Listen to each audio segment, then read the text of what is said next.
Round the fire stories, the leather funnel. My friend, Lionel Dacre, lived in the Avenue de Wagram, Paris. His house was that small one, with the iron railings and grass plot in front of it on the left-hand side as you pass down from the Arc de Triomphe. I fancy that it had been there long before the avenue was constructed, for the grey tiles were stained with lichens, and the walls were mildewed and discolored with age. It looked a small house from the street, 5 windows in front, if I remember right, but it deepened into a single long chamber at the back. It was here that Dacre had that singular library of occult literature and the fantastic curiosities which served as a hobby for himself and an amusement for his friends.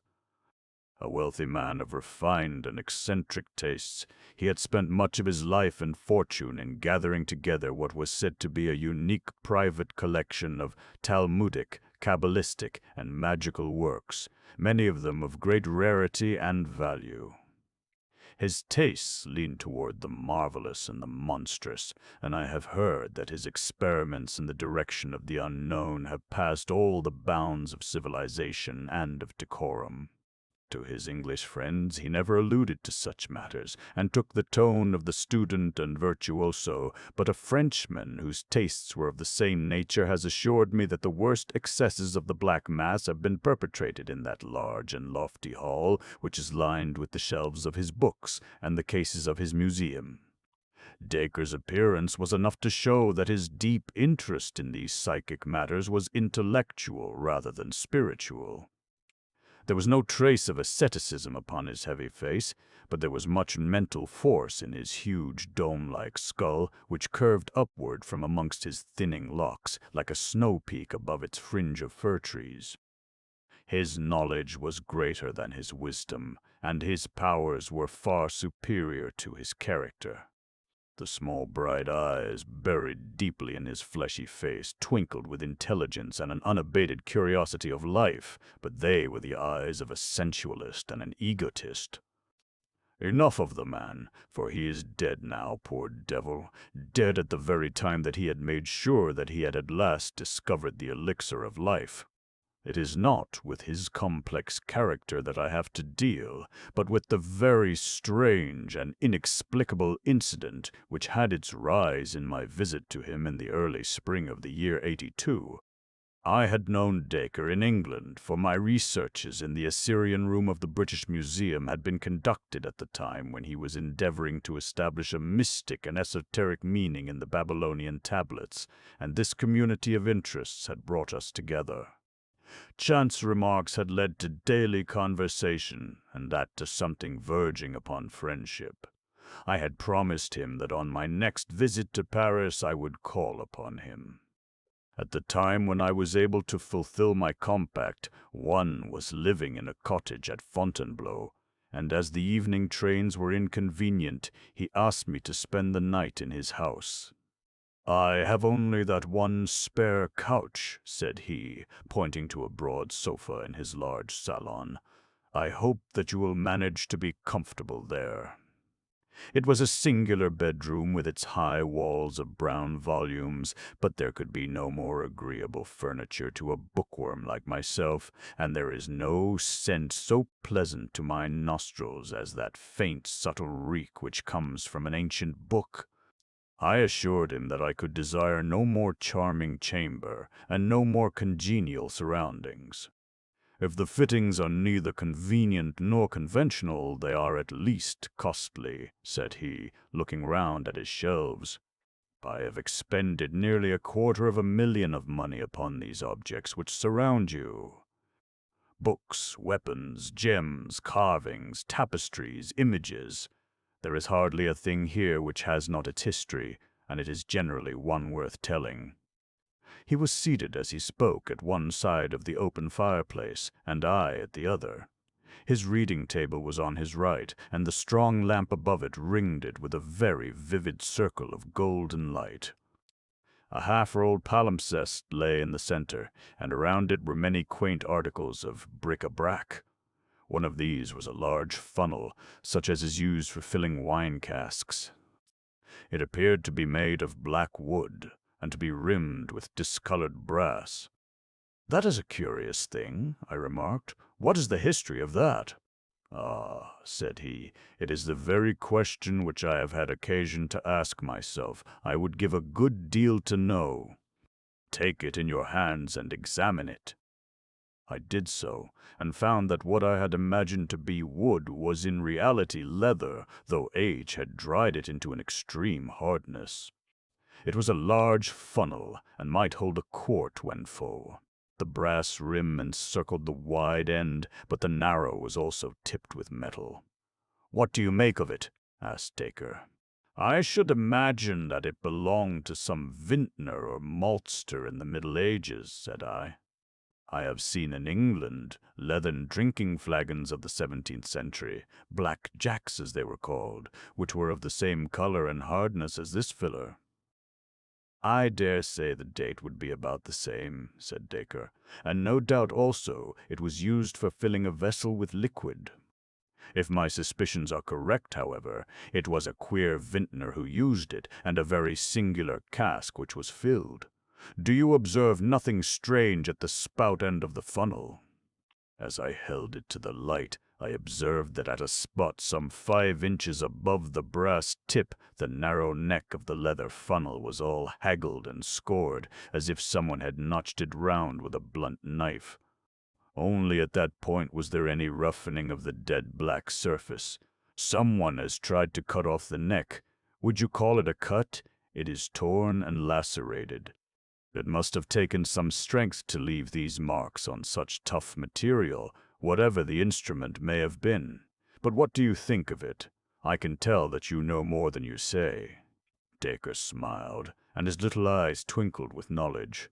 "Have you included the psychology of dreams among your learned studies?" he asked. "I did not even know that there was such a psychology. My dear sir, that shelf above the gem case is filled with volumes, from Albertus Magnus onward, which deal with no other subject. It is a science in itself, a science of charlatans. The charlatan is always the pioneer. From the astrologer came the astronomer, from the alchemist the chemist, from the mesmerist the experimental psychologist. The quack of yesterday is the professor of tomorrow. Even such subtle and elusive things as dreams will in time be reduced to system and order. When that time comes, the researches of our friends in the bookshelf yonder will no longer be the amusement of the mystic, but the foundations of a science. Supposing that is so, what has the science of dreams to do with a large black brass-rimmed funnel? I will tell you. You know that I have an agent who is always on the lookout for rarities and curiosities for my collection. Some days ago he heard of a dealer upon one of the quays who had acquired some old rubbish found in a cupboard in an ancient house at the back of the Rue Mathurin in the Quartier Latin. The dining room of this old house is decorated with a coat of arms, chevrons, and bars, rouge upon a field argent, which prove, upon inquiry, to be the shield of Nicholas de la Reynie, a high official of King Louis XIV. There can be no doubt that the other articles in the cupboard date back to the early days of that king. The inference is, therefore, that they were all the property of this Nicholas de la Reynie, who was, as I understand, the gentleman specially concerned with the maintenance and execution of the draconic laws of that epoch. What then? I would ask you now to take the funnel into your hands once more and to examine the upper brass rim. Can you make out any lettering upon it? There were certainly some scratches upon it, almost obliterated by time. The general effect was of several letters, the last of which bore some resemblance to a B. You make it a B? Yes, I do. So do I. In fact, I have no doubt whatever that it is a B. But the nobleman you mentioned would have had R for his initial. Exactly. That's the beauty of it. He owned this curious object, and yet he had someone else's initials upon it. Why did he do this? I can't imagine, can you? Well, I might perhaps guess. Do you observe something drawn a little further along the rim? I should say it was a crown. It is undoubtedly a crown, but if you examine it in a good light, you will convince yourself that it is not an ordinary crown. It is a heraldic crown, a badge of rank, and it consists of an alternation of 4 pearls and strawberry leaves, the proper badge of a marquis. We may infer, therefore, that the person whose initials end in B was entitled to wear that coronet. Then this common leather filler belonged to a marquis. Dacre gave a peculiar smile. Or to some member of the family of a marquis, said he. So much we have clearly gathered from this engraved rim. But what has all this to do with dreams? I do not know whether it was from a look upon Dacre's face, or from some subtle suggestion in his manner, but a feeling of repulsion, of unreasoning horror came upon me as I looked at the gnarled old lump of leather. "I have more than once received important information through my dreams," said my companion, in the didactic manner which he loved to affect. "I make it a rule now when I am in doubt upon any material point to place the article in question beside me as I sleep, and to hope for some enlightenment. The process does not appear to me to be very obscure, though it has not yet received the blessing of orthodox science.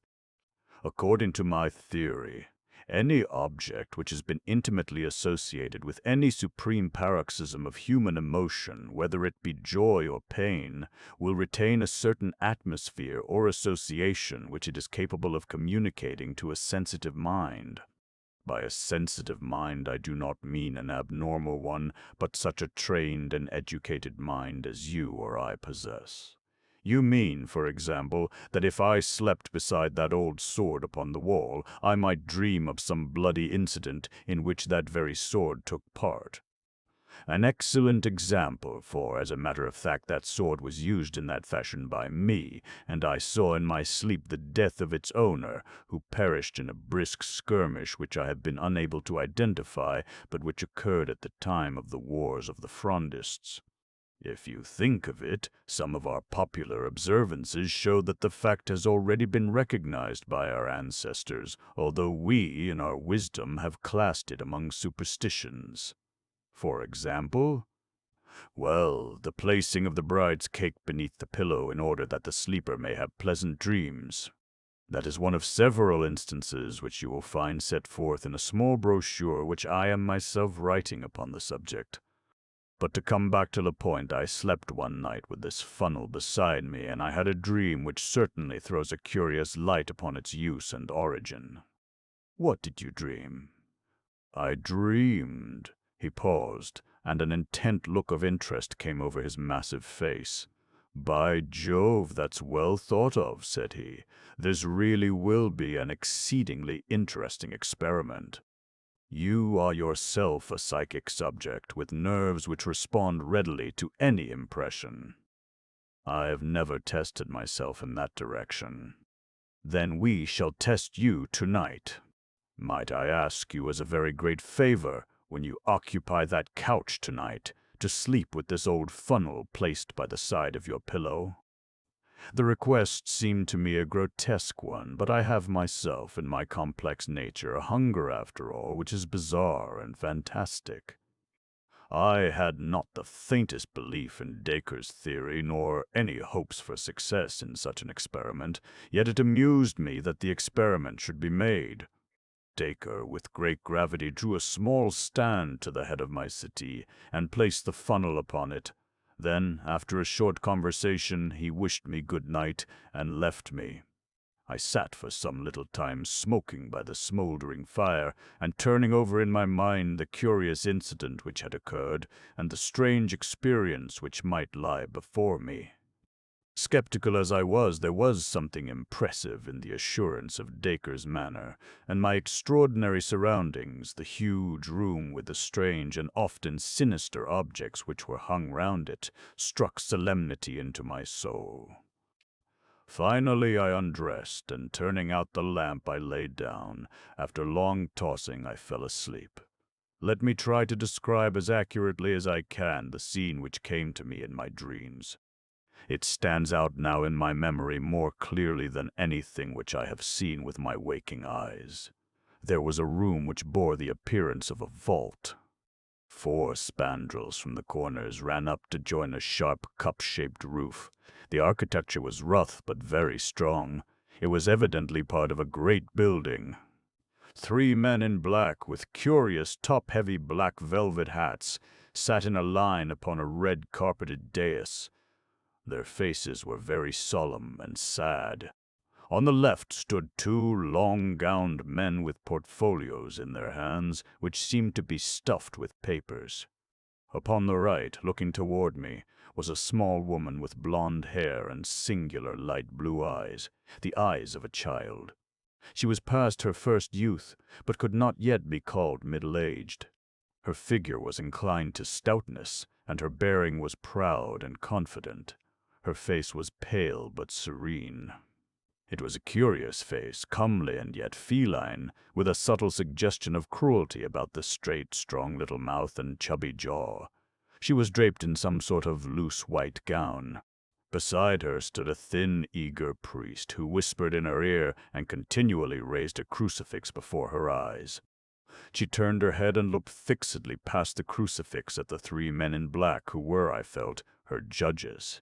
As I gazed, the 3 men stood up and said something, but I could distinguish no words, though I was aware that it was the central one who was speaking.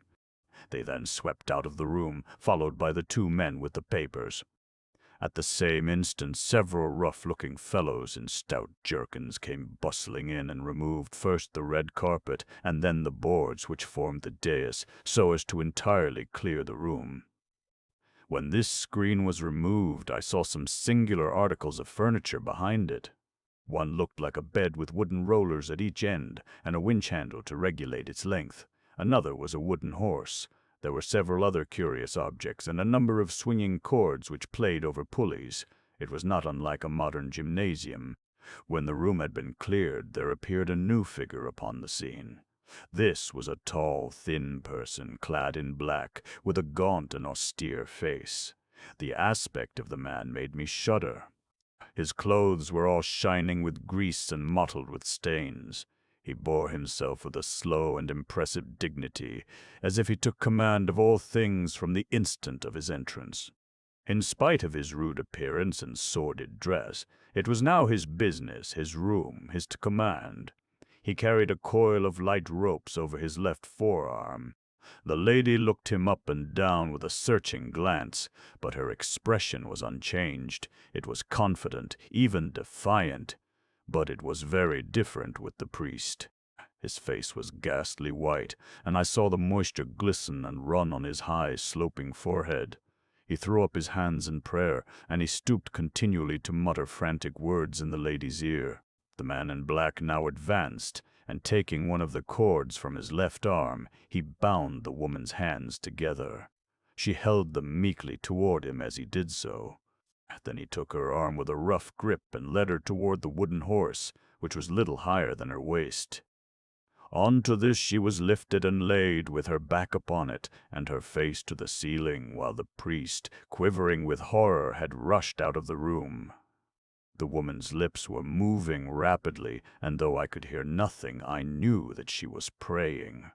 Her feet hung down on either side of the horse, and I saw that the rough varlets in attendance had fastened cords to her ankles and secured the other ends to iron rings in the stone floor. My heart sank within me as I saw these ominous preparations, and yet I was held by the fascination of horror, and I could not take my eyes from the strange spectacle. A man had entered the room with a bucket of water in either hand. Another followed with a 3rd bucket.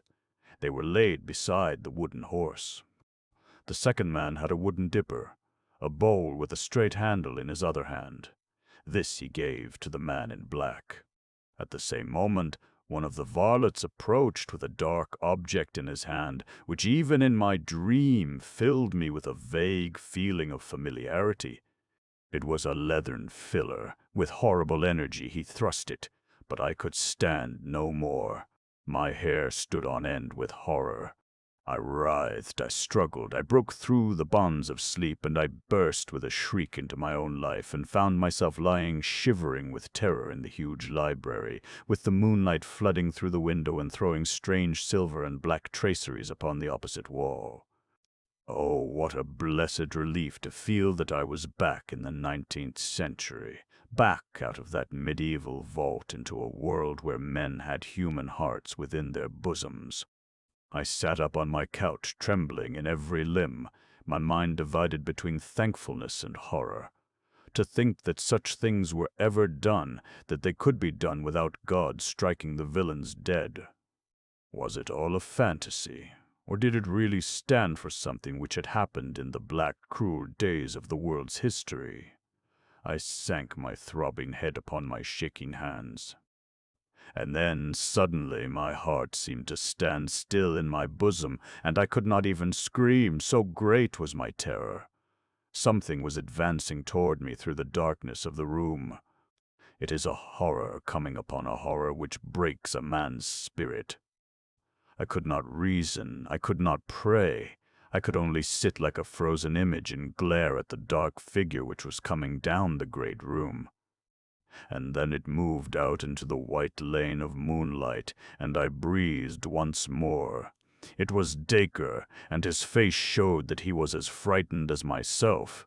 "Was that you?" "For God's sake, what's the matter?" he asked in a husky voice. "Oh, Dacre, I am glad to see you. I have been down into hell. It was dreadful." "Then it was you who screamed." "I dare say it was. It rang through the house. The servants are all terrified." He struck a match and lit the lamp.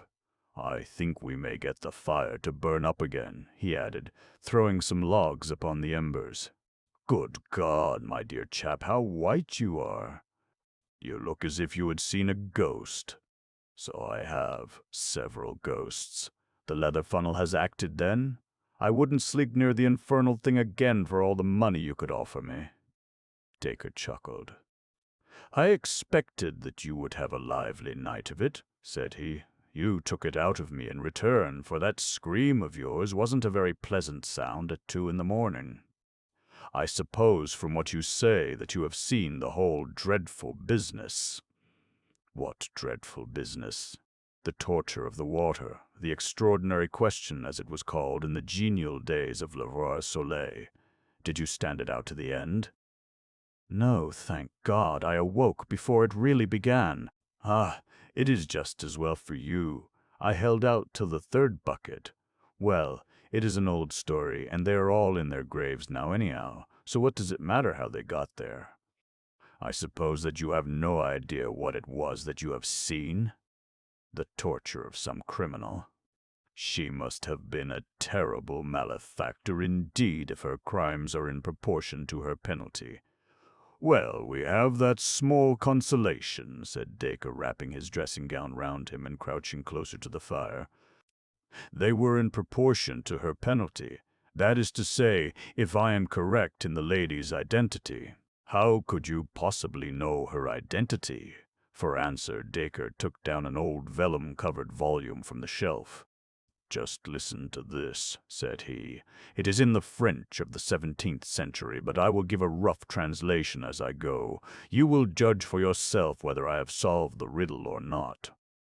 The prisoner was brought before the grand chambers and tournelles of Parliament, sitting as a court of justice, charged with the murder of Master Dro d'Aubray, her father, and of her 2 brothers, M.M.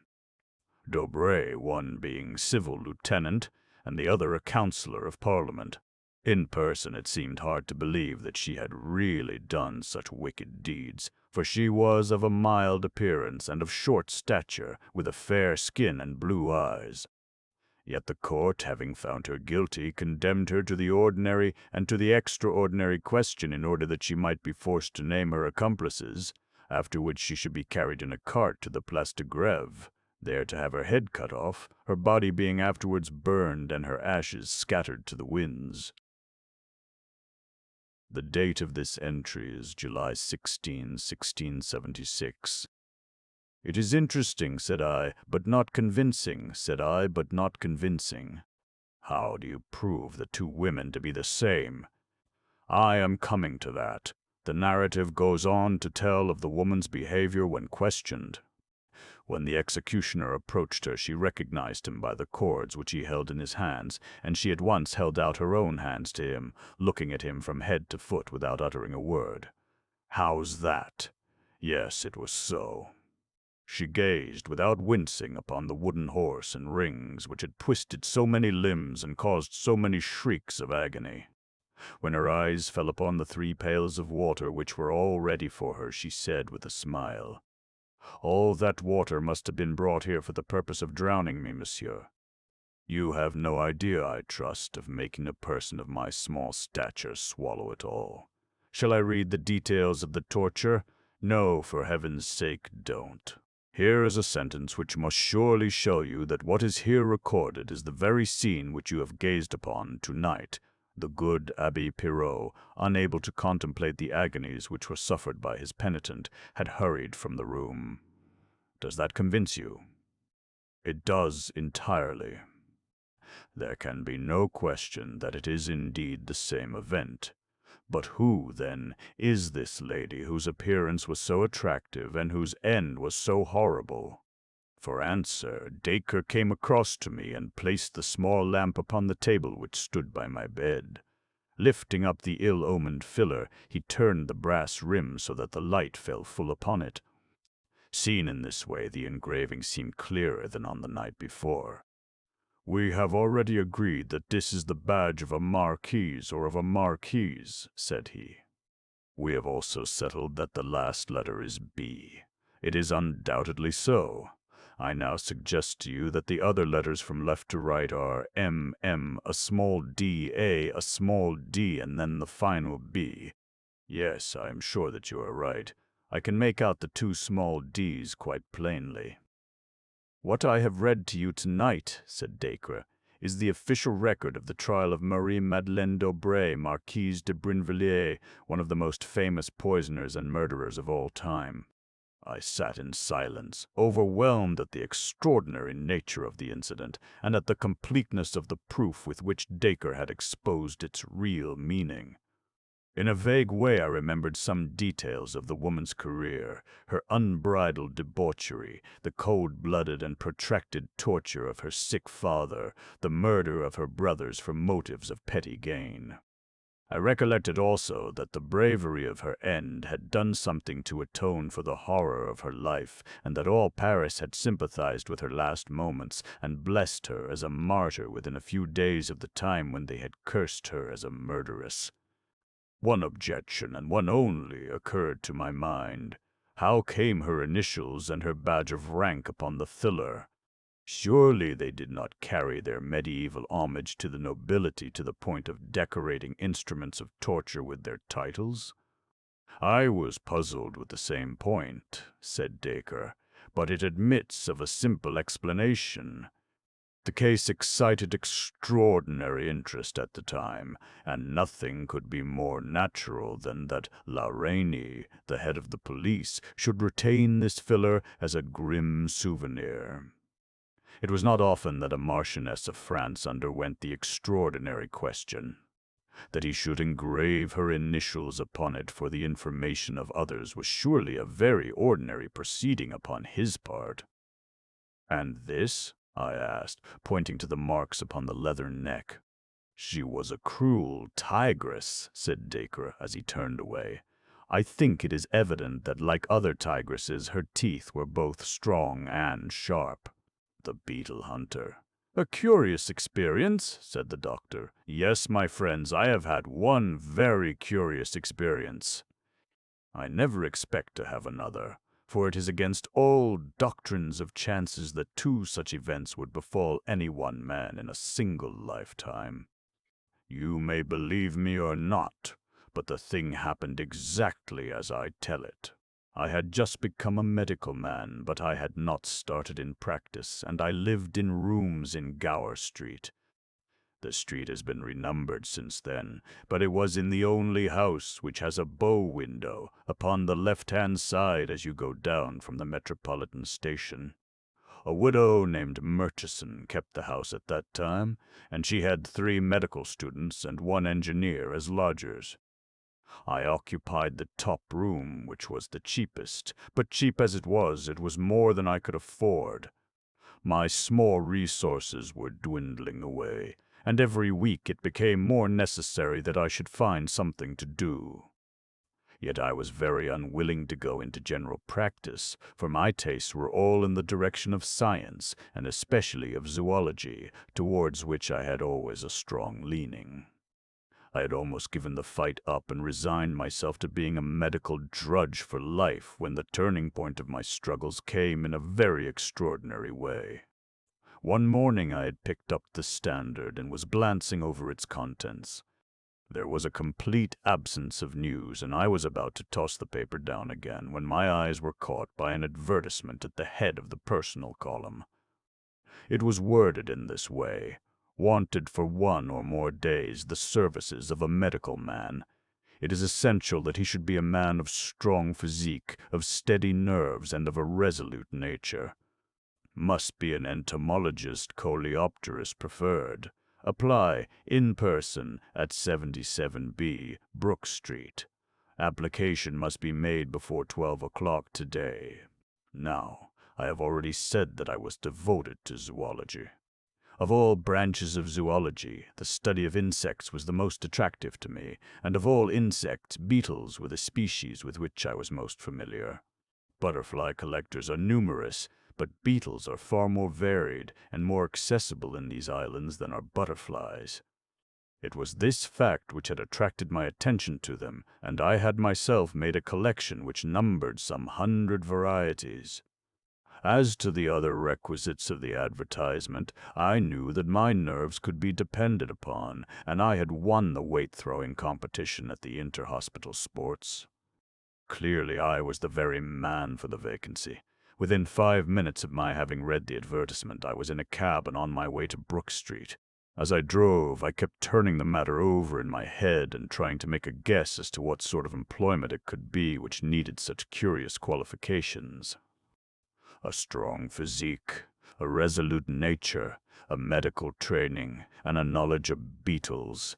What connection could there be between these various requisites? And then there was the disheartening fact that the situation was not a permanent one, but terminable from day to day, according to the terms of the advertisement. The more I pondered over it, the more unintelligible did it become. But at the end of my meditations I always came back to the ground fact that, come what might, I had nothing to lose, that I was completely at the end of my resources, and that I was ready for any adventure, however desperate, which would put a few honest sovereigns into my pocket. The man fears to fail who has to pay for his failure, but there was no penalty which fortune could exact from me. I was like the gambler with empty pockets, who is still allowed to try his luck with the others. No.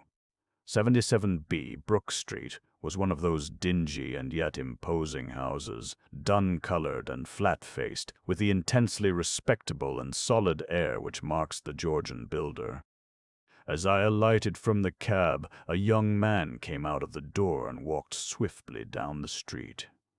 In passing me, I noticed that he cast an inquisitive and somewhat malevolent glance at me, and I took the incident as a good omen, for his appearance was that of a rejected candidate, and if he resented my application, it meant that the vacancy was not yet filled up.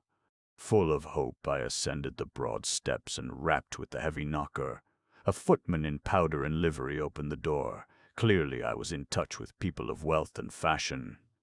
"Yes, sir," said the footman. "I came in answer to—" "Quite so, sir," said the footman. "Lord Linchmere will see you at once in the library." Lord Linchmere! I had vaguely heard the name, but could not for the instant recall anything about him.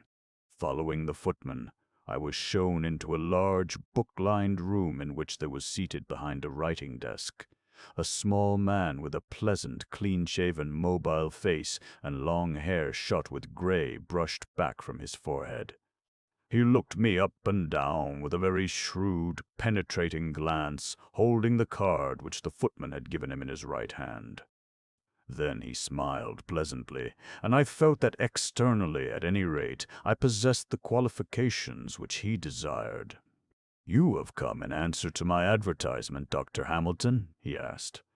"Yes, sir." "Do you fulfill the conditions which are there laid down?" "I believe that I do. You are a powerful man, or so I should judge from your appearance." "I think that I am fairly strong." "And resolute?" "I believe so." "Have you ever known what it was to be exposed to imminent danger?" "No, I don't know that I ever have." "But you think you would be prompt and cool at such a time?" "I hope so." "Well, I believe that you would. I have the more confidence in you because you do not pretend to be certain as to what you would do in a position that was new to you. My impression is that, so far as personal qualities go, you are the very man of whom I am in search. That being settled, we may pass on to the next point, which is to talk to me about beetles." I looked across to see if he was joking, but on the contrary, he was leaning eagerly forward across his desk, and there was an expression of something like anxiety in his eyes. "I'm afraid that you do not know about beetles," he cried.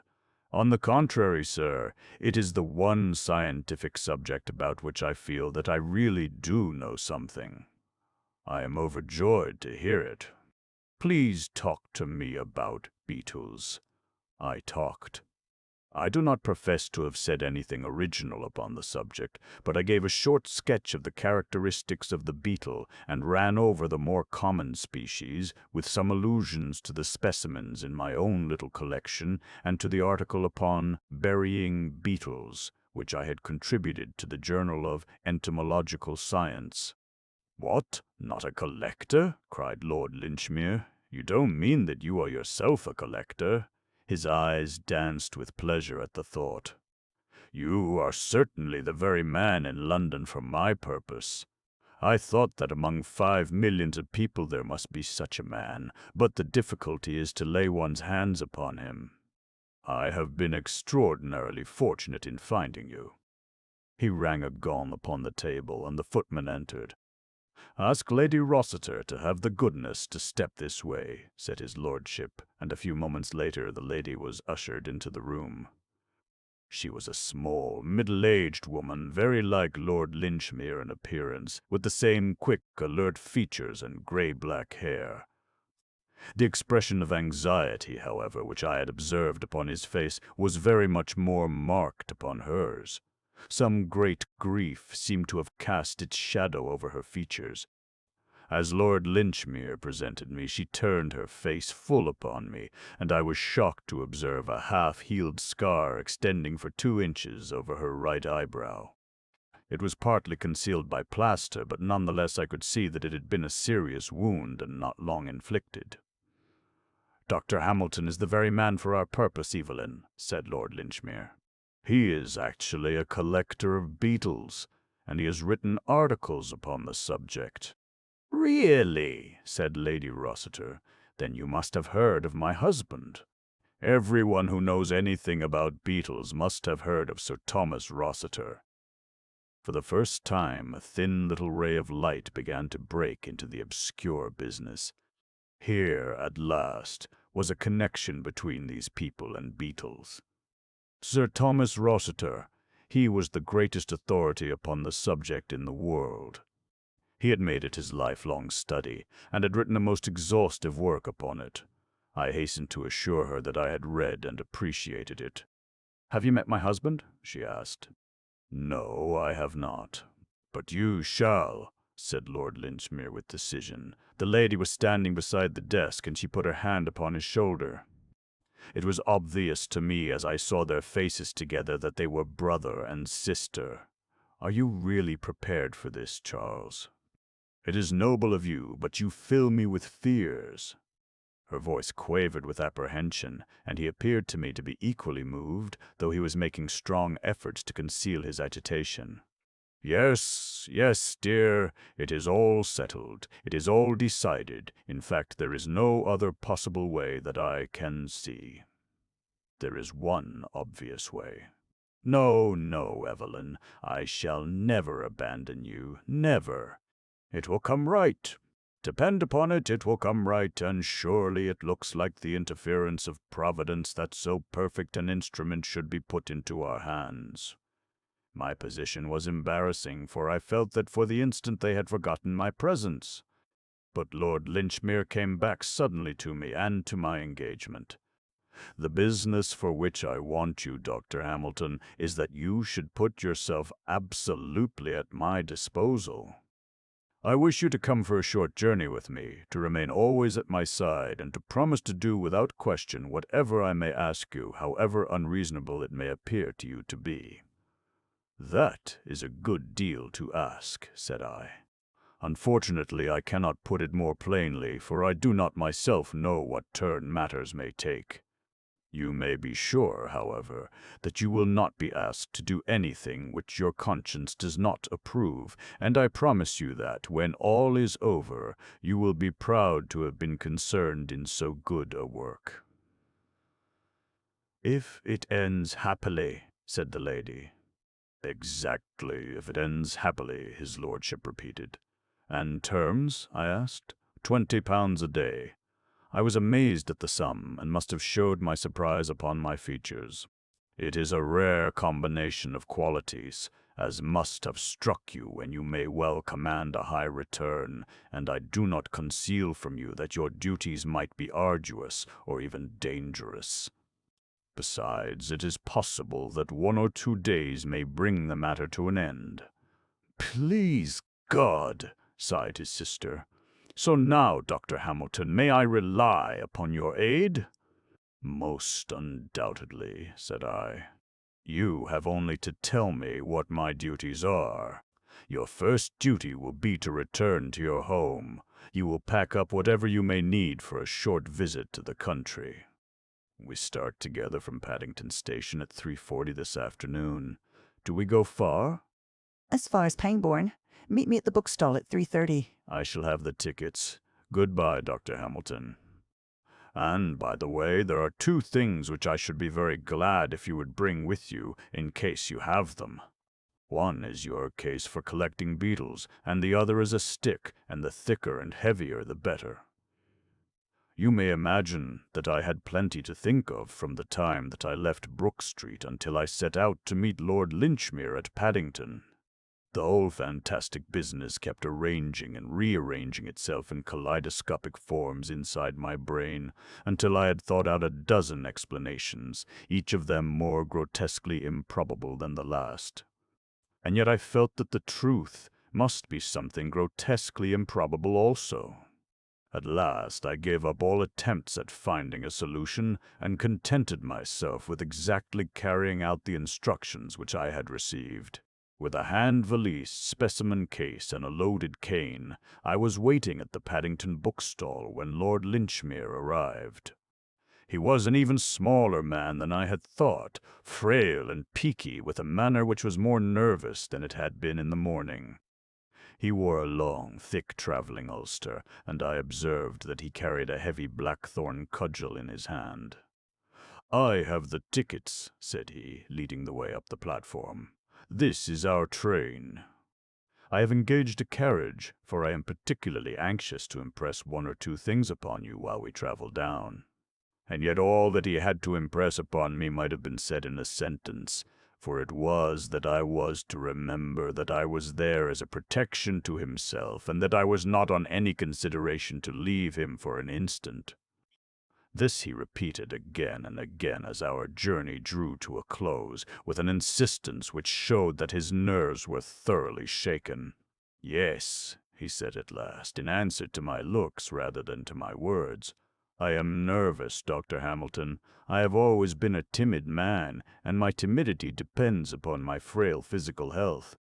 But my soul is firm, and I can bring myself up to face a danger which a less nervous man might shrink from. What I am doing now is done from no compulsion, but entirely from a sense of duty, and yet it is, beyond doubt, a desperate risk. If things should go wrong, I will have some claims to the title of martyr. This eternal reading of riddles was too much for me. I felt that I must put a term to it. "I think it would be very much better, sir, if you were to trust me entirely," said I. "It is impossible for me to act effectively when I do not know what are the objects which we have in view, or even where we are going." "Oh, as to where we are going, there need be no mystery about that," said he. "We are going to Delamere Court, the residence of Sir Thomas Rossiter, with whose work you are so conversant. As to the exact object of our visit, I do not know that at this stage of the proceedings anything would be gained, Dr. Hamilton, by my taking you because my sister, Lady Rossiter, takes the same view as myself, with the one object of preventing anything in the nature of a family scandal. That being so, you can understand that I am loth to give any explanations which are not absolutely necessary. It would be a different matter, Dr. Hamilton, if I were asking your advice. As matters stand, it is only your active help which I need, and I will indicate to you from time to time how you can best give it." There was nothing more to be said, and a poor man can put up with a good deal for £20 a day, but I felt none the less that Lord Linchmere was acting rather scurvily towards me. He wished to convert me into a passive tool, like the blackthorn in his hand. With his sensitive disposition, I could imagine, however, that scandal would be abhorrent to him, and I realized that he would not take me into his confidence until no other course was open to him. I must trust to my own eyes and ears to solve the mystery, but I had every confidence that I should not trust to them in vain. Delamere Court lies a good 5 miles from Pangbourne Station, and we drove for that distance in an open fly. Lord Linchmere sat in deep thought during the time, and he never opened his mouth until we were close to our destination. When he did speak, it was to give me a piece of information which surprised me. "Perhaps you are not aware," said he, "that I am a medical man like yourself." "No, sir, I did not know it."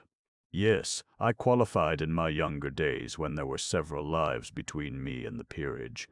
I have not had occasion to practice, but I have found it a useful education, all the same. I never regretted the years which I devoted to medical study. These are the gates of Delamere Court." We had come to 2 high pillars crowned with heraldic monsters which flanked the opening of a winding avenue. Over the laurel bushes and rhododendrons, I could see a long, many-gabled mansion girdled with ivy and toned to the warm, cheery, mellow glow of old brickwork. My eyes were still fixed in admiration upon this delightful house, when my companion plucked nervously at my sleeve. "Here, Sir Thomas," he whispered. "Please talk beetle all you can." A tall, thin figure, curiously angular and bony, had emerged through a gap in the hedge of laurels. In his hand he held a spud, and he wore gauntleted gardener's gloves. A broad-brimmed gray hat cast his face into shadow, but it struck me as exceedingly austere, with an ill-nourished beard and harsh, irregular features. The fly pulled up, and Lord Linchmere sprang out. "My dear Thomas, how are you?" said he heartily. But the heartiness was by no means reciprocal. The owner of the grounds glared at me over his brother-in-law's shoulder, and I caught broken scraps of sentences. Well-known wishes, hatred of strangers, unjustifiable intrusion, perfectly inexcusable. Then there was a muttered explanation, and the 2 of them came over together to the side of the fly. "Let me present you to Sir Thomas Rossiter, Dr. Hamilton," said Lord Linchmere. "You will find that you have a strong community of tastes." I bowed. Sir Thomas stood very stiffly, looking at me severely from under the broad brim of his hat. "Lord Linchmere tells me that you know something about beetles," said he. "What do you know about beetles?" "I know what I have learned from your work upon the coleoptera, Sir Thomas," I answered. "Give me the names of the better-known species of the British scarabaei," said he. I had not expected an examination, but fortunately I was ready for one. My answers seemed to please him, for his stern features relaxed.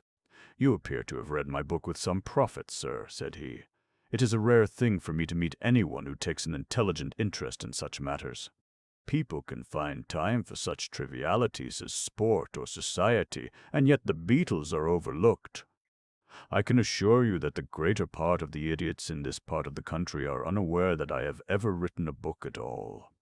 I, the first man who ever described the true function of the elytra. I am glad to see you, sir, and I have no doubt that I can show you some specimens which will interest you." He stepped into the fly and drove up with us to the house, expounding to me as we went some recent researches which he had made into the anatomy of the ladybird. I have said that Sir Thomas Rossiter wore a large hat drawn down over his brows. As he entered the hall, he uncovered himself, and I was at once aware of a singular characteristic which the hat had concealed. His forehead, which was naturally high, and higher still on account of receding hair, was in a continual state of movement. Some nervous weakness kept the muscles in a constant spasm, which sometimes produced a mere twitching and sometimes a curious rotary movement unlike anything which I had ever seen before. It was strikingly visible as he turned towards us after entering the study, and seemed the more singular from the contrast with the hard, steady gray eyes which looked out from underneath those palpitating brows. "I am sorry," said he, "that Lady Rossiter is not here to help me to welcome you. By the way, Charles, did Evelyn say anything about the date of her return?" "She wished to stay in town for a few more days," said Lord Linchmere. "You know how ladies' social duties accumulate if they have been for some time in the country. My sister has many old friends in London at present.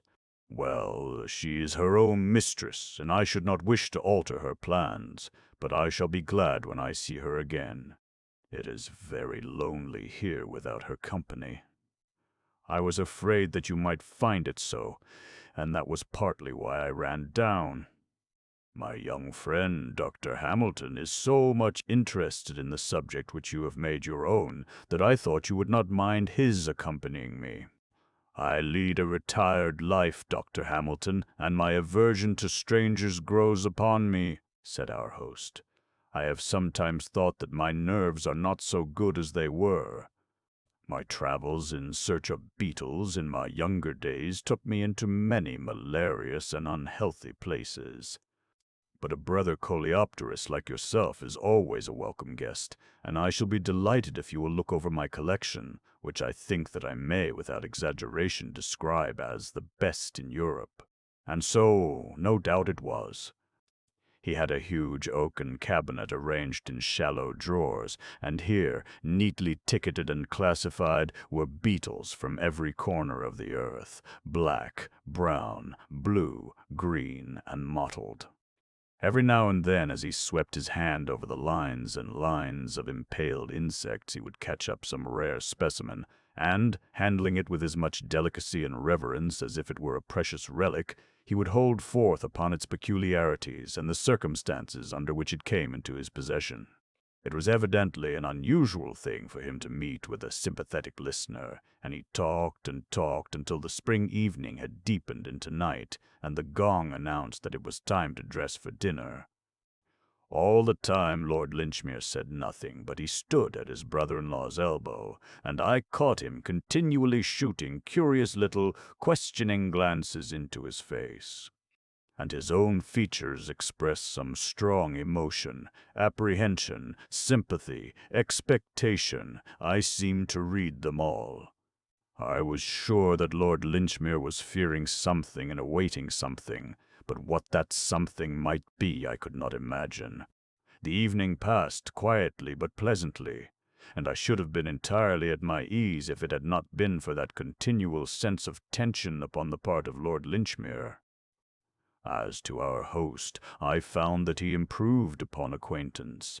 He spoke constantly with affection of his absent wife, and also of his little son, who had recently been sent to school.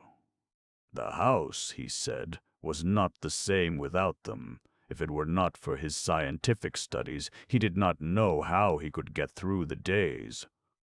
After dinner we smoked for some time in the billiard-room, and finally went early to bed.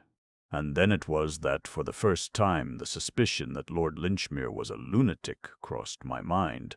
He followed me into my bedroom when our host had retired. "Doctor," said he, speaking in a low, hurried voice, "you must come with me. You must spend the night in my bedroom." "What do you mean?" "I prefer not to explain, but this is part of your duties. My room is close by, and you can return to your own before the servant calls you in the morning." "But why?" I asked. "Because I am nervous of being alone," said he. "That's the reason, since you must have a reason."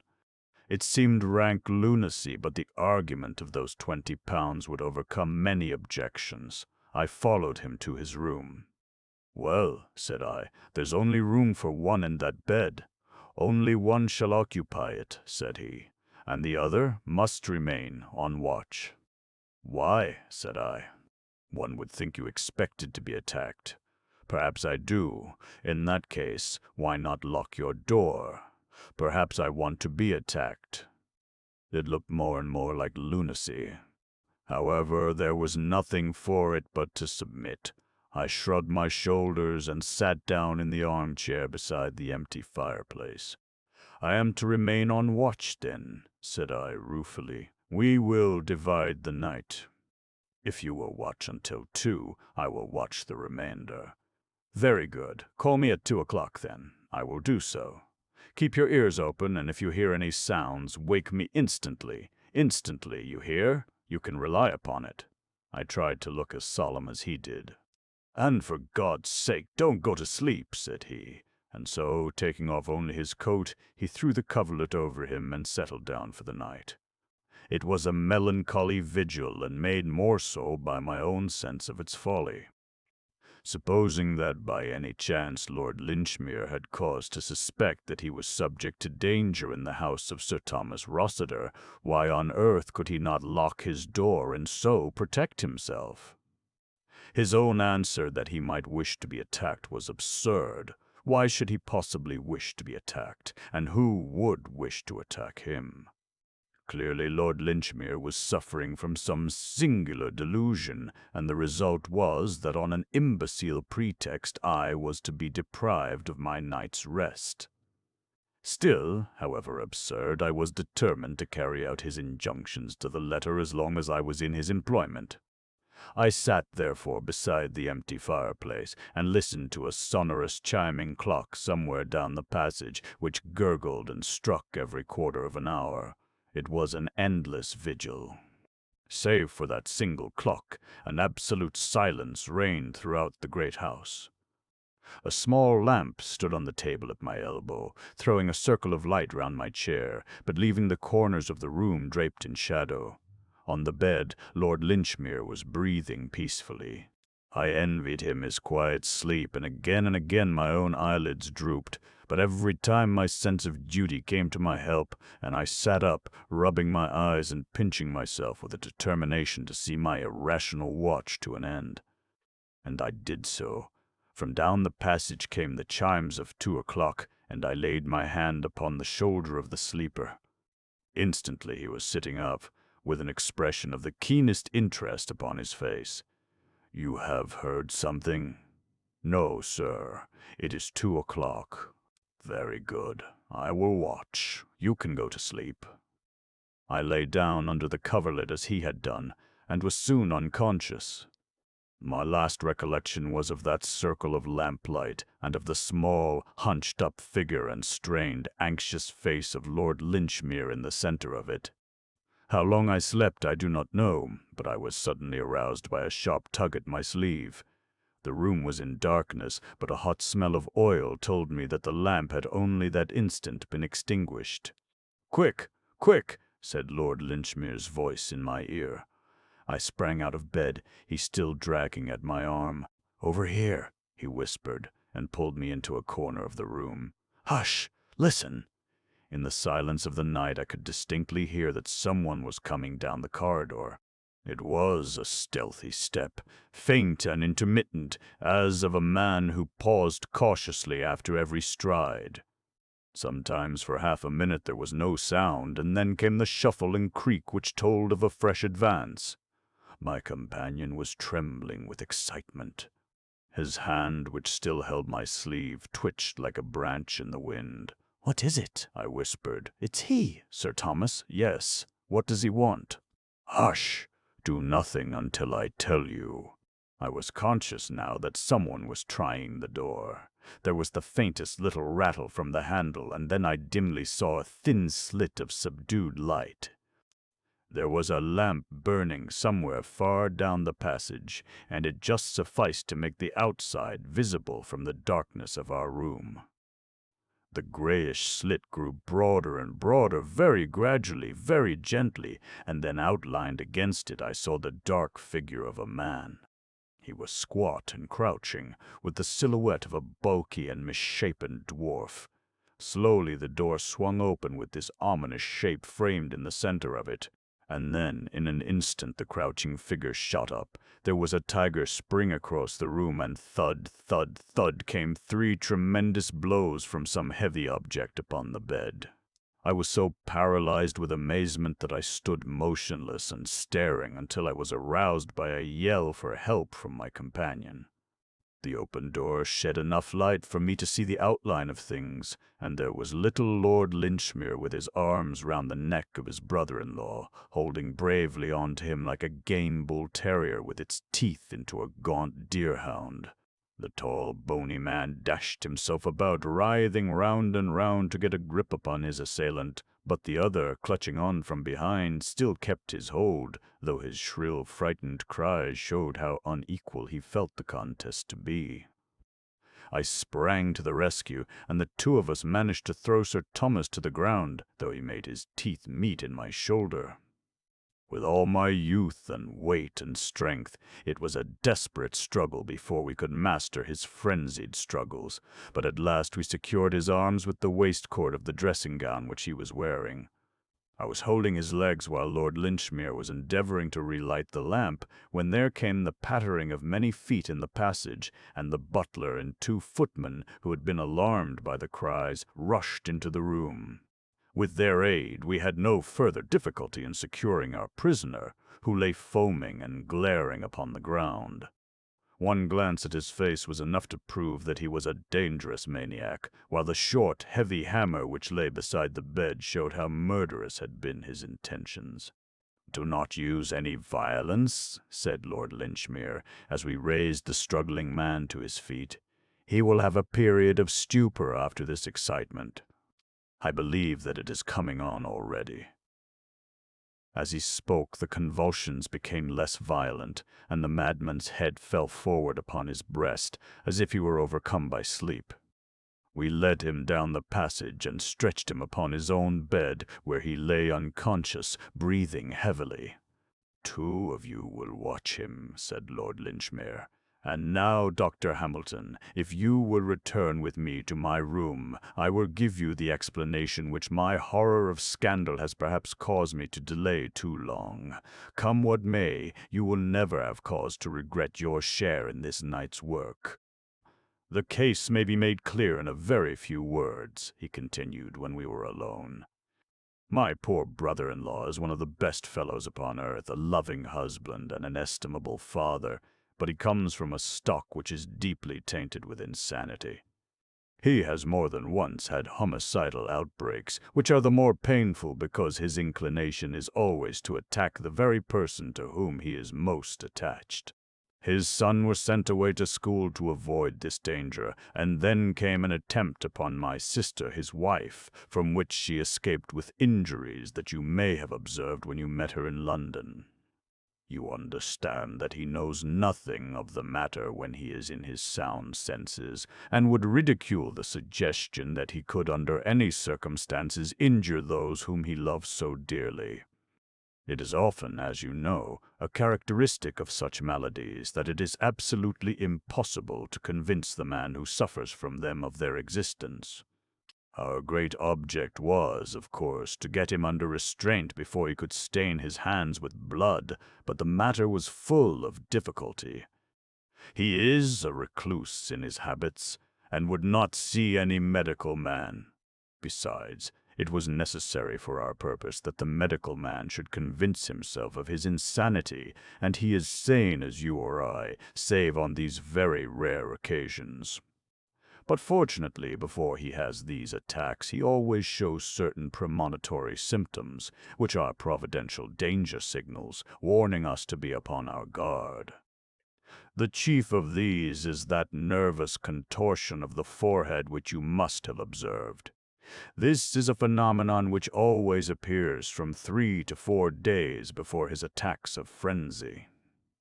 The moment it showed itself, his wife came into town on some pretext and took refuge in my house in Brook Street. It remained for me to convince a medical man of Sir Thomas's insanity, without which it was impossible to put him where he could do no harm. The first problem was how to get a medical man into his house. I bethought me of his interest in beetles and his love for anyone who shared his tastes. I advertised, therefore, and was fortunate enough to find in you the very man I wanted. A stout companion was necessary, for I knew that the lunacy could only be proved by a murderous assault, and I had every reason to believe that that assault would be made upon myself, since he had the warmest regard for me in his moments of sanity. I think your intelligence will supply all the rest. I did not know that the attack would come by night, but I thought it very probable, for the crises of such cases usually do occur in the early hours of the morning.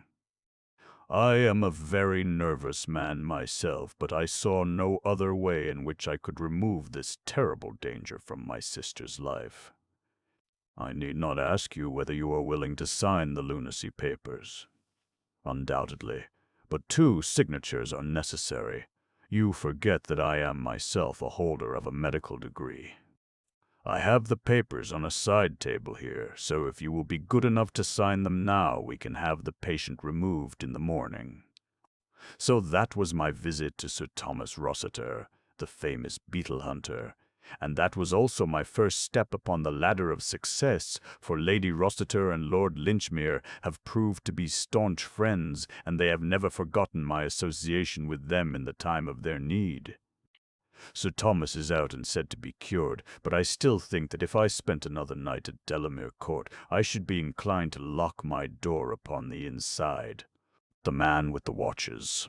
There are many who will still bear in mind the singular circumstances which, under the heading of the Rugby mystery, filled many columns of the daily press in the spring of the year 1892. Coming, as it did, at a period of exceptional dullness, it attracted perhaps rather more attention than it deserved, but it offered to the public that mixture of the whimsical and the tragic which is most stimulating to the popular imagination. Interest drooped, however, when, after weeks of fruitless investigation, it was found that no final explanation of the facts was forthcoming, and the tragedy seemed from that time to the present to have finally taken its place in the dark catalogue of inexplicable and unexpiated crimes. A recent communication, the authenticity of which appears to be above question, has, however, thrown some new and clear light upon the matter. Before laying it before the public, it would be as well, perhaps, that I should refresh their memories as to the singular facts upon which this commentary is founded. These facts were briefly as follows. At 5 o'clock on the evening of the 18th of March in the year already mentioned, a train left Euston Station for Manchester. It was a rainy, squally day, which grew wilder as it progressed, so it was by no means the weather in which anyone would travel who was not driven to do so by necessity. The train, however, is a favorite one among Manchester businessmen who are returning from town, for it does the journey in 4 hours and 20 minutes, with only 3 stoppages upon the way. In spite of the inclement evening, it was, therefore, fairly well filled upon the occasion of which I speak. The guard of the train was a tried servant of the company, a man who had worked for 22 years without blemish or complaint. His name was John Palmer. The station clock was upon the stroke of 5, and the guard was about to give the customary signal to the engine driver when he observed 2 belated passengers hurrying down the platform. The one was an exceptionally tall man, dressed in a long black overcoat with astrakhan collar and cuffs. I have already said that the evening was an inclement one, and the tall traveler had the high, warm collar turned up to protect his throat against the bitter March wind. He appeared, as far as the guard could judge by so hurried an inspection, to be a man between 50 and 60 years of age, who had retained a good deal of the vigor and activity of his youth. In one hand he carried a brown leather Gladstone bag. His companion was a lady, tall and erect, walking with a vigorous step which outpaced the gentleman beside her. She wore a long, fawn-colored dust cloak, a black, close-fitting toque, and a dark veil which concealed the greater part of her face. The two might very well have passed as father and daughter. They walked swiftly down the line of carriages, glancing in at the windows, until the guard, John Palmer, overtook them.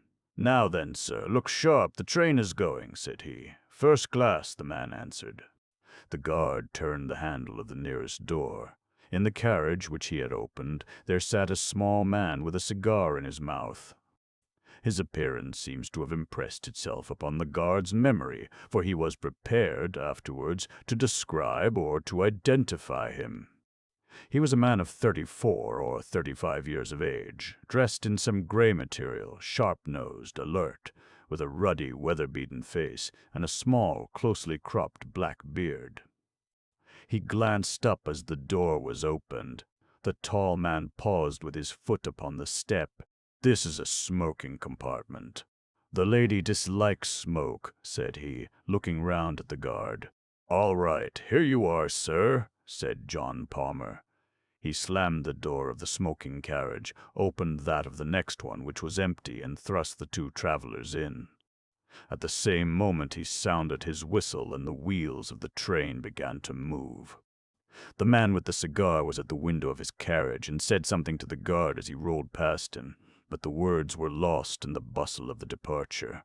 Palmer stepped into the guard's van as it came up to him, and thought no more of the incident. 12 minutes after its departure, the train reached Willesden Junction, where it stopped for a very short interval. An examination of the tickets has made it certain that no one either joined or left it at this time, and no passenger was seen to alight upon the platform.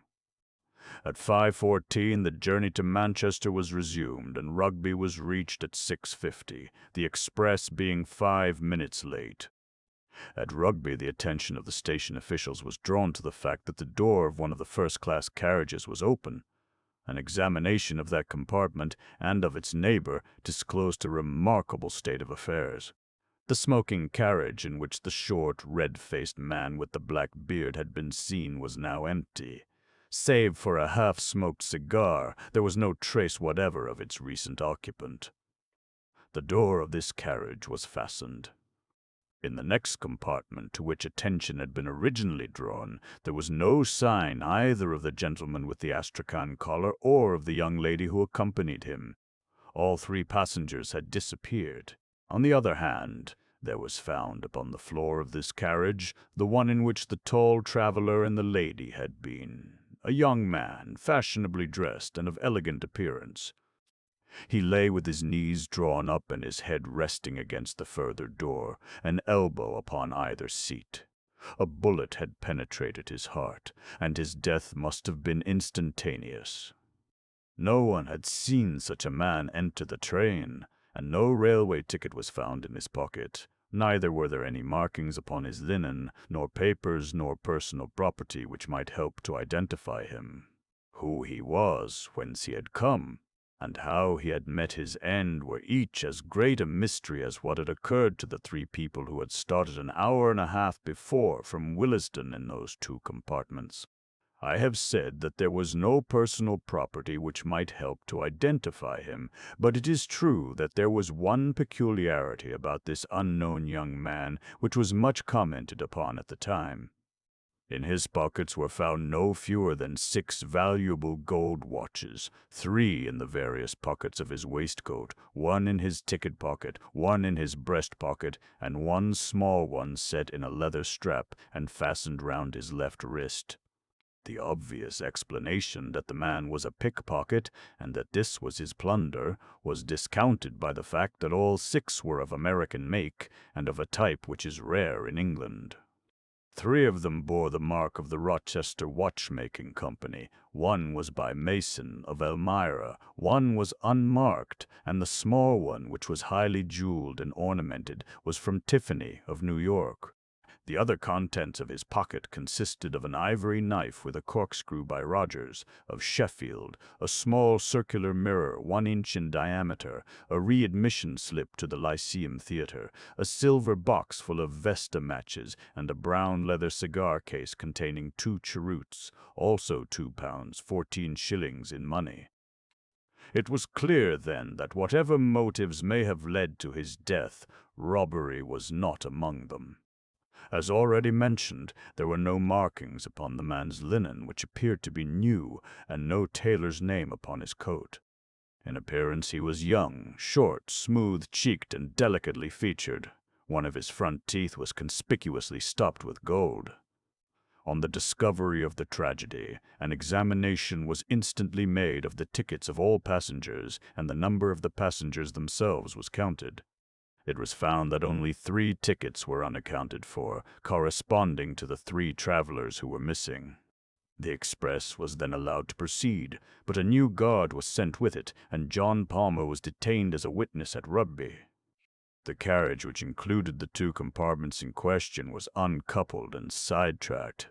Then, on the arrival of Inspector Vane of Scotland Yard and of Mr. Henderson, a detective in the service of the railway company, an exhaustive inquiry was made into all the circumstances. That crime had been committed was certain. The bullet, which appeared to have come from a small pistol or revolver, had been fired from some little distance, as there was no scorching of the clothes. No weapon was found in the compartment, which finally disposed of the theory of suicide, nor was there any sign of the brown leather bag which the guard had seen in the hand of the tall gentleman.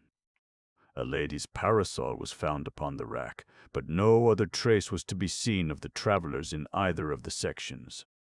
Apart from the crime, the question of how or why 3 passengers, one of them a lady, could get out of the train and one other get in during the unbroken run between Willesden and Rugby was one which excited the utmost curiosity among the general public and gave rise to much speculation in the London press. John Palmer, the guard, was able at the inquest to give some evidence which threw a little light upon the matter. There was a spot between Tring and Cheddington, according to his statement, where, on account of some repairs to the line, the train had for a few minutes slowed down to a pace not exceeding 8 or 10 miles an hour. At that place, it might be possible for a man, or even for an exceptionally active woman, to have left the train without serious injury. It was true that a gang of platelayers was there, and that they had seen nothing, but it was their custom to stand in the middle between the metals, and the open carriage door was upon the far side, so that it was conceivable that someone might have alighted unseen, as the darkness would by that time be drawing in. A steep embankment would instantly screen anyone who sprang out from the observation of the navvies. The guard also deposed that there was a good deal of movement upon the platform at Willesden Junction, and that though it was certain that no one had either joined or left the train there, it was still quite possible that some of the passengers might have changed unseen from one compartment to another. It was by no means uncommon for a gentleman to finish his cigar in a smoking carriage, and then to change to a clearer atmosphere. Supposing that the man with the black beard had done so at Willesden, and the half-smoked cigar upon the floor seemed to favor the supposition, he would naturally go into the nearest section, which would bring him into the company of the 2 other actors in this drama. Thus, the first stage of the affair might be surmised without any great breach of probability. But what the second stage had been, or how the final one had been arrived at, neither the guard nor the experienced detective officers could suggest. A careful examination of the line between Willesden and Rugby resulted in one discovery which might or might not have a bearing upon the tragedy. Near Tring, at the very place where the train slowed down, there was found at the bottom of the embankment a small pocket, testament, very shabby and worn. It was printed by the Bible Society of upon the flyleaf. Underneath was written James, July 4th, 1859, and beneath that again Edward, Noth, 1st, 1869, all the entries being in the same handwriting. This was the only clue, if it could be called a clue, which the police obtained, and the coroner's verdict of murder by a person or persons unknown was the unsatisfactory ending of a singular case. Advertisement, rewards, and inquiries proved equally fruitless, and nothing could be found which was solid enough to form the basis for a profitable investigation. It would be a mistake, however, to suppose that no theories were formed to account for the facts.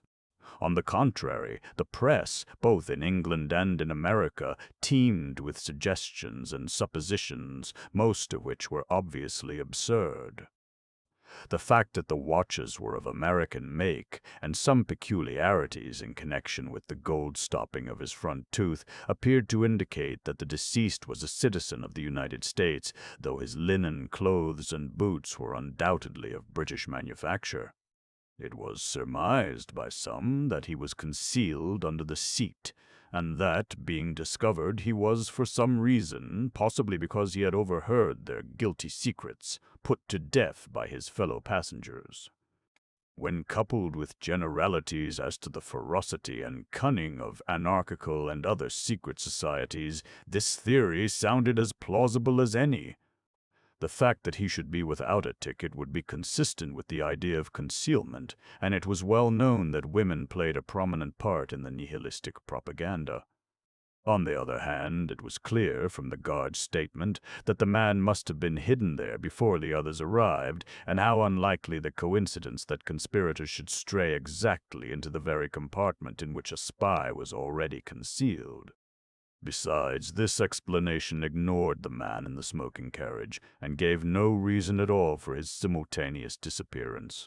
The police had little difficulty in showing that such a theory would not cover the facts, but they were unprepared in the absence of evidence to advance any alternative explanation.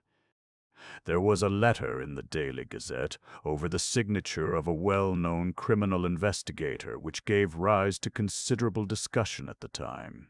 He had formed a hypothesis which had at least ingenuity to recommend it, and I cannot do better than append it in his own words.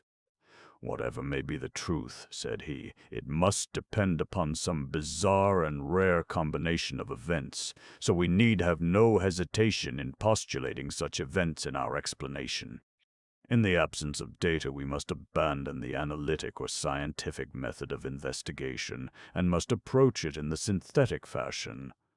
In a word, instead of taking known events and deducing from them what has occurred, we must build up a fanciful explanation if it will only be consistent with known events. We can then test this explanation by any fresh facts which may arise. If they all fit into their places, the probability is that we are upon the right track, and with each fresh fact this probability increases in a geometrical progression until the evidence becomes final and convincing. Now, there is one most remarkable and suggestive fact which has not met with the attention which it deserves.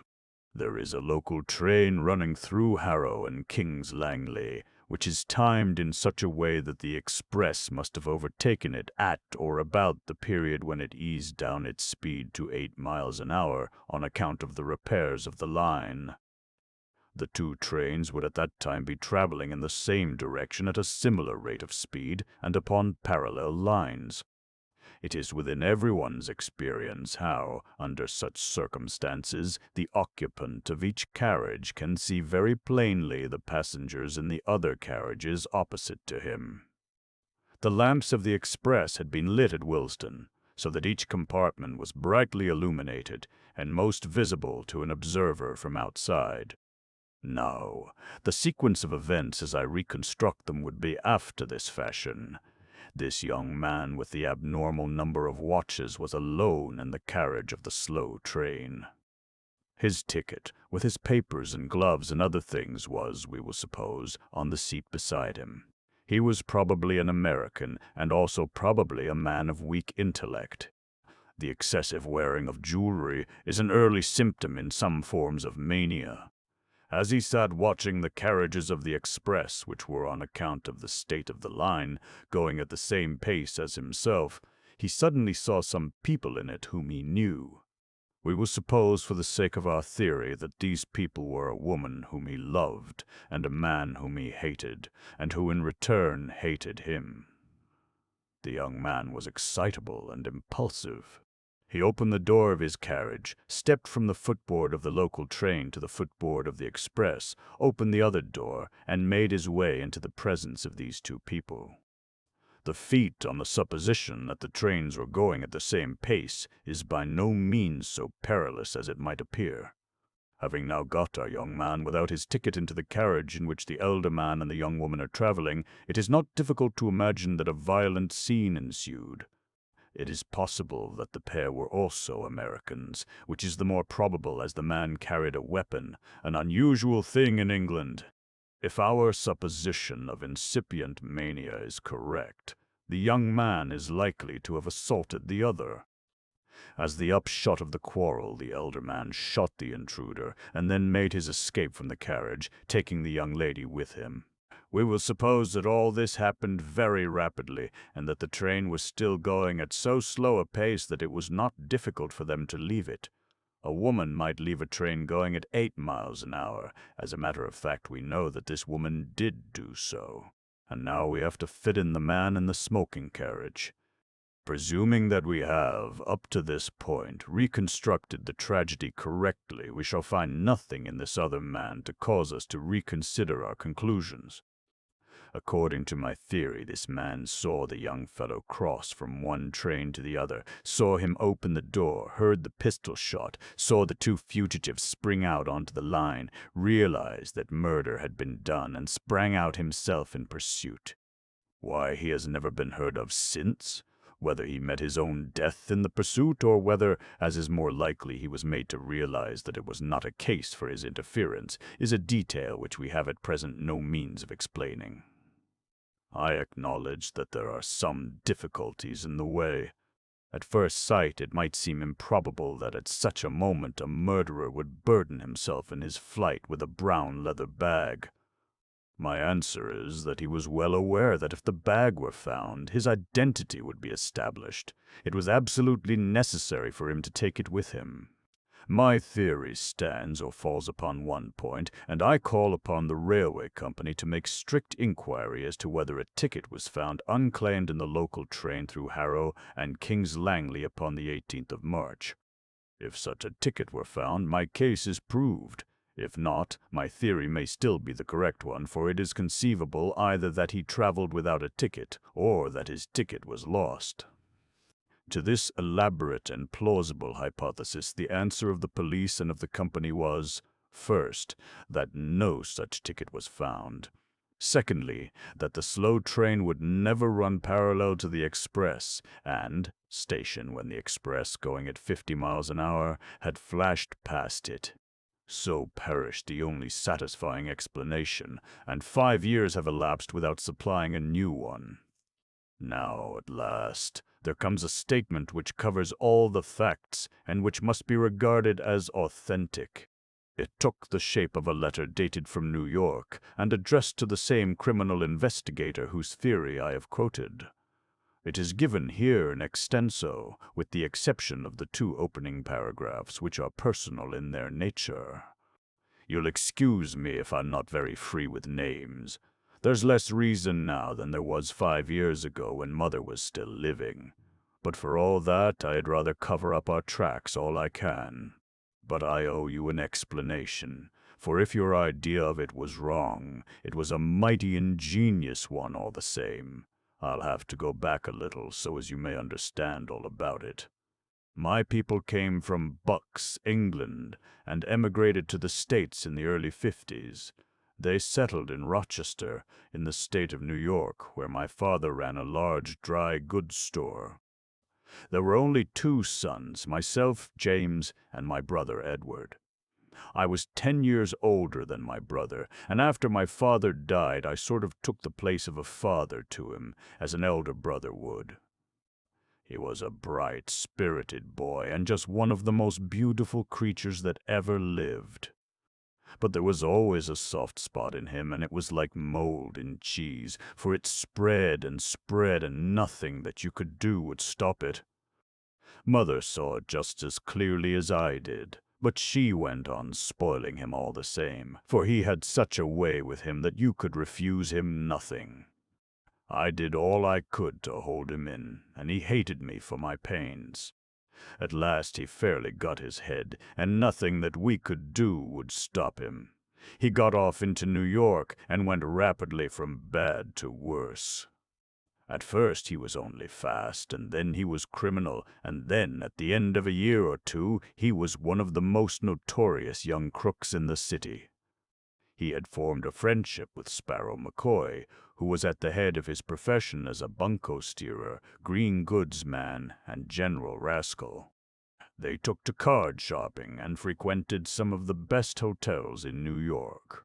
My brother was an excellent actor. He might have made an honest name for himself if he had chosen. And he would take the parts of a young Englishman of title, of a simple lad from the West, or of a college undergraduate, whichever suited Sparrow McCoy's purpose. And then one day he dressed himself as a girl, and he carried it off so well, and made himself such a valuable decoy that it was their favorite game afterwards. They had made it ripe with Tammany and with the police, so it seemed as if nothing could ever stop them.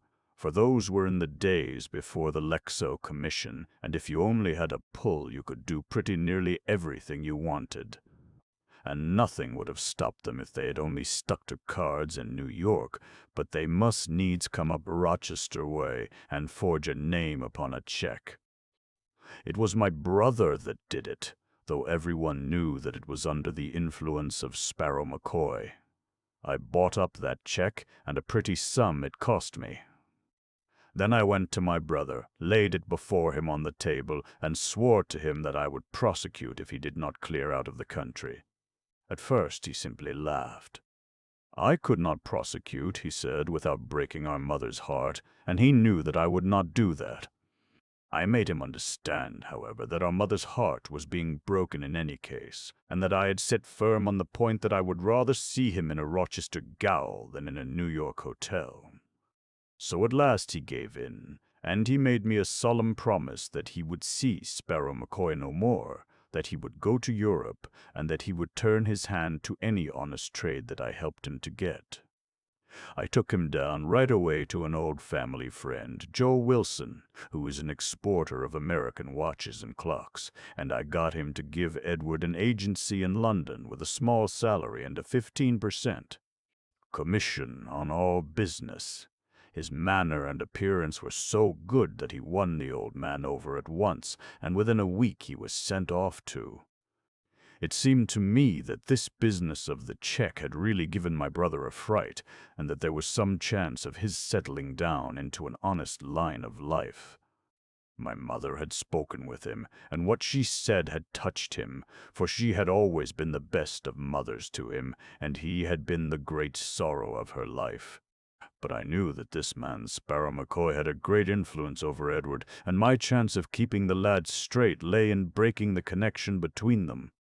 I had a friend in the New York detective force, and through him I kept a watch upon McCoy.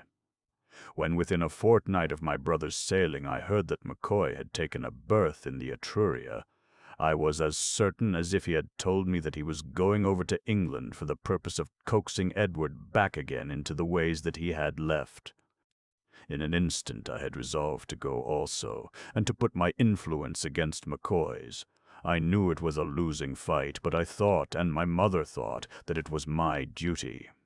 We passed the last night together in prayer for my success, and she gave me her own testament that my father had given her on the day of their marriage in the old country, so that I might always wear it next my heart. I was a fellow traveler on the steamship with Sparrow McCoy, and at least I had the satisfaction of spoiling his little game for the voyage. The very first night I went into the smoking room and found him at the head of a card table with half a dozen young fellows who were carrying their full purses and their empty skulls over to Europe. He was settling down for his harvest, and a rich one it would have been, but I soon changed all that. "Gentlemen," said I, "are you aware whom you are playing with? What's that to you?" "You mind your own business," said he with an oath. "Who is it, anyway?" asked one of the dudes. "He's Sparrow McCoy, the most notorious card sharper in the States." Up he jumped with a bottle in his hand, but he remembered that he was under the flag of the effete old country where law and order run, and Tammany has no pull.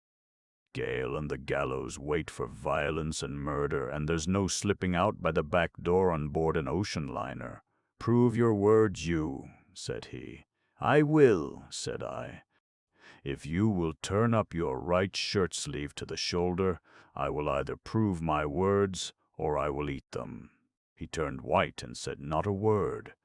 You see, I knew something of his ways, and I was aware that part of the mechanism which he and all such sharpers use consists of an elastic down the arm with a clip just above the wrist.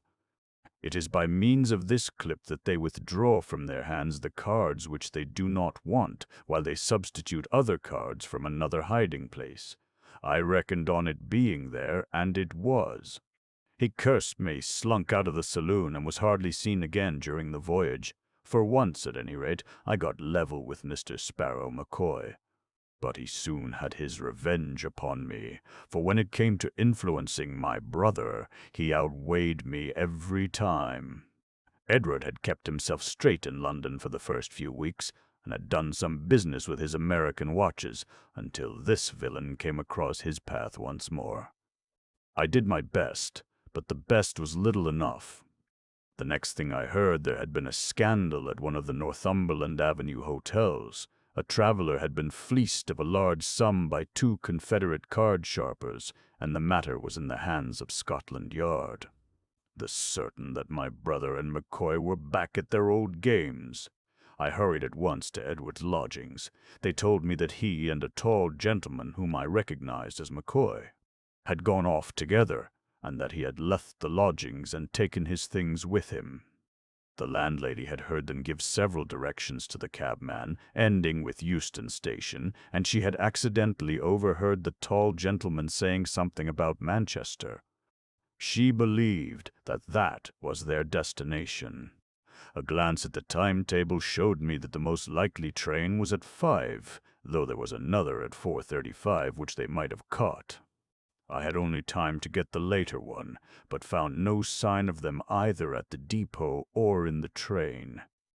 They must have gone on by the earlier one, so I determined to follow them to Manchester and search for them in the hotels there. One last appeal to my brother by all that he owed to my mother might even now be the salvation of him. My nerves were overstrung, and I lit a cigar to steady them. At that moment, just as the train was moving off, the door of my compartment was flung open, and there were McCoy and my brother on the platform. They were both disguised, and with good reason, for they knew that the up, so that only his eyes and nose were showing. My brother was dressed like a woman, with a black veil half down his face, but of course it did not deceive me for an instant, nor would it have done so even if I had not known that he had often used such a dress before. I started up, and as I did so, McCoy recognized me. He said something. The conductor slammed the door, and they were shown into the next compartment. I tried to stop the train so as to follow them, but the wheels were already moving, and it was too late. When we stopped at Willesden, I instantly changed my carriage. It appears that I was not seen to do so, which is not surprising, as the station was crowded with people. McCoy, of course, was expecting me, and he had spent the time between Euston and Willesden in saying all he could to harden my brother's heart and set him against me. That is what I fancy, for I had never found him so impossible to soften or to move. I tried this way and I tried that. I pictured his future in an English gaol. I described the sorrow of his mother when I came back with the news. I said everything to touch his heart, but all to no purpose. He sat there with a fixed sneer upon his handsome face, while every now and then Sparrow McCoy would throw in a taunt at me or some word of encouragement to hold my brother to his resolutions. "Why don't you run a Sunday school?" he would say to me, and then, in the same breath, "He thinks you have no will of your own. He thinks you are just the baby brother and that he can lead you where he likes. He's only just finding out that you are a man as well as he." It was those words of his which set me talking bitterly. We had left Willesden, you understand, for all this took some time. My temper got the better of me, and for the first time in my life I let my brother see the rough side of me. Perhaps it would have been better had I done so earlier and more often. "A man," said I. "Well, I'm glad to have your friend's assurance of it, for no one would suspect it to see you like a boarding-school missy. I don't suppose in all this country there is a more contemptible-looking creature than you are as you sit there with that dully pinafore upon you." He colored up at that, for he was a vain man, and he winced from ridicule. "It's only a dust cloak," said he, and he slipped it off. "One has to throw the coppers off one's scent, and I had no other way to do it." He took his toque off with the veil attached, and he put both it and the cloak into his brown bag. "Anyway, I don't need to wear it until the conductor comes round," said he. "Nor then either," said I, and taking the bag I slung it with all my force out of the window. "Now," said I, "you'll never make a Mary Jane of yourself while I can help it. If nothing but that disguise stands between you and a gale, then to gale you shall go." That was the way to manage him. I felt my advantage at once. His supple nature was one which yielded to roughness far more readily than to entreaty. He flushed with shame and his eyes filled with tears. But McCoy saw my advantage also, and was determined that I should not pursue it. "He's my pard, and you shall not bully him," he cried. "He's my brother, and you shall not ruin him," said I. "I believe a spell of prison is the very best way of keeping you apart, and you shall have it, or it will be no fault of mine." "Oh, you would squeal, would you?" he cried, and in an instant he whipped out his revolver. I sprang for his hand, but saw that I was too late, and jumped aside. At the same instant he fired, and the bullet which would have struck me passed through the heart of my unfortunate brother. He dropped without a groan upon the floor of the compartment, and McCoy and I, equally horrified, knelt at each side of him, trying to bring back some signs of life. McCoy still held the loaded revolver in his hand, but his anger against me and my resentment towards him had both for the moment been swallowed up in this sudden tragedy. It was he who first realized the situation. The train was for some reason going very slowly at the moment, and he saw his opportunity for escape. In an instant he had the door open, but I was as quick as he, and jumping upon him the two of us fell off the footboard and rolled in each other's arms down a steep embankment. At the bottom I struck my head against a stone, and I remembered nothing more. When I came to myself, I was lying among some low bushes not far from the railroad track, and somebody was bathing my head with a wet handkerchief. It was Sparrow McCoy. "I guess I couldn't leave you," said he. "I didn't want to have the blood of two of you on my hands in one day." "You loved your brother, I've no doubt, but you didn't love him a cent more than I loved him, though you'll say that I took a queer way to show it. Anyhow, it seems a mighty empty world now that he is gone, and I don't care a continental whether you give me over to the hangman or not. He had turned his ankle in the fall, and there we sat, he with his useless foot, and I with my throbbing head, and we talked and talked until gradually my bitterness began to soften and to turn into something like sympathy. What was the use of revenging his death upon a man who was as much stricken by that death as I was? And then, as my wits gradually returned, I began to realize also that I could do nothing against McCoy which would not recoil upon my mother and myself. How could we convict him without a full account of my brother's career being made public, the very thing which of all others we wished to avoid? It was really as much our interest as his to cover the matter up, and from being an avenger of crime, I found myself changed to a conspirator against justice. The place in which we found ourselves was one of those pheasant preserves which are so common in the old country, and as we groped our way through it, I found myself consulting the slayer of my brother as to how far it would be possible to hush it up. I soon realized from what he said that unless there were some papers of which we knew nothing in my brother's pockets, there was really no possible means by which the police could identify him or learn how he had got there. His ticket was in McCoy's pocket, and so was the ticket for some baggage which they had left at the depot. Like most Americans, he had found it cheaper and easier to buy an outfit in London than to bring one from New York, so that all his linen and clothes were new and unmarked. The bag, containing the dust cloak which I had thrown out of the window, may have fallen among some bramble patch where it is still concealed, or may have been carried off by some tramp, or may have come into the possession of the police, who kept the incident to themselves. Anyhow, I have seen nothing about it in the London papers. As to the watches, they were a selection from those which had been entrusted to him for business purposes. It may have been for the same business purposes that he was taking them to Manchester, but, well, it's too late to enter into that. I don't blame the police for being at fault. I don't see how it could have been otherwise. There was just one little clue that they might have followed up, but it was a small one. I mean that small circular mirror which was found in my brother's pocket. It isn't a very common thing for a young man to carry about with him, is it? But a gambler might have told you what such a mirror may mean to a card sharper. If you sit back a little from the table and lay the mirror face upwards upon your lap, you can see, as you deal, every card that you give to your adversary. It is not hard to say whether you see a man or raise him when you know his cards as well as your own. It was as much a part of a sharper's outfit as the elastic clip upon Sparrow McCoy's arm. Taking that, in connection with the recent frauds at the hotels, the police might have got hold of one end of the string. I don't think there is much more for me to explain. We got to a village called Amersham that night in the character of two gentlemen upon a walking tour, and afterwards we made our way quietly to London, whence McCoy went on to Cairo, and I returned to New York. My mother died 6 months afterwards, and I am glad to say that to the day of her death she never knew what happened.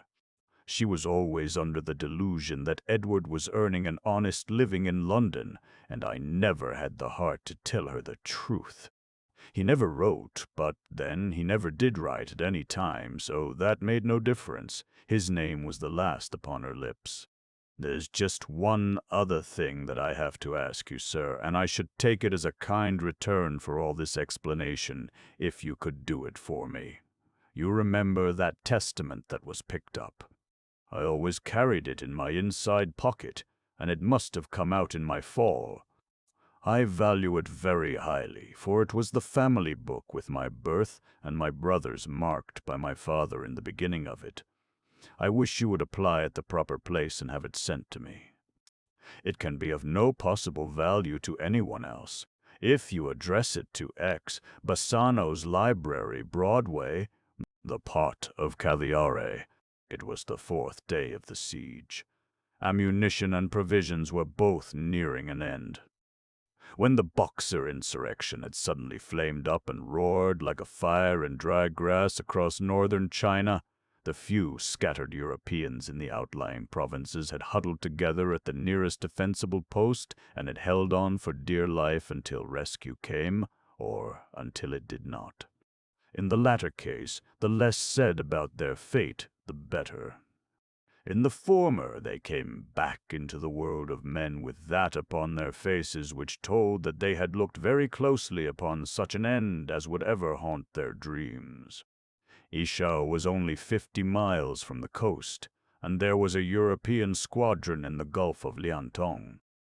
Therefore the absurd little garrison, consisting of native Christians and railwaymen, with a German officer to command them and 5 civilian Europeans to support him, held on bravely with the conviction that help must soon come sweeping down to them from the low hills to eastward. The sea was visible from those hills, and on the sea were their armed countrymen. Surely, then, they could not feel deserted.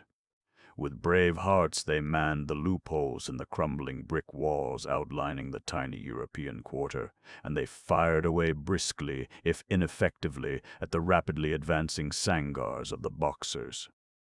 It was certain that in another day or so they would be at the end of their resources, but then it was equally certain that in another day or so they must be relieved. It might be a little sooner or it might be a little later, but there was no one who ever ventured to hint that the relief would not arrive in time to pluck them out of the fire. Up to Tuesday night there was no word of discouragement. It was true that on the Wednesday their robust faith in what was going forward behind those eastern hills had weakened a little. The gray slopes lay bare and unresponsive, while the deadly sangars pushed ever nearer, so near that the dreadful faces which shrieked imprecations at them from time to time over the top could be seen in every hideous feature. There was not so much of that now, since young Ainsley of the diplomatic service, with his neat little .33 sporting rifle, had settled down in the squat church tower and had devoted his days to abating the nuisance. But a silent sangar is an even more impressive thing than a clamorous one, and steadily, irresistibly, inevitably, the lines of brick and rubble drew closer. Soon they would be so near that one rush would assuredly carry the frantic swordsman over the frail entrenchment. It all seemed very black upon the Wednesday evening. Colonel Dressler, the German ex-infantry soldier, went about with an imperturbable face but a heart of lead. Ralston, of the railway, was up half the night writing farewell letters. Professor Mercer, the old entomologist, was even more silent and grimly thoughtful than ever. Ainsley had lost some of his flippancy. On the whole, the ladies, Miss Sinclair, the nurse of the Scotch mission, Mrs. Patterson, and her pretty daughter Jessie were the most composed of the party. Father Pierre of the French mission was also unaffected, as was natural to one who regarded martyrdom as a glorious crown. The Boxers yelling for his blood beyond the walls disturbed him less than his forced association with the sturdy Scotch Presbyterian presence of Mr. Patterson, with whom for 10 years he had wrangled over the souls of the natives. They passed each other now in the corridors as dog passes cat, and each kept a watchful eye upon the other, lest even in the trenches he might filch some sheep from the rival fold, whispering heresy in his ear. But the Wednesday night passed without a crisis, and on the Thursday all was bright once more. It was Ainsley up in the clock tower who had first heard the distant thud of a gun. Then Dressler heard it, and within half an hour it was audible to all that strong iron voice, calling to them from afar and bidding them to be of good cheer, since help was coming. It was clear that the landing party from the squadron was well on its way. It would not arrive an hour too soon. The cartridges were nearly finished. Their half-rations of food would soon dwindle to an even more pitiful supply. But what need to worry about that now that relief was assured? There would be no attack that day, as most of the Boxers could be seen streaming off in the direction of the distant firing, and the long lines of sangars were silent and deserted. They were all able, therefore, to assemble at the lunch table, a merry, talkative party, full of that joy of living which sparkles most brightly under the imminent shadow of death. "The pot of caviar," cried Ainsley. "Come, Professor, out with the pot of caviar." "Pot's tausened!" "Yes," grunted old Dressler, "it is certainly time that we had that famous pot." The ladies joined in, and from all parts of the long, ill-furnished table there came the demand for caviar. It was a strange time to ask for such a delicacy, but the reason is soon told. Professor Mercer, the old Californian entomologist, had received a jar of caviar in a hamper of goods from San Francisco, arriving a day or two before the outbreak. In the general pooling and distribution of provisions, this one dainty and 3 bottles of Lacrima Christi from the same hamper had been accepted and set aside. By common consent, they were to be reserved for the final joyous meal when the end of their peril should be in sight. Even as they sat, the thud-thud of the relieving guns came to their ears, more luxurious music to their lunch than the most sybaritic restaurant of London could have supplied. Before evening, the relief would certainly be there. Why, then, should their stale bread not be glorified by the treasured caviar? But the professor shook his gnarled old head and smiled his inscrutable smile. "Better wait," said he. "Wait? Why, wait!" cried the company. "They have still far to come," he answered. "They will be here for supper at the latest," said Ralston, of the railway, a keen, bird-like man with bright eyes and long, projecting nose. "They cannot be more than 10 miles from us now." "If they only did 2 miles an hour, it would make them due at 7. "There is a battle on the way," remarked the colonel. "You will grant 2 hours or 3 hours for the battle." "Not half an hour," cried Ainsley. "They will walk through them as if they were not there. What can these rascals with their matchlocks and swords do against modern weapons?" "It depends on who leads the column of relief," said Dressler. "If they are fortunate enough to have a German officer—" "An Englishman for my money," cried Ralston. "The French Commodore is said to be an excellent strategist," remarked Father Pierre. "I don't see that it matters a toss," cried the exuberant Ainsley. "Mr. Mauser and Mr. Maxim are the 2 men who will see us through, and with them on our side no leader can go wrong. I tell you, they will just brush them aside and walk through them. So now, Professor, come on with that pot of caviar." But the old scientist was unconvinced. "We shall reserve it for supper," said he. "After all," said Mr. Patterson in his slow, precise Scottish intonation, "it will be a courtesy to our guests, the officers of the relief, if we have some palatable food to lay before them. I'm in agreement with the professor that we reserve the caviar for supper." The argument appealed to their sense of hospitality. There was something pleasantly chivalrous, too, in the idea of keeping their one little delicacy to give a savor to the meal of their preservers. There was no more talk of the caviar. "By the way, Professor," said Mr. Patterson, "I've only heard today that this is the 2nd time that you have been besieged in this way. I'm sure we should all be very interested to hear some details of your previous experience." The old man's face set very grimly. "I was in Songtong in South China in '89, said he. "It's a very extraordinary coincidence that you should twice have been in such a perilous situation," said the missionary. "Tell us how you were relieved at Songtong." The shadow deepened upon the weary face. "We were not relieved," said he. "What? The place fell?" "Yes, it fell." "And you came through alive. I am a doctor as well as an entomologist. They had many wounded. They spared me. And the rest? Asses." "Assis!" cried the little French priest, raising his hand in protest. He had been 20 years in China. The professor had said nothing, but there was something, some lurking horror in his dull gray eyes which had turned the ladies pale. "I am sorry," said the missionary. "I can see that it is a painful subject. I should not have asked." "No," the professor answered slowly. "It is wiser not to ask. It is better not to speak about such things at all. But surely those guns are very much nearer?" There could be no doubt of it. After a silence, the thud-thud had recommenced with a lively ripple of rifle fire playing all round that deep bass-master note.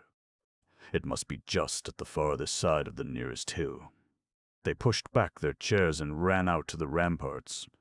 The silent-footed native servants came in and cleared the scanty remains from the table. But after they had left, the old professor sat on there, his massive, gray-crowned head leaning upon his hands and the same pensive look of horror in his eyes. Some ghosts may be laid for years, but when they do rise, it is not so easy to drive them back to their slumbers. The guns had ceased outside, but he had not observed it, lost as he was in the one supreme and terrible memory of his life.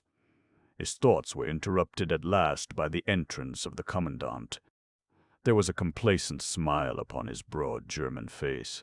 "The Kaiser will be pleased," said he, rubbing his hands. "Yes, certainly it should mean a decoration. Defense of Ischau against the Boxers by Colonel Dressler, late Major of the 11th Hanoverian Infantry. Splendid resistance of small garrison against overwhelming odds. It will certainly appear in the Berlin papers."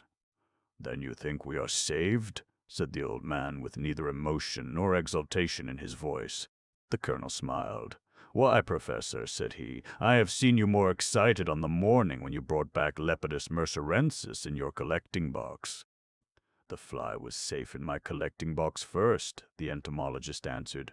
"I have seen so many strange turns of fate in my long life that I do not grieve nor do I rejoice until I know that I have cause.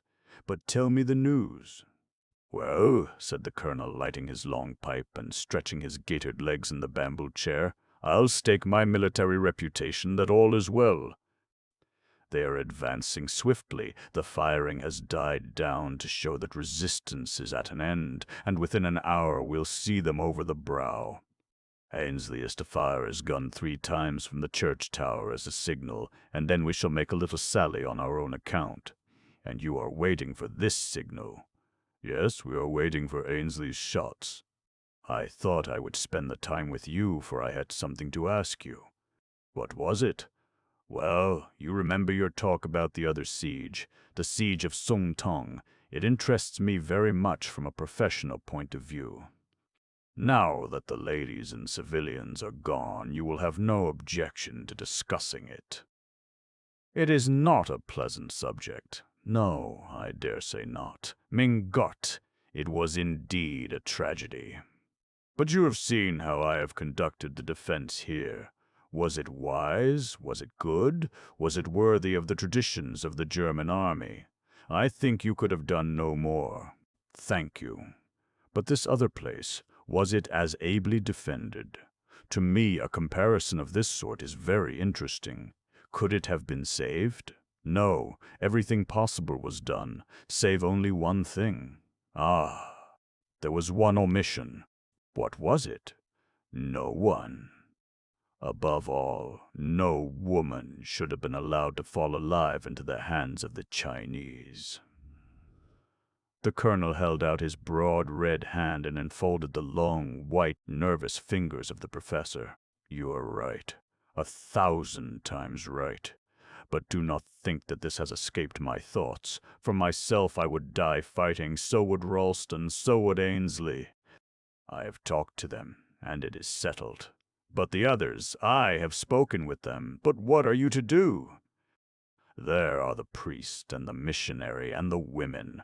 Would they wish to be taken alive? They would not promise to take steps to prevent it. They would not lay hands on their own lives. Their consciences would not permit it. Of course, it is all over now, and we need not speak of such dreadful things. But what would you have done in my place? Kill them? Mein Gott, you would murder them. In mercy, I would kill them. Man, I have been through it. I have seen the death of the hot eggs. I have seen the death of the boiling kettle. I have seen the women. My God, I wonder that I have ever slept sound again." His usually impassive face was working and quivering with the agony of the remembrance. I was strapped to a stake with thorns in my eyelids to keep them open, and my grief at their torture was a less thing than my self-reproach when I thought that I could, with one tube of tasteless tablets, have snatched them at the last instant from the hands of their tormentors. Murder! I am ready to stand at the divine bar and answer for 1,000 murders such as that. Sin! Why, it is such an act as might well cleanse the stain of real sin from the soul. But if, knowing what I do, I should have failed this second time to do it, then, by heaven, there is no hell deep enough or hot enough to receive my guilty, craven spirit." The colonel rose, and again his hand clasped that of the professor. "You speak sense," said he. "You are a brave, strong man who know your own mind. Yes, by the Lord, you would have been my great help had things gone the other way. I have often thought and wondered in the dark, early hours of the morning, but I did not know how to do it. But we should have heard Ainsley's shots before now. I will go and see." Again, the old scientist sat alone with his thoughts.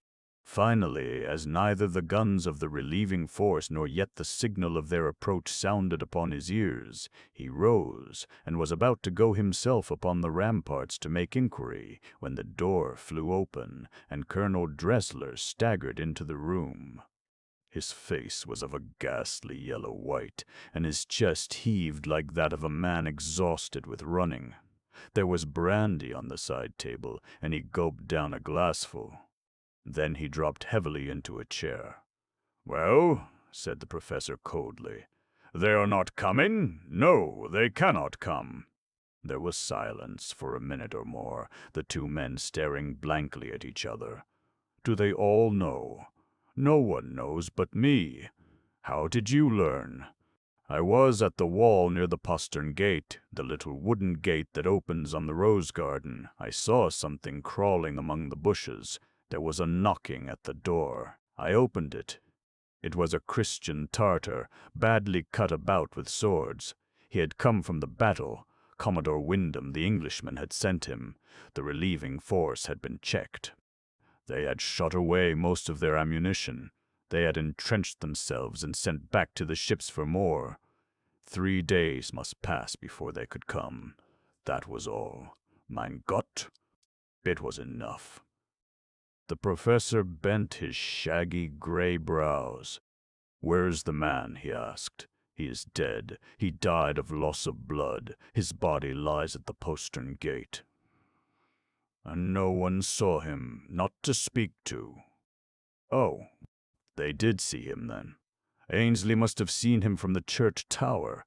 He must know that I have had tidings. He will want to know what they are. If I tell him, they must all know. How long can we hold out? An hour or two at the most. Is that absolutely certain? I pledge my credit as a soldier upon it." "Then we must fall?" "Yes, we must fall. There is no hope for us. None."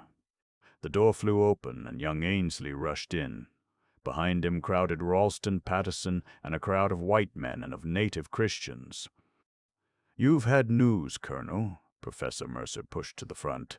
"Colonel Dressler has just been telling me. It is all right. They have halted, but will be here in the early morning. There is no longer any danger." A cheer broke from the group in the doorway. Everyone was laughing and shaking hands. "But suppose they rush us before tomorrow morning," cried Ralston in a petulant voice. "What infernal fools these fellows are not to push on." "Lazy devils! They should be court-martialed, every man of them." "It's all safe," said Ainsley. "These fellows have had a bad knock. We can see their wounded being carried by the 100 over the hill. They must have lost heavily. They won't attack before morning." "No, no," said the colonel. "It is certain that they won't attack before morning. Nonetheless, get back to your posts. We must give no point away." He left the room with the rest, but as he did so he looked back, and his eyes for an instant met those of the old professor. "I leave it in your hands," was the message which he flashed. A stern, set smile was his answer.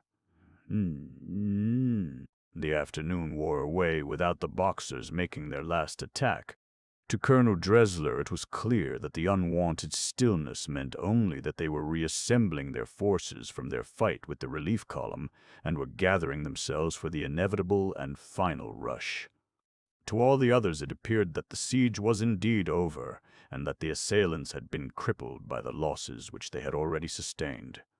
It was a joyous and noisy party, therefore, which met at the supper table, when the 3 bottles of Lacrima Christi were uncorked and the famous port of caviar was finally opened. It was a large jar, and though each had a tablespoonful of the delicacy, it was by no means exhausted.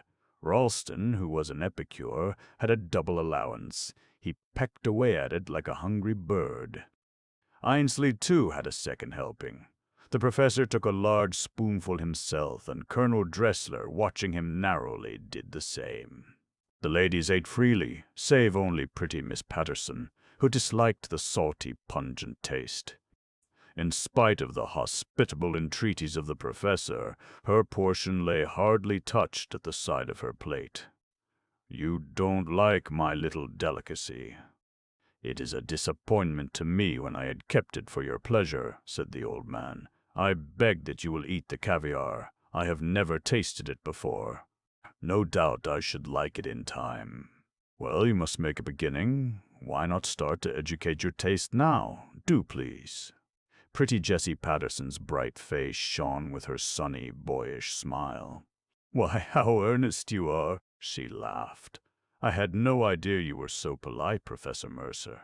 Even if I do not eat it, I am just as grateful." "You are foolish not to eat it," said the professor, with such intensity that the smile died from her face and her eyes reflected the earnestness of his own. "I tell you it is foolish not to eat caviar tonight." "But why? Why?" she asked. "Because you have it on your plate, because it is sinful to waste it." "There, there," said stout Mrs. Patterson, leaning across. "Don't trouble her any more. I can see that she does not like it. But it shall not be wasted." She passed the blade of her knife under it and scraped it from Jessie's plate onto her own. "Now it won't be wasted. Your mind will be at ease, Professor." But it did not seem at ease. On the contrary, his face was agitated like that of a man who encounters an unexpected and formidable obstacle. He was lost in thought. The conversation buzzed cheerily. Everyone was full of his future plans. "No, no, there is no holiday for me," said Father Pierre. "We priests don't get holidays. Now that the mission and school are formed, I am to leave it to Father Amiel and to push westwards to found another." "You are leaving?" said Mr. Patterson. "You don't mean that you are going away from Ichau?" Father Pierre shook his venerable head in waggish reproof. "You must not look so pleased, Mr. Patterson." "Well, well, our views are very different," said the Presbyterian, "but there is no personal feeling towards you, Father Pierre. At the same time, how any reasonable, educated man at this time of the world's history can teach these poor benighted heathen that?" A general buzz of remonstrance silenced the theology. "What will you do yourself, Mr. Patterson?" asked someone. "Well, I'll take 3 months in Edinburgh to attend the annual meeting. You'll be glad to do some shopping in Princes Street, I'm thinking, Mary. And you, Jessie, you'll see some folk your own age. Then we can come back in the fall, when your nerves have had a rest." "Indeed, we shall all need it," said Miss Sinclair, the mission nurse. "You know, this long strain takes me in the strangest way. At the present moment I can hear such a buzzing in my ears." "Well, that's funny, for it's just the same with me," cried Ainsley, an absurd up-and-down buzzing as if a drunken bluebottle were trying experiments on his register. "As you say, it must be due to nervous strain. For my part, I'm going back to Peking, and I hope I may get some promotion over this affair. I can get good polo here, and that's as fine a change of thought as I know. How about you, Ralston?" "Oh, I don't know. I've hardly had time to think. I want to have a real good, sunny, bright holiday and forget it all. It was funny to see all the letters in my room. It looked so black on Wednesday night that I had settled up my affairs and written to all my friends. I don't quite know how they were to be delivered, but I trusted to luck. I think I will keep those papers as a souvenir. They will always remind me of how close a shave we have had." "Yes, I would keep them," said Dressler. His voice was so deep and solemn that every eye was turned upon him. "What is it, Colonel? You seem in the blues tonight." It was Ainsley who spoke. "No, no, I am very contented." "Well, so you should be when you see success in sight. I am sure we are all indebted to you for your science and skill. I don't think we could have held the place without you. Ladies and gentlemen, I ask you to drink the health of Colonel Dresler of the Imperial German Army. Er soll leben hoch!" They all stood up and raised their glasses to the soldier with smiles and bows. His pale face flushed with professional pride. "I have always kept my books with me. I have forgotten nothing," said he. "I do not think that more could be done. If things had gone wrong with us and the place had fallen, you would, I am sure, have freed me from any blame or responsibility." He looked wistfully round him.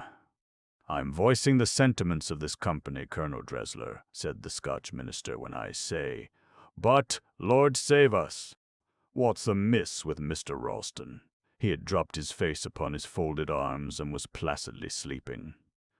"Don't mind him," said the professor hurriedly. "We are all in the stage of reaction now. I have no doubt that we are all liable to collapse. It is only tonight that we shall feel what we have gone through." "I'm sure I can fully sympathize with him," said Mrs. Patterson. "I don't know when I have been more sleepy. I can hardly hold my own head up." She cuddled back in her chair and shut her eyes. "Well, I've never known Mary do that before," cried her husband, laughing heartily. "Gone to sleep over her supper. Whatever will she think when we tell her of it afterwards? But the air does seem hot and heavy. I can certainly excuse anyone who falls asleep tonight. I think that I shall turn in early myself." Ainsley was in a talkative, excited mood.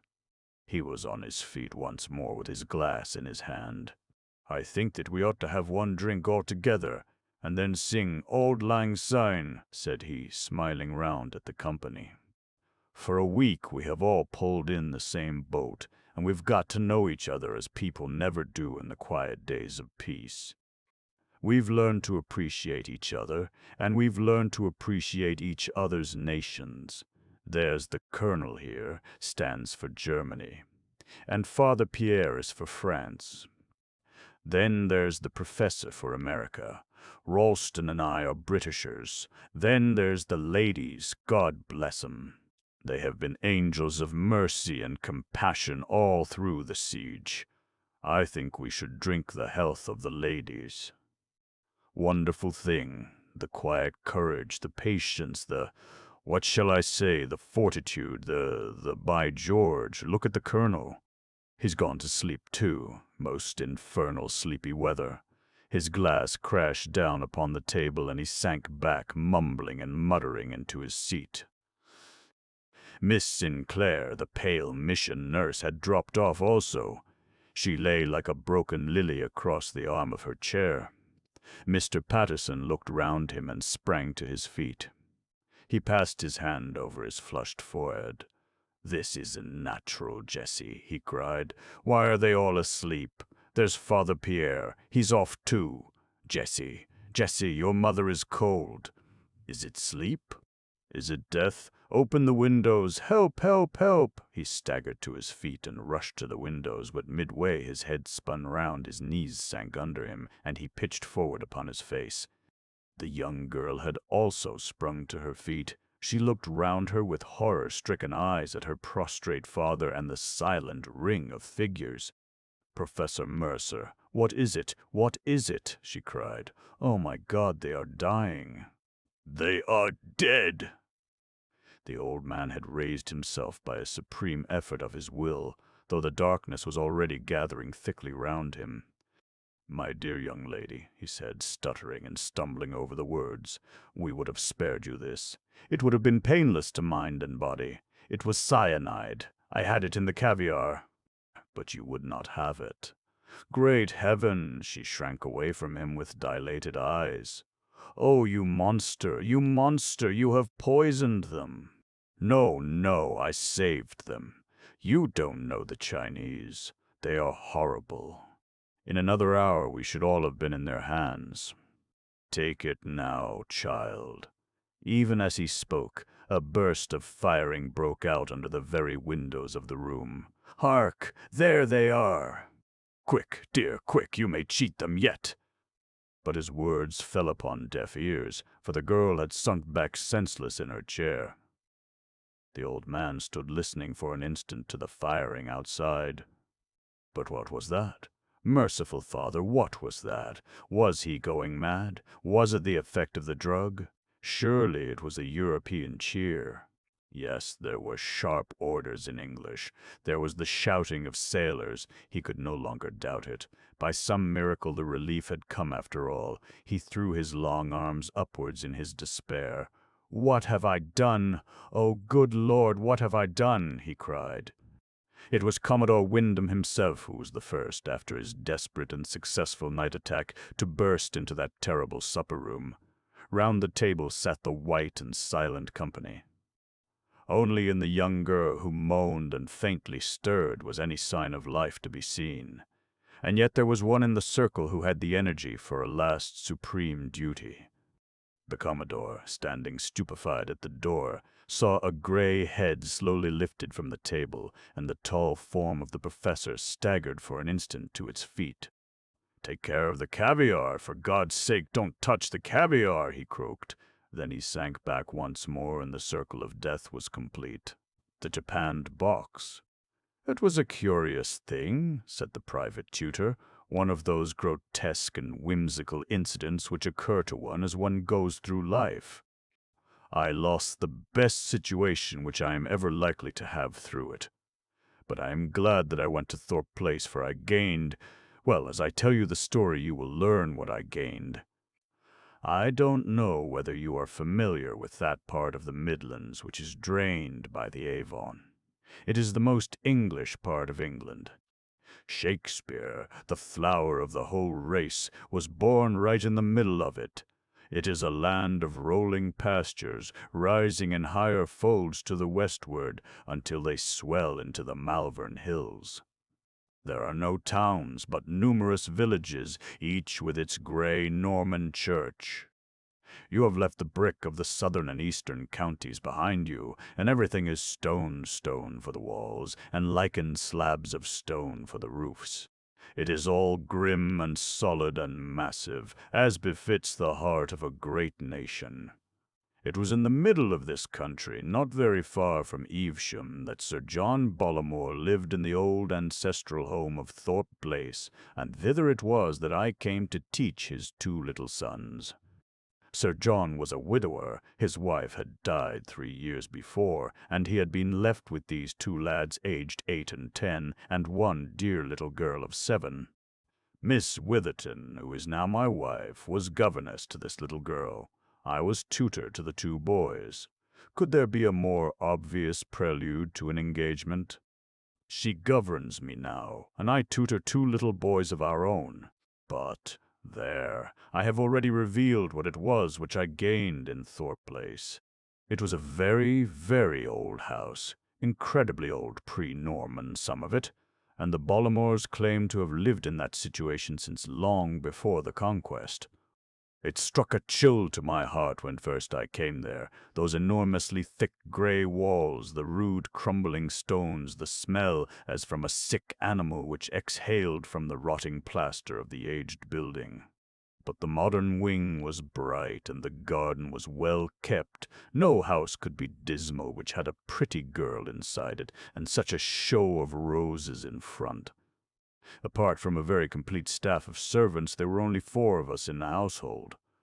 These were Miss Witherton, who was at that time 4 and 20, and as pretty as Mrs. Colmore is now.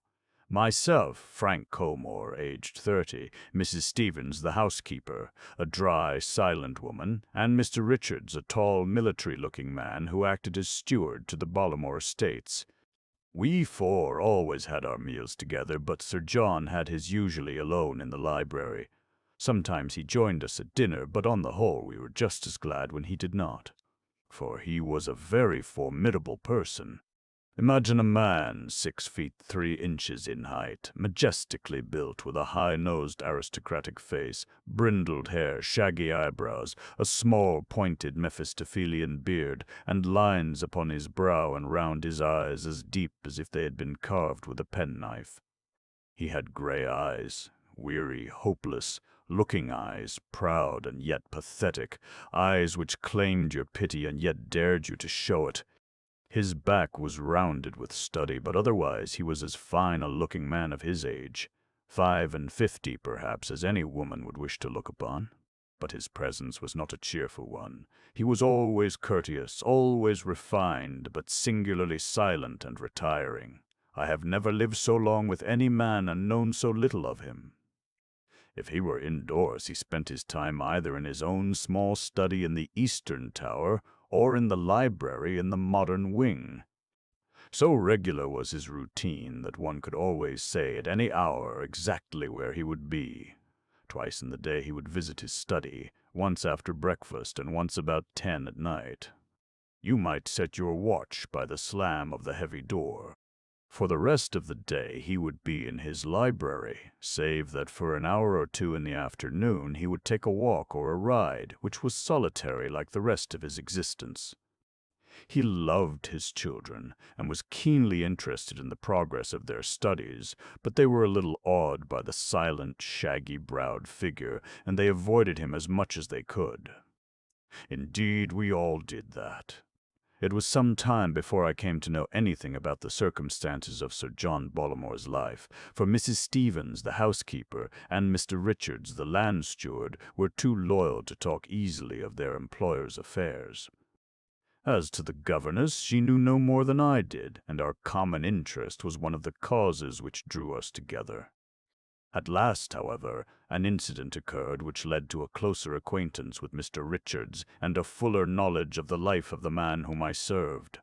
The immediate cause of this was no less than the falling of Master Percy, the youngest of my pupils, into the mill race, with imminent danger both to his life and to mine, since I had to risk myself in order to save him.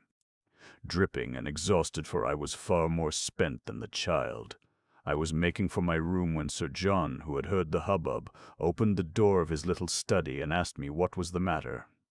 I told him of the accident, but assured him that his child was in no danger, while he listened with a rugged, immobile face which expressed in its intense eyes and tightened lips all the emotion which he tried to conceal. "One moment. Step in here. Let me have the details," said he, turning back through the open door. And so I found myself within that little sanctum, inside which, as I afterwards learned, no other foot had for 3 years been set, save that of the old servant who cleaned it out. It was a round room, conforming to the shape of the tower in which it was situated, with a low ceiling, a single narrow, ivy-wreathed window, and the simplest of furniture. An old carpet, a single chair, a deal table, and a small shelf of books made up the whole contents. On the table stood a full-length photograph of a woman. I took no particular notice of the features, but I remember that a certain gracious gentleness was the prevailing impression. Beside it were a large black japanned box, and 1 or 2 bundles of letters or papers fastened together with elastic bands. Our interview was a short one, for Sir John Bollamore perceived that I was soaked, and that I should change without delay. The incident led, however, to an instructive talk with Richards, the agent, who had never penetrated into the chamber which chance had opened to me. That very afternoon he came to me all curiosity, and walked up and down the garden path with me, while my 2 charges played tennis upon the lawn beside us. "You hardly realize the exception which has been made in your favor," said he. "That room has been kept such a mystery, and Sir John's visits to it have been so regular and consistent, that an almost superstitious feeling has arisen about it in the household.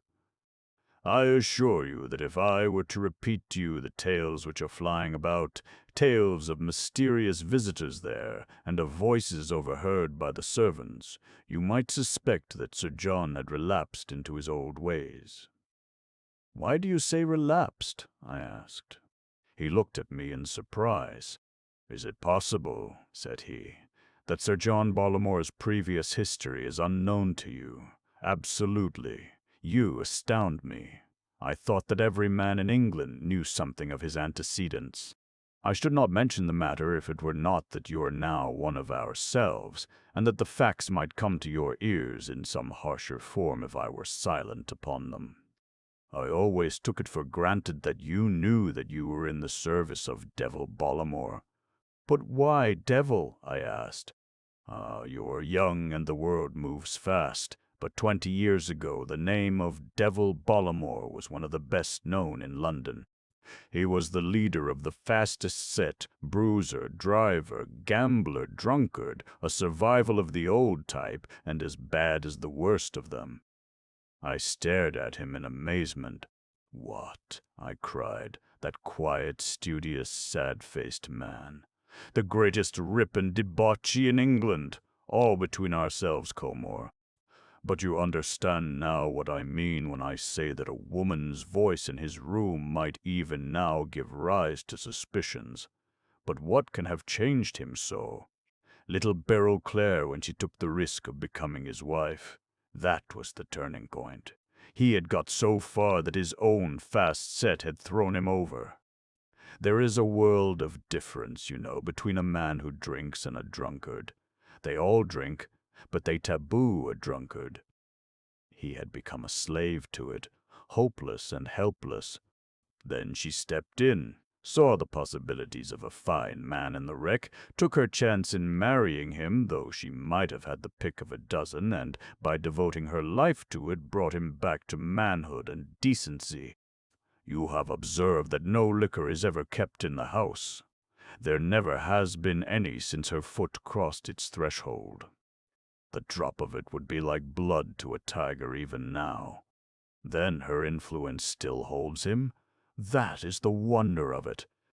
When she died 3 years ago, we all expected and feared that he would fall back into his old ways. She feared it herself, and the thought gave a terror to death, for she was like a guardian angel to that man, and lived only for the one purpose. By the way, did you see a black Japan box in his room? Yes. I fancy it contains her letters. If ever he has occasion to be away, if only for a single night, he invariably takes his black japanned box with him. Well, well, Colmore, perhaps I have told you rather more than I should, but I shall expect you to reciprocate if anything of interest should come to your knowledge. I could see that the worthy man was consumed with curiosity and just a little piqued that I, the newcomer, should have been the first to penetrate into the untrodden chamber. But the fact raised me in his esteem, and from that time onwards I found myself upon more confidential terms with him. And now the silent and majestic figure of my employer became an object of greater interest to me. I began to understand that strangely human look in his eyes, those deep lines upon his careworn face. He was a man who was fighting a ceaseless battle, holding at arm's length from morning till night a horrible adversary who was forever trying to close with him, an adversary which would destroy him body and soul could it but fix its claws once more upon him. As I watched the grim, round-backed figure pacing the corridor or walking in the garden, this imminent danger seemed to take bodily shape, and I could almost fancy that I saw this most loathsome and dangerous of all the fiends crouching closely in his very shadow, like a half-cowed beast which slinks beside its keeper, ready at any unguarded moment to spring at his throat. And the dead woman, the woman who had spent her life in warding off this danger, took shape also to my imagination, and I saw her as a shadowy but beautiful presence which intervened forever with arms uplifted to screen the man whom she loved. In some subtle way he divined the sympathy which I had for him, and he showed in his own silent fashion that he appreciated it. He even invited me once to share his afternoon walk, and although no word passed between us on this occasion, it was a mark of confidence which he had never shown to anyone before. He asked me also to index his library. It was one of the best private libraries in England, and I spent many hours in the evening in his presence, if not in his society, he reading at his desk and I sitting in a recess by the window, reducing to order the chaos which existed among his books. In spite of these close relations, I was never again asked to enter the chamber in the turret. And then came my revulsion of feeling. A single incident changed all my sympathy to loathing, and made me realize that my employer still remained all that he had ever been, with the additional vice of hypocrisy. What happened was as follows. One evening Miss Witherton had gone down to Broadway, the neighboring village, to sing at a concert for some charity, and I, according to my promise, had walked over to escort her back.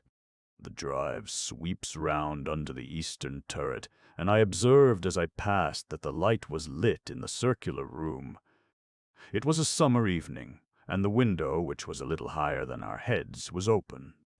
We were, as it happened, engrossed in our own conversation at the moment, and we had paused upon the lawn which skirts the old turret, when suddenly something broke in upon our talk and turned our thoughts away from our own affairs. It was a voice, the voice undoubtedly of a woman.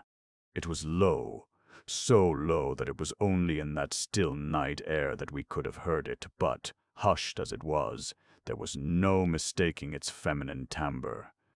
It spoke hurriedly, gaspingly for a few sentences, and then was silent, a piteous, breathless, imploring sort of voice. Miss Witherton and I stood for an instant staring at each other. Then we walked quickly in the direction of the hall door. "It came through the window," I said. "We must not play the part of eavesdroppers," she answered. "We must forget that we have ever heard it." There was an absence of surprise in her manner which suggested a new idea to me. "You have heard it before," I cried. I could not help it.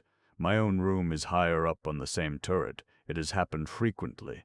Who can the woman be? I have no idea. I had rather not discuss it. Her voice was enough to show me what she thought, but granting that our employer led a double and dubious life, who could she be, this mysterious woman who kept him company in the old tower? I knew from my own inspection how bleak and bare a room it was. She certainly did not live there. But in that case, where did she come from? It could not be any one of the household. They were all under the vigilant eyes of Mrs. Stevens. The visitor must come from without, but how? And then suddenly I remembered how ancient this building was, and how probable that some medieval passage existed in it. There is hardly an old castle without one. The mysterious room was the basement of the turret, so that if there were anything of the sort it would open through the floor. There were numerous cottages in the immediate vicinity. The other end of the secret passage might lie among some tangle of bramble in the neighboring copse. I said nothing to anyone, but I felt that the secret of my employer lay within my power. And the more convinced I was of this, the more I marveled at the manner in which he concealed his true nature. Often as I watched his austere figure, I asked myself if it were indeed possible that such a man should be living this double life, and I tried to persuade myself that my suspicions might after all prove to be ill-founded. But there was the female voice, there was the secret nightly rendezvous in the turret chamber. How could such facts admit of an innocent interpretation? I conceived a horror of the man. I was filled with loathing at his deep, consistent hypocrisy. Only once during all those months did I ever see him without that sad but impassive mask which he usually presented towards his fellow man. For an instant I caught a glimpse of those volcanic fires which he had damped down so long. The occasion was an unworthy one, for the object of his wrath was none other than the aged charwoman whom I have already mentioned as being the one person who was allowed within his mysterious chamber. I was passing the corridor which led to the turret, for my own room lay in that direction, when I heard a sudden startled scream, and merged in it the husky growling note of a man who is inarticulate with passion. It was the snarl of a furious wild beast. Then I heard his voice thrilling with anger. "You would dare," he cried. "You would dare to disobey my directions." An instant later the charwoman passed me, flying down the passage, white-faced and tremulous, while the terrible voice thundered behind her. "Go to Mrs. Stevens for your money. Never set foot in Thorpe Place again." Consumed with curiosity, I could not help following the woman, and found her round the corner leaning against the wall and palpitating like a frightened rabbit. "What is the matter, Mrs. Brown?" I asked. "It's master," she gasped. "Oh, how frightened me! If you had seen his eyes, Mr. Colmore, sir. I thought he would have been the death of me. But what had you done?" "Done, sir? Nothing. At least nothing to make so much of. Just laid my hand on that black box of ice. Hadn't even opened it, when in he came and you aired the way. He went on. I've lost my place, and glad I am of it, for I would never trust myself within reach of him again." So it was the japanned box which was the cause of this outburst, the box from which he would never permit himself to be separated. What was the connection, or was there any connection between this and the secret visits of the lady whose voice I had overheard? Sir John Bollamore's wrath was enduring as well as fiery, for from that day Mrs. Brown, the charwoman, vanished from our ken, and Thorpe Place knew her no more. And now I wish to tell you the singular chance which solved all these strange questions and put my employer's secret in my possession. The story may leave you with some lingering doubt as to whether my curiosity did not get the better of my honor, and whether I did not condescend to play the spy. If you choose to think so, I cannot help it, but can only assure you that, improbable as it may appear, the matter came about exactly as I describe it. The first stage in this denouement was that the small room on the turret became uninhabitable. This occurred through the fall of the worm-eaten oaken beam which supported the ceiling. Rotten with age, it snapped in the middle one morning and brought down a quantity of plaster with it. Fortunately, Sir John was not in the room at the time. His precious box was rescued from amongst the debris and brought into the library, where, henceforward, it was locked within his bureau. Sir John took no steps to repair the damage, and I never had an opportunity of searching for that secret passage, the existence of which I had surmised. As to the lady, I had thought that this would have brought her visits to an end, had I not one evening heard Mr. Richards asking Mrs. Stevens who the woman was whom he had overheard talking to Sir John in the library.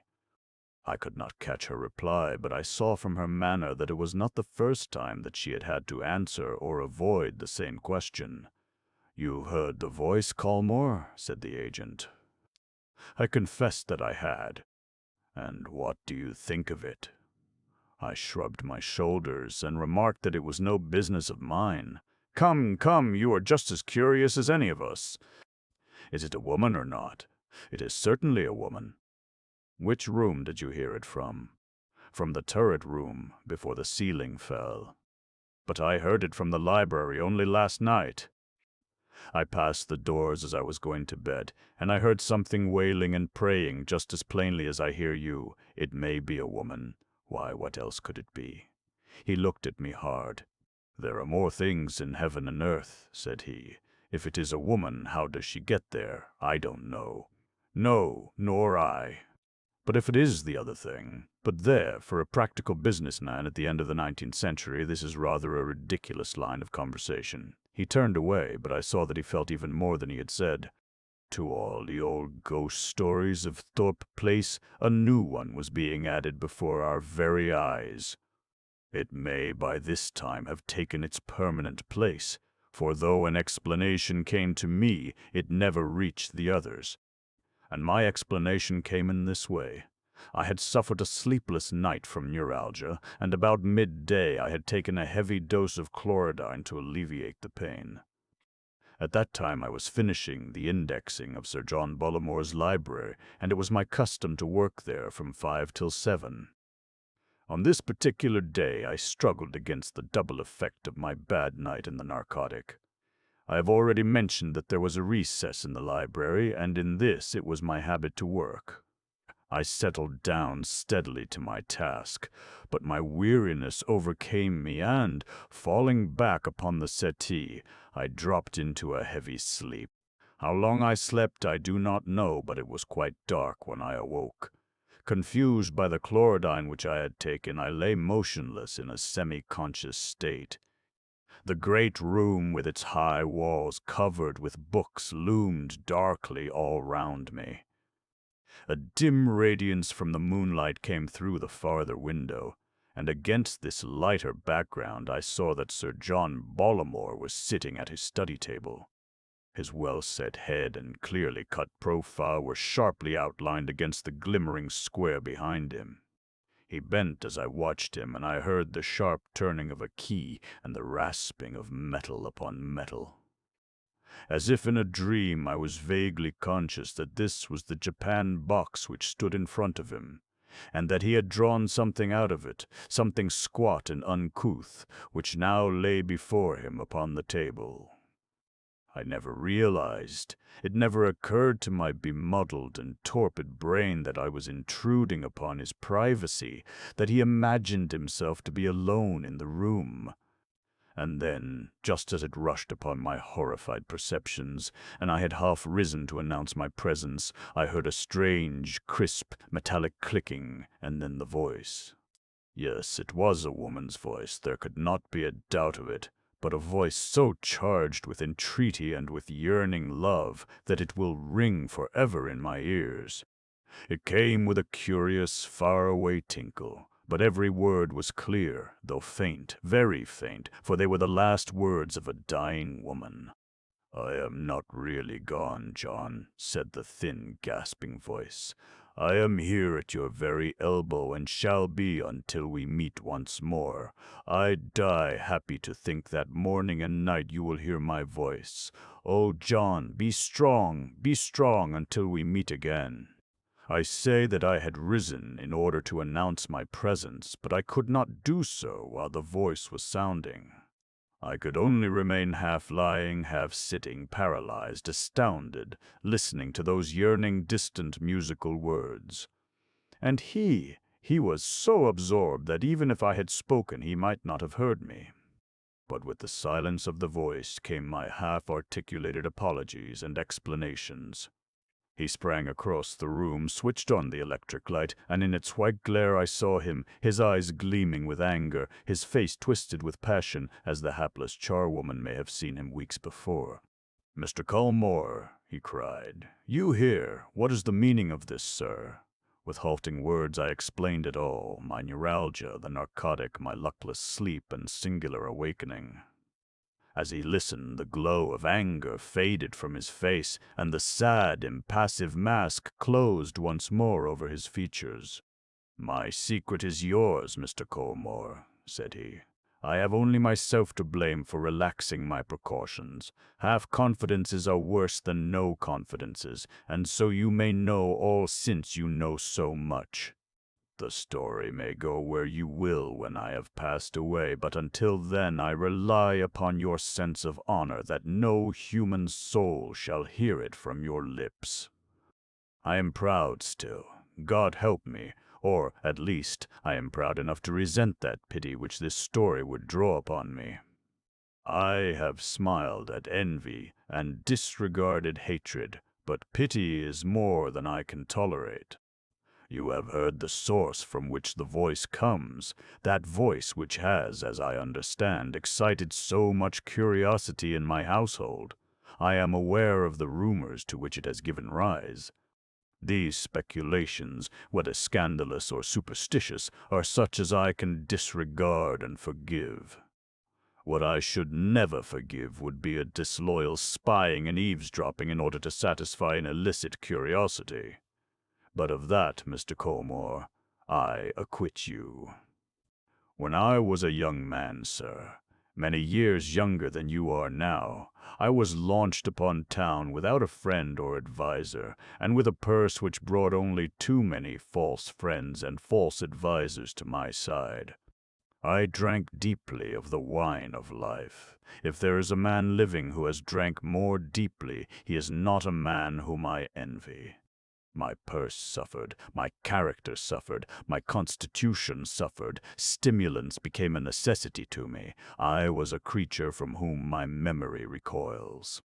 And it was at that time, the time of my blackest degradation, that God sent into my life the gentlest, sweetest spirit that ever descended as a ministering angel from above.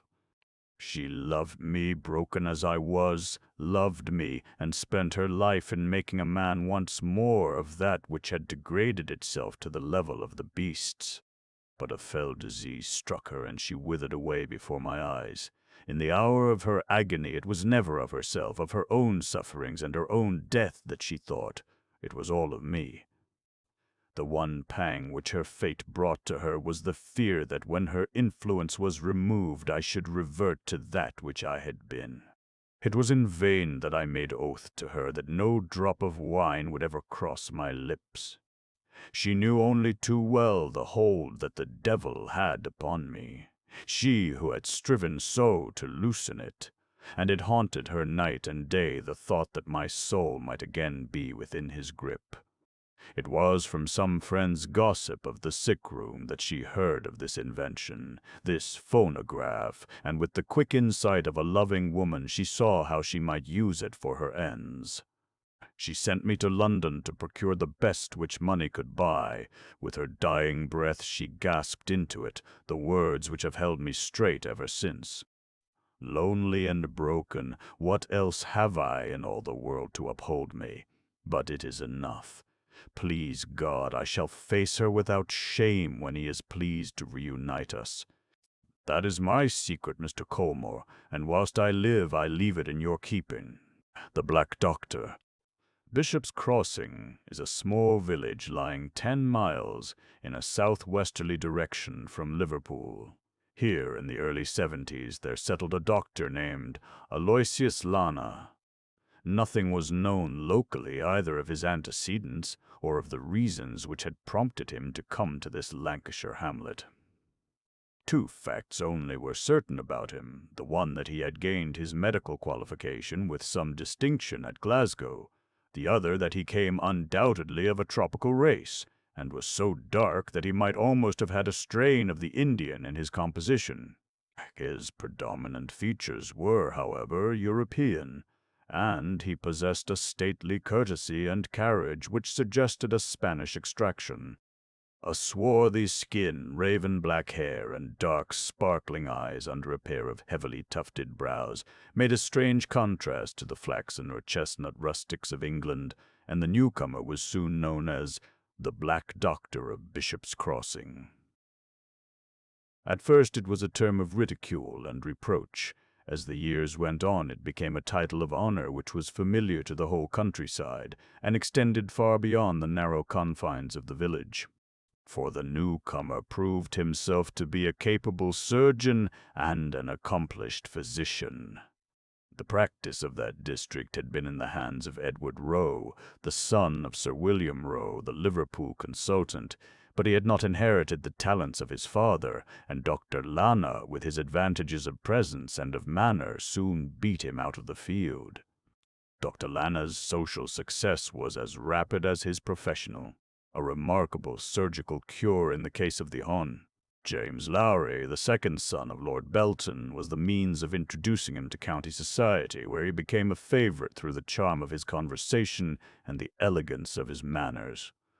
An absence of antecedents and of relatives is sometimes an aid rather than an impediment to social advancement, and the distinguished individuality of the handsome doctor was its own recommendation. His patients had one fault, and one fault only, to find with him. He appeared to be a confirmed bachelor.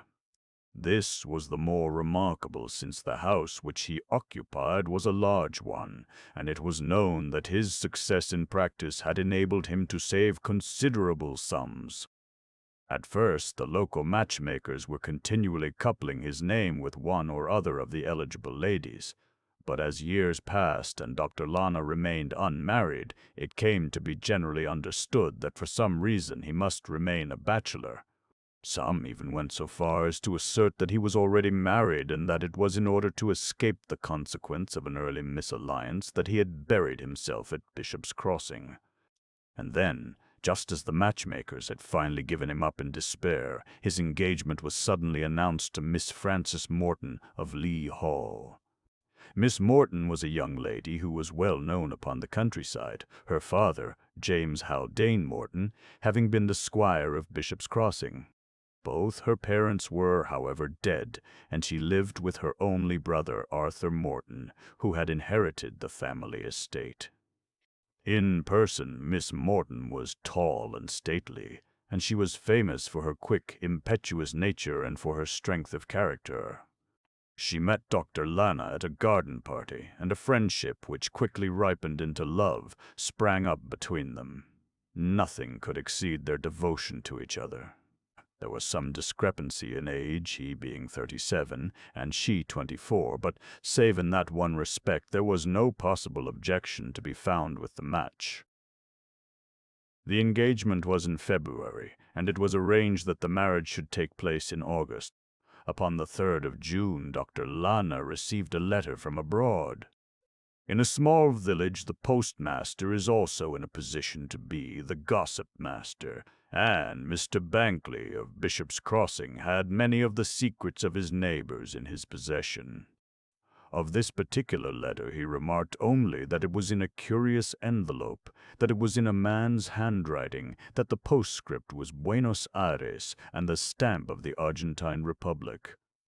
It was the first letter which he had ever known Dr. Tarkter Lana to have from abroad, and this was the reason why his attention was particularly called to it before he handed it to the local postman. It was delivered by the evening delivery of that date. Next morning, that is, upon the 4th of June, Dr. Lana called upon Miss Morton, and a long interview followed, from which he was observed to return in a state of great agitation. Miss Morton remained in her room all that day, and her maid found her several times in tears. In the course of a week it was an open secret to the whole village that the engagement was at an end, that Dr. Lana had behaved shamefully to the young lady, and that Arthur Morton, her brother, was talking of horsewhipping him. In what particular respect the doctor had behaved badly was unknown. Some surmised one thing and some another, but it was observed, and taken as the obvious sign of a guilty conscience, that he would go for miles round rather than pass the windows of Lee Hall, and that he gave up attending morning service upon Sundays, where he might have met the young lady. There was an advertisement also in the Lancet as to the sale of a practice which mentioned no names, but which was thought by some to refer to Bishop's Crossing, and to mean that Dr. Tisement also Lana was thinking of abandoning the scene of his success. Such was the position of affairs when, upon the evening of Monday, June 21st, there came a fresh development which changed what had been a mere village scandal into a tragedy which arrested the attention of the whole nation. Some detail is necessary to cause the facts of that evening to present their full significance. The sole occupants of the doctor's house were his housekeeper, an elderly and most respectable woman named Martha Woods, and a young servant, Mary Pilling. The coachman and the surgery boy slept out. It was the custom of the doctor to sit at night in his study, which was next the surgery in the wing of the house which was farthest from the servants' quarters. This side of the house had a door of its own for the convenience of patients, so that it was possible for the doctor to admit and receive a visitor there without the knowledge of anyone. As a matter of fact, when patients came late, it was quite usual for him to let them in and out by the surgery entrance, for the maid and the housekeeper were in the habit of retiring early. On this particular night, Martha Woods went into the doctor's study at 9:30 and found him writing at his desk.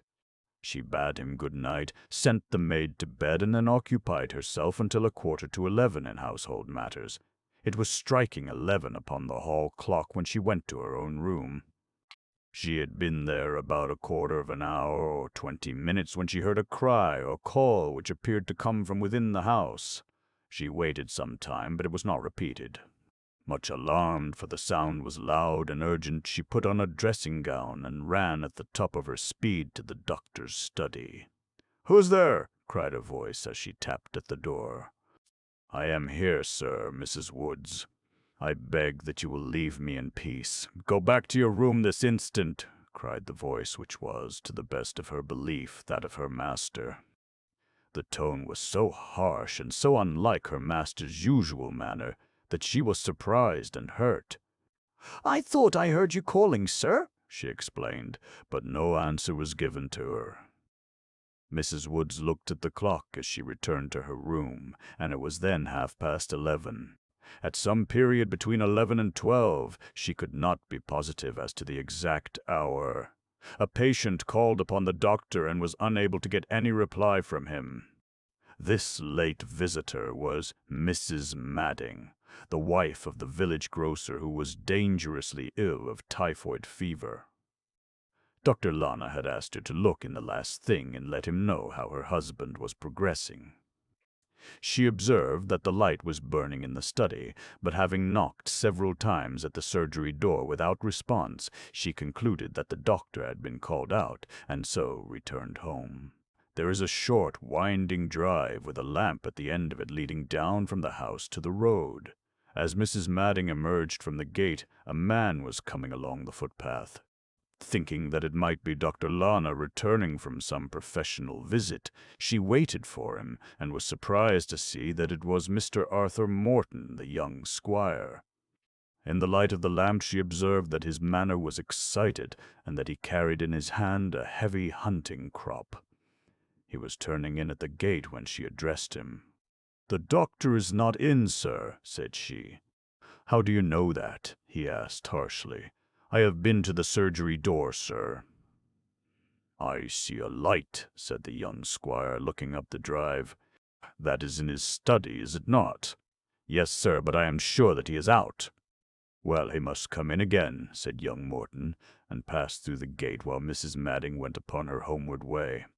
At 3 o'clock that morning her husband suffered a sharp relapse, and she was so alarmed by his symptoms that she determined to call the doctor without delay. As she passed through the gate, she was surprised to see someone lurking among the laurel bushes. It was certainly a man, and to the best of her belief, Mr. Arthur Morton. Preoccupied with her own troubles, she gave no particular attention to the incident, but hurried on upon her errand. When she reached the house, she perceived to her surprise that the light was still burning in the study. She therefore tapped at the surgery door. There was no answer. She repeated the knocking several times without effect. It appeared to her to be unlikely that the doctor would either go to bed or go out leaving so brilliant a light behind him, and it struck Mrs. Madding that it was possible that he might have dropped asleep in his chair. She tapped at the study window, therefore, but without result. Then, finding that there was an opening between the curtain and the woodwork, she looked through. The small room was brilliantly lighted from a large lamp on the central table, which was littered with the doctor's books and instruments. No one was visible, nor did she see anything unusual, except that in the further shadow thrown by the table a dingy white glove was lying upon the carpet.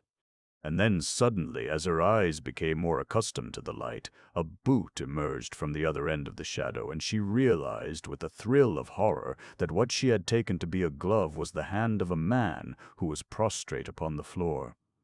Understanding that something terrible had occurred, she rang at the front door, roused Mrs. Woods, the housekeeper, and the two women made their way into the study, having first dispatched the maidservant to the police station. At the side of the table, away from the window, Dr. Lana was discovered stretched upon his back and quite dead. It was evident that he had been subjected to violence, for one of his eyes was blackened, and there were marks of bruises about his face and neck. A slight thickening and swelling of his features appeared to suggest that the cause of his death had been strangulation.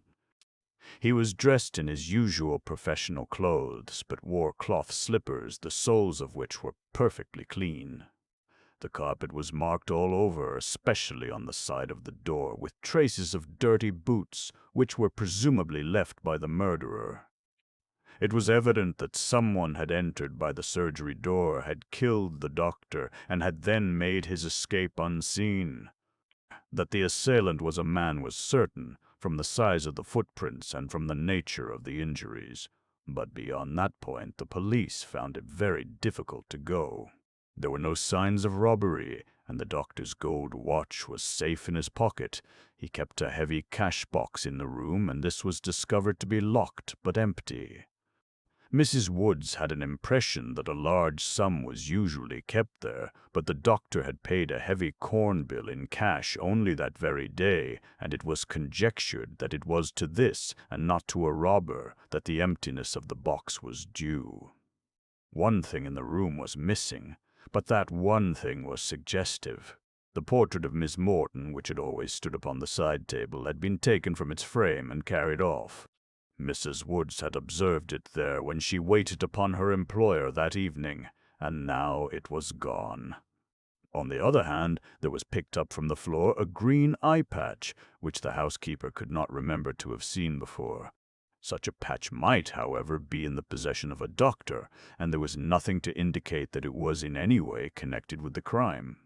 Suspicion could only turn in one direction, and Arthur Morton, the young squire, was immediately arrested.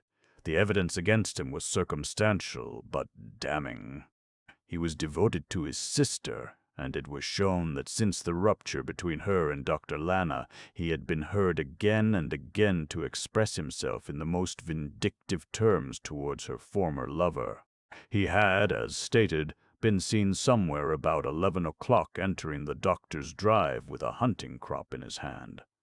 He had then, according to the theory of the police, broken in upon the doctor, whose exclamation of fear or of anger had been loud enough to attract the attention of Mrs. Woods. When Mrs. Woods descended, Dr. Lana had made up his mind to talk it over with his visitor, and had, therefore, sent his housekeeper back to her room. This conversation had lasted a long time, had become more and more fiery, and had ended by a personal struggle in which the doctor lost his life. The fact, revealed by a post-mortem, that his heart was much diseased, an ailment quite unsuspected during his life, would make it possible that death might, in his case, ensue from injuries which would not be fatal to a healthy man. Arthur Morton had then removed his sister's photograph, and had made his way homeward, stepping aside into the laurel bushes to avoid Mrs. Madding at the gate. This was the theory of the prosecution, and the case which they presented was a formidable one. On the other hand, there were some strong points for the defense. Morton was high-spirited and impetuous like his sister, but he was respected and liked by everyone, and his frank and honest nature seemed to be incapable of such a crime. His own explanation was that he was anxious to have a conversation with Dr. Lana about some urgent family matters. From first to last he refused even to mention the name of his sister. He did not attempt to deny that this conversation would probably have been of an unpleasant nature. He had heard from a patient that the doctor was out, and he therefore waited until about 3 in the morning for his return. But as he had seen nothing of him up to that hour, he had given it up and had returned home. As to his death, he knew no more about it than the constable who arrested him. He had formerly been an intimate friend of the deceased man, but circumstances, which he would prefer not to mention, had brought about a change in his sentiments. There were several facts which supported his innocence. It was certain that Dr. Lana was alive and in his study at 11:30 o'clock. Mrs. Woods was prepared to swear that it was at that hour that she had heard his voice. The friends of the prisoner contended that it was probable that at that time Dr. Lana was not alone. The sound which had originally attracted the attention of the housekeeper, and her master's unusual impatience that she should leave him in peace, seemed to point to that. If this were so, then it appeared to be probable that he had met his end between the moment when the housekeeper heard his voice and the time when Mrs. Madding made her first call and found it impossible to attract his attention. But if this were the time of his death, then it was certain that Mr. Arthur Morton could not be guilty, as it was after this that she had met the young squire at the gate. If this hypothesis were correct, and someone was with Dr. Lana before Mrs. Madding met Mr. Arthur Morton, then who was this someone, and what motives had he for wishing evil to the doctor? It was universally admitted that if the friends of the accused could throw light upon this, they would have gone a long way towards establishing his innocence. But in the meanwhile it was open to the public to say, as they did say, that there was no proof that anyone had been there at all except the young squire, while, on the other hand, there was ample proof that his motives in going were of a sinister kind. When Mrs. Madding called, the doctor might have retired to his room, or he might, as she thought at the time, have gone out and returned afterwards to find Mr. Arthur Morton waiting for him.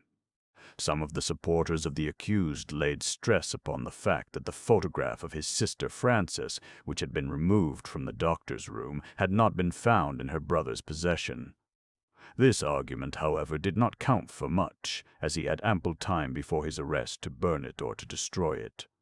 As to the only positive evidence in the case, the muddy footmarks upon the floor, they were so blurred by the softness of the carpet that it was impossible to make any trustworthy deduction from them. The most that could be said was that their appearance was not inconsistent with the theory that they were made by the accused, and it was further shown that his boots were very muddy upon that night. There had been a heavy shower in the afternoon, and all boots were probably in the same condition. Such is a bald statement of the singular and romantic series of events which centered public attention upon this Lancashire tragedy. The unknown origin of the doctor, his curious and distinguished personality, the position of the man who was accused of the murder, and the love affair which had preceded the crime, all combined to make the affair one of those dramas which absorb the whole interest of a nation. Throughout the three kingdoms, men discussed the case of the Black Doctor of Bishop's Crossing, and many were the theories put forward to explain the facts. But it may safely be said that among them all, there was not one which prepared the minds of the public for the extraordinary sequel, which caused so much excitement upon the first day of the trial, and came to a climax upon the second. The long files of the Lancaster Weekly with their report of the case lie before me as I write, but I must content myself with the synopsis of the case up to the point when, upon the evening of the first day, the evidence of Miss Frances Morton threw a singular light upon the case. Mr. Porlock Carr, the counsel for the prosecution, had marshalled his facts with his usual skill, and as the day wore on, it became more and more evident how difficult was the task which Mr. Humphrey, who had been retained for the defense, had before him. Several witnesses were put up to swear to the intemperate expressions which the young squire had been heard to utter about the doctor, and the fiery manner in which he resented the alleged ill treatment of his sister. Scissors business. Madding repeated her evidence as to the visit which had been paid late at night by the prisoner to the deceased, and it was shown by another witness that the prisoner was aware that the doctor was in the habit of sitting up alone in this isolated wing of the house, and that he had chosen this very late hour to call because he knew that his victim would then be at his mercy. A servant at the squire's house was compelled to admit that he had heard his master return about 3 that morning, which corroborated Mrs. Scand. Madding's statement that she had seen him among the laurel bushes near the gate upon the occasion of her second visit. The muddy boots and an alleged similarity in the footprints were duly dwelt upon, and it was felt when the case for the prosecution had been presented that, however circumstantial it might be, it was none the less so complete and so convincing that the fate of the prisoner was sealed, unless something quite unexpected should be disclosed by the defense. It was 3 o'clock when the prosecution closed. At 4:30, when the court rose, a new and unlooked-for development had occurred. I extract the incident, or part of it, from the journal which I have already mentioned, omitting the preliminary observations of the counsel.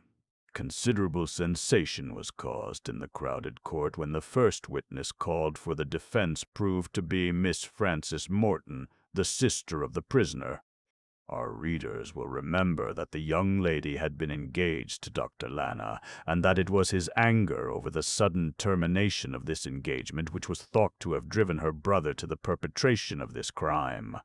Miss Morton had not, however, been directly implicated in the case in any way, either at the inquest or at the police court proceedings, and her appearance as the leading witness for the defense came as a surprise upon the public. Miss Frances Morton, who was a tall and handsome brunette, gave her evidence in a low but clear voice, though it was evident throughout that she was suffering from extreme emotion. She alluded to her engagement to the doctor, touched briefly upon its termination, which was due, she said, to personal matters connected with his family, and surprised the court by asserting that she had always considered her brother's resentment to be unreasonable and intemperate. In answer to a direct question from her counsel, she replied that she did not feel that she had any grievance whatever against Dr. Lana, and that in her opinion he had acted in a perfectly honorable manner. Her brother, on an insufficient knowledge of the facts, had taken another view, and she was compelled to acknowledge that, in spite of her entreaties, he had uttered threats of personal violence against the doctor, and had, upon the evening of the tragedy, announced his intention of having it out with him. She had done her best to bring him to a more reasonable frame of mind, but he was very headstrong where his emotions or prejudices were concerned. Up to this point, the young lady's evidence had appeared to make against the prisoner rather than in his favor. The questions of her counsel, however, soon put a very different light upon the matter, and disclosed an unexpected line of defense. "Mr. Humphrey, do you believe your brother to be guilty of this crime?" The judge: "I cannot permit that question, Mr. Humphrey. We are here to decide upon questions of fact, not of belief." Mr. Humphrey: "Do you know that your brother is not guilty of the death of Dr. Lana?" Miss Morton: "Yes." Mr. Humphrey: "How do you know it?" Miss Morton: "Because Dr. Lana is not dead." There followed a prolonged sensation in court which interrupted the cross-examination of the witness. Mr. Humphrey: "And how do you know, Miss Morton, that Dr. Lana is not dead?" Miss Morton: "Because I have received a letter from him since the date of his supposed death." Mr. Humphrey: "Have you this letter?" Miss Morton: "Yes, but I should prefer not to show it." Mr. Humphrey: "Have you the envelope?" Miss Morton: "Yes, it is here." Mr. Humphrey: "What is the postmark?" Miss Morton: "Liverpool." Mr. Humphrey: "And the date?" Miss Morton: "June the 22nd." Mr. Humphrey: "That being the day after his alleged death. Are you prepared to swear to this handwriting, Miss Morton?" Miss Morton: "Certainly." Mr. Humphrey: "I am prepared to call 6 other witnesses, my lord, to testify that this letter is in the writing of Dr. Lana. The judge: "Then you must call them tomorrow." Mr. Porlock Carr, counsel for the prosecution: "In the meantime, my lord, we claim possession of this document, so that we may obtain expert evidence as to how far it is an imitation of the handwriting of the gentleman whom we still confidently assert to be deceased. I need not point out that the theory so unexpectedly sprung upon us may prove to be a very obvious device adopted by the friends of the prisoner in order to divert this inquiry. I would draw attention to the fact that the young lady must, according to her own account, have possessed this letter during the proceedings at the inquest and at the police court. She desires us to believe that she permitted these to proceed, although she held in her pocket evidence which would at any moment have brought them to an end. Mr. Humphrey: "Can you explain this, Miss Morton?" Miss Morton: "Dr. Lana desired his secret to be preserved." Mr. Porlock Carr: "Then why have you made this public?" Miss Morton: "To save my brother." A murmur of sympathy broke out in court, which was instantly suppressed by the judge. The judge: Admitting this line of defense, it lies with you, Mr. Humphrey, to throw a light upon who this man is whose body has been recognized by so many friends and patients of Dr. Lana as being that of the doctor himself.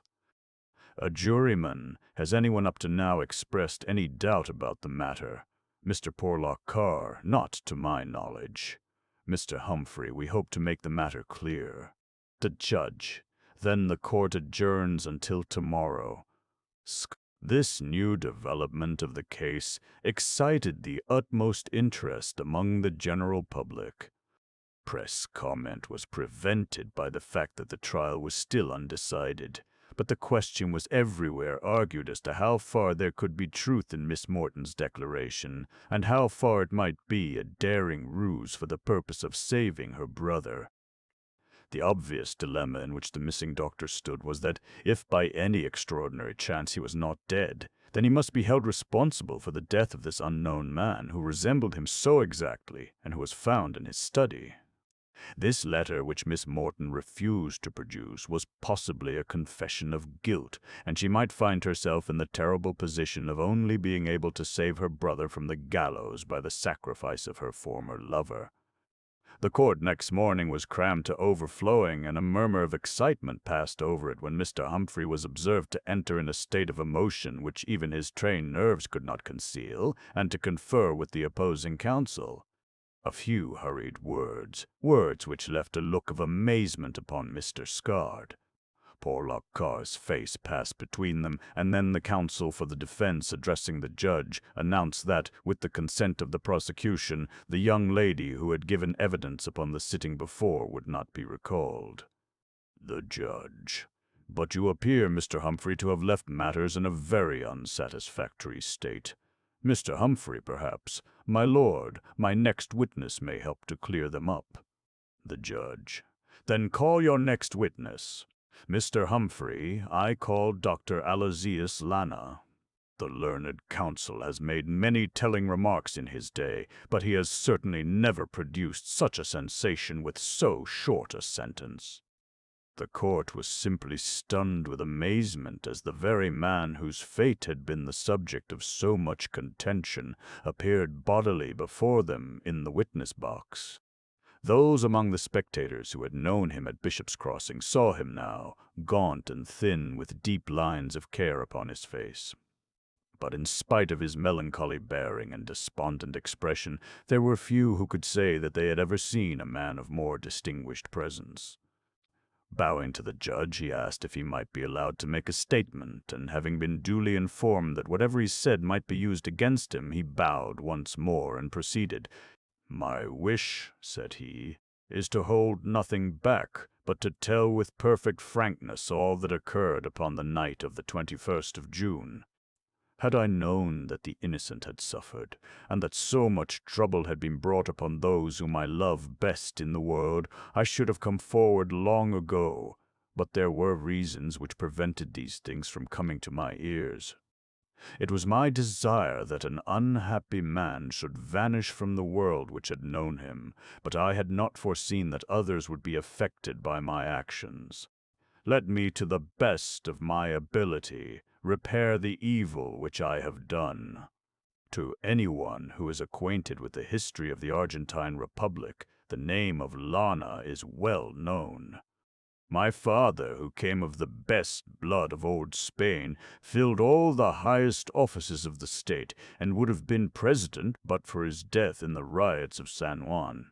A brilliant career might have been opened to my twin brother Ernest and myself had it not been for financial losses which made it necessary that we should earn our own living. I apologize, sir, if these details appear to be irrelevant, but they are a necessary introduction to that which is to follow. I had, as I have said, a twin brother named Ernest, whose resemblance to me was so great that even when we were together people could see no difference between us. Down to the smallest detail we were exactly the same. As we grew older, this likeness became less marked because our expression was not the same, but with our features in repose, the points of difference were very slight. It does not become me to say too much of one who is dead, the more so as he is my only brother, but I leave his character to those who knew him best. I will only say, for I have to say it, that in my early manhood I conceived a horror of him, and that I had good reason for the aversion which filled me. My own reputation suffered from his actions, for our close resemblance caused me to be credited with many of them. Eventually, in a peculiarly disgraceful business, he contrived to throw the whole odium upon me in such a way that I was forced to leave the Argentine forever and to seek a career in Europe. The freedom from his hated presence more than compensated me for the loss of my native land. I had enough money to defray my medical studies at Glasgow, and I finally settled in practice at Bishop's Crossing, in the firm conviction that in that remote Lancashire hamlet I should never hear of him again. For years my hopes were fulfilled, and then at last he discovered me. Some Liverpool man who visited Buenos Aires put him upon my track. He had lost all his money, and he thought that he would come over and share mine. Knowing my horror of him, he rightly thought that I would be willing to buy him off. I received a letter from him saying that he was coming. It was at a crisis in my own affairs, and his arrival might conceivably bring trouble and even disgrace upon some whom I was especially bound to shield from anything of the kind. I took steps to ensure that any evil which might come should fall on me only, and that, here he turned and looked at the prisoner, was the cause of conduct upon my part which has been too harshly judged. My only motive was to screen those who were dear to me from any possible connection with scandal or disgrace. That scandal and disgrace would come with my brother was only to say that what had been would be again. My brother arrived himself one night not very long after my receipt of the letter. I was sitting in my study after the servants had gone to bed, when I heard a footstep upon the gravel outside, and an instant later I saw his face looking in at me through the window. He was a clean-shaven man like myself, and the resemblance between us was still so great that, for an instant, I thought it was my own reflection in the glass.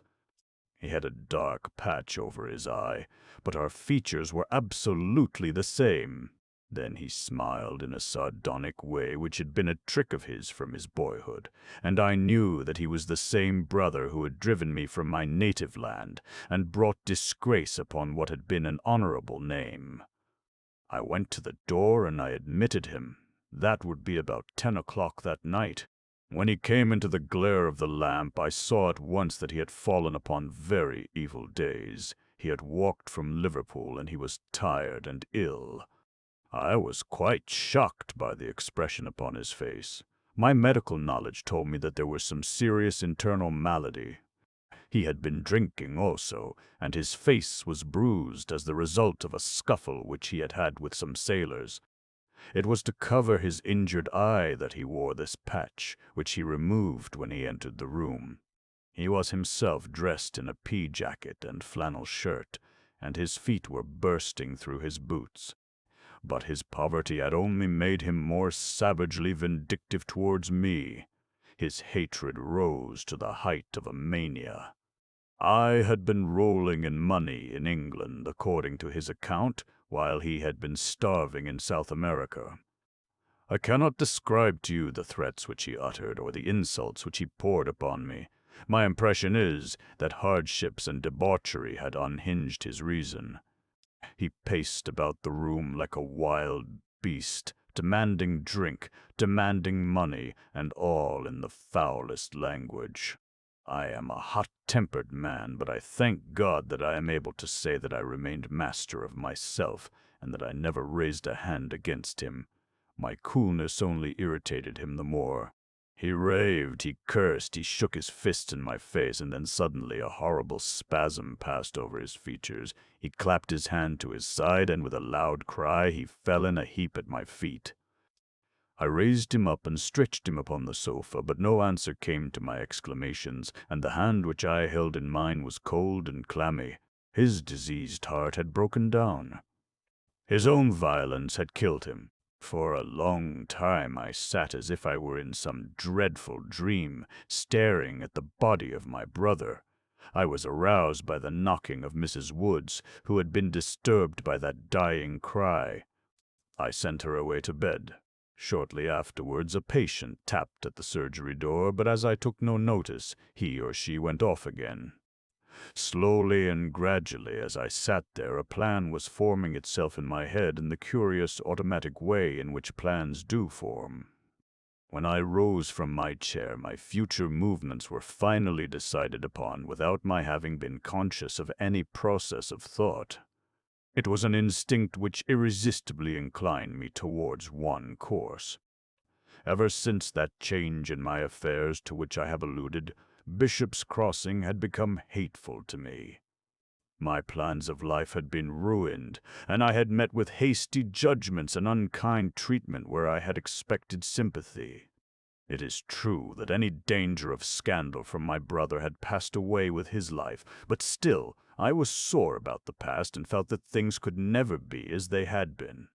It may be that I was unduly sensitive, and that I had not made sufficient allowance for others, but my feelings were as I describe. Any chance of getting away from Bishop's Crossing and of everyone in it would be most welcome to me. And here was such a chance as I could never have dared to hope for, a chance which would enable me to make a clean break with the past. There was this dead man lying upon the sofa, so like me that save for some little thickness and coarseness of the features, there was no difference at all. No one had seen him come, and no one would miss him. We were both clean-shaven, and his hair was about the same length as my own. If I changed clothes with him, then Dr. Aloysius Lana would be found lying dead in his study, and there would be an end of an unfortunate fellow and of a blighted career. There was plenty of ready money in the room, and this I could carry away with me to help me to start once more in some other land. In my brother's clothes I could walk by night unobserved as far as Liverpool, and in that great seaport I would soon find some means of leaving the country. After my lost hopes, the humblest existence where I was unknown was far preferable, in my estimation, to a practice, however successful, in Bishop's Crossing, where at any moment I might come face to face with those whom I should wish, if it were possible, to forget. I determined to effect the change, and I did so. I will not go into particulars, for the recollection is as painful as the experience. But in an hour my brother lay, dressed down to the smallest detail in my clothes, while I slunk out by the surgery door, and taking the back path which led across some fields, I started off to make the best of my way to Liverpool, where I arrived the same night. My bag of money and a certain portrait were all I carried out of the house, and I left behind me in my hurry the shade which my brother had been wearing over his eye. Everything else of his I took with me.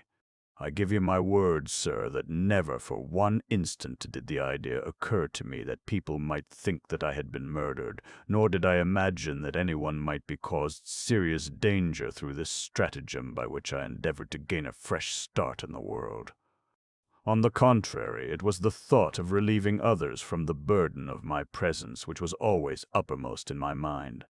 A sailing vessel was leaving Liverpool that very day for Corunna, and in this I took my passage, thinking that the voyage would give me time to recover my balance and to consider the future.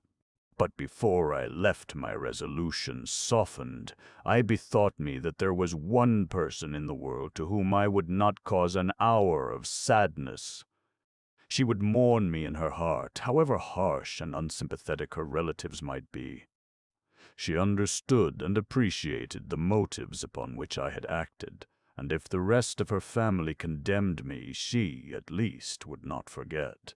And so I sent her a note under the seal of secrecy to save her from a baseless grief. If under the pressure of events she broke that seal, she has my entire sympathy and forgiveness. It was only last night that I returned to England, and during all this time I have heard nothing of the sensation which my supposed death had caused, nor of the accusation that Mr. Arthur Morton had been concerned in it. It was in a late evening paper that I read an account of the proceedings of yesterday, and I have come this morning as fast as an express train could bring me to testify to the truth. Such was the remarkable statement of Dr. Aloysius Lana which brought the trial to a sudden termination. A subsequent investigation corroborated it to the extent of finding out the vessel in which his brother Ernest Lana had come over from South America. The ship's doctor was able to testify that he had complained of a weak heart during the voyage, and that his symptoms were consistent with such a death as was described. As to Dr. Aloysius Lana, he returned to the village from which he had made so dramatic a disappearance, and a complete reconciliation was effected between him and the young squire, the latter having acknowledged that he had entirely misunderstood the other's motives in withdrawing from his engagement.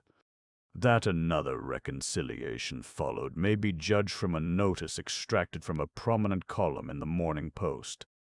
A marriage was solemnized upon September 19th by the Reverend Stephen Johnson at the parish church of Bishop's Crossing between Aloysius Xavier Lana, son of Don Alfredo Lana, formerly foreign minister of the Argentine Republic, and Frances Morton, only daughter of the late James Morton, J.P. of Leigh Hall, Bishop's Crossing, Lancashire.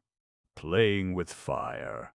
I cannot pretend to say what occurred on the 14th of April last at number 17 Batterley Gardens. Put down in black and white, my surmise might seem too crude, too grotesque for serious consideration. And yet that something did occur, and that it was of a nature which will leave its mark upon every one of us for the rest of our lives, is as certain as the unanimous testimony of 5 witnesses can make it. I will not enter into any argument or speculation. I will only give a plain statement, which will be submitted to John Moore, Harvey Deacon, and Mrs. Roard Delamere, and withheld from publication unless they are prepared to corroborate every detail. I cannot obtain the sanction of Paul Leduc, for he appears to have left the country. It was John Moore, the well-known senior partner of Moore and Sanderson, who had originally turned our attention to occult subjects. He had, like many very hard and practical men of business, a mystic side to his nature which had led him to the examination and eventually to the acceptance of those elusive phenomena which are grouped together with much that is foolish and much that is fraudulent under the common heading of spiritualism. His researches, which had begun with an open mind, ended unhappily in dogma, and he became as positive and fanatical as any other bigot. He represented in our little group the body of men who have turned these singular phenomena into a new religion. Mrs. Delamere, our medium, was his sister, the wife of Delamere, the rising sculptor. Our experience had shown us that to work on these subjects without a medium was as futile as for an astronomer to make observations without a telescope. On the other hand, the introduction of a paid medium was hateful to all of us. Was it not obvious that he or she would feel bound to return some result for money received, and that the temptation to fraud would be an overpowering one? No phenomena could be relied upon, which were produced at a guinea an hour. But fortunately Moore had discovered that his sister was mediumistic, in other words, that she was a battery of that animal magnetic force which is the only form of energy which is subtle enough to be acted upon from the spiritual plane as well as from our own material one. Of course, when I say this, I do not mean to beg the question, but I am simply indicating the theories upon which we were ourselves, rightly or wrongly, explaining what we saw. The lady came not altogether with the approval of her husband, and though she never gave indications of any very great psychic force, we were able, at least, to obtain those usual phenomena of message, tilting, which are at the same time so puerile and so inexplicable. Every Sunday evening we met in Harvey Deacon's studio at Batterley Gardens, the next house to the corner of Merton Park Road. Harvey Deacon's imaginative work in art would prepare anyone to find that he was an ardent lover of everything which was outre and sensational. A certain picturesqueness in the study of the occult had been the quality which had originally attracted him to it, but his attention was speedily arrested by some of those phenomena to which I have referred, and he was coming rapidly to the conclusion that what he had looked upon as an amusing romance and an after-dinner entertainment was really a very formidable reality. He is a man with a remarkably clear and logical brain, a true descendant of his ancestor, the well-known Scotch professor, and he represented in our small circle the critical element, the man who has no prejudices, is prepared to follow facts as far as he can see them, and refuses to theorize in advance of his data. His caution annoyed Moore as much as the latter's robust faith amused Deacon, but each in his own way was equally keen upon the matter. And I? What am I to say that I represented? I was not the devotee. I was not the scientific critic.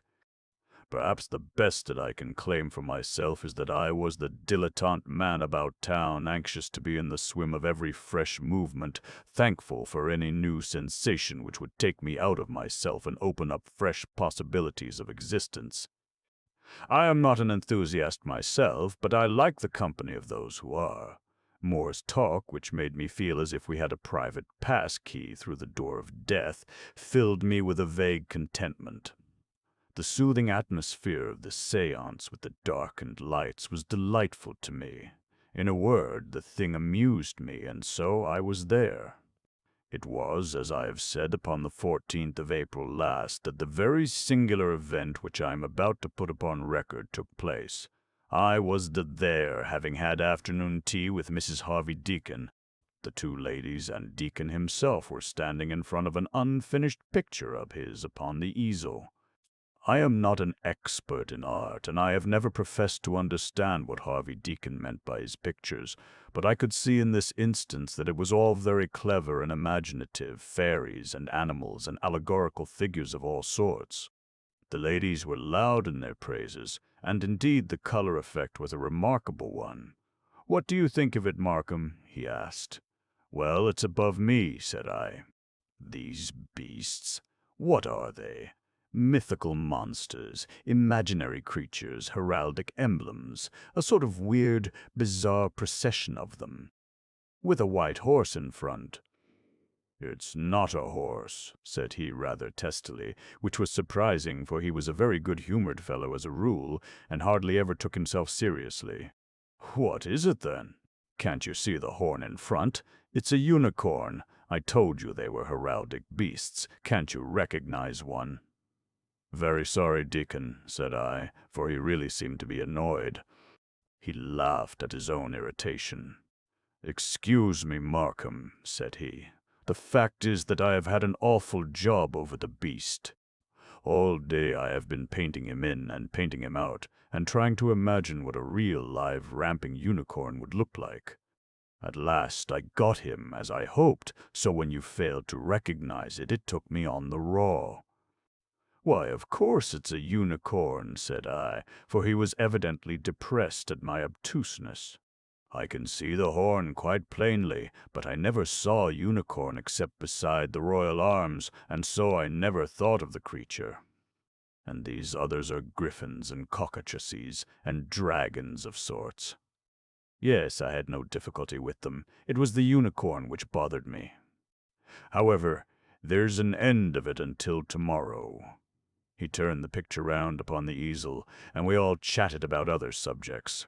Moi was late that evening, and when he did arrive he brought with him, rather to our surprise, a small, stout Frenchman, whom he introduced as Monsieur Paul le Duc. I say to our surprise, for we held a theory that any intrusion into our spiritual circle deranged the conditions and introduced an element of suspicion. We knew that we could trust each other, but all our results were vitiated by the presence of an outsider. However, Moore soon reconciled us to the innovation. Monsieur Paul Leduc was a famous student of occultism, a seer, a medium, and a mystic. He was traveling in England with a letter of introduction to Moore from the president of the Parisian Brothers of the Rosy Cross. What more natural than that he should bring him to our little séance, or that we should feel honored by his presence? He was, as I have said, a small, stout man, undistinguished in appearance, with a broad, smooth, clean-shaven face, remarkable only for a pair of large, brown, velvety eyes, staring vaguely out in front of him. He was well dressed, with the manners of a gentleman, and his curious little turns of English speech set the ladies smiling. Mrs. Deacon had a prejudice against our researches and left the room, upon which we lowered the lights, as was our custom, and drew up our chairs to the square mahogany table which stood in the center of the studio. The light was subdued, but sufficient to allow us to see each other quite plainly. I remember that I could even observe the curious, podgy little square-topped hands which the Frenchman laid upon the table. "What a fun!" said he. "It is many years since I have sat in this fashion, and it is to me amusing. Madame is medium. Does Madame make the trance?" "Well, hardly that," said Mrs. Delamere. "But I am always conscious of extreme sleepiness." "It is the first stage. Then you encourage it, and there comes the trance. When the trance comes, then out jumps your little spirit, and in jumps another little spirit, and so you have direct talking or writing. You leave your machine to be worked by another." "Hein? But what have unicorns to do with it?" Harvey Deacon started in his chair. The Frenchman was moving his head slowly round and staring into the shadows which draped the walls. "What a fun!" said he. "Always unicorns. Who has been thinking so hard upon a subject so bizarre?" "This is wonderful," cried Deacon. "I have been trying to paint one all day." "But how could you know it? You have been thinking of them in this room." "Certainly. But thoughts are things, my friend. When you imagine a thing, you make a thing. You did not know it, Hein. But I can see your unicorns because it is not only with my eye that I can see." "Do you mean to say that I create a thing which has never existed by merely thinking of it?" "But certainly. It is the fact which lies under all other facts. That is why an evil thought is also a danger." "They are, I suppose, upon the astral plane," said Moore. "Ah, well, these are but words, my friends. They are there somewhere, everywhere. I cannot tell myself. I see them.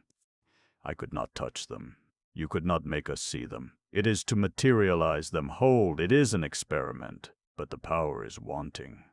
Let us see what power we have, and then arrange what we shall do. May I place you as I should wish?" "You evidently know a great deal more about it than we do," said Harvey Deacon. "I wish that you would take complete control. It may be that the conditions are not good, but we will try what we can do. Madame will sit where she is, I next, and this gentleman beside me. Meester Moore will sit next to Madame, because it is well to have blacks and blondes in turn. So, and now with your permission I will turn the lights all out." "What is the advantage of the dark?" I asked. "Because the force with which we deal is a vibration of ether, and so also is light. We have the wires all for ourselves now. Hein?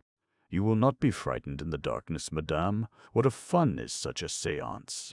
At first the darkness appeared to be absolutely pitchy, but in a few minutes our eyes became so far accustomed to it that we could just make out each other's presence, very dimly and vaguely, it is true. I could see nothing else in the room, only the black loom of the motionless figures. We were all taking the matter much more seriously than we had ever done before. "You will place your hands in front. It is hopeless that we touch, since we are so few round so large a table. You will compose yourself, Madame, and if sleep should come to you, you will not fight against it." And now we sit in silence and we expect. Hein? So we sat in silence and expected, staring out into the blackness in front of us.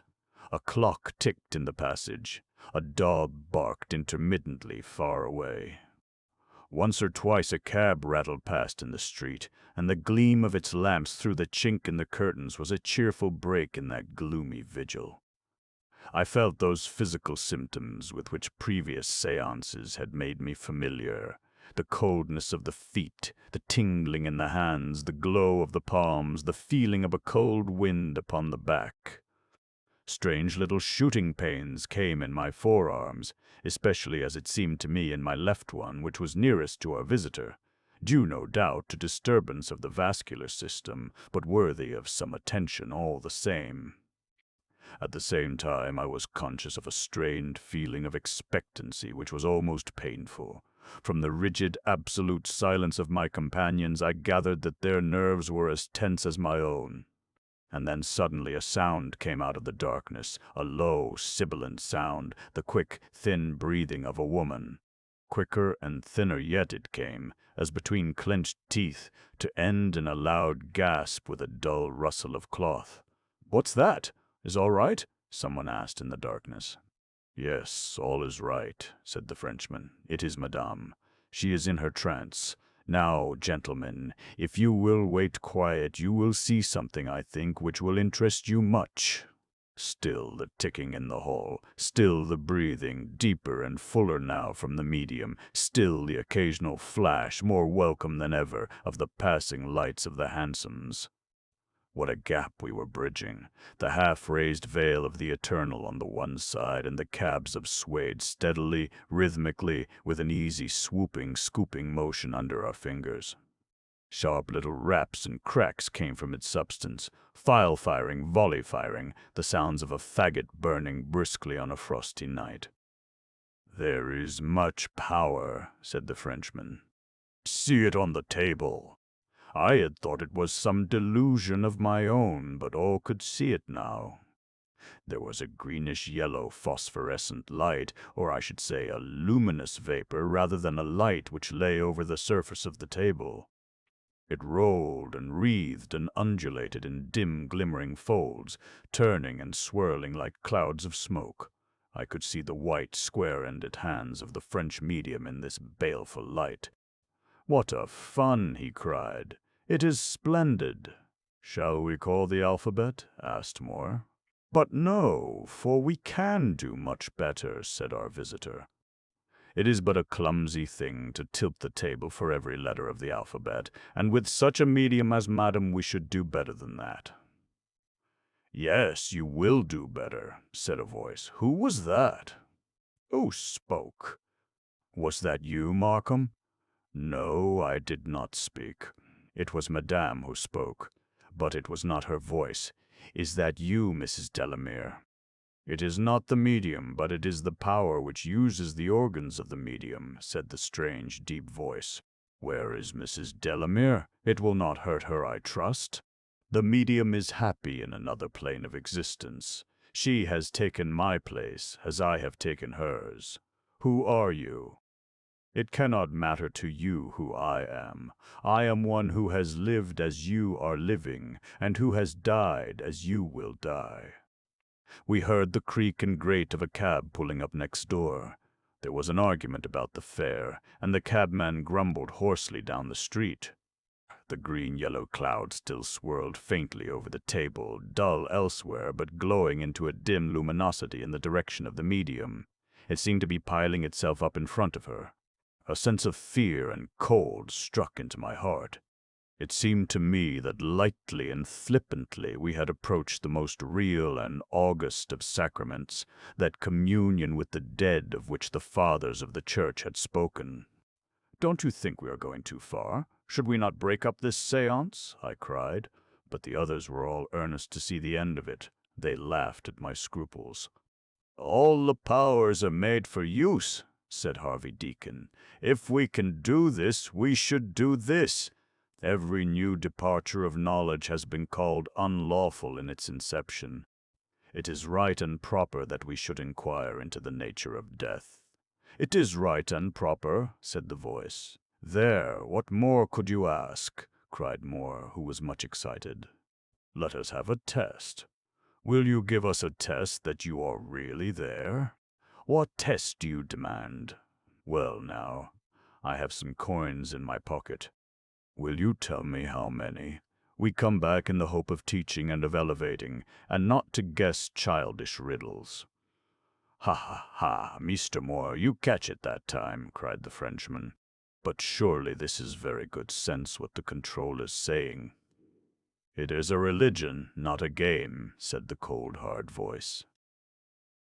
Exactly the very view I take of it, cried Moore. I am sure I am very sorry if I have asked a foolish question. You will not tell me who you are? What does it matter? Have you been a spirit long? Yes. How long? We cannot reckon time as you do. Our conditions are different. Are you happy? Yes. You would not wish to come back to life? No, certainly not. Are you busy? We could not be happy if we were not busy. What do you do? I have said that the conditions are entirely different. Can you give us no idea of your work? We labor for our own improvement and for the advancement of others. Do you like coming here tonight? I am glad to come if I can do any good by coming. Then to do good is your object.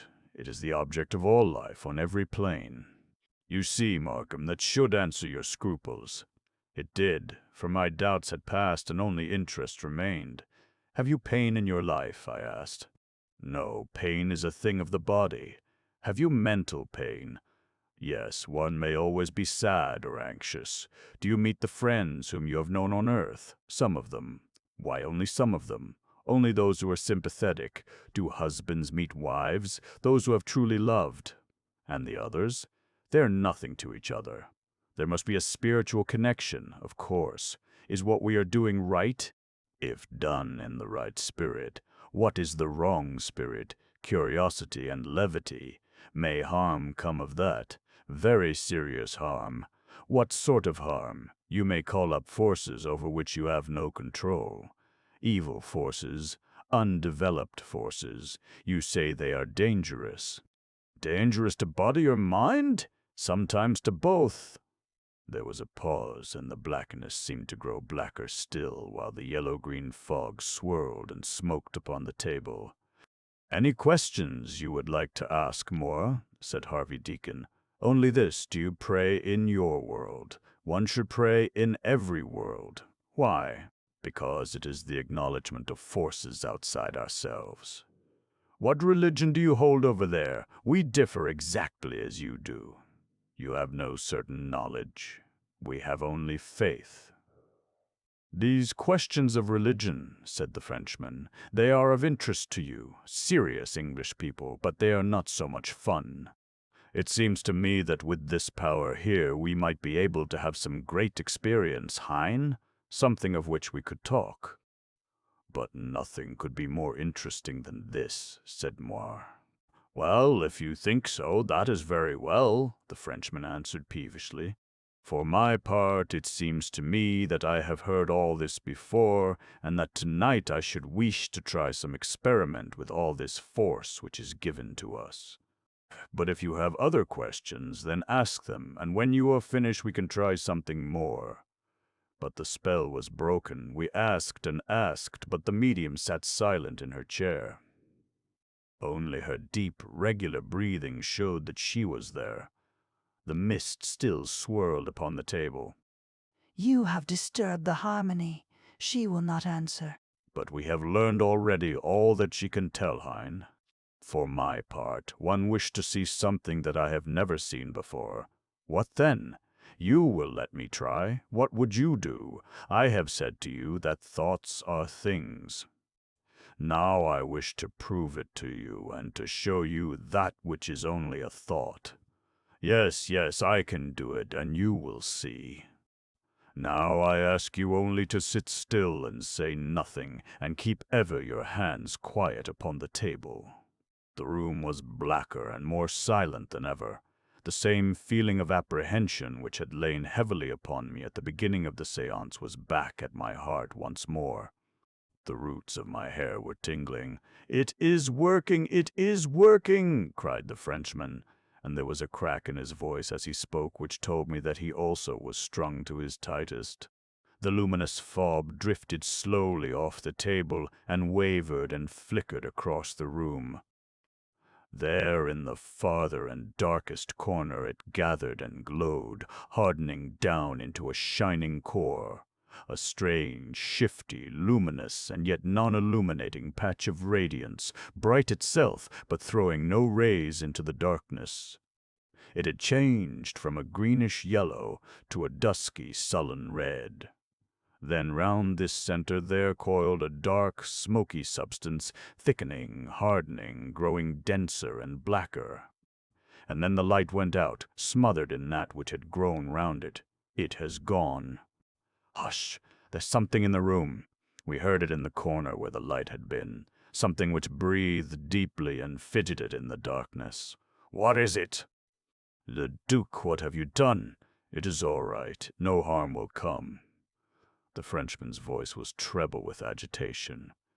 Good heavens, moi, there's a large animal in the room. Here it is, close by my chair. Go away, go away. It was Harvey Deacon's voice, and then came the sound of a blow upon some hard object. And then, how can I tell you what happened then? Some huge thing hurtled against us in the darkness, rearing, stamping, smashing, springing, snorting. The table was splintered. We were scattered in every direction. It clattered and scrambled amongst us, rushing with horrible energy from one corner of the room to another. We were all screaming with fear, groveling upon our hands and knees to get away from it. Something trod upon my left hand, and I felt the bones splinter under the weight. "A light! A light!" someone yelled. "More! You have matches! Matches!" "No, I have none." "Deacon, where are the matches? For God's sake, the matches!" "I can't find them. Here, you Frenchman, stop it. It is beyond me." "Oh, mon Dieu, I cannot stop it. The door." "Where is the door?" My hand, by good luck, lit upon the handle as I groped about in the darkness. The hard-breathing, snorting, rushing creature tore past me and butted with a fearful crash against the oaken partition. The instant that it had passed, I turned the handle, and next moment we were all outside and the door shut behind us.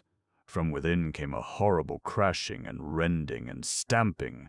"What is it?" "In heaven's name, what is it?" "A horse. I saw it when the door opened. But Mrs. Delamere—" "We must fetch her out. Come on, Markham, the longer we wait the less we shall like it." He flung open the door and we rushed in. She was there on the ground amidst the splinters of her chair. We seized her and dragged her swiftly out, and as we gained the door I looked over my shoulder into the darkness. There were two strange eyes glowing at us, a rattle of hoofs, and I had just time to slam the door when there came a crash upon it which split it from top to bottom. "It's coming through!" "It's coming!" "Run, run for your lives!" cried the Frenchman. Another crash, and something shot through the riven door. It was a long white spike, gleaming in the lamplight. For a moment it shone before us, and then with a snap it disappeared again. "Quick, quick, this way!" Harvey Deacon shouted. "Carry her in, here, quick!"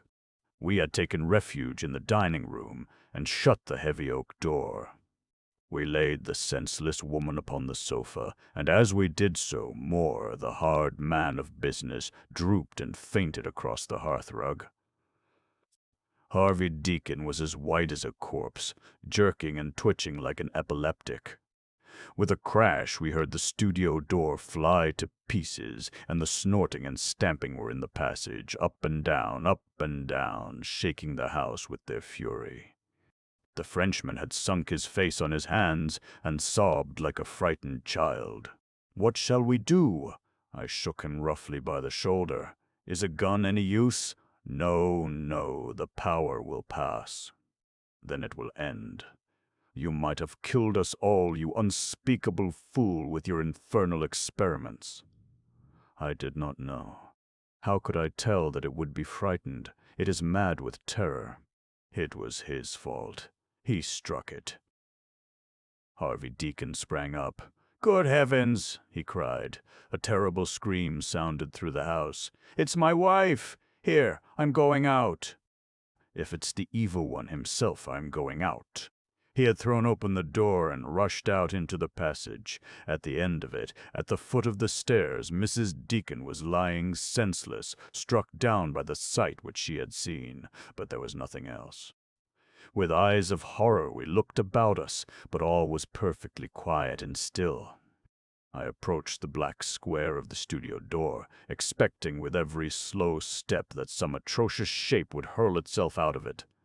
But nothing came, and all was silent inside the room.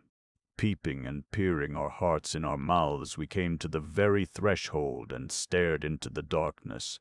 There was still no sound, but in one direction there was also no darkness. A luminous, glowing cloud with an incandescent center hovered in the corner of the room. Slowly it dimmed and faded, growing thinner and fainter, until at last the same dense, velvety blackness filled the whole studio. And with the last flickering gleam of that baleful light, the Frenchman broke into a shout of joy. "What a fun!" he cried. "No one is hurt, and only the door broken, and the ladies frightened. But, my friends, we have done what has never been done before. And as far as I can help it," said Harvey Deacon, "it will certainly never be done again." And that was what befell on the 14th of April last at number 17 Badderly Gardens.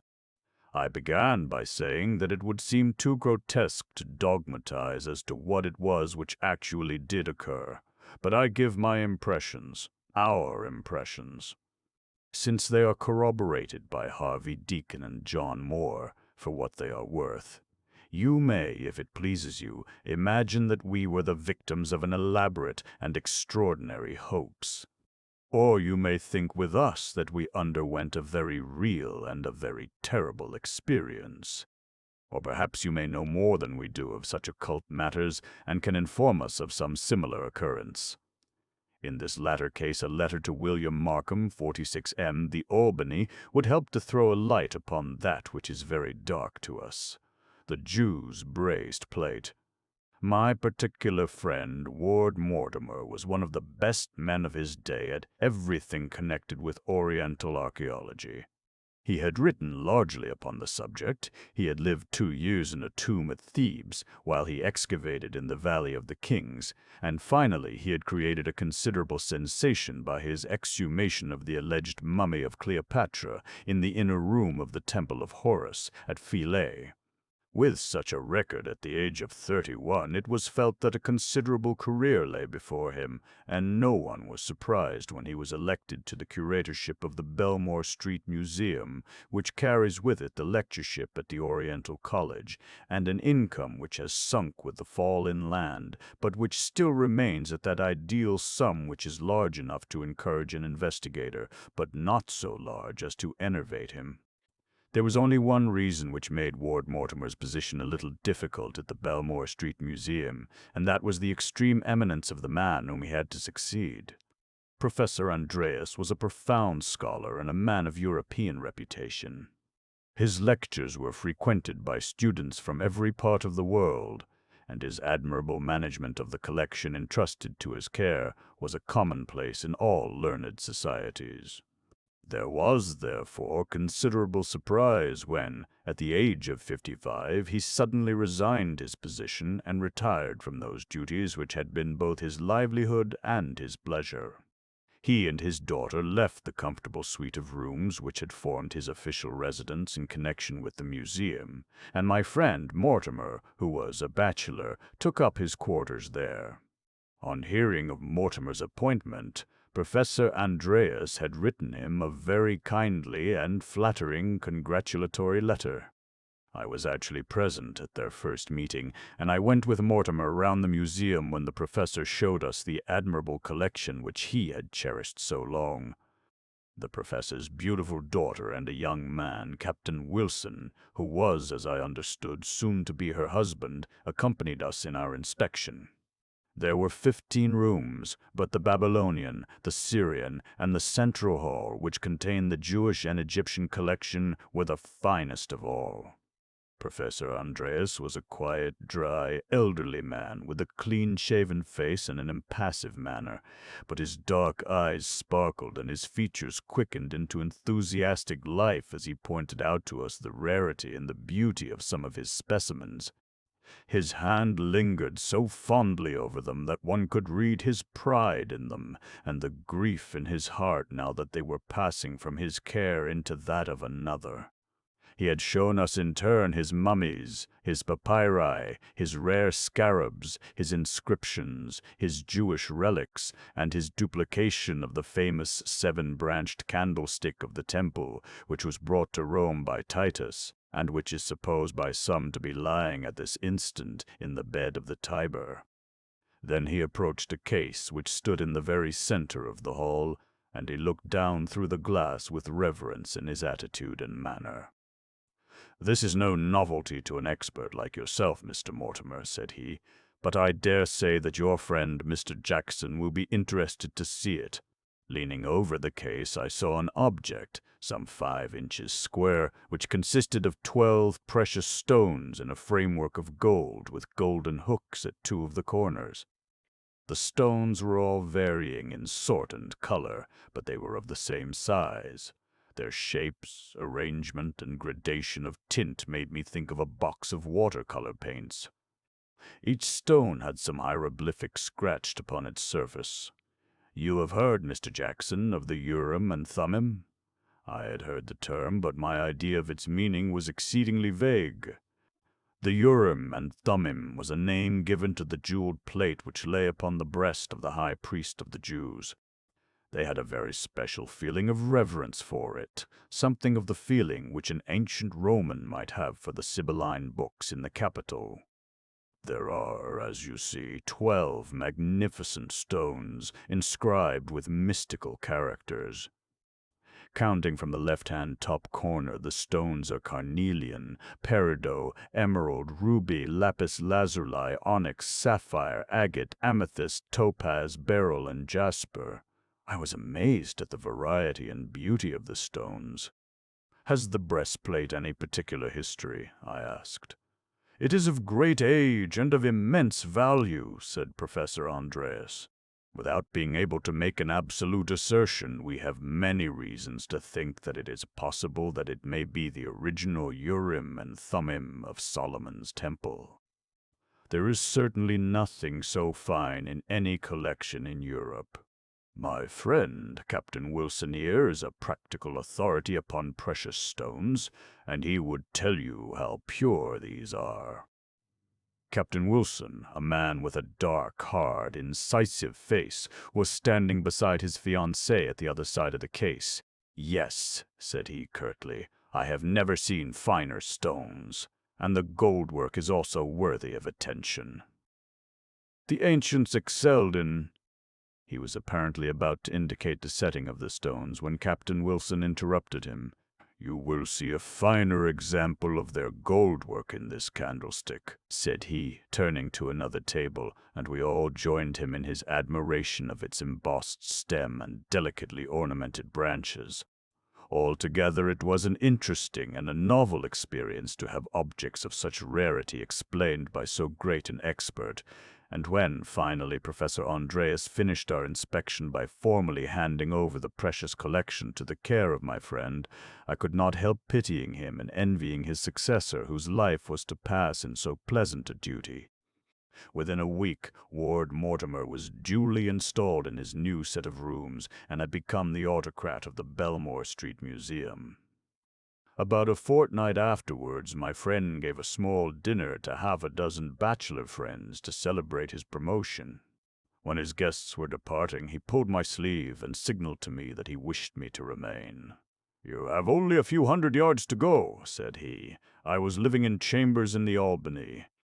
You may as well stay and have a quiet cigar with me. I very much want your advice."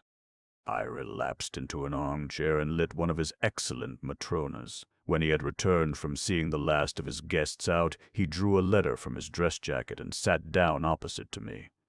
"This is an anonymous letter which I received this morning," said he. "I want to read it to you and to have your advice. You are very welcome to it for what it is worth. This is how the note runs, sir. I should strongly advise you to keep a very careful watch over the many valuable things which are committed to your charge. I do not think that the present system of a single watchman is sufficient. Be upon your guard, or an irreparable misfortune may occur. Is that all?" "Yes, that is all."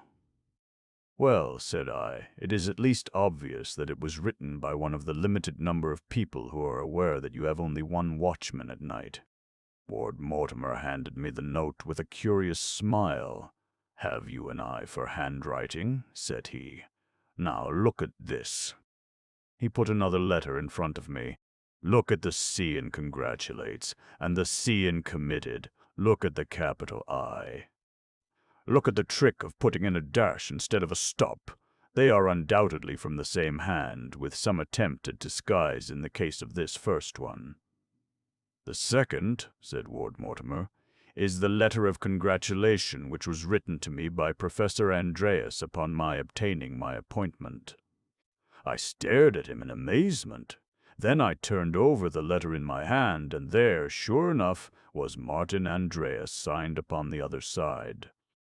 There could be no doubt in the mind of anyone who had the slightest knowledge of the science of graphology that the professor had written an anonymous letter warning his successor against thieves. It was inexplicable, but it was certain. "Why should he do it?" I asked. "Precisely what I should wish to ask you. If he had any such misgivings, why could he not come and tell me direct? Will you speak to him about it?" There again I am in doubt. He might choose to deny that he wrote it.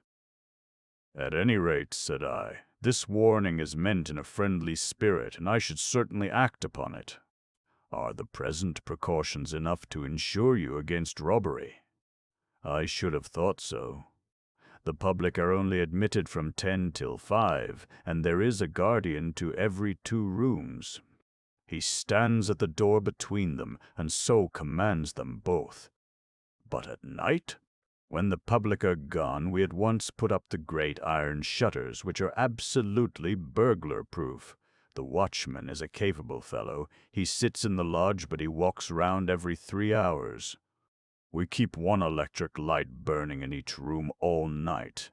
It is difficult to suggest anything more short of keeping your day watchers all night. We could not afford that. At least, I should communicate with the police and have a special constable put on outside in Belmore Street," said I. "As to the letter, if the writer wishes to be anonymous, I think he has a right to remain so. We must trust to the future to show some reason for the curious course which he has adopted."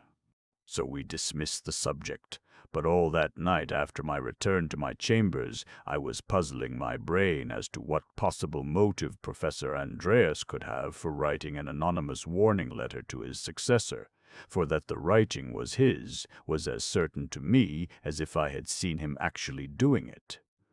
He foresaw some danger to the collection. Was it because he foresaw it that he abandoned his charge of it? But if so, why should he hesitate to warn Mortimer in his own name? I puzzled and puzzled until at last I fell into a troubled sleep which carried me beyond my usual hour of rising. I was aroused in a singular and effective method, for about 9 o'clock my friend Mortimer rushed into my room with an expression of consternation upon his face. He was usually one of the most tidy men of my acquaintance, but now his collar was undone at one end, his tie was flying, and his hat at the back of his head. I read his whole story in his frantic eyes. "The museum has been robbed!" I cried, springing up in bed. "I fear so. Those jewels, the jewels of the Urim and Thummim," he gasped, for he was out of breath with running. "I'm going on to the police station. Come to the museum as soon as you can, Jackson. Goodbye." He rushed distractedly out of the room, and I heard him clatter down the stairs. I was not long in following his directions, but I found, when I arrived, that he had already returned with a police inspector and another elderly gentleman, who proved to be Mr. Purvis, one of the partners of Morson and Company, the well-known diamond merchants. As an expert in stones, he was always prepared to advise the police. They were grouped round the case in which the breastplate of the Jewish priest had been exposed. The plate had been taken out and laid upon the glass top of the case, and the three heads were bent over it. "It is obvious that it has been tampered with," said Mortimer. "It caught my eye the moment that I passed through the room this morning. I examined it yesterday evening, so that it is certain that this has happened during the night." It was, as he had said, obvious that someone had been at work upon it. The settings of the uppermost row of 4 stones, the carnelian, peridot, emerald, and ruby, were rough and jagged as if someone had scraped all round them. The stones were in their places, but the beautiful gold work which we had admired only a few days before had been very clumsily pulled about. "It looks to me," said the police inspector, "as if someone had been trying to take out the stones." "My fear is," said Mortimer, "that he not only tried, but succeeded. I believe these 4 stones to be skillful imitations which have been put in the place of the originals." The same suspicion had evidently been in the mind of the expert, for he had been carefully examining the 4 stones with the aid of a lens. He now submitted them to several tests, and finally turned cheerfully to Mortimer. "I congratulate you, sir," said he heartily. "I will pledge my reputation that all 4 of these stones are genuine and of a most unusual degree of purity." The color began to come back to my poor friend's frightened face, and he drew a long breath of relief. "Thank God!" he cried. Then what in the world did the thief want? Probably he meant to take the stones, but was interrupted. In that case, one would expect him to take them out one at a time. But the setting of each of these has been loosened, and yet the stones are all here. "It is certainly most extraordinary," said the inspector. "I never remember a case like it. Let us see the watchman." The commissionaire was called, a soldierly, honest-faced man, who seemed as concerned as Ward Mortimer at the incident. "No, sir, I never heard a sound," he answered in reply to the questions of the inspector. "I made my rounds 4 times, as usual, but I saw nothing suspicious." "I've been in my position 10 years, but nothing of the kind has ever occurred before. No thief could have come through the windows?" "Impossible, sir." "Or passed you at the door?" "No, sir, I never left my post except when I walked my rounds." "What other openings are there in the museum?" "There is the door into Mr. Ward Mortimer's private rooms. That is locked at night," my friend explained, "and in order to reach it anyone from the street would have to open the outside door as well." "Your servants? Their quarters are entirely separate." "Well, well," said the inspector, "this is certainly very obscure. However, there has been no harm done, according to Mr. Purvis. I will swear that those stones are genuine, so that the case appears to be merely one of malicious damage. But nonetheless, I should be very glad to go carefully round the premises and to see if we can find any trace to show us who your visitor may have been." His investigation, which lasted all the morning, was careful and intelligent, but it led in the end to nothing. He pointed out to us that there were 2 possible entrances to the museum which we had not considered. The one was from the cellars by a trap-door opening in the passage. The other through a skylight from the lumber room, overlooking that very chamber to which the intruder had penetrated. As neither the cellar nor the lumber room could be entered unless the thief was already within the locked doors, the matter was not of any practical importance, and the dust of cellar and attic assured us that no one had used either one or the other. Finally, we ended as we began, without the slightest clue as to how, why, or by whom the setting of these 4 jewels had been tampered with. There remained one course for Mortimer to take, and he took it. Leaving the police to continue their fruitless researches, he asked me to accompany him that afternoon in a visit to Professor Andreas. He took with him the 2 letters, and it was his intention to openly tax his predecessor with having written the anonymous warning, and to ask him to explain the fact that he should have anticipated so exactly that which had actually occurred. The professor was living in a small villa in Upper Norwood, but we were informed by the servant that he was away from home. Seeing our disappointment, she asked us if we should like to see Miss Andreas, and showed us into the modest drawing-room. I have mentioned incidentally that the professor's daughter was a very beautiful girl. She was a blonde, tall and graceful, with a skin of that delicate tint which the French call mat, the color of old ivory or of the lighter petals of the sulphur rose. I was shocked, however, as she entered the room to see how much she had changed in the last fortnight. Her young face was haggard and her bright eyes heavy with trouble. "Father has gone to Scotland," she said. "He seems to be tired and has had a good deal to worry him. He only left us yesterday." "You look a little tired yourself, Miss Andreas," said my friend. "I have been so anxious about father. Can you give me his Scotch address?" "Yes, he is with his brother, the Reverend David Andreas, 1, Arran Villas, Ardrossan." Ward Mortimer made a note of the address, and we left without saying anything as to the object of our visit. We found ourselves in Belmore Street in the evening in exactly the same position in which we had been in the morning. Our only clue was the professor's letter, and my friend had made up his mind to start for Ardrossan next day and to get to the bottom of the anonymous letter, when a new development came to alter our plans. Very early on the following morning I was aroused from my sleep by a tap upon my bedroom door. It was a messenger with a note from Mortimer. "Do come round," it said. "The matter is becoming more and more extraordinary." When I obeyed his summons, I found him pacing excitedly up and down the central room, while the old soldier who guarded the premises stood with military stiffness in a corner. "My dear Jackson," he cried, "I am so delighted that you have come, for this is a most inexplicable business." "What has happened, then?" He waved his hand towards the case which contained the breastplate. "Look at it," said he. I did so, and could not restrain a cry of surprise. The setting of the middle row of precious stones had been profaned in the same manner as the upper ones. Of the 12 jewels, 8 had been now tampered with in this singular fashion. The setting of the lower 4 was neat and smooth, the others jagged and irregular. "Have the stones been altered?" I asked. "No, I am certain that these upper 4 are the same which the expert pronounced to be genuine, for I observed yesterday that little discoloration on the edge of the emerald. Since they have not extracted the upper stones, there is no reason to think the lower have been transposed. You say that you heard nothing, Simpson." "No, sir," the commissionaire answered. "But when I made my round after daylight, I had a special look at these stones, and I saw at once that someone had been meddling with them. Then I called you, sir, and told you. I was backwards and forwards all the night, and I never saw a soul or heard a sound."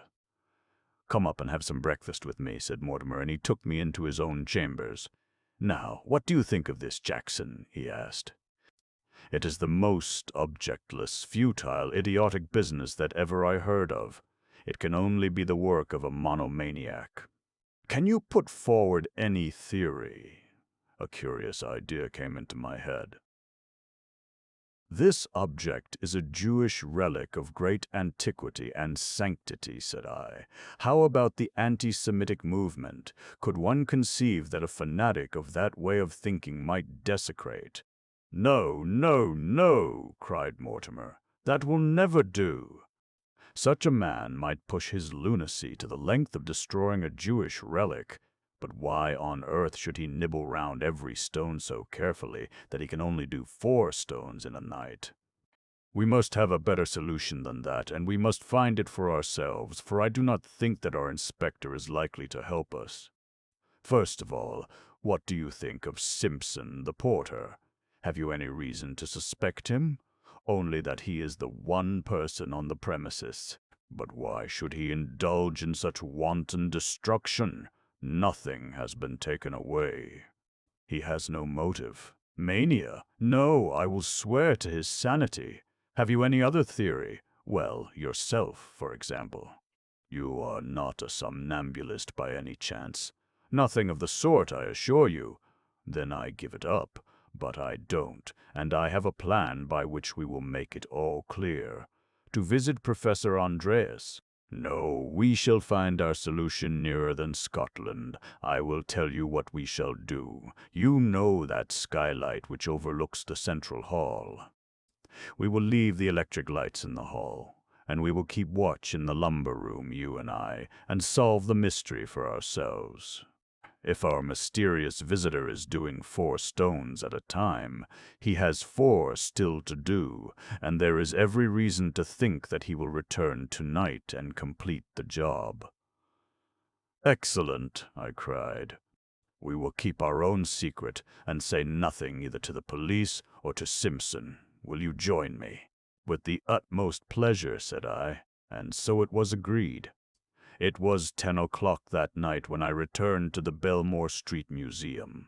Mortimer was, as I could see, in a state of suppressed nervous excitement, but it was still too early to begin our vigil, so we remained for an hour or so in his chambers, discussing all the possibilities of the singular business which we had met to solve.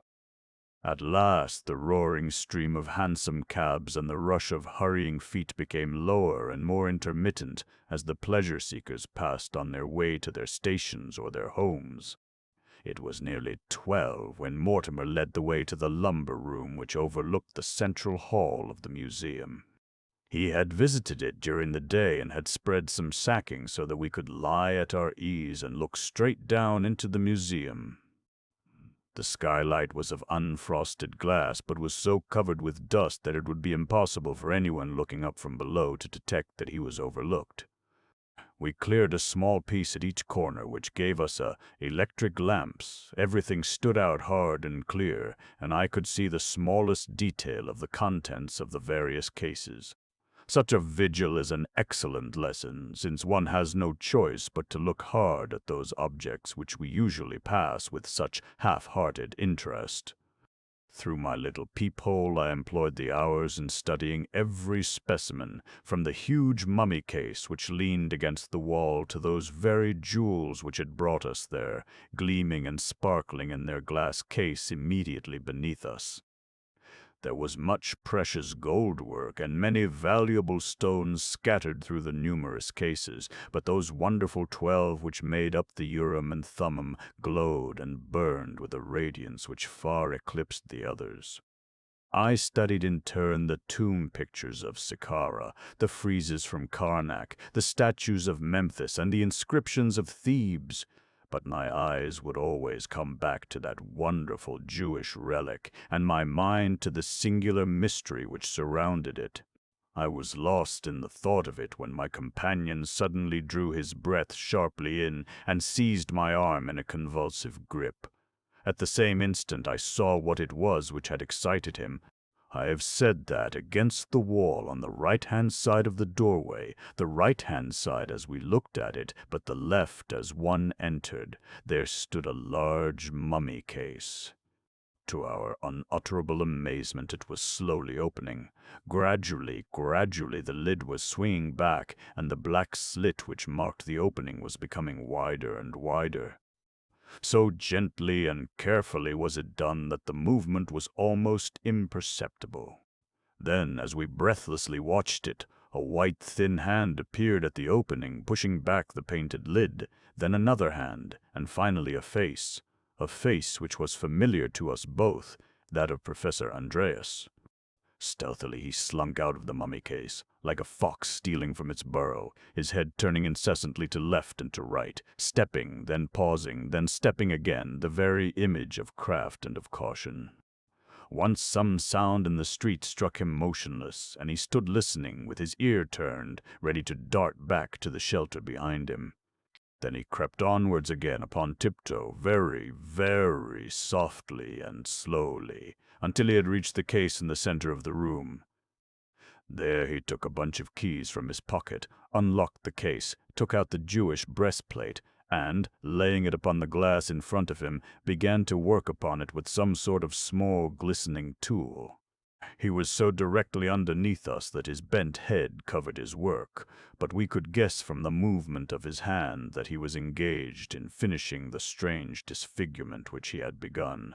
I could realize from the heavy breathing of my companion, and the twitchings of the hand which still clutched my wrist, the furious indignation which filled his heart as he saw this vandalism in the quarter of all others where he could least have expected it. He, the very man who a fortnight before had reverently bent over this unique relic, and who had impressed its antiquity and its sanctity upon us, was now engaged in this outrageous profanation. It was impossible, unthinkable, and yet there, in the white glare of the electric light beneath us, was that dark figure with the bent gray head and the twitching elbow. What inhuman hypocrisy, what hateful depth of malice against his successor must underlie these sinister nocturnal labors. It was painful to think of and dreadful to watch. Even I, who had none of the acute feelings of a virtuoso, could not bear to look on and see this deliberate mutilation of so ancient a relic. It was a relief to me when my companion tugged at my sleeve as a signal that I was to follow him as he softly crept out of the room. It was not until we were within his own quarters that he opened his lips, and then I saw by his agitated face how deep was his consternation. "The abominable Goth!" he cried. "Could you have believed it? It is amazing. He is a villain or a lunatic, one or the other. We shall very soon see which. Come with me, Jackson, and we shall get to the bottom of this black business." A door opened out of the passage, which was the private entrance from his rooms into the museum. This he opened softly with his key, having first kicked off his shoes, an example which I followed. We crept together through room after room until the large hall lay before us, with that dark figure still stooping and working at the central case. With an advance as cautious as his own, we closed in upon him, but softly as we went we could not take him entirely unawares. We were still a dozen yards from him when he looked round with a start, and uttering a husky cry of terror, ran frantically down the museum. "Simpson!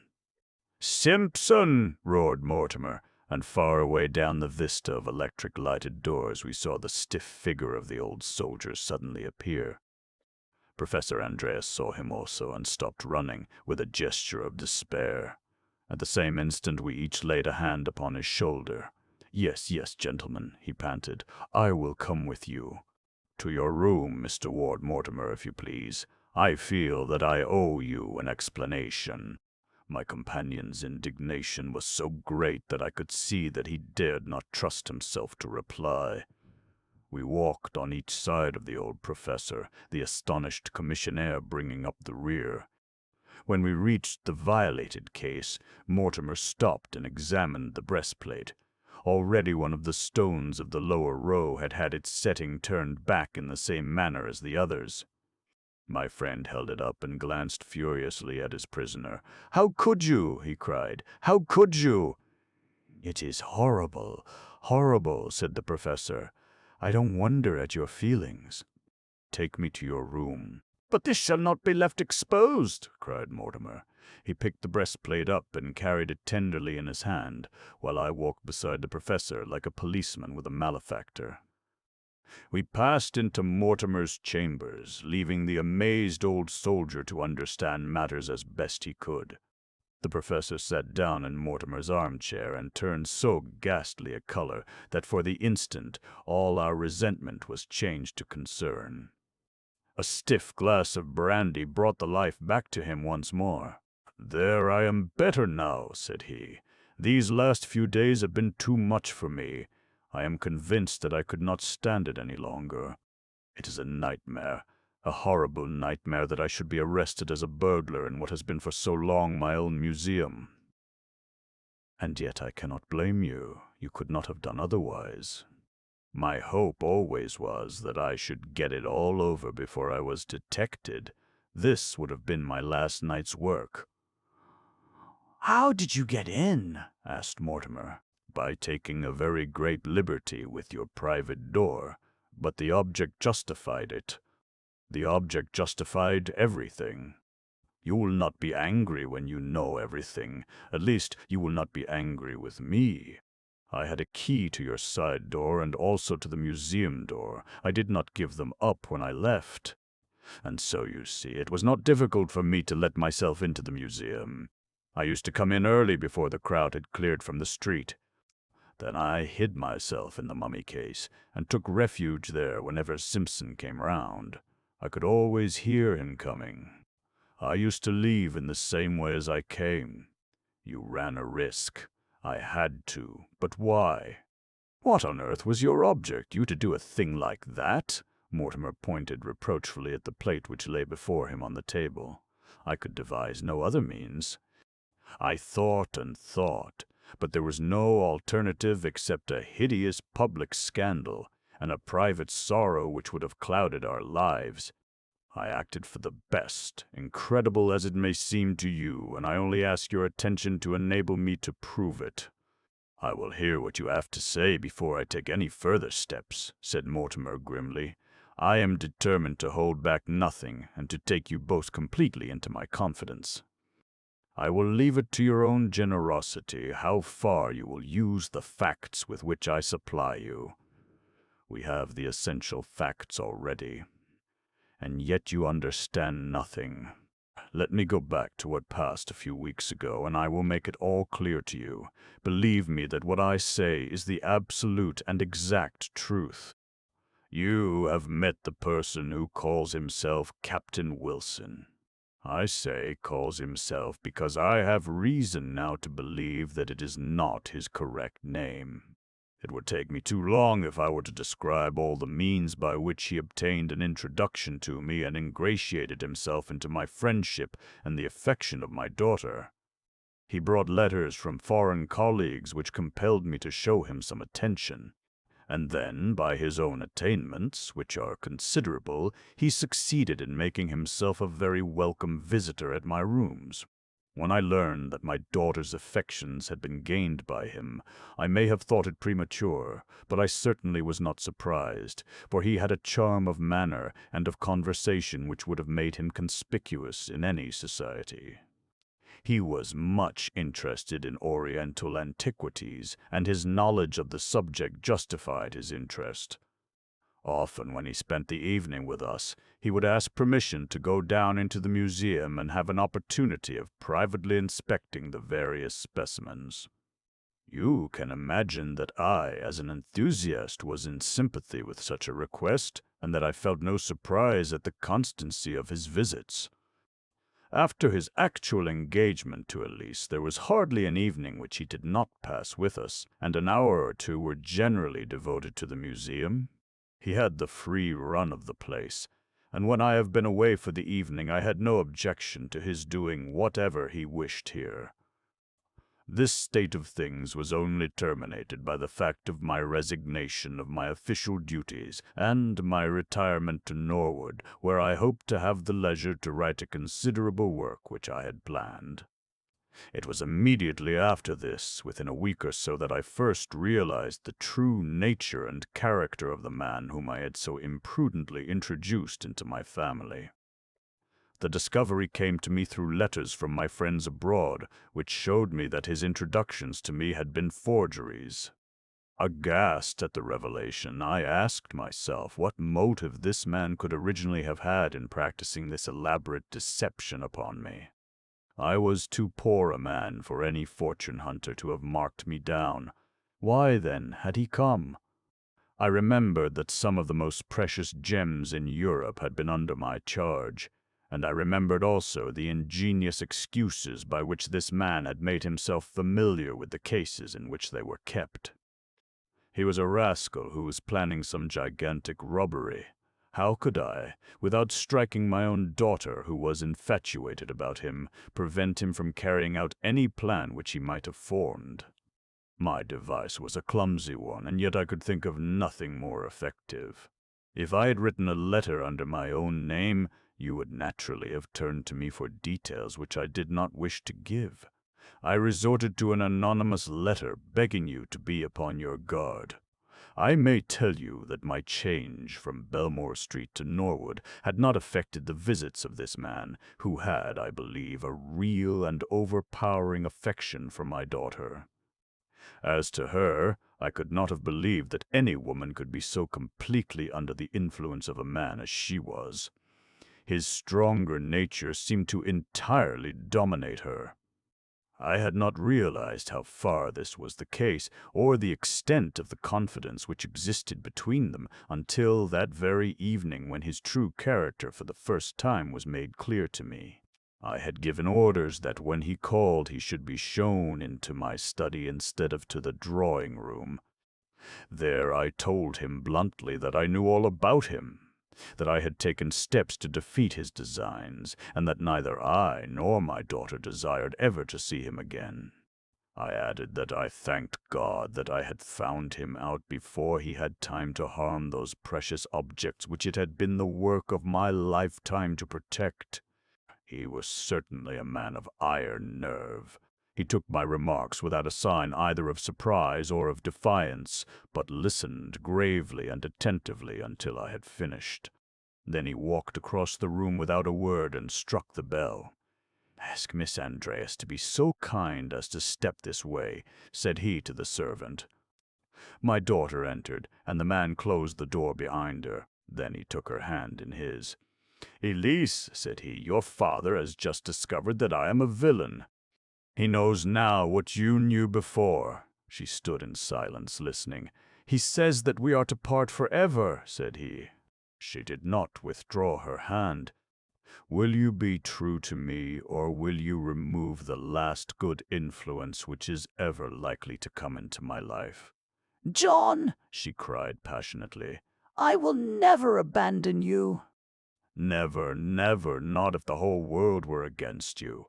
In vain I argued and pleaded with her. It was absolutely useless. Her whole life was bound up in this man before me. My daughter, gentlemen, is all that I have left to love, and it filled me with agony when I saw how powerless I was to save her from her ruin. My helplessness seemed to touch this man who was the cause of my trouble. "It may not be as bad as you think, sir," said he in his quiet, inflexible way. "I love Elise with a love which is strong enough to rescue even one who has such a record as I have.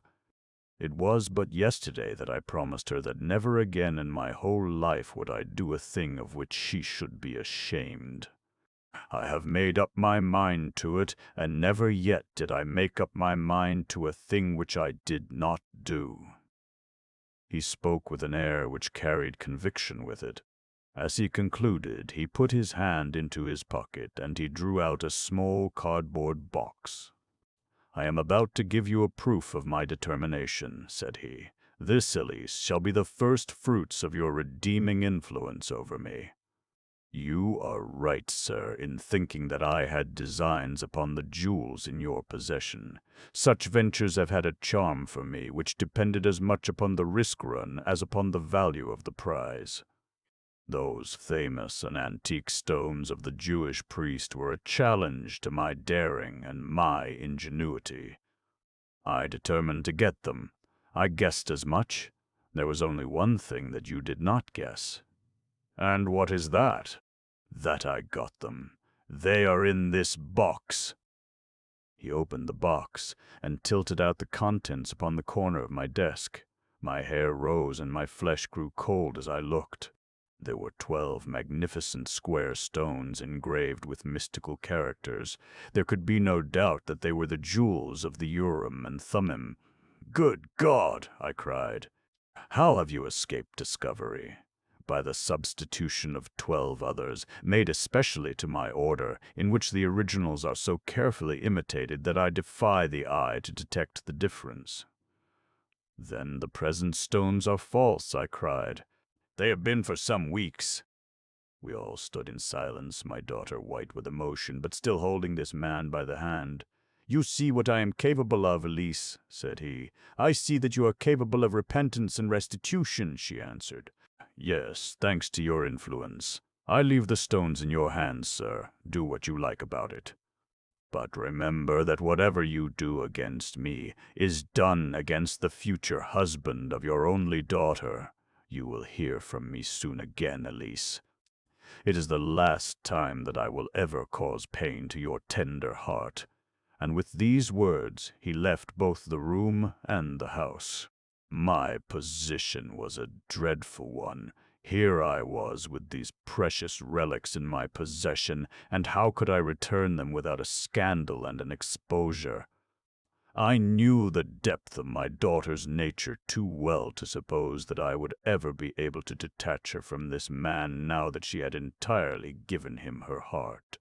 I was not even sure how far it was right to detach her if she had such an ameliorating influence over him. How could I expose him without injuring her? And how far was I justified in exposing him when he had voluntarily put himself into my power? I thought and thought until at last I formed a resolution which may seem to you to be a foolish one, and yet, if I had to do it again, I believe it would be the best course open to me. My idea was to return the stones without anyone being the wiser. With my keys I could get into the museum at any time, and I was confident that I could avoid Simpson, whose hours and methods were familiar to me. I determined to take no one into my confidence, not even my daughter, whom I told that I was about to visit my brother in Scotland. I wanted a free hand for a few nights, without inquiry as to my comings and goings. To this end I took a room in Harding Street that very night, with an intimation that I was a pressman and that I should keep very late hours. That night I made my way into the museum, and I replaced 4 of the stones. It was hard work, and took me all night. When Simpson came round, I always heard his footsteps and concealed myself in the mummy case. I had some knowledge of gold work, but was far less skillful than the thief had been. He had replaced the setting so exactly that I defy anyone to see the difference. My work was rude and clumsy. However, I hoped that the plate might not be carefully examined or the roughness of the setting observed until my task was done. Next night I replaced 4 more stones, and tonight I should have finished my task had it not been for the unfortunate circumstance which has caused me to reveal so much which I should have wished to keep concealed. I appeal to you, gentlemen, to your sense of honor and of compassion, whether what I have told you should go any farther or not. My own happiness, my daughter's future, the hopes of this man's regeneration, all depend upon your decision. Which is, said my friend, that all is well, that ends well, and that the whole matter ends here and at once. Tomorrow the loose setting shall be tightened by an expert goldsmith, and so passes the greatest danger to which, since the destruction of the temple, the Urim and Thummim have been exposed. Here's my hand, Professor Andreas, and I can only hope that under such difficult circumstances I should have carried myself as unselfishly and as well. Just one footnote to this narrative. Within a month Elise Andreas was married to a man whose name, had I the indiscretion to mention it, would appeal to my readers as one who is now widely and deservedly honored. But if the truth were known, that honor is due not to him but to the gentle girl who plucked him back when he had gone so far down that dark road along which few return. The Lost Special. The confession of Herbert de Lernac, now lying under sentence of death at Marseille, has thrown a light upon one of the most inexplicable crimes of the century, an incident which is, I believe, absolutely unprecedented in the criminal annals of any country. Although there is a reluctance to discuss the matter in official circles and little information has been given to the press, there are still indications that the statement of this arch-criminal is corroborated by the facts, and that we have at last found a solution for a most astounding business. As the matter is 8 years old, and as its importance was somewhat obscured by a political crisis which was engaging the public attention at the time, it may be as well to state the facts as far as we have been able to ascertain them. They are collated from the Liverpool papers of that date, from the proceedings at the inquest upon John Slater, the engine driver, and from the records of the London and West Coast Railway Company, which have been courteously put at my disposal. Briefly, they are as follows. On the 3rd of June, 1890, a gentleman who gave his name as Monsieur Louis Caratal desired an interview with Mr. James Bland, the superintendent of the London and West Coast Central Station in Liverpool. He was a small man, middle-aged and dark, with a stoop which was so marked that it suggested some deformity of the spine. He was accompanied by a friend, a man of imposing physique whose deferential manner and constant attention showed that his position was one of dependence. This friend or companion, whose name did not transpire, was certainly a foreigner, and probably, from his swarthy complexion, either a Spaniard or a South American. One peculiarity was observed in him. He carried in his left hand a small black leather dispatch box, and it was noticed by a sharp-eyed clerk in the central office that this box was fastened to his wrist by a strap. No importance was attached to the fact at the time, but subsequent events endowed it with some significance. Monsieur Caratal was shown up to Mr. Bland's office, while his companion remained outside. Monsieur Caratal's business was quickly dispatched. He had arrived that afternoon from Central America. Affairs of the utmost importance demanded that he should be in Paris without the loss of an unnecessary hour. He had missed the London express. A special must be provided. Money was of no importance. Time was everything. If the company would speed him on his way, they might make their own terms. Mr. Bland struck the electric bell, summoned Mr. Potter Hood, the traffic manager, and had the matter arranged in 5 minutes. The train would start in 3/4 of an hour. It would take that time to ensure that the line should be clear. The powerful engine called Rochdale No. 247 on the company's register was attached to 2 carriages, with a guard's van behind. The first carriage was solely for the purpose of decreasing the inconvenience arising from the oscillation. The second was divided, as usual, into 4 compartments, a smoking. The first compartment, which was nearest to the engine, was the one allotted to the travelers. The other 3 were empty. The guard of the special train was James Macpherson, who had been some years in the service of the company. The stoker, William Smith, was a new hand. Monsieur Caratal, upon leaving the superintendent's office, rejoined his companion, and both of them manifested extreme impatience to be off. Having paid the money asked, which amounted to £50 5s, at the usual special rate of 5 shillings a mile, they demanded to be shown the carriage, and at once took their seats in it, although they were assured that the better part of an hour must elapse before the line could be cleared. In the meantime, a singular coincidence had occurred in the office which Monsieur Caratal had just quitted. A request for a special is not a very uncommon circumstance in a rich commercial center, but that 2 should be required upon the same afternoon was most unusual. It so happened, however, that Mr. Bland had hardly dismissed the first traveler before a second entered with a similar request. This was a Mr. Horace Moore, a gentlemanly man of military appearance, who alleged that the sudden serious illness of his wife in London made it absolutely imperative that he should not lose an instant in starting upon the journey. His distress and anxiety were so evident that Mr. Bland did all that was possible to meet his wishes. A was already somewhat deranged by the first. There was the alternative, however, that Mr. Moore should share the expense of Monsieur Caratal's train, and should travel in the other empty first-class compartment, if Monsieur Caratal objected to having him in the one which he occupied. It was difficult to see any objection to such an arrangement, and yet Monsieur Caratal, upon the suggestion being made to him by Mr. Potter Hood, absolutely refused to consider it for an instant. The train was his, he said, and he would insist upon the exclusive use of it. All argument failed to overcome his ungracious objections, and finally the plan had to be abandoned.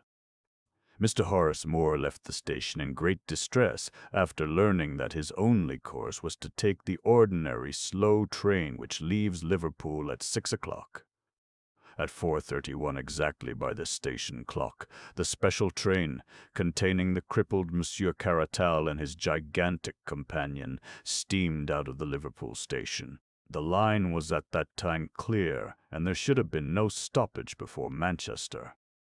The trains of the London and West Coast Railway run over the lines of another company as far as this town, which should have been reached by the special rather before 6 o'clock.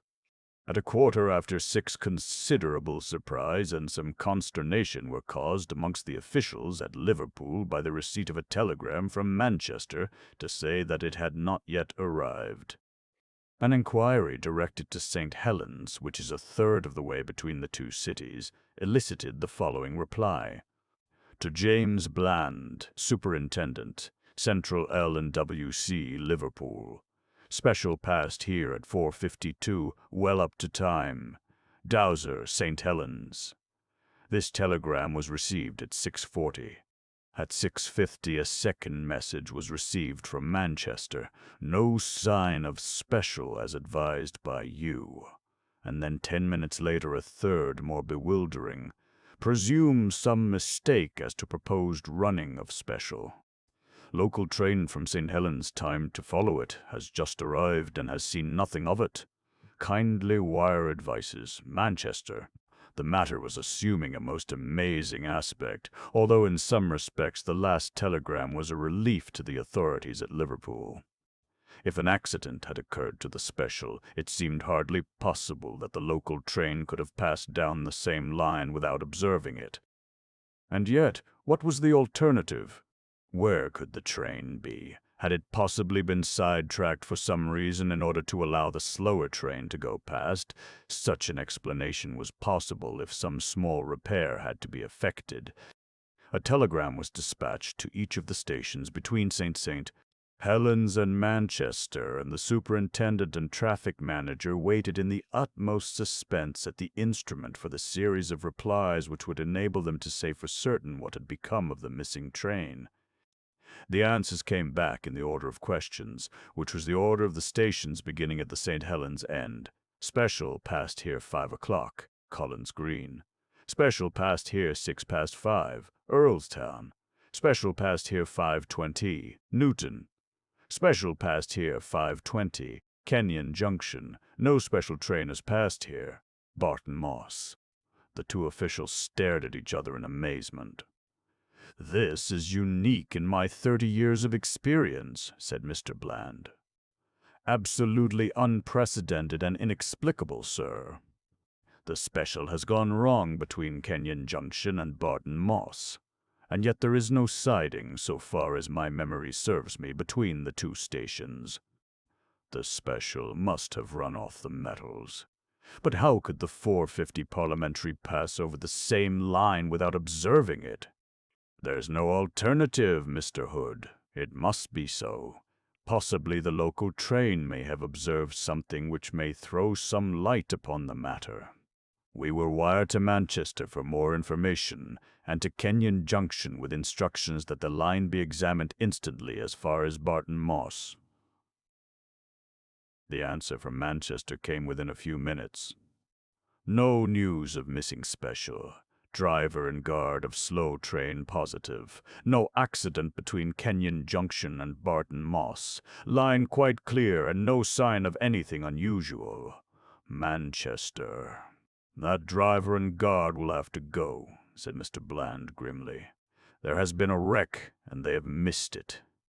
The special has obviously run off the metals without disturbing the line. How it could have done so passes my comprehension.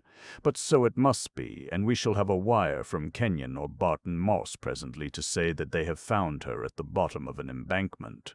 But Mr. Bland's prophecy was not destined to be fulfilled. Half an hour passed, and then there arrived the following message from the station master of Kenyon Junction. There are no traces of the missing special. It is quite certain that she passed here, and that she did not arrive at Barton Moss. We have detached engine from goods train, and I have myself ridden down the line, but all is clear, and there is no sign of any accident. Mr. Bland tore his hair in his perplexity. "This is rank lunacy, Hood," he cried. "Does a train vanish into thin air in England in broad daylight? The thing is preposterous. An engine, a tender, 2 carriages, a van, 5 human beings, and all lost on a straight line of railway. Unless we get something positive within the next hour, I'll take Inspector Collins and go down myself." And then at last something positive did occur. It took the shape of another telegram from Kenyon Junction. "Regret to report that the dead body of John Slater, driver of the special train, has just been found among the gorse bushes at a point 2¼ miles from the junction. Had fallen from his engine, pitched down the embankment, and rolled among bushes. Injuries to his head from the fall appear to be cause of death. Ground has now been carefully examined, and there is no trace of the missing train." The country was, as has already been stated, in the throes of a political crisis, and the attention of the public was further distracted by the important and sensational developments in Paris, where a huge scandal threatened to destroy the government and to wreck the reputations of many of the leading men in France. The papers were full of these events, and the singular disappearance of the special train attracted less attention than would have been the case in more peaceful times. The grotesque nature of the event helped to detract from its importance, for the papers were disinclined to believe the facts as reported to them. More than one of the London journals treated the matter as an ingenious hoax, until the coroner's inquest upon the unfortunate driver, an inquest which elicited nothing of importance, convinced them of the tragedy of the incident. Mr. Bland, accompanied by Inspector Collins, the senior detective officer in the service of the company, went down to Kenyon Junction the same evening, and their research lasted throughout the following day, but was attended with purely negative results. Not only was no trace found of the missing train, but no conjecture could be put forward which could possibly explain the facts. At the same time, Inspector Collins's official report, which lies before me as I write, served to show that the possibilities were more numerous than might have been expected. "In the stretch of railway between these 2 points," said he, "the country is dotted with ironworks and collieries. Of these, some are being worked and some have been abandoned. There are no fewer than 12 which have small gauge lines which run trolley cars down to the main line. These can, of course, be disregarded. Besides these, however, there are 7 which have or have had proper lines running down and connecting with points to the main line, so as to convey their produce from the mouth of the mine to the great centers of distribution. In every case, these lines are only a few miles in length.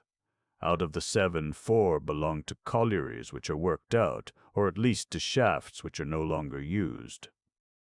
These are the Red Gauntlet, Hero, Slough of Despond, and Heartsease mines, the latter having 10 years ago been one of the principal mines in Lancashire. These 4 side lines may be eliminated from our inquiry, for, to prevent possible accidents, the rails nearest to the main line have been taken up, and there is no longer any connection. There remain 3 other side lines leading O. To the Carnstock Iron Works, B. To the Big Ben Colliery, Syed to the Perseverance Colliery. Of these, the Big Ben line is not more than 1/4 mile long, and ends at a dead wall of coal waiting removal from the mouth of the mine. Nothing had been seen or heard there of any special. The Carnstock Ironworks line was blocked all day upon the 3rd of June by 16 truckloads of hematite. It is a single line, and nothing could have passed. As to the Perseverance line, it is a large double line which does a considerable traffic, for the output of the mine is very large. On the 3rd of June, this traffic proceeded as usual. Hundreds of men, including a gang of railway platelayers, were working along the 2 miles and a quarter which constitute the total length of the line, and it is inconceivable that an unexpected train could have come down there without attracting universal attention. It may be remarked in conclusion that this branch line is nearer to St. Helens than the point at which the engine driver was discovered, so that we have every reason to believe that the train was past that point before misfortune overtook her. As to John Slater, there is no clue to be gathered from his appearance or injuries. We can only say that, so far as we can see, he met his end by falling off his engine, though why he fell, or what became of the engine after his fall, is a question upon which I do not feel qualified to offer an opinion. In conclusion, the inspector offered his resignation to the board, being much nettled by an accusation of incompetence in the London papers. A month elapsed, during which both the police and the company prosecuted their inquiries without the slightest success. A reward was offered and a pardon promised in case of crime, but they were both unclaimed. Every day the public opened their papers with the conviction that so grotesque a mystery would at last be solved, but week after week passed by, and a solution remained as far off as ever. In broad daylight, upon a June afternoon in the most thickly inhabited portion of England, a train with its occupants had disappeared as completely as if some master of subtle chemistry had volatilized it into gas. Indeed, among the various conjectures which were put forward in the public press, there were some which seriously asserted that supernatural, or at least preternatural, agencies had been at work, and that the deformed Monsieur Caratal was probably a person who was better known under a less polite name. Others fixed upon his swarthy companion as being the author of the mischief, but what it was exactly which he had done could never be clearly formulated in words. Amongst the many suggestions put forward by various newspapers or private individuals, there were 1 or 2 which were feasible enough to attract the attention of the public. One which appeared in the Times over the signature of an amateur reasoner of some celebrity at that date, attempted to deal with the matter in a critical and semi-scientific manner. An extract must suffice, although the curious can see the whole letter in the issue of the 3rd of July. "It is one of the elementary principles of practical reasoning," he remarked, "that when the impossible has been eliminated, the residuum, however improbable, must contain the truth. It is certain that the train left Kenyon Junction. It is certain that it did not reach Barton Moss. It is in the highest degree unlikely, but still possible, that it may have taken one of the 7 available side lines. It is obviously impossible for a train to run where there are no rails, and, therefore, we may reduce our improbables to the 3 open lines, namely, the Carnstock Ironworks, the Big Ben, and the Perseverance. Is there a secret society of colliers, an English Camorra, which is capable of destroying both train and passengers? It is improbable, but it is not impossible. I confess that I am unable to suggest any other solution. I should certainly advise the company to direct all their energies towards the observation of those 3 lines, and of the workmen at the end of them. A careful supervision of the pawnbrokers' shops of the district might possibly bring some suggestive facts to light. The suggestion, coming from a recognized authority upon such matters, created considerable interest, and a fierce opposition from those who considered such a statement to be a preposterous libel upon an honest and deserving set of men. The only answer to this criticism was a challenge to the objectors to lay any more feasible explanation before the public. In reply to this, 2 others were forthcoming, Times, July 7th and 9th. The first suggested that the train might have run off the metals and be lying submerged in the Lancashire and Staffordshire Canal, which runs parallel to the railway for some hundreds of yards. This suggestion was thrown out of court by the published depth of the canal, which was entirely insufficient to conceal so large an object. That to be the sole luggage which the travelers had brought with them, and suggesting that some novel explosive of immense and pulverizing power might have been concealed in it. The obvious absurdity, however, of supposing that the whole train might be blown to dust while the metals remained uninjured reduced any such explanation to a farce. The investigation had drifted into this hopeless position when a new and most unexpected incident occurred. This was nothing less than the receipt by Mrs. Macpherson of a letter from her husband, James Macpherson, who had been the guard of the missing train. The letter, which was dated July 5, 1890, was posted from New York and came to hand upon July 14th. Some doubts were expressed as to its genuine character, but Mrs. Macpherson was positive as to the writing, and the fact that it contained a remittance of $100 and $5 notes was enough in itself to discount the idea of a hoax. No address was given in the letter, which ran in this way: "My dear wife, I have been thinking a great deal, and I find it very hard to give you up. The same with Lizzie. I try to fight against it, but it will always come back to me. I send you some money which will change into 20 English pounds. This should be enough to bring both Lizzie and you across the Atlantic, and you will find the Hamburg boats which stop at Southampton very good boats, and cheaper than Liverpool. If you could come here and stop at the Johnston house, I would try and send you word how to meet, but things are very difficult with me at present, and I am not very happy, finding it hard to give you both up. So no more at present, from your loving husband, James Macpherson." For a time it was confidently anticipated that this letter would lead to the clearing up of the whole matter, the more so as it was ascertained that a passenger who bore a close resemblance to the missing guard had traveled from Southampton under the name of Summers in the Hamburg, and Macpherson and her sister Lizzie Dolton went across to New York as directed, and stayed for 3 weeks at the Johnston house without hearing anything from the missing man. It is probable that some injudicious comments in the press may have warned him that the police were using them as a bait.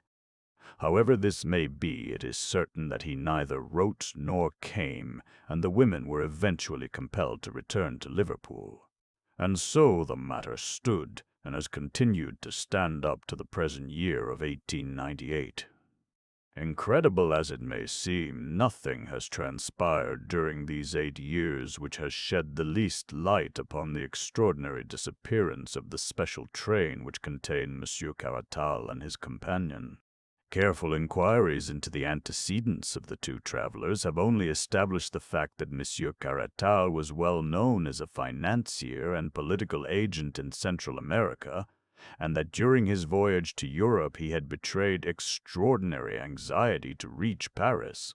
His companion, whose name was entered upon the passenger lists as Eduardo Gomez, was a man whose record was a violent one, and whose reputation was that of a bravo and a bully. There was evidence to show, however, that he was honestly devoted to the interests of Monsieur Caratal, and that the latter, being a man of puny physique, employed the other as a guard and protector. It may be added that no information came from Paris as to what the objects of Monsieur Caratal's hurried journey may have been. This comprises all the facts of the case up to the publication in the Marseille papers of the recent confession of Herbert de Lernac, now under sentence of death for the murder of a merchant named Bonvalot. This statement may be literally translated as follows: "It is not out of mere pride or boasting that I give this information, for, if that were my object, I could tell a dozen actions of mine which are quite as splendid. But I do it in order that certain gentlemen in Paris may understand that I, who am able here to tell about the fate of Monsieur Caratal, can also tell in whose interest and at whose request the deed was done, unless the reprieve which I am awaiting comes to me very quickly. Take warning, messieurs, before it is too late. You know Herbert de Lernac, and you are aware that his deeds are as ready as his words. Hasten, then, or you are lost. At present I shall mention no names. If you only heard the names, what would you not think? But I shall merely tell you how cleverly I did it. I was true to my employers then, and no doubt they will be true to me now. I hope so, and until I am convinced that they have betrayed me, these names, which would convulse Europe, shall not be divulged. But on that day, well, I say no more. In a word, then, there was a famous trial in Paris, in the year 1890, in connection with a monstrous scandal in politics and finance. How monstrous that scandal was can never be known save by such confidential agents as myself. The honor and careers of many of the chief men in France were at stake. You have seen a group of ninepins standing, all so rigid and prim and unbending. Then there comes the ball from far away, and pop, pop, pop, there are your ninepins on the floor. Well, imagine some of the greatest men in France as these ninepins. And then this Monsieur Caratal was the ball which could be seen coming from far away. If he arrived, then it was pop, pop, pop for all of them. It was determined that he should not arrive. I do not accuse them all of being conscious of what was to happen.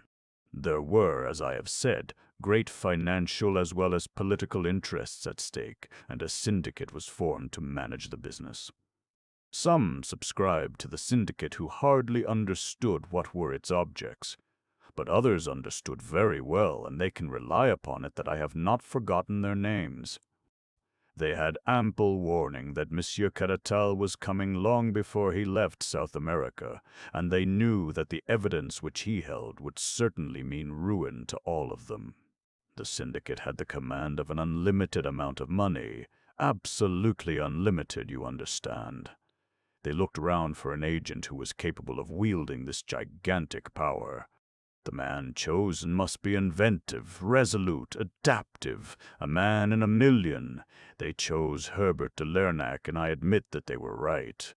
My duties were to choose my subordinates, to use freely the power which money gives, and to make certain that Monsieur Caratal should never arrive in Paris.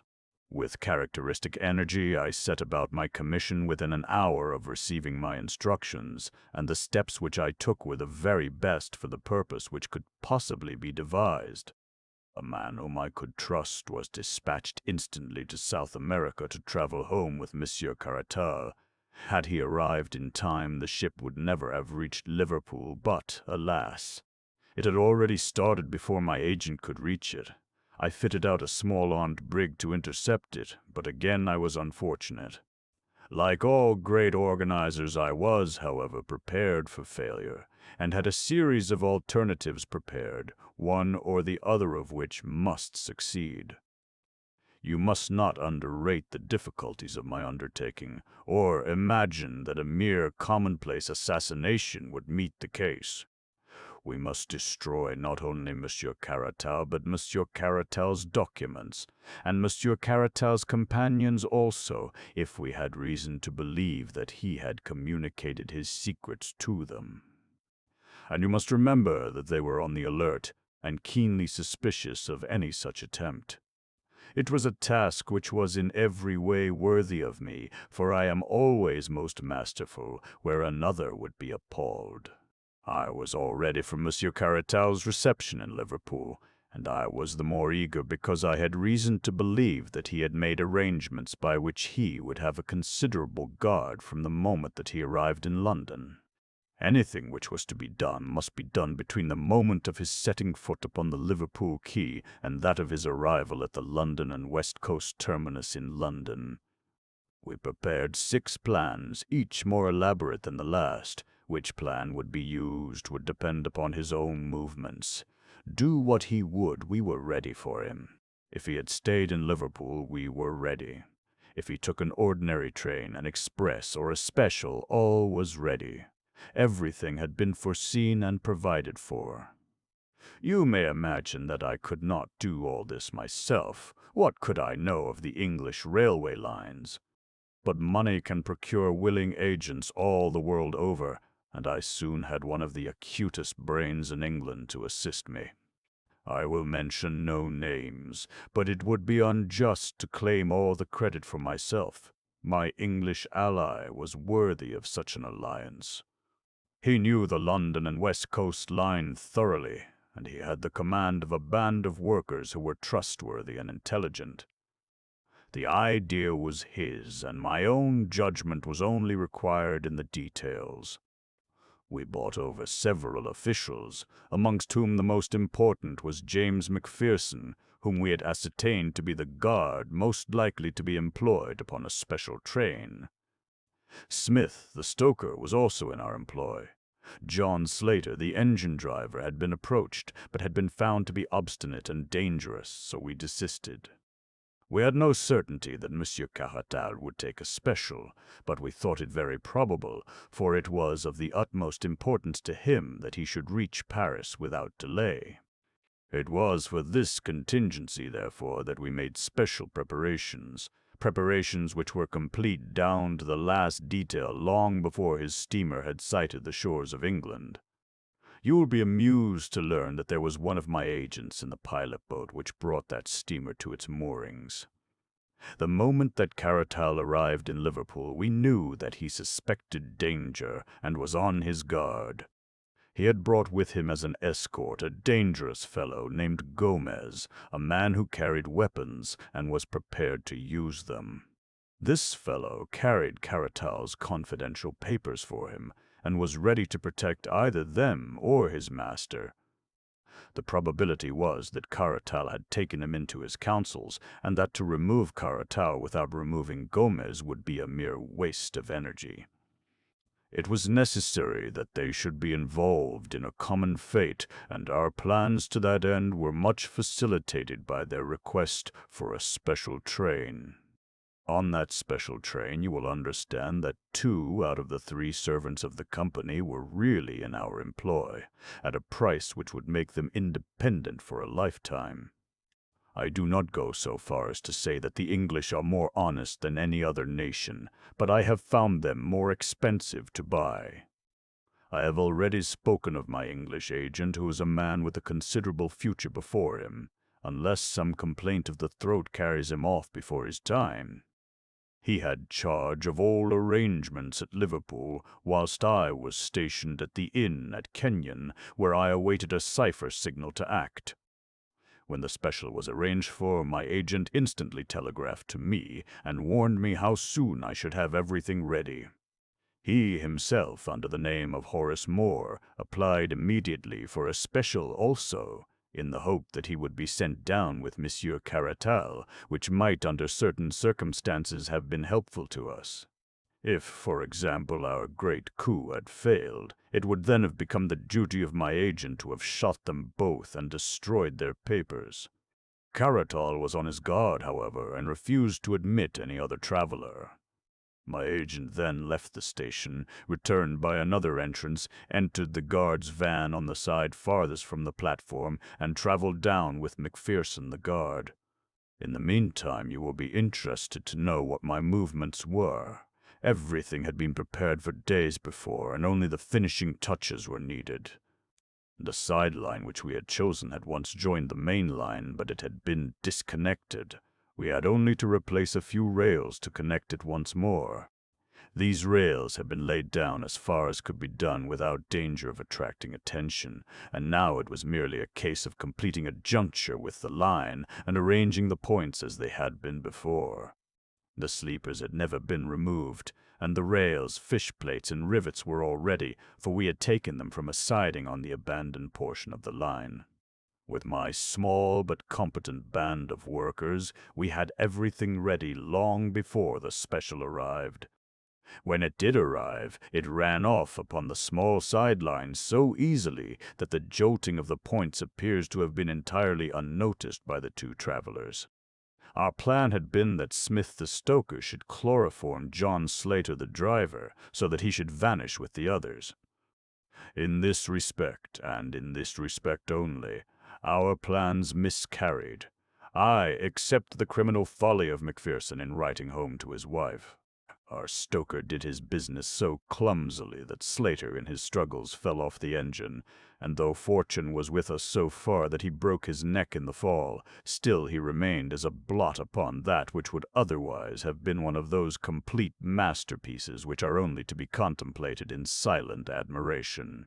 The criminal expert will find in John Slater the one flaw in all our admirable combinations.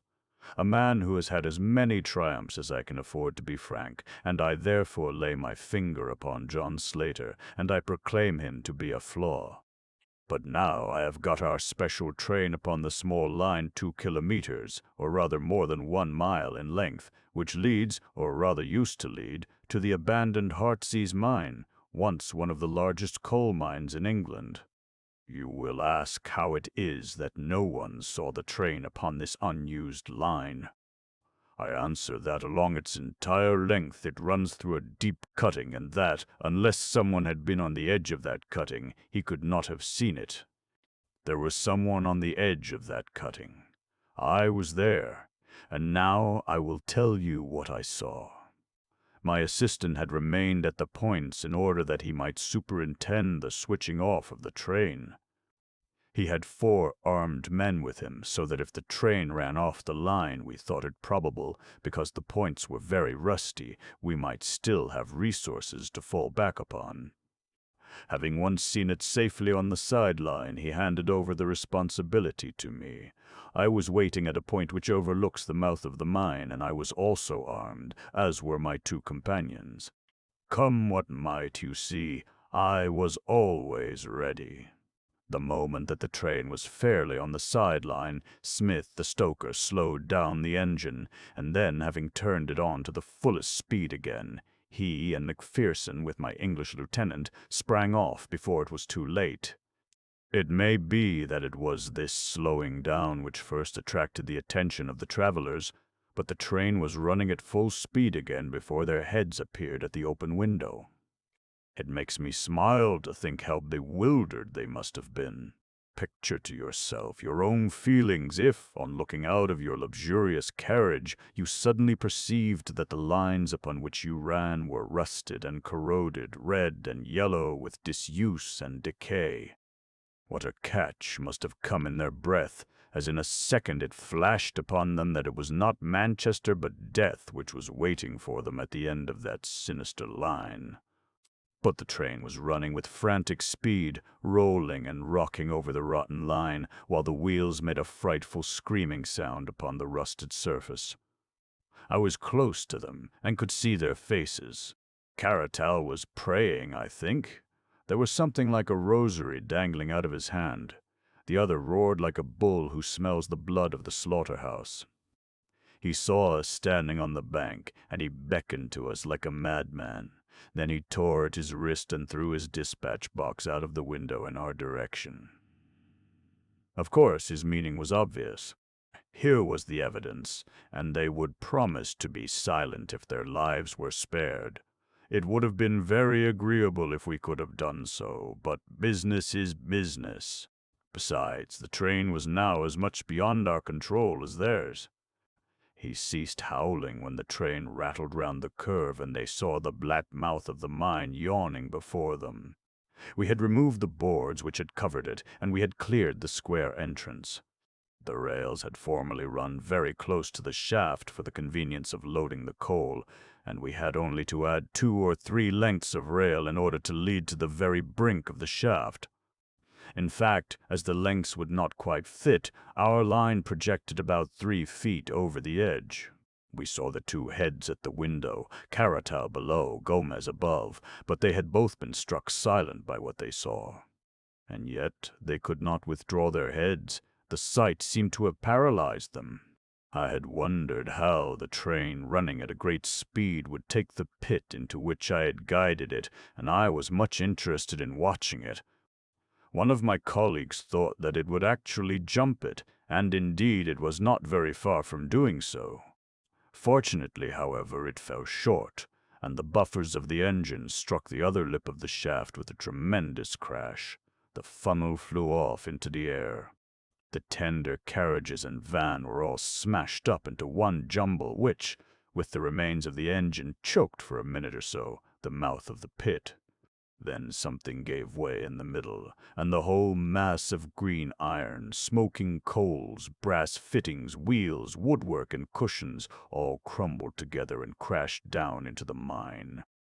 We heard the rattle, rattle, rattle as the debris struck against the walls, and then quite a long time afterwards there came a deep roar as the remains of the train struck the bottom.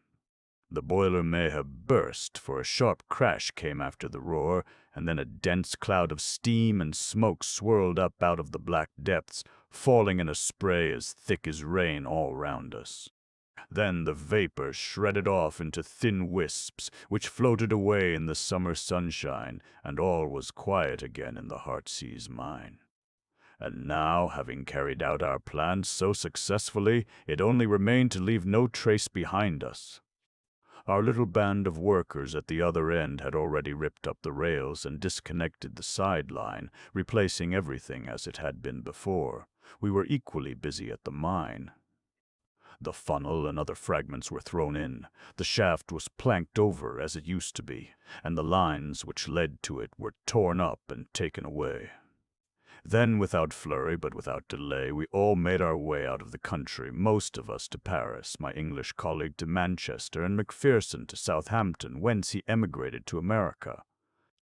Let the English papers of that date tell how thoroughly we had done our work, and how completely we had thrown the cleverest of their detectives off our track. You will remember that Gomez threw his bag of papers out of the window, and I need not say that I secured that bag and brought them to my employers. It may interest my employers now, however, to learn that out of that bag I took one or two little papers as a souvenir of the occasion. I have no wish to publish these papers, but still it is every man for himself in this world, and what else can I do if my friends will not come to my aid when I want them? Messieurs, you may believe that Herbert de Lernac is quite as formidable when he is against you as when he is with you, and that he is not a man to go to the guillotine until he has seen that every one of you is en route for New Caledonia. For your own sake, if not for mine, make haste, Monsieur de C, and General and Baron. You can fill up the blanks for yourselves as you read this. I promise you that in the next edition there will be no blanks to fill. P.S. As I look over my statement, there is only one omission which I can see. It concerns the unfortunate man Macpherson, who was foolish enough to write to his wife and to make an appointment with her in New York. It can be imagined that when interests like ours were at stake, we could not leave them to the chance of whether a man in that class of life would or would not give away his secrets to a woman. Having once broken his oath by writing to his wife, we could not trust him any more. We took steps, therefore, to ensure that he should not see his wife. I have sometimes thought that it would be a kindness to write to her and to assure her that there is no impediment to her marrying again. The club-footed grocer. My uncle, Mr. Stephen Maple, had been at the same time the most successful and the least respectable of our family, so that we hardly knew whether to take credit for his wealth or to feel ashamed of his position. He had, as a matter of fact, established a large grocery in Stepney which did a curious mixed business, not always, as we had heard, of a very savory character, with the riverside and seafaring people. He was ship's chandler, provision merchant, and, if rumor spoke truly, some other things as well. Such a trade, however lucrative, had its drawbacks, as was evident when, after 20 years of prosperity, he was savagely assaulted by one of his customers and left for dead, with 3 smashed ribs and a broken leg, which mended so badly that it remained forever 3 inches shorter than the other. This incident seemed, not unnaturally, to disgust him with his surroundings, for, after the trial in which his assailant was condemned to 15 years' penal servitude, he retired from his business and settled in a lonely part of the north of England, whence, until that morning, we had never once heard of him, not even at the death of my father, who was his only brother. My mother read his letter aloud to me. "If your son is with you, Ellen, and if he is as stout a lad as he promised for when last I heard from you, then send him up to me by the first train after this comes to hand. He will find that to serve me will pay him better than the engineering, and if I pass away, though, thank God, there is no reason to complain as to my health, you will see that I have not forgotten my brother's son. Congleton is the station, and then a drive of 4 miles to Greta House, where I am now living. I will send a trap to meet the 7 o'clock train, for it is the only one which stops here. Mind that you send him, Ellen, for I have very strong reasons for wishing him to be with me. Let bygones be bygones if there has been anything between us in the past. If you should fail me now, you will live to regret it." We were seated at either side of the breakfast table, looking blankly at each other and wondering what this might mean, when there came a ring at the bell, and the maid walked in with a telegram. It was from Uncle Stephen. "On no account let John get out at Congleton," said the message. "He will find trap waiting 7 o'clock evening train, Stedding-Bridge, 1 station further down line. Let him drive not me, but Garth farmhouse, 6 miles. There will receive instructions. Do not fail, only you to look to." "That is true enough," said my mother. "As far as I know, your uncle has not a friend in the world, nor has he ever deserved one. He has always been a hard man in his dealings, and he held back his money from your father at a time when a few pounds would have saved him from ruin. Why should I send my only son to serve him now? But my own inclinations were all for the adventure. If I have him for a friend, he can help me in my profession," I argued, taking my mother upon her weakest side. "I have never known him to help anyone yet," said she bitterly. "And why all this mystery about getting out at a distant station and driving to the wrong address? He has got himself into some trouble, and he wishes us to get him out of it. When he has used us, he will throw us aside as he has done before. Your father might have been living now if he had only helped him. But at last my arguments prevailed, for, as I pointed out, we had much to gain and little to lose, and why should we, the poorest members of a family, go out of our way to offend the rich one? My bag was packed and my cab at the door when there came a second telegram. "Good shooting. Let John bring gun. Remember Stedding-Bridge, not Congleton." And so, with a gun case added to my luggage and some surprise at my uncle's insistence, I started off upon my adventure. The journey lies over the main northern railway as far as the station of Carnfield, where one changes for the little branch line which winds over the fells. In all England there is no harsher or more impressive scenery. For 2 hours I passed through desolate rolling plains, rising at places into low, stone-littered hills, with long, straight outcrops of jagged rock showing upon their surface. Here and there little grey-roofed, grey-walled cottages huddled into villages, but for many miles at a time no house was visible, nor any sign of life save the scattered sheep which wandered over the mountain-sides. It was a depressing country, and my heart grew heavier and heavier as I neared my journey's end, until at last the train pulled up at the little village of Stedding-Bridge, where my uncle had told me to alight. A single ramshackle trap with a country lout to drive it was waiting at the station. "Is this Mr. Stephen Maples?" I asked. The fellow looked at me with eyes which were full of suspicion. "What is your name?" he asked, speaking a dialect which I will not attempt to reproduce. "John Maple. Anything to prove it?" I half raised my hand, for my temper is none of the best, and then I reflected that the fellow was probably only carrying out the directions of my uncle. For answer, I pointed to my name printed upon my gun case.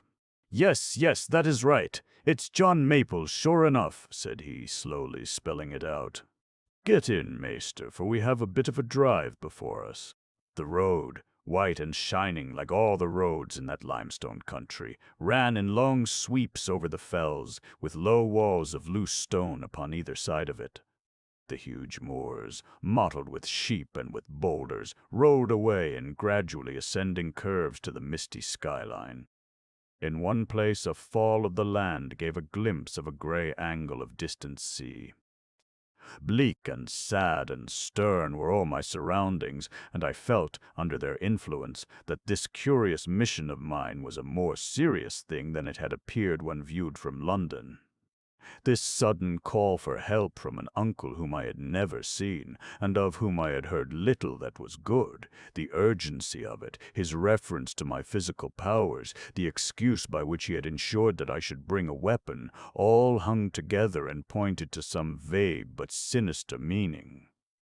Things which appeared to be impossible in Kensington became very probable upon these wild and isolated hillsides. At last, oppressed with my own dark thoughts, I turned to my companion with the intention of asking some questions about my uncle, but the expression upon his face drove the idea from my head. He was not looking at his old, unclipped chestnut horse, nor at the road along which he was driving, but his face was turned in my direction, and he was staring past me with an expression of curiosity and, as I thought, of apprehension. He raised the whip to lash the horse, and then dropped it again, as if convinced that it was useless. At the same time, following the direction of his gaze, I saw what it was which had excited him. A man was running across the moor. He ran clumsily, stumbling and slipping among the stones, but the road curved, and it was easy for him to cut us off.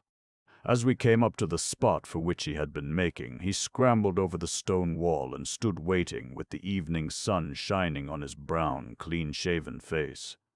He was a burly fellow and in bad condition, for he stood with his hand on his ribs, panting and blowing after his short run. As we drove up, I saw the glint of earrings in his ears. "Say, mate, where are you bound for?" he asked, in a rough but good-humored fashion. "Farmer Purcell's at the Garth Farm," said the driver. "Sorry to stop you," cried the other, standing aside. "I thought as I would hail you as you passed, for if so be as you had been going my way, I should have made bold to ask you for a passage." His excuse was an absurd one, since it was evident that our little trap was as full as it could be, but my driver did not seem disposed to argue. He drove on without a word, and, looking back, I could see the stranger sitting by the roadside and cramming tobacco into his pipe. "A sailor," said I. "Yes, maester, we're not more than a few miles from Morecambe Bay," the driver remarked. "You seemed frightened of him," I observed. "Did I?" said he dryly, and then, after a long pause, "Maybe I was." As to his reasons for fear, I could get nothing from him, and though I asked him many questions, he was so stupid or else so clever that I could learn nothing from his replies. I observed, however, that from time to time he swept the moors with a troubled eye, but their huge brown expanse was unbroken by any moving figure. At last, in a sort of cleft in the hills in front of us, I saw a long, low-lying farm building, the center of all those scattered flocks. "Garth Farm," said my driver. "There is Farmer Purcell himself," he added, as a man strolled out of the porch and stood waiting for our arrival. He advanced as I descended from the trap, a hard, weather-worn fellow with light blue eyes and hair and beard like sun-bleached grass.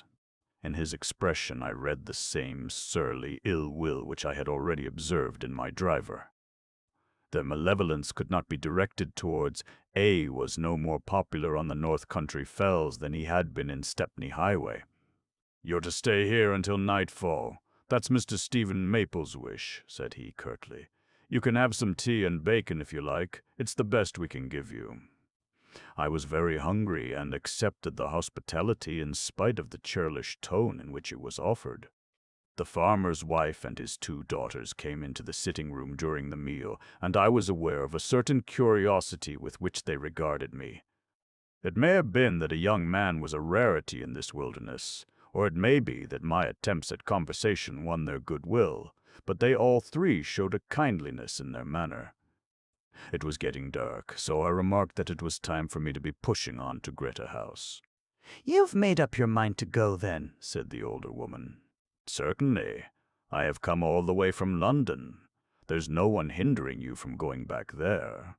But I have come to see Mr. Maple, my uncle. Oh, well, no one can stop you if you want to go on, said the woman, and became silent as her husband entered the room. With every fresh incident, I felt that I was moving in an atmosphere of mystery and peril, and yet it was all so intangible and so vague that I could not guess where my danger lay. I should have asked the farmer's wife point blank, but her surly husband seemed to divine the sympathy which she felt for me, and never again left us together. "It's time you were going, mister," said he at last, as his wife lit the lamp upon the table. "Is the trap ready?" "You'll need no trap. You'll walk," said he. "How shall I know the way? William will go with you." William was the youth who had driven me up from the station. He was waiting at the door, and he shouldered my gun case and bag. I stayed behind to thank the farmer for his hospitality, but he would have none of it. "I ask no thanks from Mr. Stephen Maple, nor any friend of his," said he bluntly. "I am paid for what I do." "If I was not paid, I would not do it. Go your way, young man, and say no more." He turned rudely on his heel and re-entered his house, slamming the door behind him.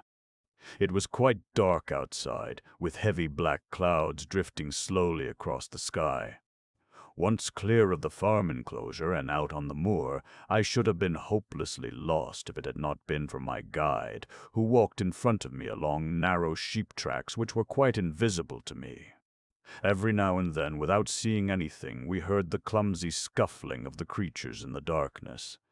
At first my guide walked swiftly and carelessly, but gradually his pace slowed down until at last he was going very slowly and stealthily, like one who walks light-footed amid imminent menace. This vague, inexplicable sense of danger in the midst of the loneliness of that vast moor was more daunting than any evident peril could be, and I had begun to press him as to what it was that he feared, when suddenly he stopped and dragged me down among some gorse bushes which lined the path. His tug at my coat was so strenuous and imperative that I realized that the danger was a pressing one, and in an instant I was squatting down beside him as still as the bushes which shadowed us. It was so dark there that I could not even see the lad beside me. It was a warm night, and a hot wind puffed in our faces. Suddenly in this wind there came something homely and familiar, the smell of burning tobacco. And then a face, illuminated by the glowing bowl of a pipe, came floating towards us. The man was all in shadow, but just that one dim halo of light with the face which filled it, brighter below and shading away into darkness above, stood out against the universal blackness. A thin, hungry face, thickly freckled with yellow over the cheekbones, blue, watery eyes, an ill-nourished, light-colored mustache, a peaked yachting cap, that was all that I saw. He passed us, looking vacantly in front of him, and we heard the steps dying away along the path. "Who was it?" I asked as we rose to our feet. "I don't know." The fellow's continual profession of ignorance made me angry. "Why should you hide yourself, then?" I asked sharply. "Because Maester Maple told me. He said that I were to meet no one. If I met anyone, I should get no pay. You met that sailor on the road?" "Yes, and I think he was one of them." "One of whom?" "One of the folk that have come on the fells. They are watching Greta House, and Maester Maple is afeard of them. That's why he wanted us to keep clear of them, and that's why I've been trying to dodge 'em." Here was something definite at last. Some body of men were threatening my uncle. The sailor was one of them. The man with the peaked cap, probably a sailor also, was another. I bethought me of Stepney Highway, and of the murderous assault made upon my uncle there. Things were fitting themselves into a connected shape in my mind when a light twinkled over the fell, and my guide informed me that it was Greta. The place lay in a dip among the moors, so that one was very near it before one saw it. A short walk brought us up to the door. I could see little of the building, save that the lamp which shone through a small latticed window showed me dimly that it was both long and lofty. The low door under an overhanging lintel was loosely fitted, and light was bursting out on each side of it. The inmates of this lonely house appeared to be keenly on their guard, for they had heard our footsteps, and we were challenged before we reached the door. "Who is there?" cried a deep booming voice, and urgently, "Who is it, I say? It's me, Maester Maple. I have brought the gentleman." There was a sharp click, and a small wooden shutter flew open in the door. The gleam of a lantern shone upon us for a few seconds. Then the shutter closed again, with a great rasping of locks and clattering of bars. The door was opened, and I saw my uncle standing framed in that vivid yellow square cut out of the darkness. He was a small, thick man, with a great rounded, bald head and one thin border of gingery curls. It was a fine head, the head of a thinker, but his large white face was heavy and commonplace, with a broad, loose-lipped mouth and two hanging dewlaps on either side of it. His eyes were small and restless, and his light-colored lashes were continually moving. My mother had said once that they reminded her of the legs of a woodlouse, and I saw at the first glance what she meant. I heard also that in Stepney he had learned the language of his customers, and I blushed for our kinship as I listened to his villainous accent. "So, nephew," said he, holding out his hand. Come in, man, quick, and don't leave the door open. Your mother said you were grown a big lad, and my word, she has a right to say so. There's a Ralph crown for you, William, and you can go back again. Put the things down. Harry, now take Mr. John's things, and see that his supper is on the table." As my uncle, after fastening the door, turned to show me into the sitting-room, I became aware of his most striking peculiarity. The injuries which he had received some years ago had, as I have already remarked, left one leg several inches shorter than the other. To atone for this, he wore one of those enormous wooden soles to his boots which are prescribed by surgeons in such cases. He walked without a limp, but his tread on the stone flooring made a curious clack, clack, clack, clack, clack, as the wood and the leather alternated. Whenever he moved, it was to the rhythm of this singular castanet. The great kitchen, with its huge fireplace and carved settle corners, showed that this dwelling was an old-time farmhouse. On one side of the room a line of boxes stood all corded and packed. The furniture was scant and plain, but on a trestle table in the center some supper, cold meat, bread, and a jug of beer was laid for me.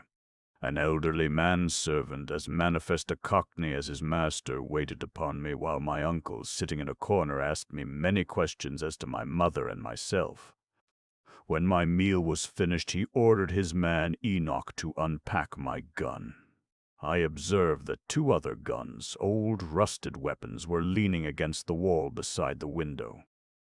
"It's the window I'm afraid of," said my uncle in the deep, reverberant voice which contrasted oddly with his plump little figure. "The door's safe against anything short of dynamite, but the window's a terror." "Hi! Hi!" he yelled. "Don't walk across the light."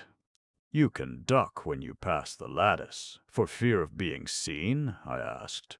"For fear of being shot, my lad. That's the trouble. Now, come and sit beside me on the trestle here, and I'll tell you all about it, for I can see that you are the right sort and can be trusted." His flattery was clumsy and halting, and it was evident that he was very eager to conciliate me. I sat down beside him, and he drew a folded paper from his pocket. It was a Western Morning News, and the date was 10 days before.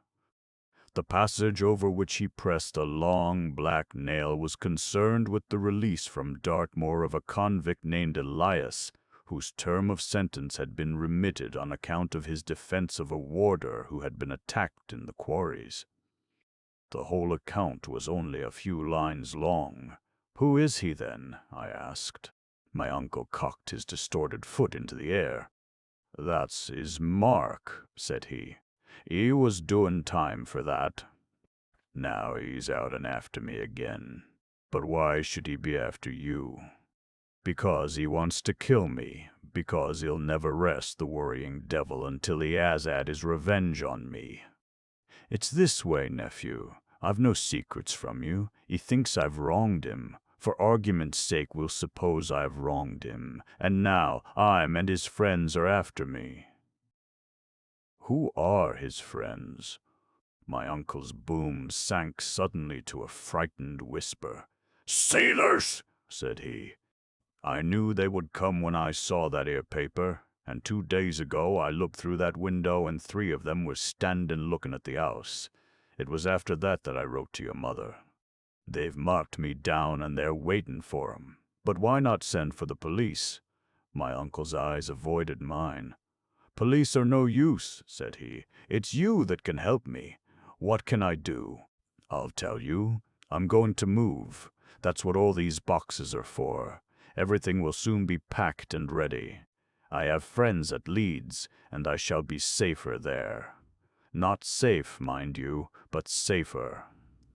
I start tomorrow evening, and if you will stand by me until then, I will make it worth your while.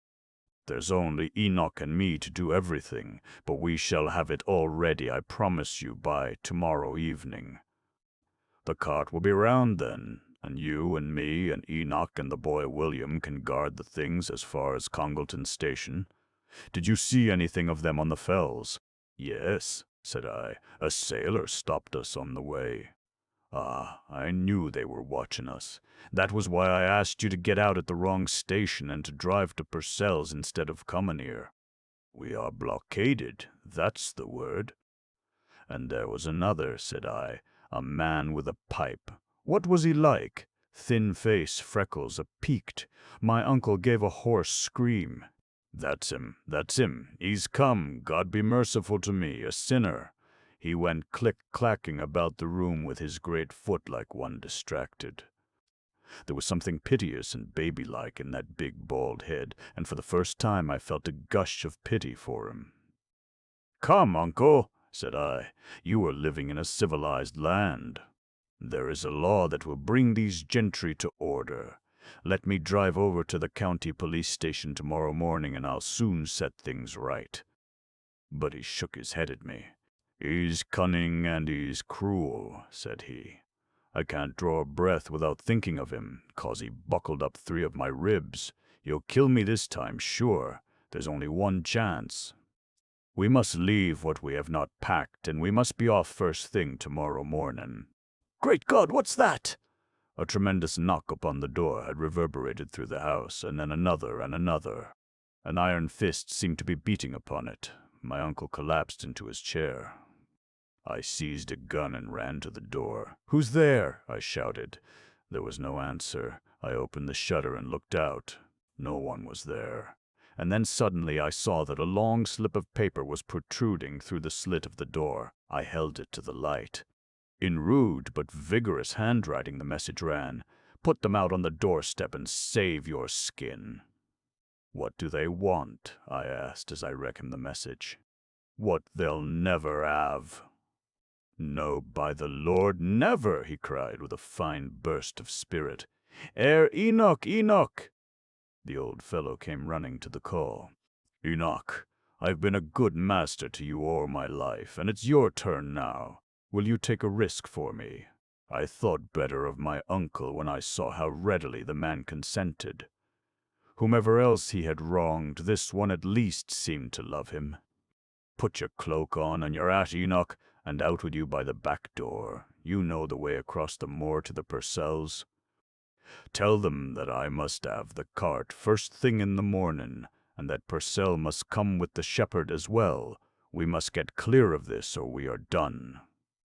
First thing in the morning, Enoch, and £10 for the job. Keep the black cloak on and move slow, and they will never see you. We'll keep the house till you come back." It was a job for a brave man to venture out into the vague and invisible dangers of the fell, but the old servant took it as the most ordinary of messages. Picking his long black cloak and his soft hat from the hook behind the door, he was ready on the instant. We extinguished the small lamp in the back passage, softly unbarred the back door, slicked him out, and barred it up again. Looking through the small hole window, I saw his black garments merge instantly into the night. "It is but a few hours before the light comes, nephew," said my uncle, after he had tried all the bolts and bars. "You shall never regret this night's work. If we come through safely, it will be the making of you.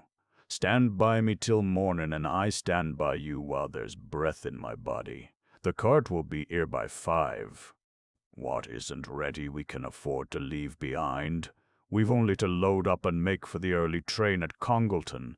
Will they let us pass? In broad daylight they dare not stop us. There will be 6 of us if they all come, and 3 guns. We can fight our way through. Where can they get guns, common wandering seamen? A pistol or 2 at the most. If we can keep them out for a few hours, we are safe. Enoch must be halfway to Purcell's by now." "But what do these sailors want?" I repeated. "You say yourself that you wronged them." A look of mulish obstinacy came over his large white face. "Don't ask questions, nephew, and just do what I ask you," said he. "Enoch won't come back. He'll just bide there and come with the cart." "Hark! What is that?"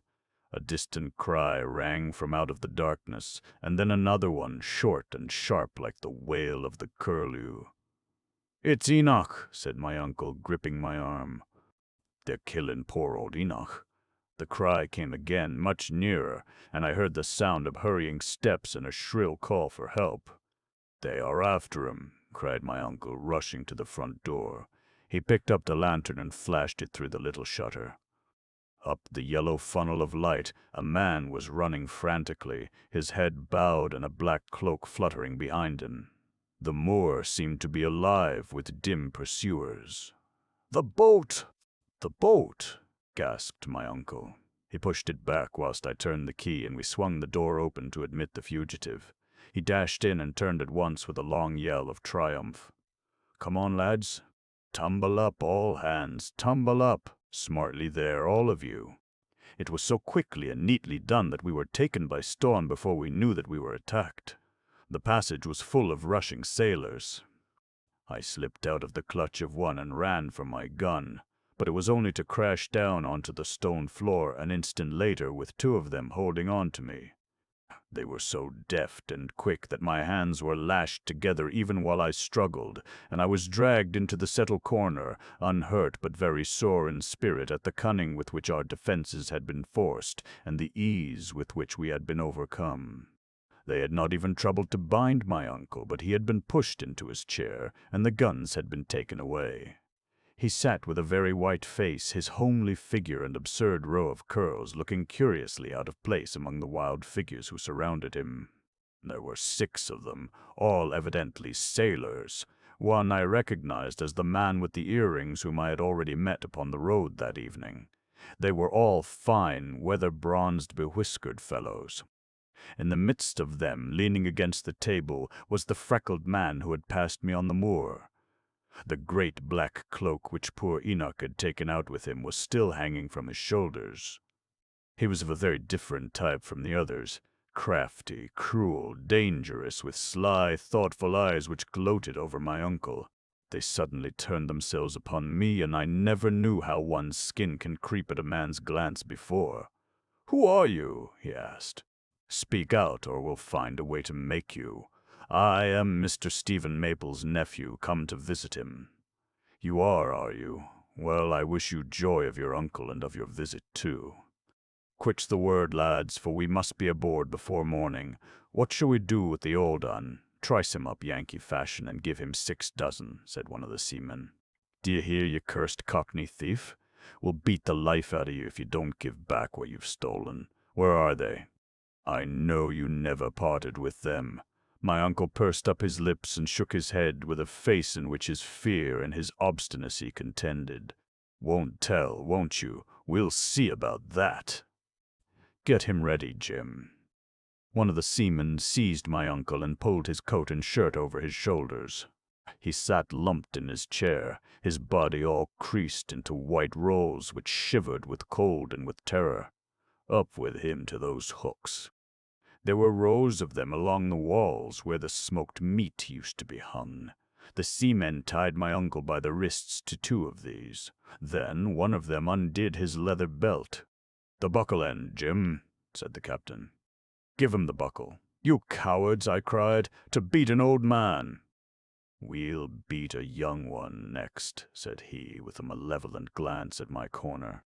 "Now, Jim, cut a wad out of him." "Give him one more chance," cried one of the seamen.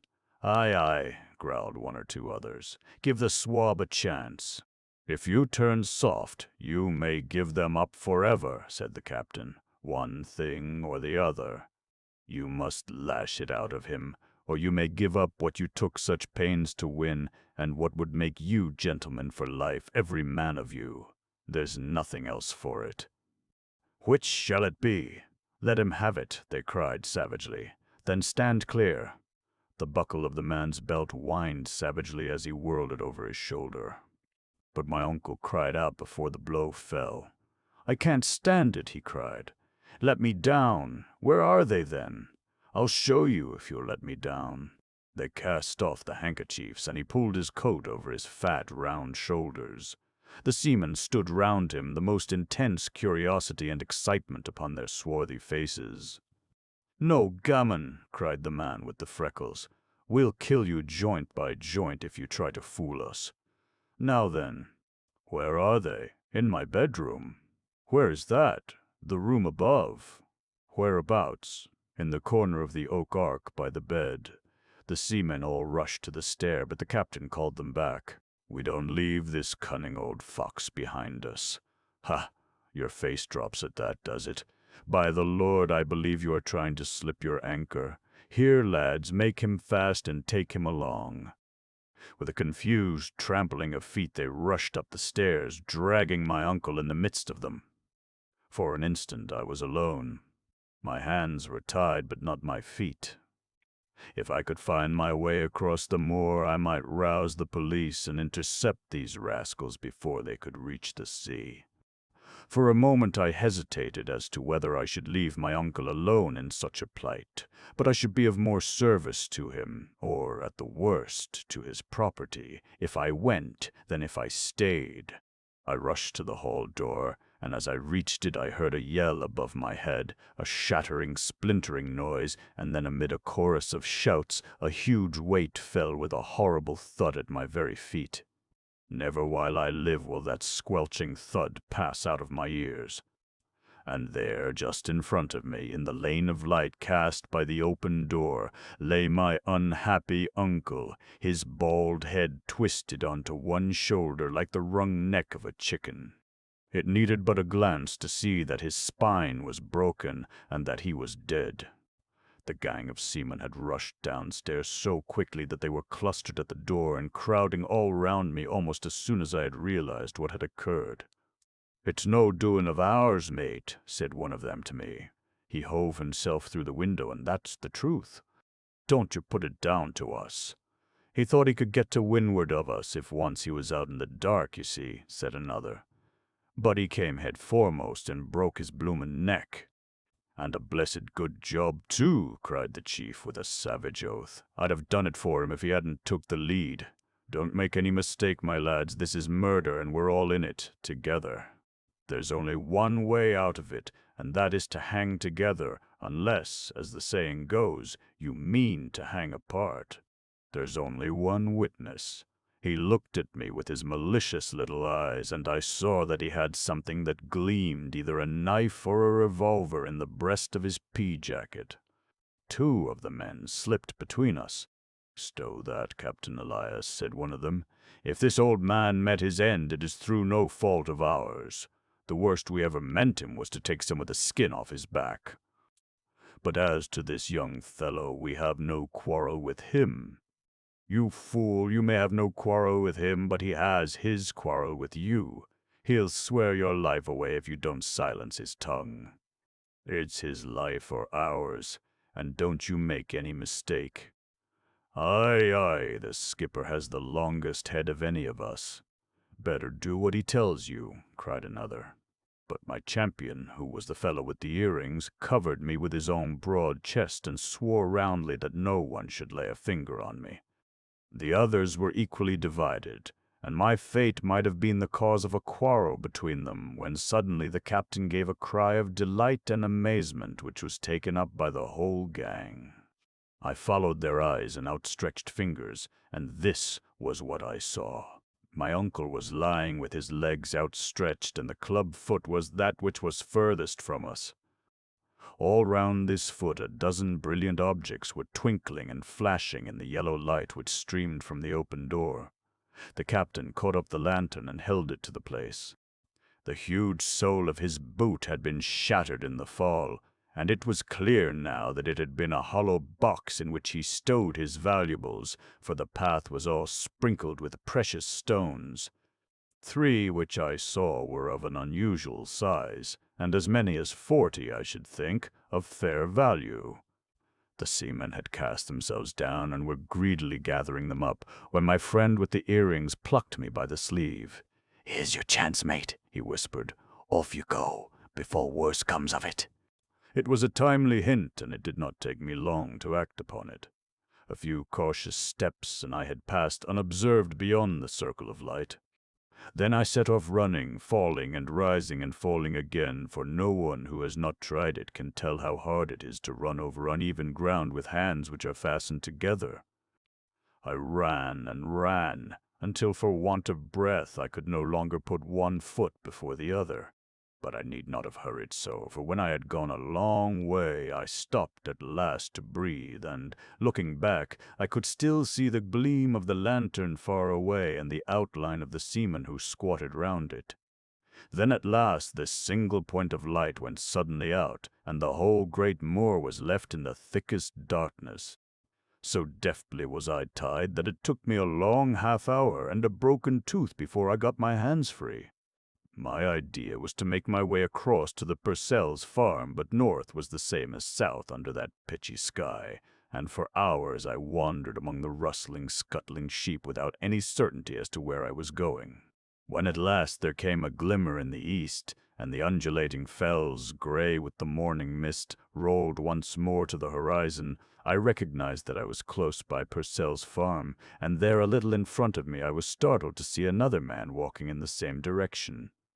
At first I approached him warily, but before I overtook him I knew by the bent back and tottering step that it was Enoch, the old servant, and right glad I was to see that he was living. He had been knocked down, beaten, and his cloak and hat taken away by these ruffians, and all night he had wandered in the darkness like myself in search of help. He burst into tears when I told him of his master's death, and sat hiccoughing with the hard, dry sobs of an old man among the stones upon the moor. "It's the men of the Black Mogul," he said. "Yes, yes, I knew that they would be the end of him. Who are they?" I asked. "Well, well, you are one of his own folk," said he. "He has passed away. Yes, yes, it is all over and done. I can tell you about it, no man better, but mum's the word with old Enoch unless master wants him to speak. But his own nephew who came to help him in the hour of need, yes, yes, Mr. John, you ought to know. It was like this, sir. Your uncle had his grocer's business at Stepney, but he had another business also. He would buy as well as sell, and when he bought, never asked no questions where the stuff came from. Why should he? It wasn't no business of ours, was it? If folk brought him a stone or a silver plate, what was it to him where they got it? That's good sense, and it ought to be good law, as I hold. Anyhow, it was good enough for us at Stepney. Well, there was a steamer came from South Africa what foundered at sea. At least they say so, and Lloyd's paid the money. She had some very fine diamonds invoiced as being aboard of her. Soon after there came the brig Black Mogul into the port of London, with her papers all right as having cleared from Port Elizabeth with a cargo of hides. The captain, which his name was Elias, he came to see the master, and what do you think that he had to sell? Why, sir, as I'm a living sinner, he had a packet of diamonds for all the world just the same as what was lost out of that there African steamer. How did he get them? I don't know. Master didn't know. He didn't seek to know either. The captain, he was anxious for reasons of his own to get them safe, so he gave them to master, same as you might put a thing in a bank. But Master had time to get fond of them, and he wasn't over-satisfied as to where the Black Mogul had been trading, or where her captain had got the stones. So when it come back for them, the Master, he said as he thought they were best in his own hands. Mind, I don't hold with it myself, but that was what Master said to Captain Elias in the little back parlour at Stepney.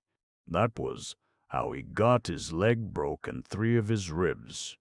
So the captain got jugged for that, and the Master, when he was able to get about, thought that he would have peace for 15 years, and he came away from London because he was afraid of the sailor men. But at the end of 5 years, the captain was out and after him with as many of his crew as he could gather.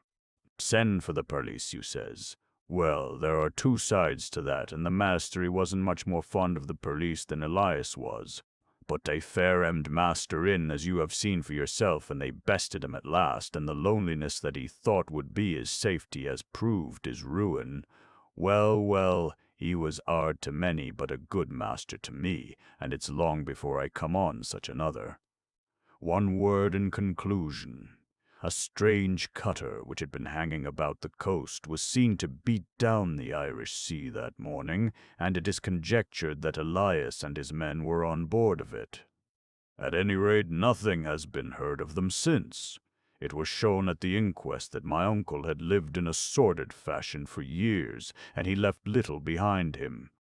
The mere knowledge that he possessed this treasure, which he carried about with him in so extraordinary a fashion, had appeared to be the joy of his life, and he had never, as far as we could learn, tried to realize any of his diamonds.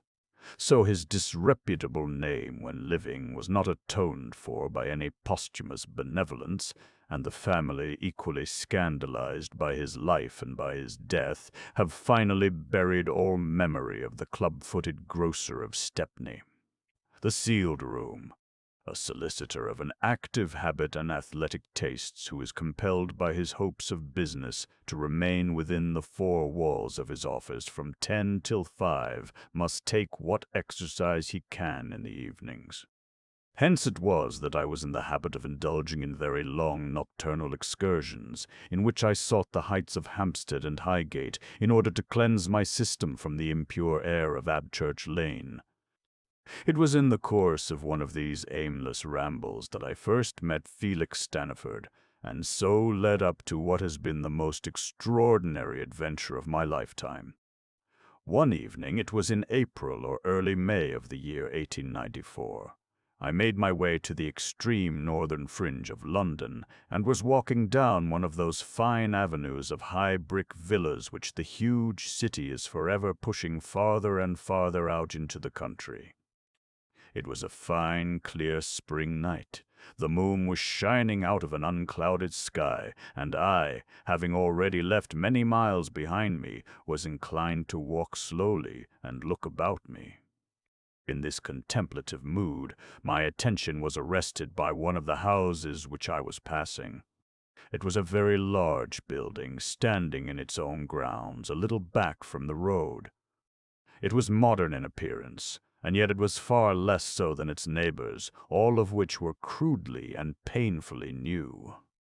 Their symmetrical line was broken by the gap caused by the laurel-studded lawn, with the great dark, gloomy house looming at the back of it.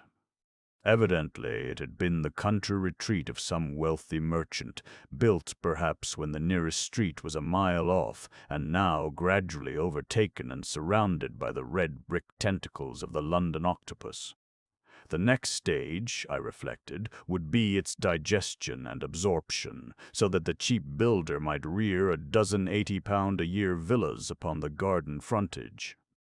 And then, as all this passed vaguely through my mind, an incident occurred which brought my thoughts into quite another channel. A 4-wheeled cab, that opprobrium of London, was coming jolting and creaking in one direction, while in the other there was a yellow glare from the lamp of a cyclist. They were the only moving objects in the whole long, moonlit road, and yet they crashed into each other with that malignant accuracy which brings 2 ocean liners together in the broad waste of the Atlantic. It was the cyclist's fault. He tried to cross in front of the cab, miscalculated his distance, and was knocked sprawling by the horse's shoulder. He rose, snarling. The cabman swore back at him and then, realizing that his number had not yet been taken, lashed his horse and lumbered off. The cyclist caught at the handles of his prostrate machine and then suddenly sat down with a groan. "Oh, Lord," he said. I ran across the road to his side. "Any harm done?" I asked. "It's my ankle," said he. "Only a twist, I think, but it's pretty painful. Just give me your hand, will you?"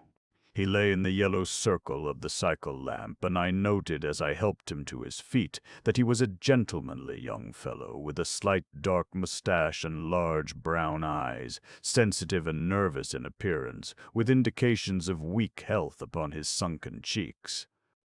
Work or worry had left its traces upon his thin yellow face. He stood up when I pulled his hand, but he held one foot in the air and he groaned as he moved it. "I can't put it to the ground," said he. "Where do you live?" "Here." He nodded his head towards the big, dark house in the garden. "I was cutting across to the gate when that confounded cab ran into me. Could you help me so far?"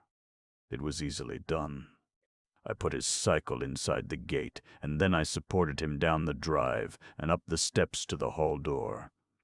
There was not a light anywhere, and the place was as black and silent as if no one had ever lived in it. "That will do. Thank you very much," said he, fumbling with his key in the lock.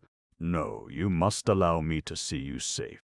He made some feeble, petulant protest, and then realized that he could really do nothing without me. The door had opened into a pitch-dark hall. He lurched forward with my hand still on his arm. "This door to the right," said he, feeling about in the darkness. I opened the door, and at the same moment he managed to strike a light. There was a lamp upon the table, and we lit it between us. "Now I'm all right.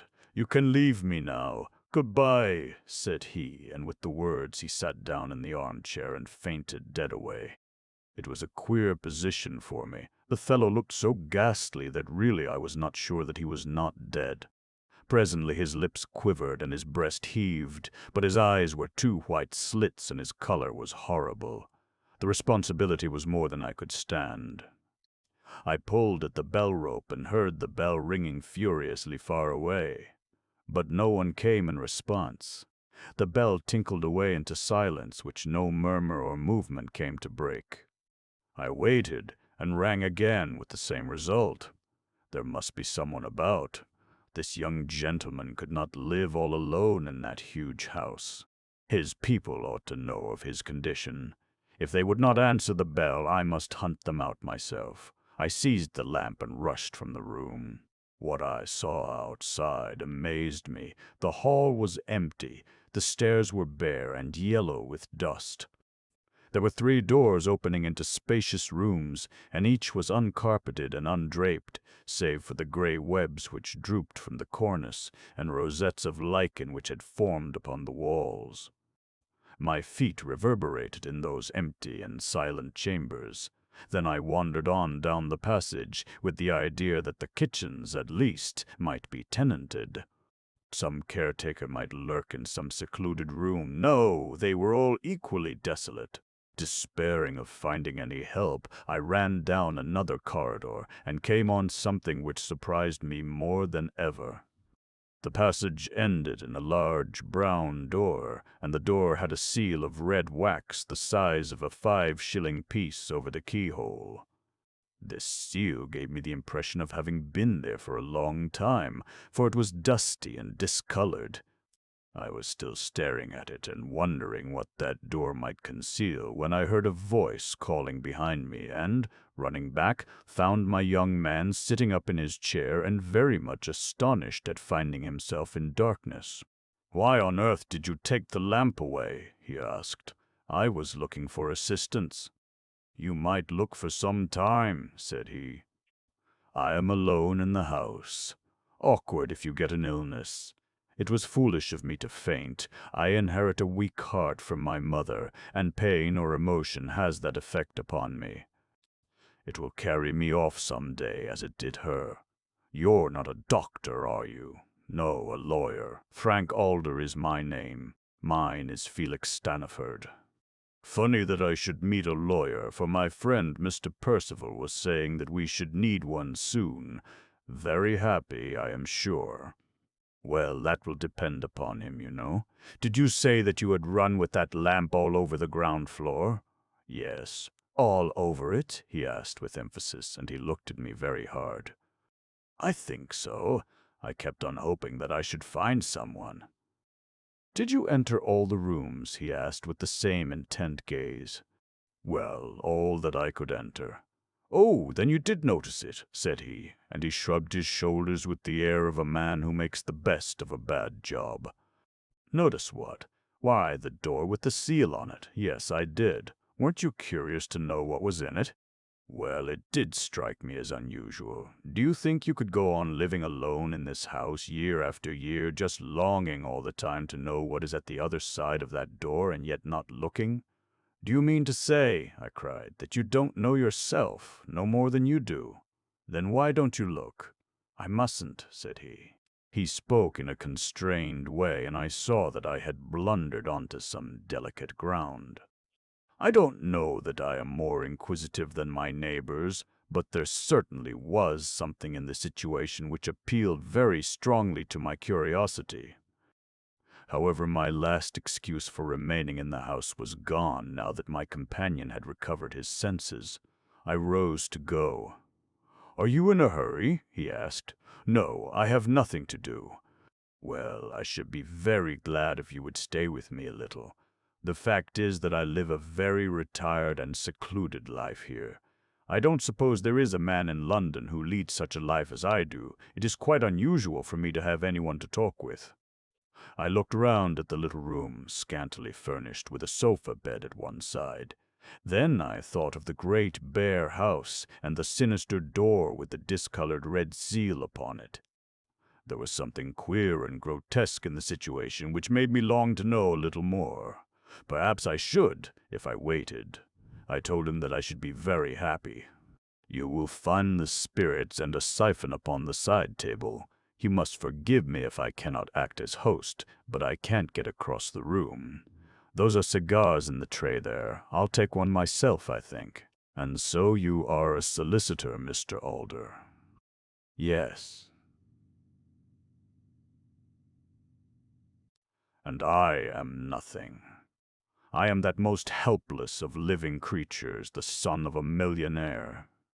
I was brought up with the expectation of great wealth, and here I am, a poor man without any profession at all.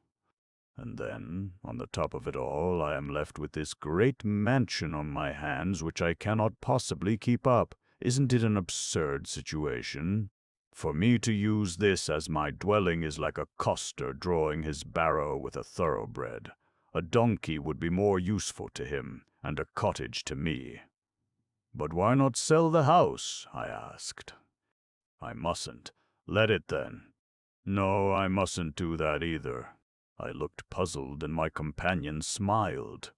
"I'll tell you how it is, if it won't bore you," said he. "On the contrary, I should be exceedingly interested. I think, after your kind attention to me, I cannot do less than relieve any curiosity that you may feel. You must know that my father was Stanislaus Staniford, the banker." Staniford, the banker! I remembered the name at once. His flight from the country some 7 years before had been one of the scandals and sensations of the time. "I see that you remember," said my companion. "My poor father left the country to avoid numerous friends whose savings he had invested in an unsuccessful speculation. He was a nervous, sensitive man, and the responsibility quite upset his reason. He had committed no legal offense. It was purely a matter of sentiment. He would not even face his own family, and he died among strangers without ever letting us know where he was." "He died," said I. "We could not prove his death, but we know that it must be so, because the speculations came right again, and so there was no reason why he should not look any man in the face. He would have returned if he were alive. But he must have died in the last 2 years." "Why, in the last 2 years?" "Because we heard from him 2 years ago. Did he not tell you then where he was living?" The letter came from Paris, but no address was given. It was when my poor mother died. He wrote to me then with some instructions and some advice, and I have never heard from him since. Had you heard before? Oh, yes, we had heard before, and that's where our mystery of the sealed door, upon which you stumbled tonight, has its origin.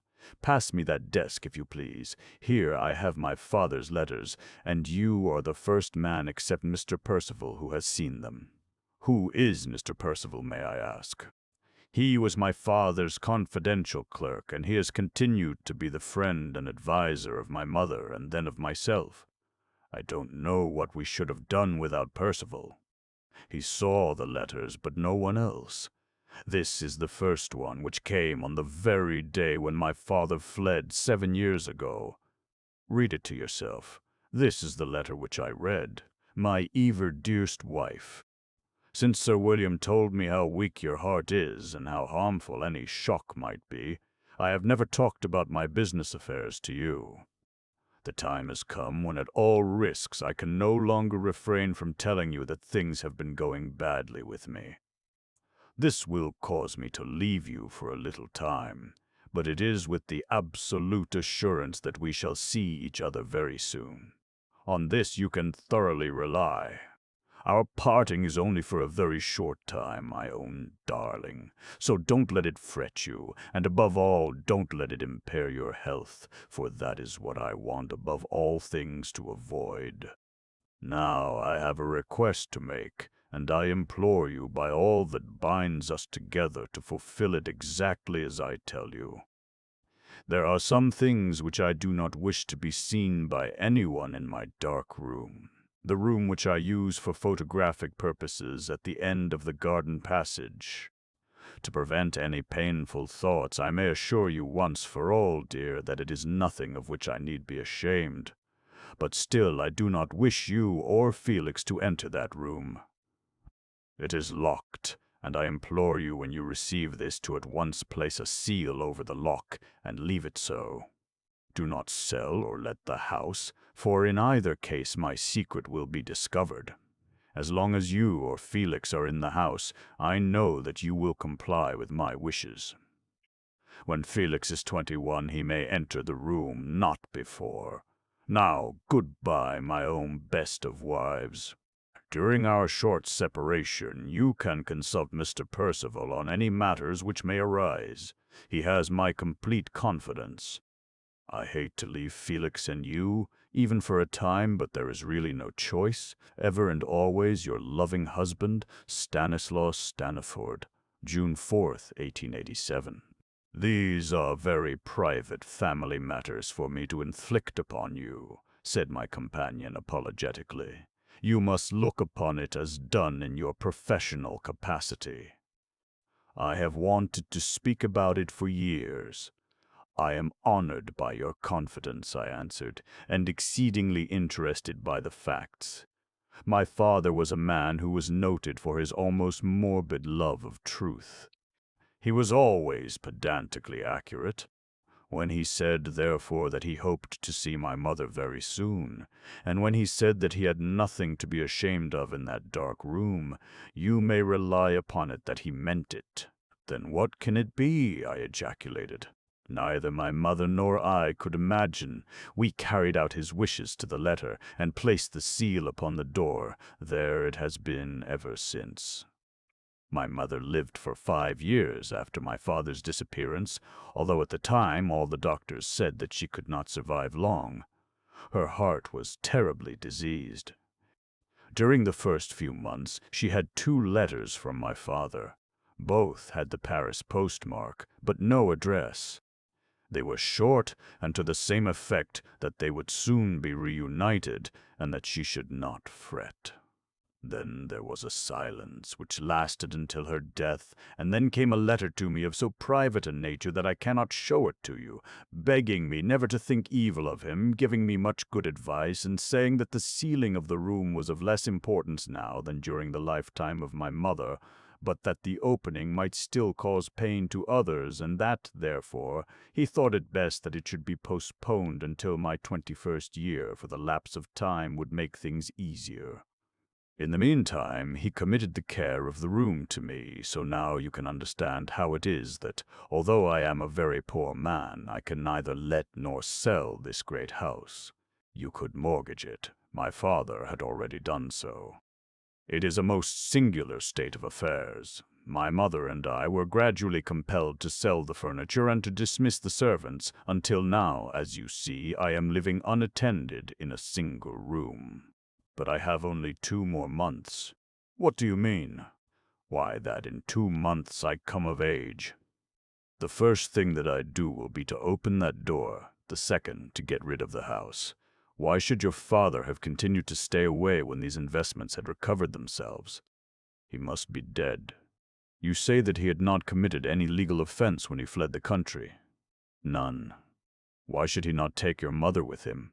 I do not know. Why should he conceal his address? I do not know. Why should he conceal his address? I do not know. Why should he allow your mother to die and be buried without coming back? My dear sir, said I, if I may speak with the frankness of a professional adviser, I should say that it is very clear that your father had the strongest reasons for keeping out of the country, and that, if nothing has been proved against him, he at least thought that something might be, and refused to put himself within the power of the law. Surely that must be obvious, for in what other possible way can the facts be explained? My companion did not take my suggestion in good part. You had not the advantage of knowing my father, Mr. Alder, he said coldly. I was only a boy when he left us, but I shall always look upon him as my ideal man. His only fault was that he was too sensitive and too unselfish. That anyone should lose money through him would cut him to the heart. His sense of honor was most acute, and any theory of his disappearance which conflicts with that is a mistaken one. It pleased me to hear the lad speak out so roundly, and yet I knew that the facts were against him, and that he was incapable of taking an unprejudiced view of the situation. I only speak as an outsider, said I, and now I must leave you, for I have a long walk before me. Your story has interested me so much that I should be glad if you could let me know the sequel. Leave me your card, said he, and so, having bade him good night, I left him. I heard nothing more of the matter for some time, and had almost feared that it would prove to be one of those fleeting experiences which drift away from our direct observation and end only in a hope or a suspicion. One afternoon, however, a card bearing the name of Mr. J.H.H. Percival was brought up to my office in Abchurch Lane, and its bearer, a small, dry, bright-eyed fellow of 50, was ushered in by the clerk. I believe, sir, said he, that my name has been mentioned to you by my young friend, Mr. Felix Staniford. Of course, I answered. I remember. He spoke to you, I understand, about the circumstances in connection with the disappearance of my former employer, Mr. Stanislaus Staniford, and the existence of a sealed room in his former residence. He did. And you expressed an interest in the matter. It interested me extremely. You are aware that we hold Mr. Staniford's permission to open the door on the 21st birthday of his son. I remember. The 21st birthday of his son. I remember. The 21st birthday is today. Have you opened it? I asked eagerly. Not yet, sir, said he gravely. I have reason to believe that it would be well to have witnesses present when that door is opened. You are a lawyer, and you are acquainted with the facts. Will you be present on the occasion? Most certainly. You are employed during the day, and so am I. Shall we meet at 9 o'clock at the house? I will come with pleasure. Then you will find us waiting for you. Goodbye for the present. He bowed solemnly and took his leave. I kept my appointment that evening with a brain which was weary with fruitless attempts to think out some plausible explanation of the mystery which we were about to solve. Mr. Percival and my young acquaintance were waiting for me in the little room. I was not surprised to see the young man looking pale and nervous, but I was rather astonished to find the dry little city man in a state of intense, though partially suppressed, excitement. His cheeks were flushed, his hands twitching, and he could not stand still for an instant. Staniford greeted me warmly, and thanked me many times for having come. "And now, Percival," said he to his companion, "I suppose there is no obstacle to our putting the thing through without delay? I shall be glad to get it over." The banker's clerk took up the lamp and led the way, but he paused in the passage outside the door, and his hand was shaking so that the light flickered up and down the high, bare walls. "Mr. Storr." "Staniford," said he in a cracking voice, "I hope you will prepare yourself in case any shock should be awaiting you when that seal is removed and the door is opened. What could there be, Percival? You are trying to frighten me." "No, Mr. Staniford, but I should wish you to be ready, to be braced up, not to allow yourself—" He had to lick his dry lips between every jerky sentence, and I suddenly realized, as clearly as if he had told me, that he knew what was behind that closed door, and that it was something terrible. "Here are the keys, Mr. Staniford, but remember my warning." He had a bunch of assorted keys in his hand, and the young man snatched them from him. Then he thrust a knife under the discolored red seal and jerked it off. The lamp was rattling and shaking in Percival's hands, so I took it from him and held it near the keyhole while Staniford tried key after key. At last one turned in the lock. The door flew open. He took one step into the room, and then, with a horrible cry, the young man fell senseless at our feet. If I had not given heed to the clerk's warning and braced myself for a shock, I should certainly have dropped the lamp. The room, windowless and bare, was fitted up as a photographic laboratory, with a tap and sink at the side of it. A shelf of bottles and measures stood at one side, and a peculiar heavy smell, partly chemical, partly animal, filled the air. A single table and chair were in front of us, and at this, with his back turned towards us, a man was seated in the act of writing. His outline and attitude were as natural as life, but as the light fell upon him, it made my hair rise to see that the nape of his neck was black and wrinkled, and no thicker than my wrist. Dust lay upon him, thick yellow dust upon his hair, his shoulders, his shriveled lemon-colored hands. His head had fallen forward upon his breast. His pen still rested upon a discolored sheet of paper. "My poor master! My poor, poor master!" cried the clerk, and the tears were running down his cheeks. "What?" I cried. "Mr. Stanislaus Staniford. Here he has sat for 7 years. Oh, why would he do it? I begged him, I implored him, I went on my knees to him, but he would have his way. You see the key on the table. He had locked the door upon the inside, and he has written something. We must take it." "Yes, yes, take it, and for God's sake let us get out of this," I cried. "The air is poisonous." "Come, Staniford, come." Taking an arm each, we half led and half carried the terrified man back to his own room. "It was my father," he cried as he recovered his consciousness.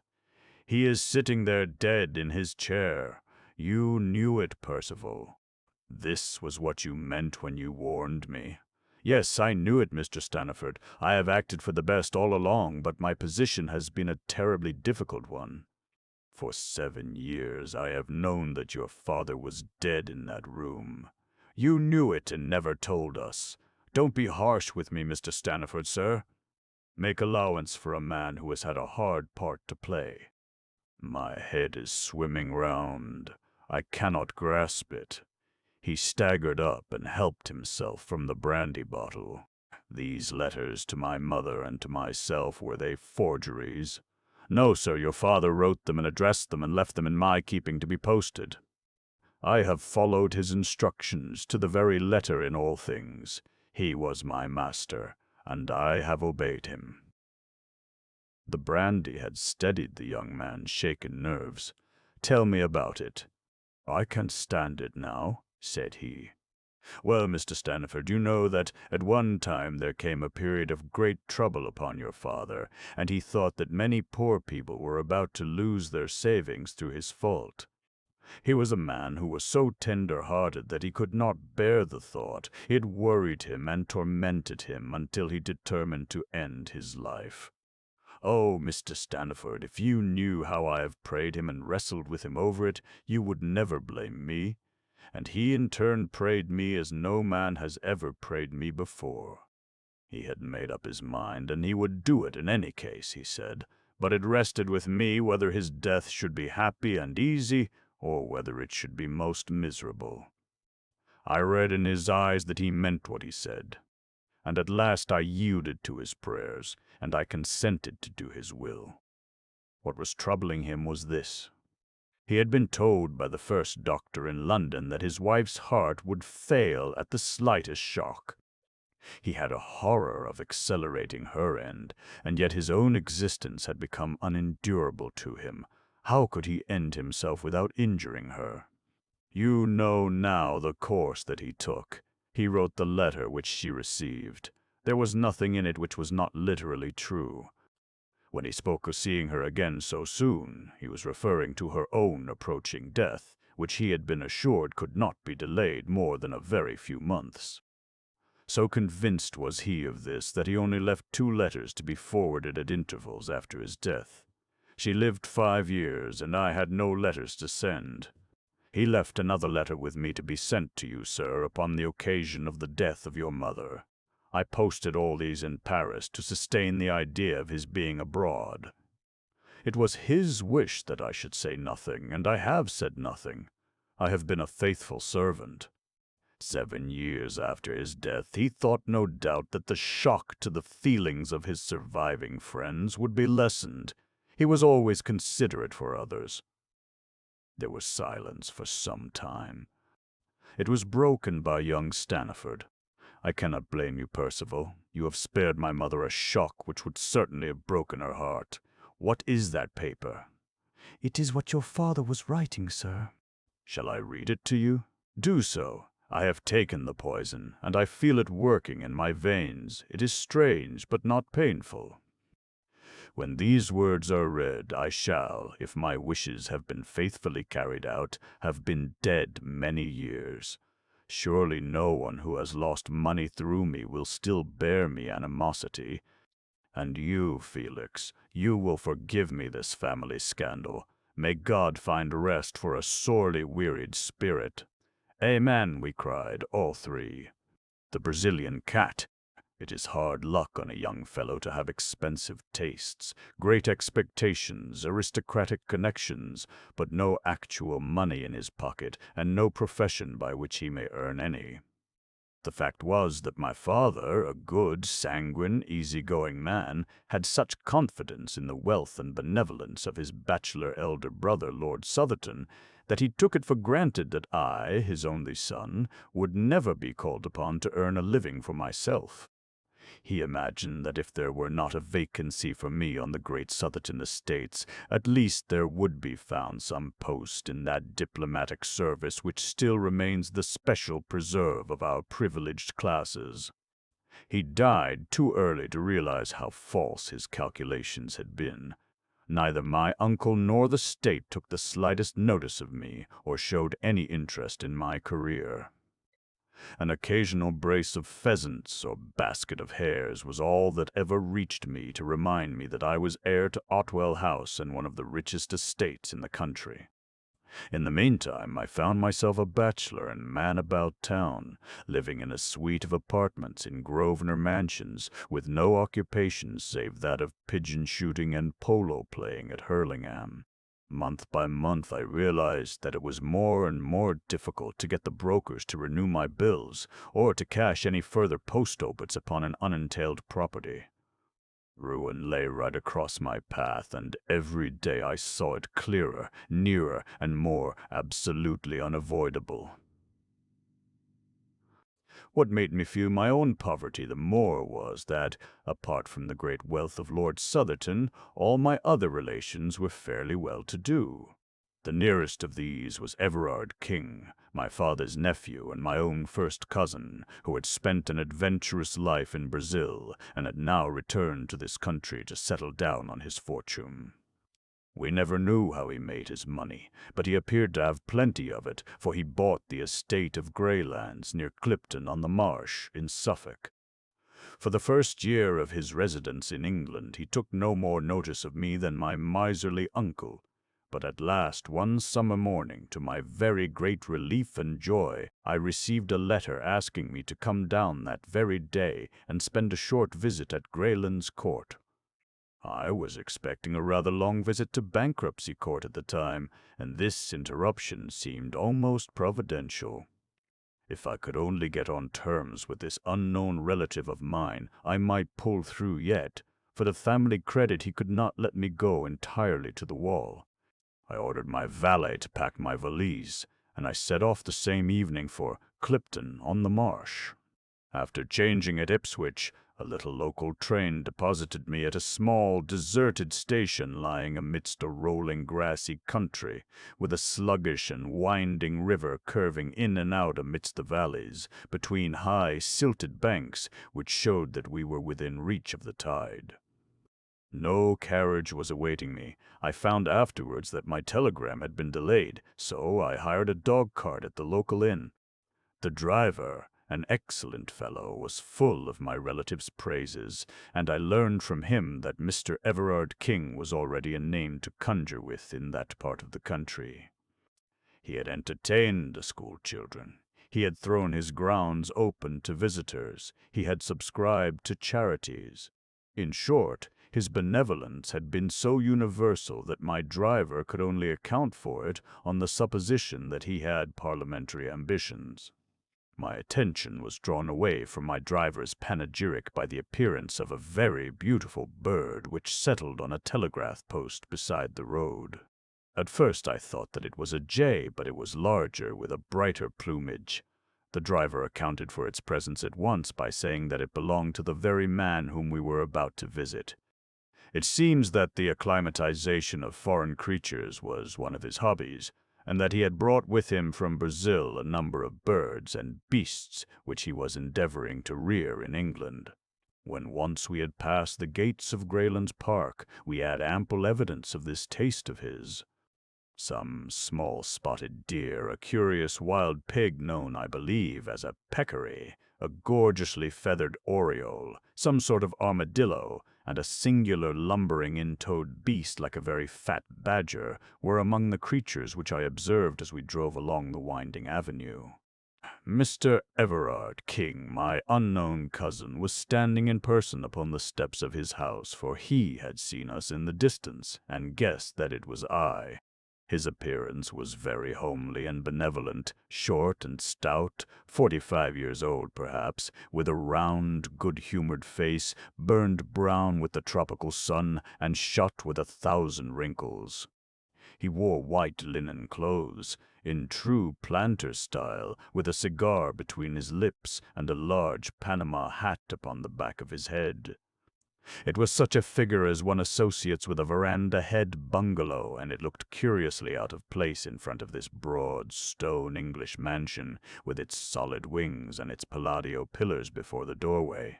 "My dear," he cried, glancing over his shoulder, "my dear, here is our guest. Welcome, welcome to Greylands. I am delighted to make your acquaintance, Cousin Marshall, and I take it as a great compliment that you should honor this sleepy little country place with your presence." Nothing could be more hearty than his manner, and he set me at my ease in an instant. But it needed all his cordiality to atone for the frigidity and even rudeness of his wife, a tall, haggard woman, who came forward at his summons.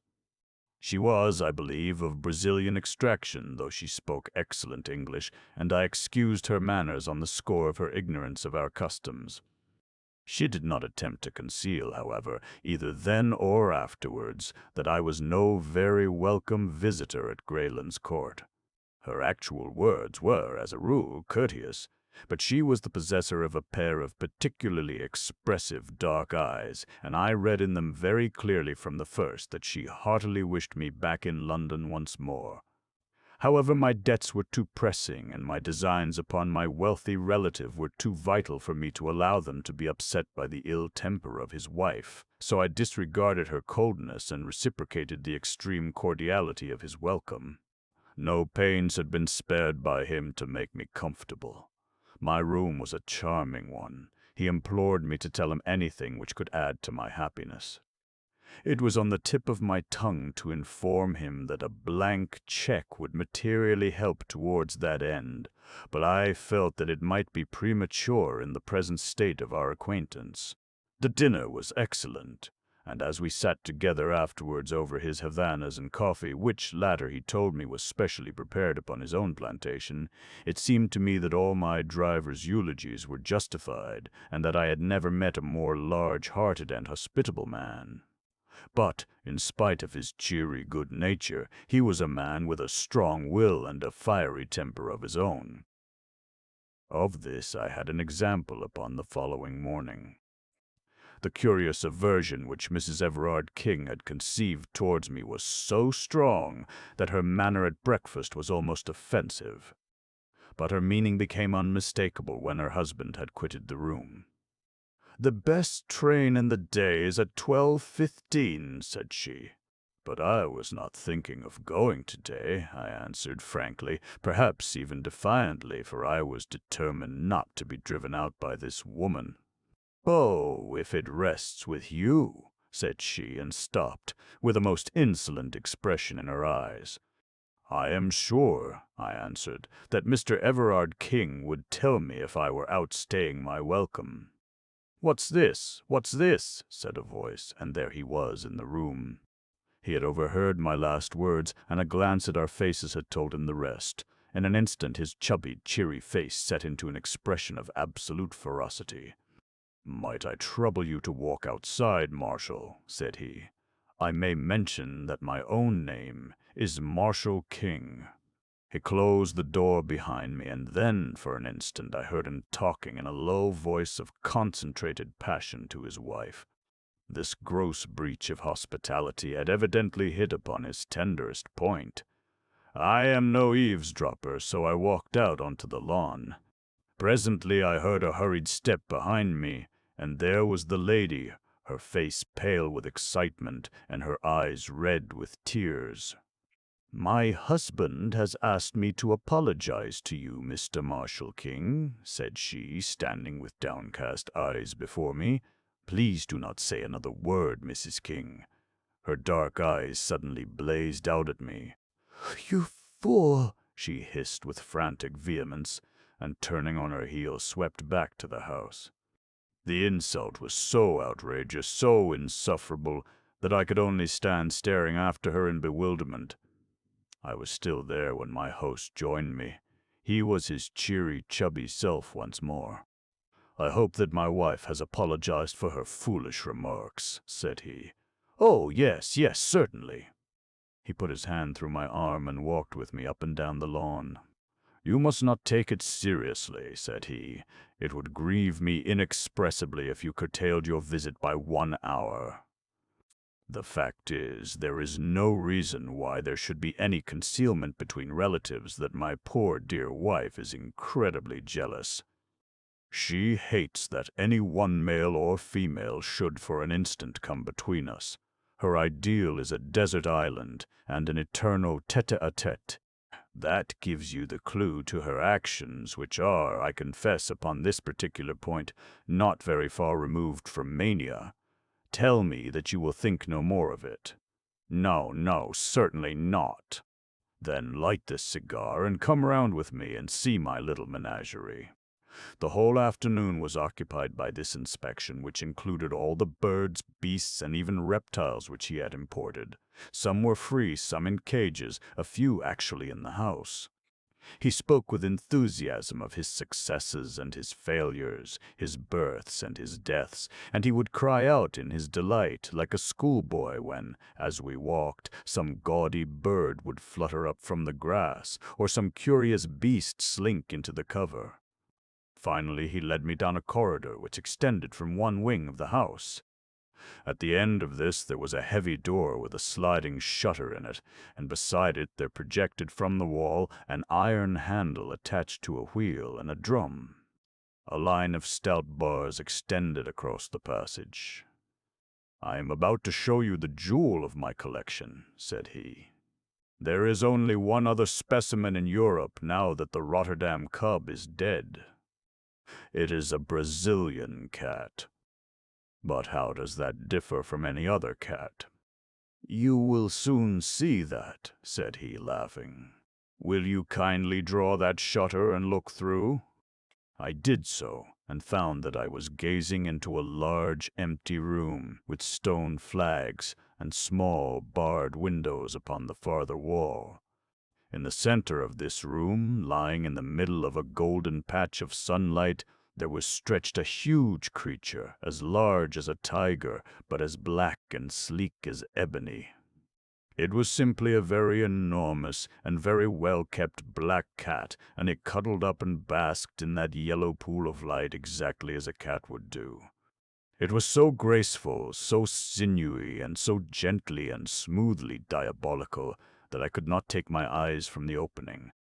"Isn't he splendid?" said my host enthusiastically. "Glorious! I never saw such a noble creature. Some people call it a black puma, but really it is not a puma at all. That fellow is nearly 11 feet from tail to tip. 4 years ago he was a little ball of black fluff with 2 yellow eyes staring out of it. He was sold me as a newborn cub up in the wild country at the headwaters of the Rio Negro. They speared his mother to death after she had killed a dozen of them. They are ferocious then, the most absolutely treacherous and bloodthirsty creatures upon earth. You talk about a Brazilian cat to an up-country Indian, and see him get the jumps. They prefer humans to game. This fellow has never tasted living blood yet, but when he does, he will be a terror. At present he won't stand anyone but me in his den. Even Baldwin the groom dare not go near him. As to me, I am his mother and father in one." As he spoke, he suddenly, to my astonishment, opened the door and slipped in, closing it instantly behind him. At the sound of his voice, the huge, lithe creature rose, yawned, and rubbed its round black head affectionately against his side, while he patted and fondled it. "Now, Tommy, into your cage," said he. The monstrous cat walked over to one side of the room and coiled itself up under a grating. Everard King came out, and taking the iron handle which I have mentioned, he began to turn it. As he did so, the line of bars in the corridor began to pass through a slot in the wall and closed up the front of this grating, so as to make an effective cage. When it was in position, he opened the door once more and invited me into the room, which was heavy with the pungent, musty smell peculiar to the great carnivora. "That's how we work it," said he. "We give him the run of the room for exercise, and then at night we put him in his cage. You can let him out by turning the handle from the passage, or you can, as you have seen, coop him up in the same way." "No, no, you should not do that." I had put my hand between the bars to pat the glossy, heaving flank. He pulled it back with a serious face. "I assure you that he is not safe. Don't imagine that because I can take liberties with him anyone else can. He is very exclusive in his friends, aren't you, Tommy? Ah, he hears his lunch coming to him. Don't you, boy?" A step sounded in the stone-flagged passage, and the creature had sprung to his feet and was pacing up and down the narrow cage, his yellow eyes gleaming and his scarlet tongue rippling and quivering over the white line of his jagged teeth. A groom entered with a coarse joint upon a tray, and thrust it through the bars to him. He pounced lightly upon it, carried it off to the corner, and there, holding it between his paws, tore and wrenched at it, raising his bloody muzzle every now and then to look at us. It was a malignant and yet fascinating sight. "You can't wonder that I am fond of him, can you?" said my host as we left the room. "Especially when you consider that I have had the rearing of him. It was no joke bringing him over from the center of South America, but here he is safe and sound, and, as I have said, far the most perfect specimen in Europe. The people at the zoo are dying to have him, but I really can't part with him. How, I think that I have inflicted my hobby upon you long enough, so we cannot do better than follow Tommy's example and go to our lunch. My South American relative was so engrossed by his grounds and their curious occupants that I hardly gave him credit at first for having any interests outside them. That he had some, and pressing ones, was soon borne in upon me by the number of telegrams which he received. They arrived at all hours, and were always opened by him with the utmost eagerness and anxiety upon his face. Sometimes I imagine that it must be the turf, and sometimes the stock exchange, but certainly he had some very urgent business going forwards which was not transacted upon the downs of Suffolk. During the 6 days of my visit he had never fewer than 3 or 4 telegrams a day, and sometimes as many as 7 or 8. I had occupied these 6 days so well that by the end of them I had succeeded in getting upon the most cordial terms with my cousin. Every night we had sat up late in the billiard room, he telling me the most extraordinary stories of his adventures in America, stories so desperate and reckless that I could hardly associate them with the brown, little, chubby man before me. In return, I ventured upon some of my own reminiscences of London life, which interested him so much that he vowed he would come up to Grosvenor Mansions and stay with me. He was anxious to see the faster side of city life, and certainly, though I say it, he could not have chosen a more competent guide. It was not until the last day of my visit that I ventured to approach that which was on my mind. I told him frankly about my pecuniary difficulties and my impending ruin, and I asked his advice, though I hoped for something more solid. He listened attentively, puffing hard at his cigar. "But surely," said he, "you are the heir of our relative, Lord Southerton. I have every reason to believe so, but he would never make me any allowance. No, no, I have heard of his miserly ways. My poor Marshal, your position has been a very hard one. By the way, have you heard any news of Lord Southerton's health lately? He has always been in a critical condition ever since my childhood." "Exactly. A creaking hinge, if ever there was one. Your inheritance may be a long way off. Dear me, how awkwardly situated you are. I had some hopes, sir, that you, knowing all the facts, might be inclined to advance." "Don't say another word, my dear boy," he cried, with the utmost cordiality. "We shall talk it over tonight, and I give you my word that whatever is in my power shall be done." I was not sorry that my visit was drawing to a close, for it is unpleasant to feel that there is one person in the house who eagerly desires your departure. Mrs. King's sallow face and forbidding eyes had become more and more hateful to me. She was no longer actively rude. Her fear of her husband prevented her, but she pushed her insane jealousy to the extent of ignoring me, never addressing me, and in every way making my stay at Greylands as uncomfortable as she could. So offensive was her manner during that last day that I should certainly have left had it not been for that interview with my host in the evening, which would, I hoped, retrieve my broken fortunes. It was very late when it occurred, for my relative, who had been receiving even more telegrams than usual during the day, went off to his study after dinner, and only emerged when the household had retired to bed. I heard him go round locking the doors, as his custom was of a night, and finally he joined me in the billiard room. His stout figure was wrapped in a dressing gown, and he wore a pair of red Turkish slippers without any heels. Settling down into an armchair, he brewed himself a glass of grog, in which I could not help noticing that the whiskey considerably predominated over the water. "My word," said he, "what a night!" It was indeed. The wind was howling and screaming round the house, and the latticed windows rattled and shook as if they were coming in. The glow of the yellow lamps and the flavor of our cigars seemed the brighter and more fragrant for the contrast. "Now, my boy," said my host, "we have the house and the night to ourselves. Let me have an idea of how your affairs stand, and I will see what can be done to set them in order. I wish to hear every detail." Thus encouraged, I entered into a long exposition in which all my tradesmen and creditors, from my landlord to my valet, figured in turn. I had notes in my pocketbook, and I marshaled my facts and gave, I flatter myself, a very businesslike statement of my own unbusinesslike ways and lamentable position. I was depressed, however, to notice that my companion's eyes were vacant and his attention elsewhere. When he did occasionally throw out a remark, it was so entirely perfunctory and pointless that I was sure he had not in the least followed my remarks.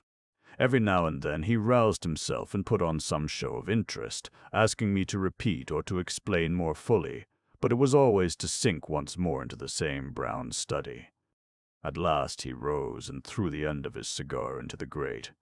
"I'll tell you what, my boy," said he, "I never had a head for figures, so you will excuse me. You must jot it all down upon paper and let me have a note of the amount. I'll understand it when I see it in black and white." The proposal was encouraging. I promised to do so. And now it's time we were in bed. By Jove, there's 1 o'clock striking in the hall. The tinging of the chiming clock broke through the deep roar of the gale. The wind was sweeping past with the rush of a great river. "I must see my cat before I go to bed," said my host. "A high wind excites him. Will you come?"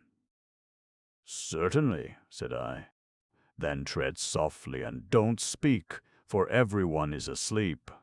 We passed quietly down the lamp-lit Persian rugged hall and through the door at the farther end. All was dark in the stone corridor, but a stable lantern hung on a hook, and my host took it down and lit it. There was no grating visible in the passage, so I knew that the beast was in its cage. "Come in," said my relative, and opened the door. A deep growling as we entered showed that the storm had really excited the creature.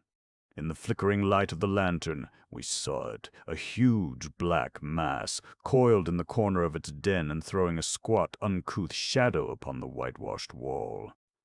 Its tail switched angrily among the straw. "Poor Tommy is not in the best of tempers," said Everard King, holding up the lantern and looking in at him. "What a black devil he looks, doesn't he? I must give him a little supper to put him in a better humor. Would you mind holding the lantern for a moment?" I took it from his hand, and he stepped to the door. "His larder is just outside here," said he.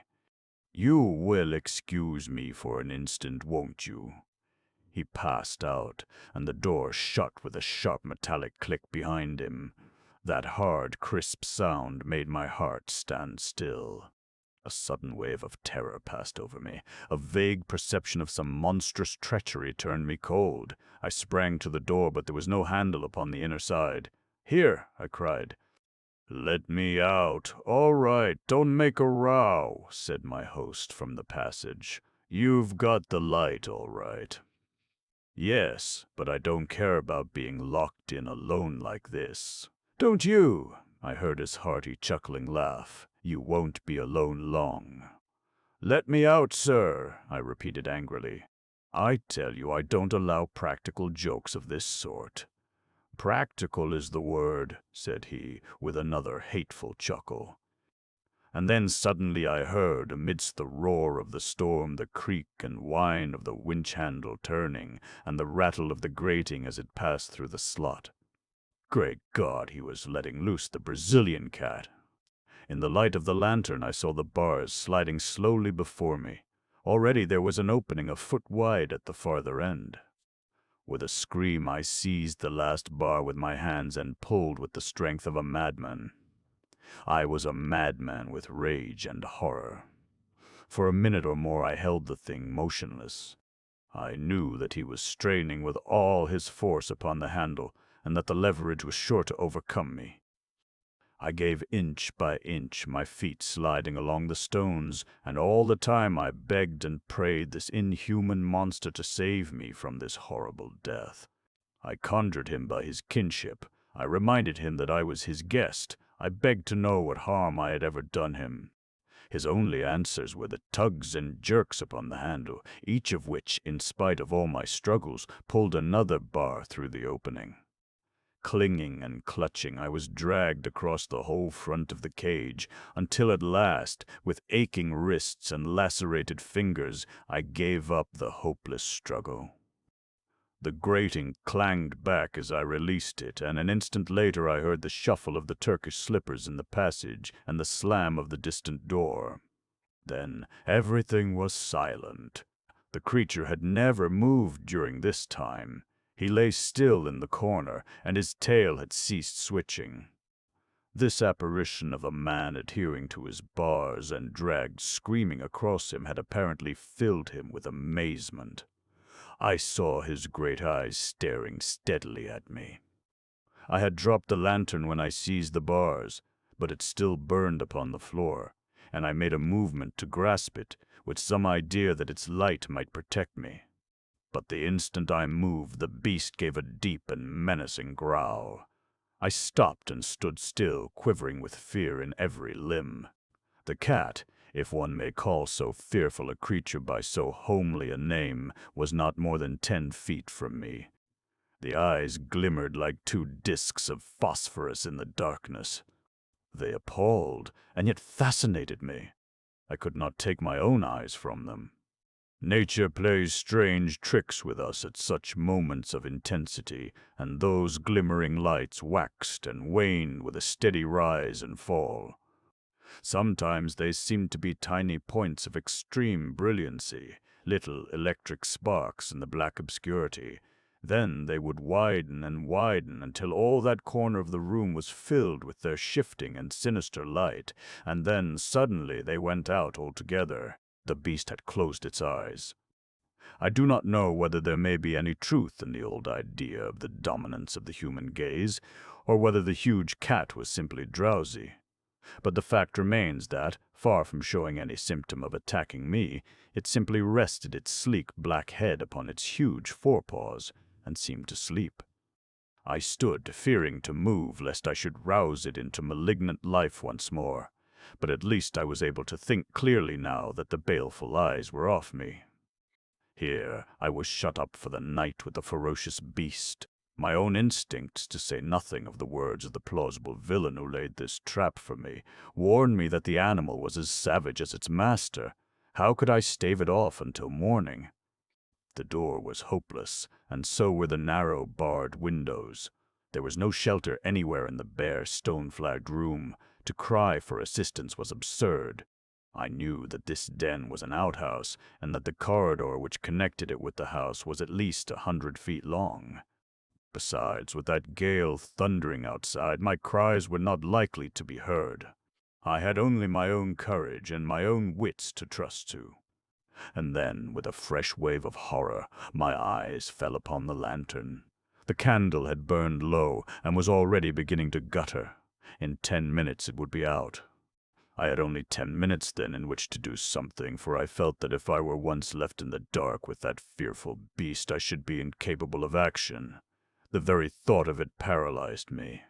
I cast my despairing eyes round this chamber of death, and they rested upon one spot which seemed to promise, I will not say safety, but less immediate and imminent danger than the open floor.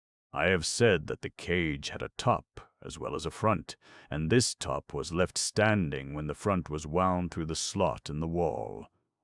It consisted of bars at a few inches interval, with stout wire netting between, and it rested upon a strong stanchion at each end.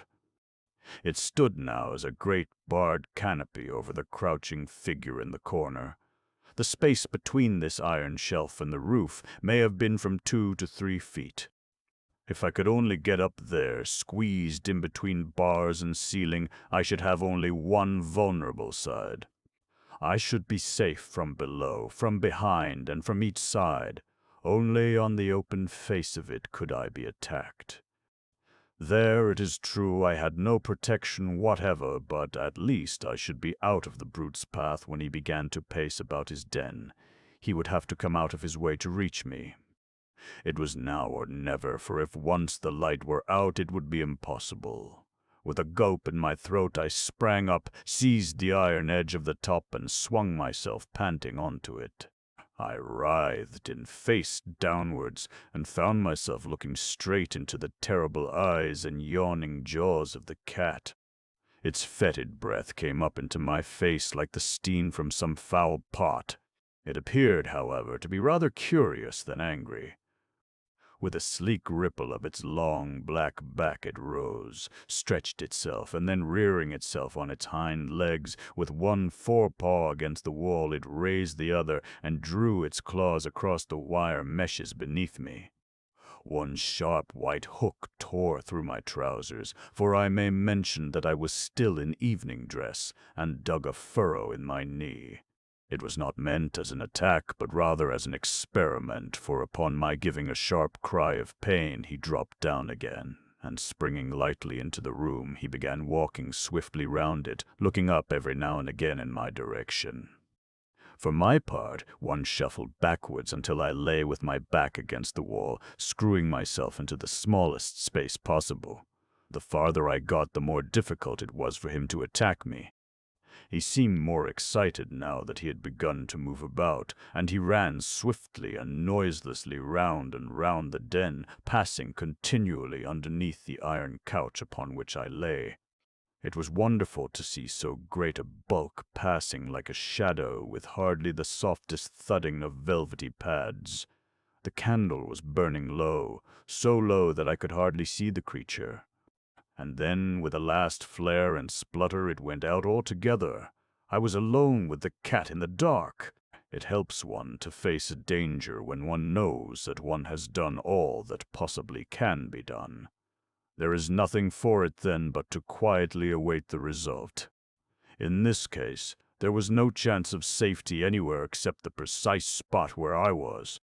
I stretched myself out, therefore, and lay silently, almost breathlessly, hoping that the beast might forget my presence if I did nothing to remind him.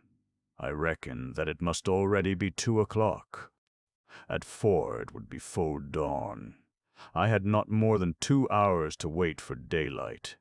Outside, the storm was still raging, and the rain lashed continually against the little windows. Inside, the poisonous and fetid air was overpowering. I could neither hear nor see the cat.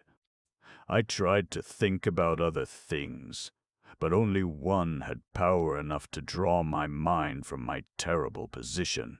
That was the contemplation of my cousin's villainy, his unparalleled hypocrisy, his malignant hatred of me. Beneath that cheerful face there lurked the spirit of a medieval assassin. And as I thought of it, I saw more clearly how cunningly the thing had been arranged. He had apparently gone to bed with the others. No doubt he had his witnesses to prove it. Then, unknown to them, he had slipped down, had lured me into this den, and abandoned me. His story would be so simple. He had left me to finish my cigar in the billiard room. I had gone down on my own account to have a last look at the cat. I had entered the room without observing that the cage was opened, and I had been caught. How could such a crime be brought home to him? Suspicion, perhaps, but proof, never. How slowly those dreadful 2 hours went by. Once I heard a low, rasping sound, which I took to be the creature licking its own fur. Several times those greenish eyes gleamed at me through the darkness, but never in a fixed stare, and my hopes grew stronger that my presence had been forgotten or ignored. At last the least faint glimmer of light came through the windows. I first dimly saw them as 2 gray squares upon the black wall, then gray turned to white, and I could see my terrible companion once more. And he, alas, could see me. It was evident to me at once that he was in a much more dangerous and aggressive mood than when I had seen him last. The cold of the morning had irritated him, and he was hungry as well.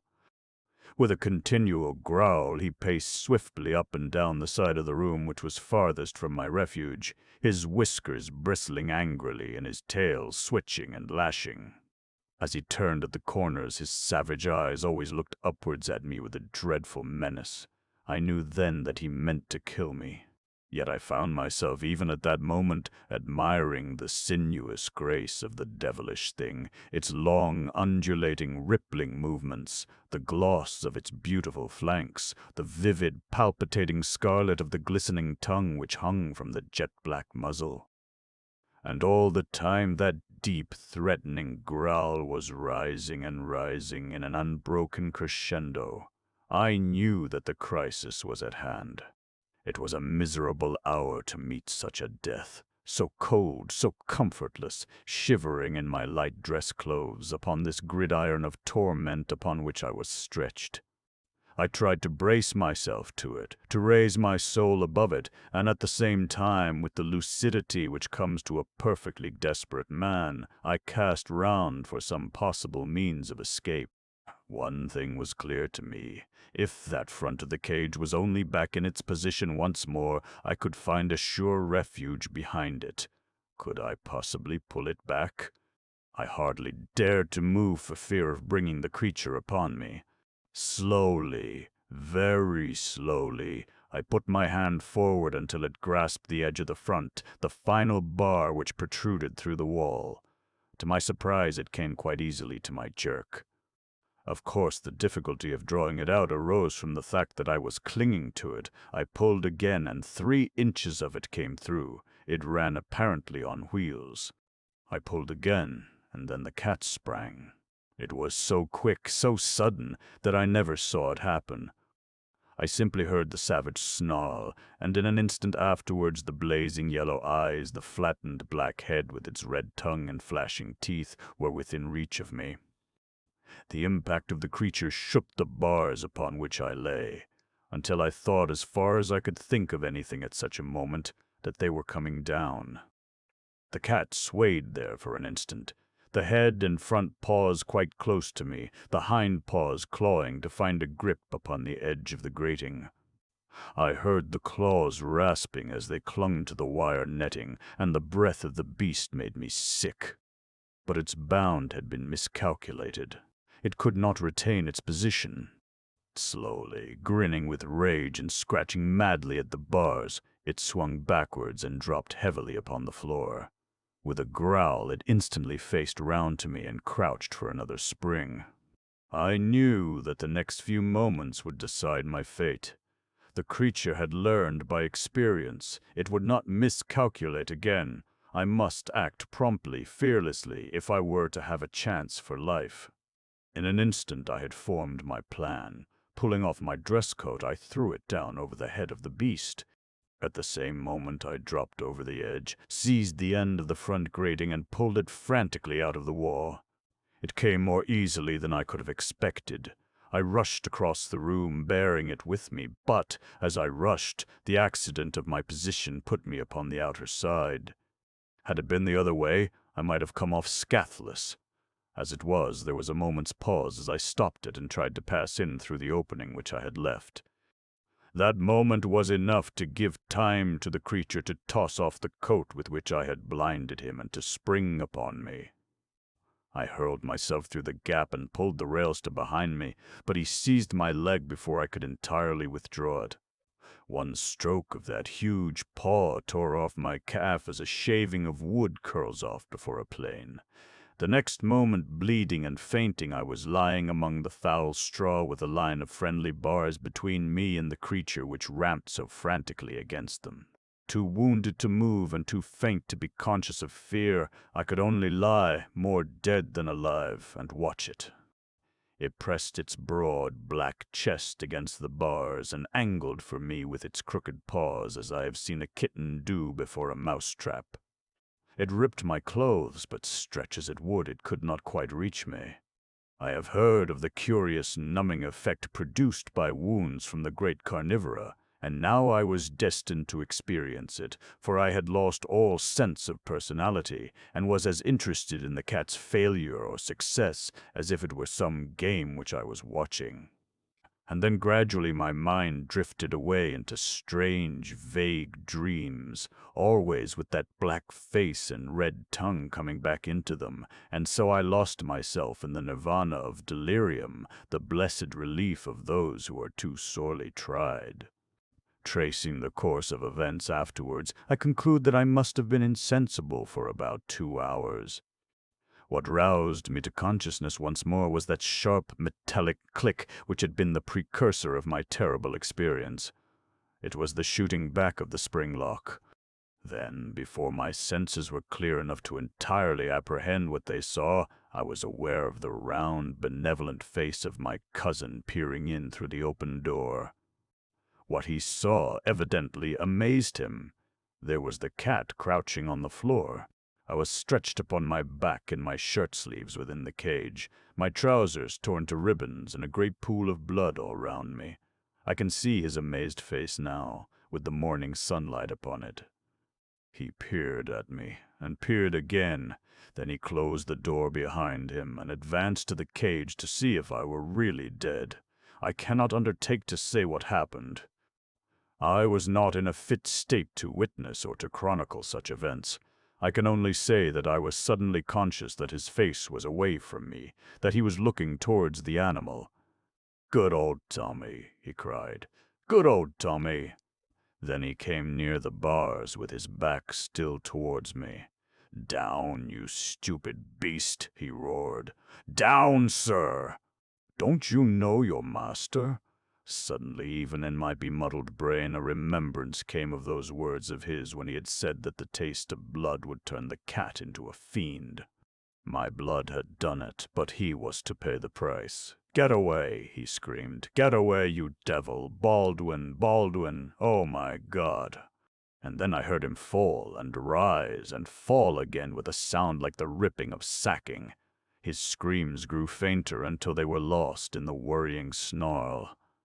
And then, after I thought that he was dead, I saw, as in a nightmare, a blinded, tattered, blood-soaked figure running wildly round the room, and that was the last glimpse which I had of him before I fainted once again.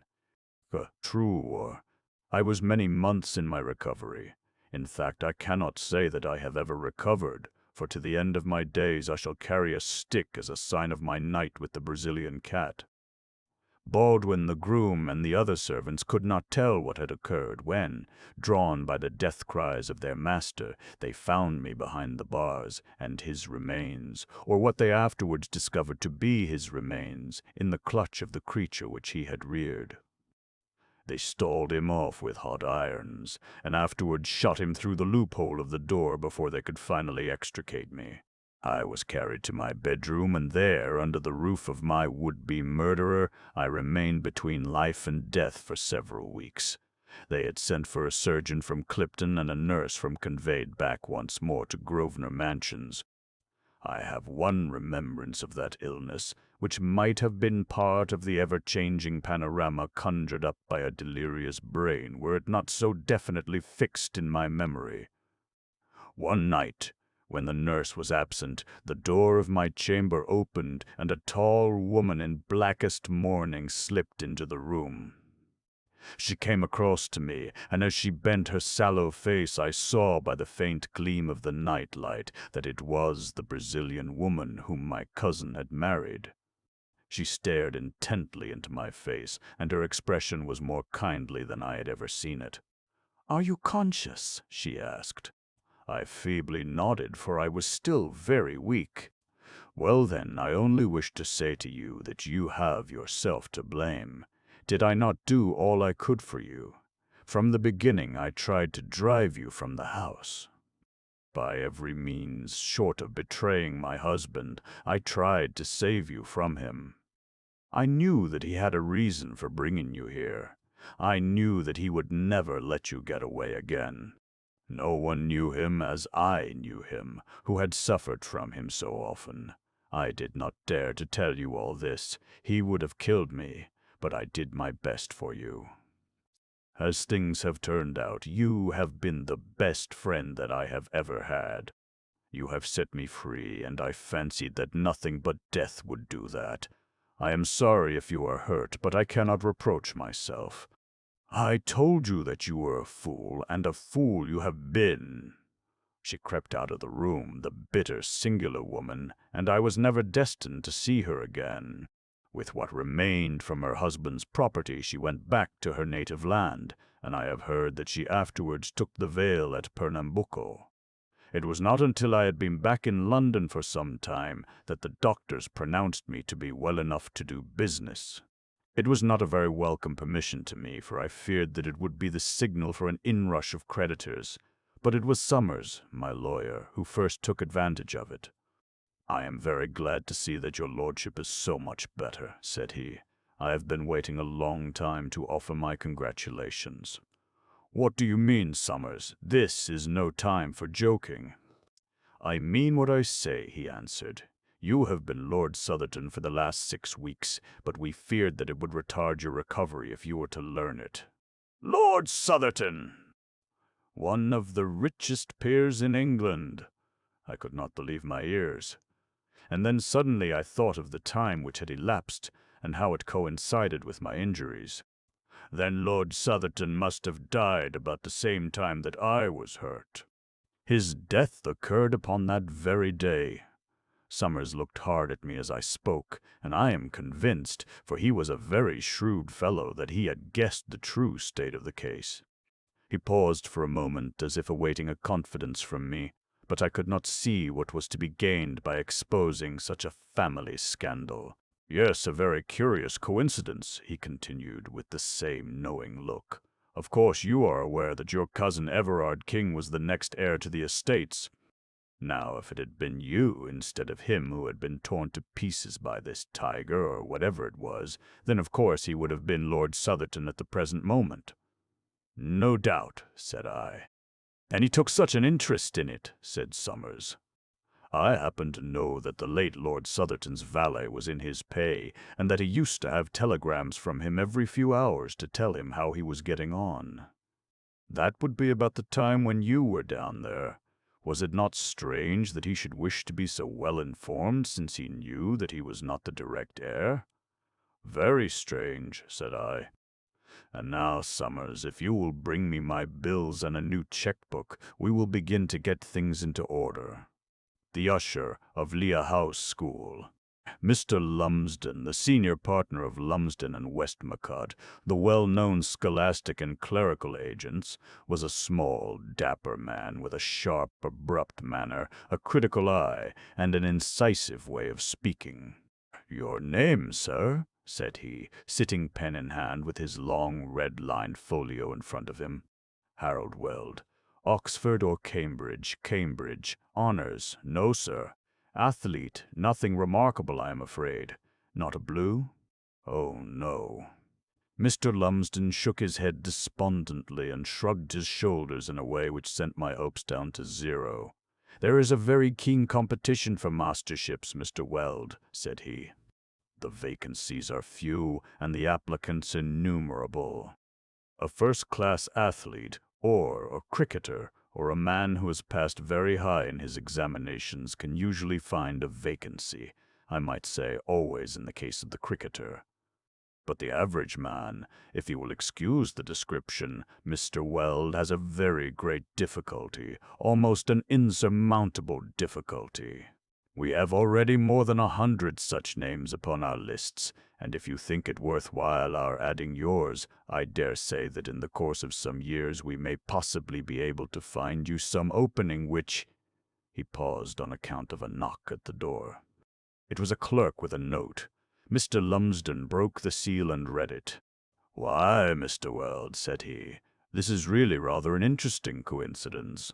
I understand you to say that Latin and English are your subjects, and that you would prefer for a time to accept a place in an elementary establishment where you would have time for private study?" "Quite so." "This note contains a request from an old client of ours, Dr. Phelps McCarthy, of Willowlea House Academy, West Hampstead, that I should at once send him a young man who should be qualified to teach Latin and English to a small class of boys under 14 years of age. His vacancy appears to be the very one which you are looking for. The terms are not munificent, £60, board, lodging, and washing, but the work is not onerous, and you would have the evenings to yourself." "That would do," I cried, with all the eagerness of the man who sees work at last after weary months of seeking. I don't know that it is quite fair to these gentlemen whose names have been so long upon our list," said Mr. Lumsden, glancing down at his open ledger. "But the coincidence is so striking that I feel we must really give you the refusal of it. Then I accept it, sir, and I am much obliged to you." There is one small provision in Dr. McCarthy's letter. He stipulates that the applicant must be a man with an imperturbably good temper. "I am the very man," said I with conviction. "Well," said Mr. Lumsden with some hesitation, "I hope that your temper is really as good as you say, for I rather fancy that you may need it. I presume that every elementary schoolmaster does." "Yes, sir, but it is only fair to you to warn you that there may be some especially trying circumstances in this particular situation. Dr. Phelps McCarthy does not make such a condition without some very good and pressing reason." There was a certain solemnity in his speech which struck a chill in the delight with which I had welcomed this providential vacancy. "May I ask the nature of these circumstances?" I asked. "We endeavor to hold the balance equally between our clients, and to be perfectly frank with all of them.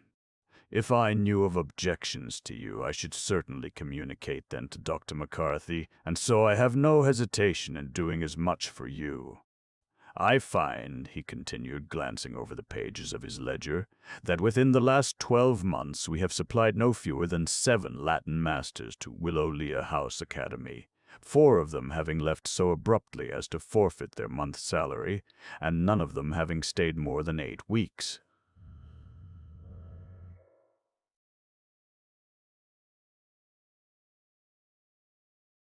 Have they stayed? There is only one other residential master, and he appears to be unchanged. You can understand, Mr. Weld," continued the agent, closing both the ledger and the interview, "that such rapid changes are not desirable from a master's point of view, whatever may be said for them by an agent working on commission. I have no idea why these gentlemen have resigned their situations so early. I can only give you the facts and advise you to see Dr. McCarthy at once and to form your own conclusions. Great is the power of the man who has nothing to lose, and it was therefore with perfect serenity, but with a good deal of curiosity, that I rang early that afternoon the heavy wrought iron bell of the Willowlea House Academy. The building was a massive pile, square and ugly, standing in its own extensive grounds, with a broad carriage sweep curving up to it from the road.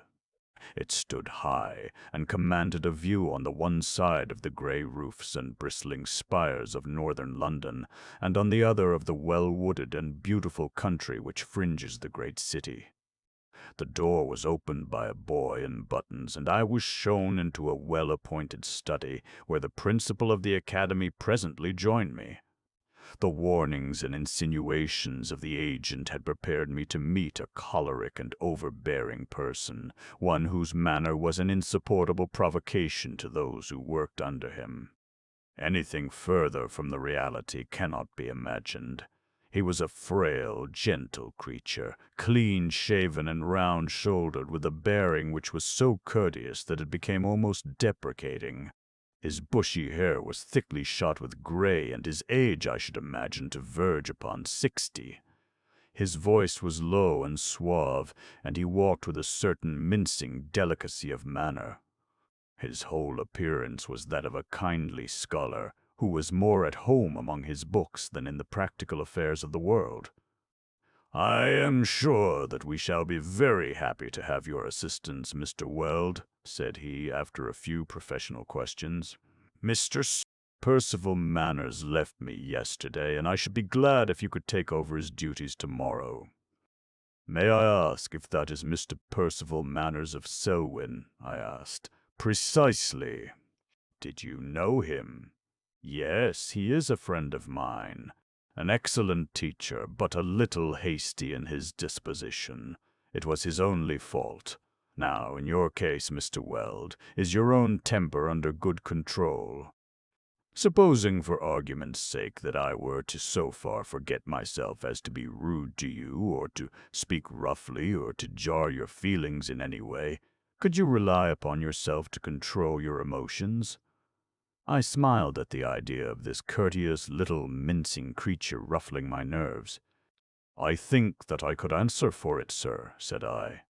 Quarrels are very painful to me, said he. I wish everyone to live in harmony under my roof. I will not deny Mr. Percival Manners had provocation, but I wish to find a man who can raise himself above provocation and sacrifice his own feelings for the sake of peace and concord. I will do my best, sir. You cannot say more, Mr. Weld. In that case, I shall expect you tonight, if you can get your things ready so soon. I not only succeeded in getting my things ready, but I found time to call at the Benedict Club in Piccadilly, where I knew that I should find Manners if he were still in town. There he was sure enough in the smoking room, and I questioned him, over a cigarette, as to his reasons for throwing up his recent situation. "You don't tell me that you are going to Dr. Phelps McCarthy's academy?" he cried, staring at me in surprise. "My dear chap, it's no use. You can't possibly remain there."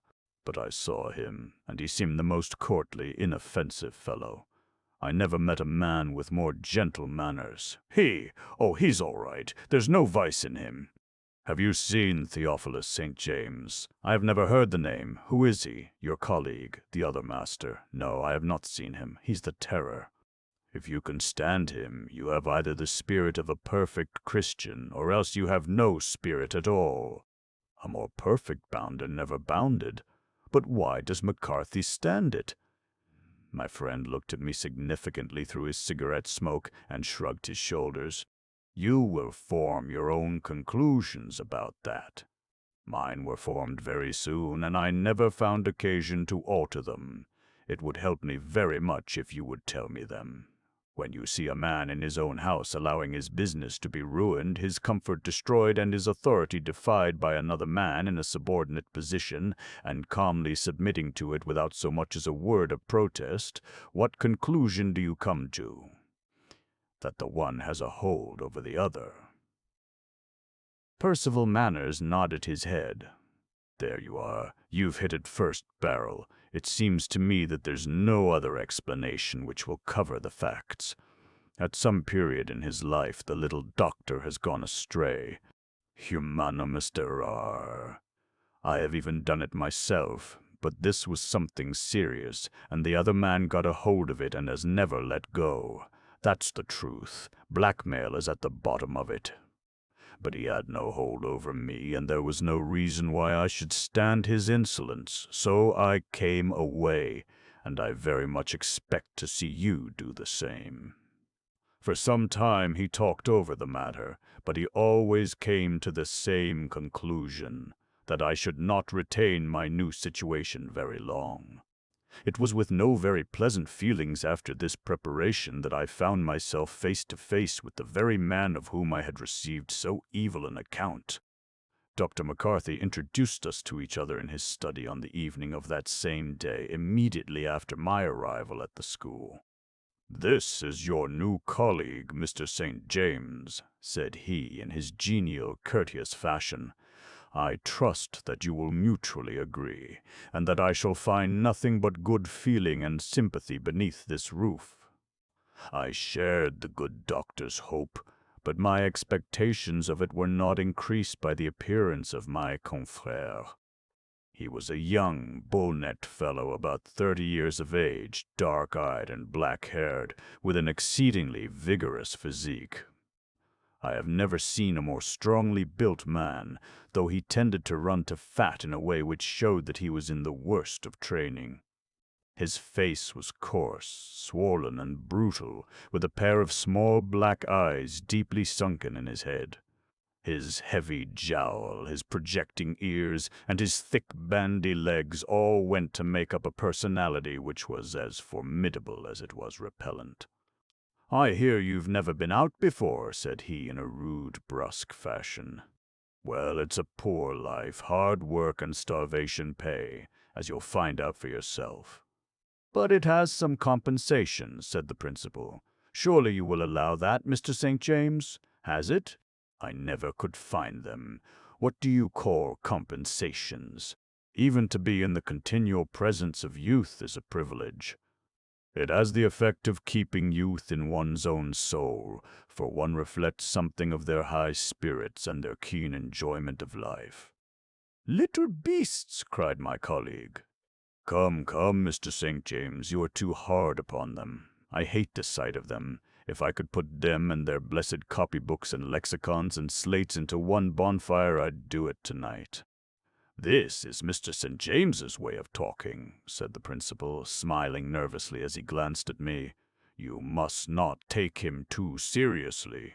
Now, Mr. Weld, you know where your room is, and no doubt you have your own little arrangements to make. The sooner you make them, the sooner you will feel yourself at home.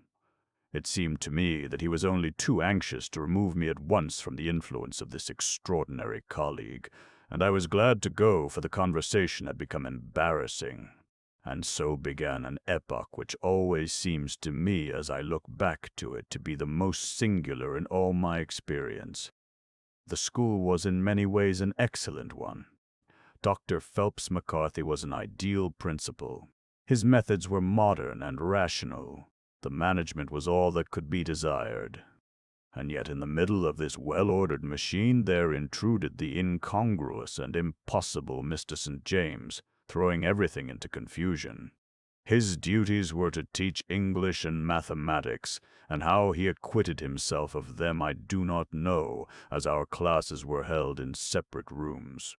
I can answer for it, however, that the boys feared him and loathed him, and I know that they had good reason to do so, for frequently my own teaching was interrupted by his bellowings of anger, and even by the sound of his blows. Dr. McCarthy spent most of his time in his class, but it was, I suspect, to watch over the master rather than the boys, and to try to moderate his ferocious temper when it threatened to become dangerous. It was in his bearing to the headmaster, however, that my colleague's conduct was most outrageous. The first conversation which I have recorded proved to be typical of their intercourse. He domineered over him openly and brutally. I have heard him contradict him roughly before the whole school. At no time would he show him any mark of respect, and my temper often rose within me when I saw the quiet acquiescence of the old doctor and his patient tolerance of this monstrous treatment. And yet the sight of it surrounded the principal also with a certain vague horror in my mind, for supposing my friend's theory to be correct, and I could devise no better one, how black must have been the story which could be held over his head by this man, and, by fear of its publicity, force him to undergo such humiliations. This quiet, gentle doctor might be a profound hypocrite, a criminal, a forger possibly, or a poisoner. Only such a secret as this could account for the complete power which the young man held over him. Why else should he admit so hateful a presence into his house and so harmful an influence into his school? Why should he submit to degradations which could not be witnessed, far less endured, without indignation? And yet, if it were so, I was forced to confess that my principal carried it off with extraordinary duplicity. Never by word or sign did he show that the young man's presence was distasteful to him.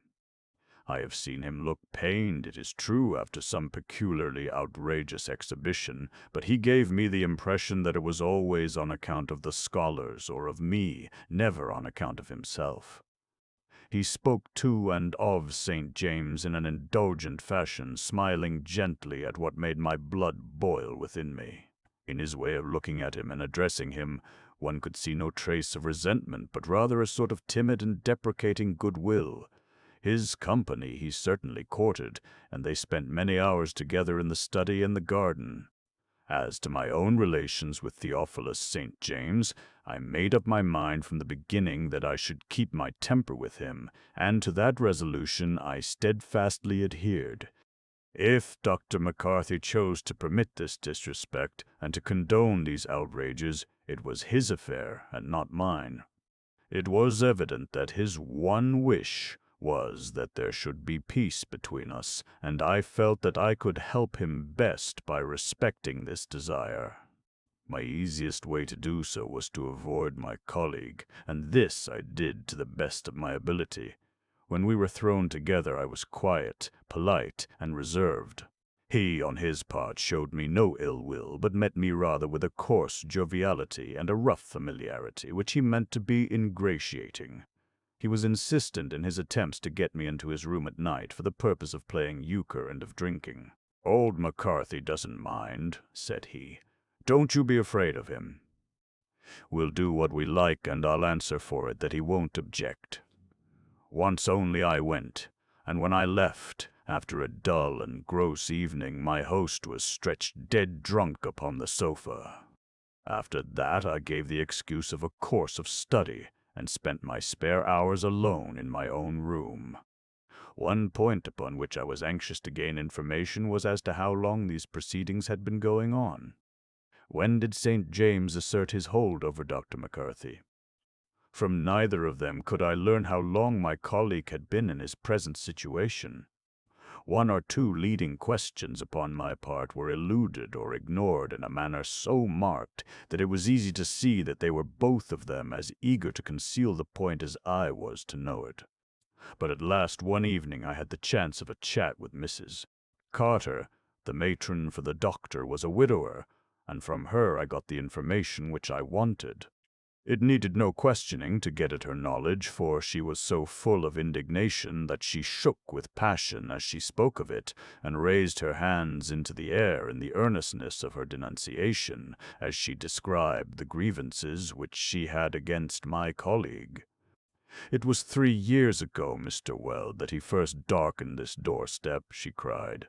"3 bitter years they have been to me. The school had 50 boys then. Now it has 22. That's what he has done for us in 3 years. In another 3 there won't be one. And the doctor, that angel of patience, you see how he treats him, though he is not fit to lace his boots for him. If it wasn't for the doctor, you may be sure that I wouldn't stay an hour under the same roof with such a man, and so I told him to his own face, Mr. Weld. If the doctor would only pack him about his business, but I know that I am saying more than I should." She stopped herself with an effort, and spoke no more upon the subject. She had remembered that I was almost a stranger in the school, and she feared that she had been indiscreet. There were 1 or 2 very singular points about my colleague. The chief one was that he rarely took any exercise. There was a playing field within the college grounds, and that was his farthest point. If the boys went out, it was I or Dr. McCarthy who accompanied them. St. James gave as a reason for this that he had injured his knee some years before, and that walking was painful to him. For my own part, one put it down to pure laziness upon his part, for he was of an obese, heavy temperament. Twice, however, I saw him from my window stealing out of the grounds late at night, and the second time I watched him return in the gray of the morning and slink in through an open window. These furtive excursions were never alluded to, but they exposed the hollowness of his story about his knee, and they increased the dislike and distrust which I had of the man. His nature seemed to be vicious to the core. Another point, small but suggestive, was that he hardly ever during the months that I was at Willowlea House received any letters, and on those few occasions they were obviously tradesmen's bills. I am an early riser, and used every morning to pick my own correspondence out of the bundle upon the hall table. I could judge, therefore, how few were ever there for Mr. Theophilus St. James. There seemed to me to be something peculiarly ominous in this. What sort of a man could he be who, during 30 years of life, had never made a single friend, high or low, who cared to continue to keep in touch with him? And yet the sinister fact remained that the headmaster not only tolerated, but was even intimate with him. More than once on entering a room I have found them talking confidentially together, and they would walk arm in arm in deep conversation up and down the garden paths. So curious did I become to know what the tie was which bound them that I found it gradually push out my other interests and become the main purpose of my life. In school and out of school, at meals and at play, I was perpetually engaged in watching Dr. Phelps McCarthy and Mr. Theophilus St. James, and in endeavoring to solve the mystery which surrounded them. But, unfortunately, my curiosity was a little too open. I had not the art to conceal the suspicions which I felt about the relations which existed between these two men, and the nature of the hold which the one appeared to have over the other. It may have been my manner of watching them, it may have been some indiscreet question, but it is certain that I showed too clearly what I felt. One night I was conscious that the eyes of Theophilus St. James were fixed upon me in a surly and menacing stare. I had a foreboding of evil, and I was not surprised when Dr. Brized. McCarthy called me next morning into his study. "I am very sorry, Mr. Weld," said he, "but I am afraid that I shall be compelled to dispense with your services." "Perhaps you would give me some reason for dismissing me," I answered, for I was conscious of having done my duties to the best of my power, and knew well that only one reason could be given. "I have no fault to find with you," said he, and the color came to his cheeks. "You send me away at the suggestion of my colleague." His eyes turned away from mine. "We will not discuss the question, Mr. Weld. It is impossible for me to discuss it. In justice to you, I will give you the strongest recommendation for your next situation. I can say no more. I hope that you will continue your duties here until you have found a place elsewhere." My whole soul rose against the injustice of it, and yet I had no appeal and no redress. I could only bow and leave the room with a bitter sense of ill usage at my heart. My first instinct was to pack my boxes and leave the house. But the headmaster had given me permission to remain until I had found another situation. I was sure that St. James desired me to go, and that was a strong reason why I should stay. If my presence annoyed him, I should give him as much of it as I could. I had begun to hate him, and to long to have my revenge upon him. If he had a hold over our principal, might not I in turn obtain one over him? It was a sign of weakness that he should be so afraid of my curiosity. He would not resent it so much if he had not something to fear from it. I entered my name once more upon the books of the agents, but meanwhile I continued to fulfill my duties at Willowlea House, and so it came about that I was present at the denouement of this singular situation. During that week, for it was only a week before the crisis came, I was in the habit of going down each evening after the work of the day was done to inquire about my new arrangements.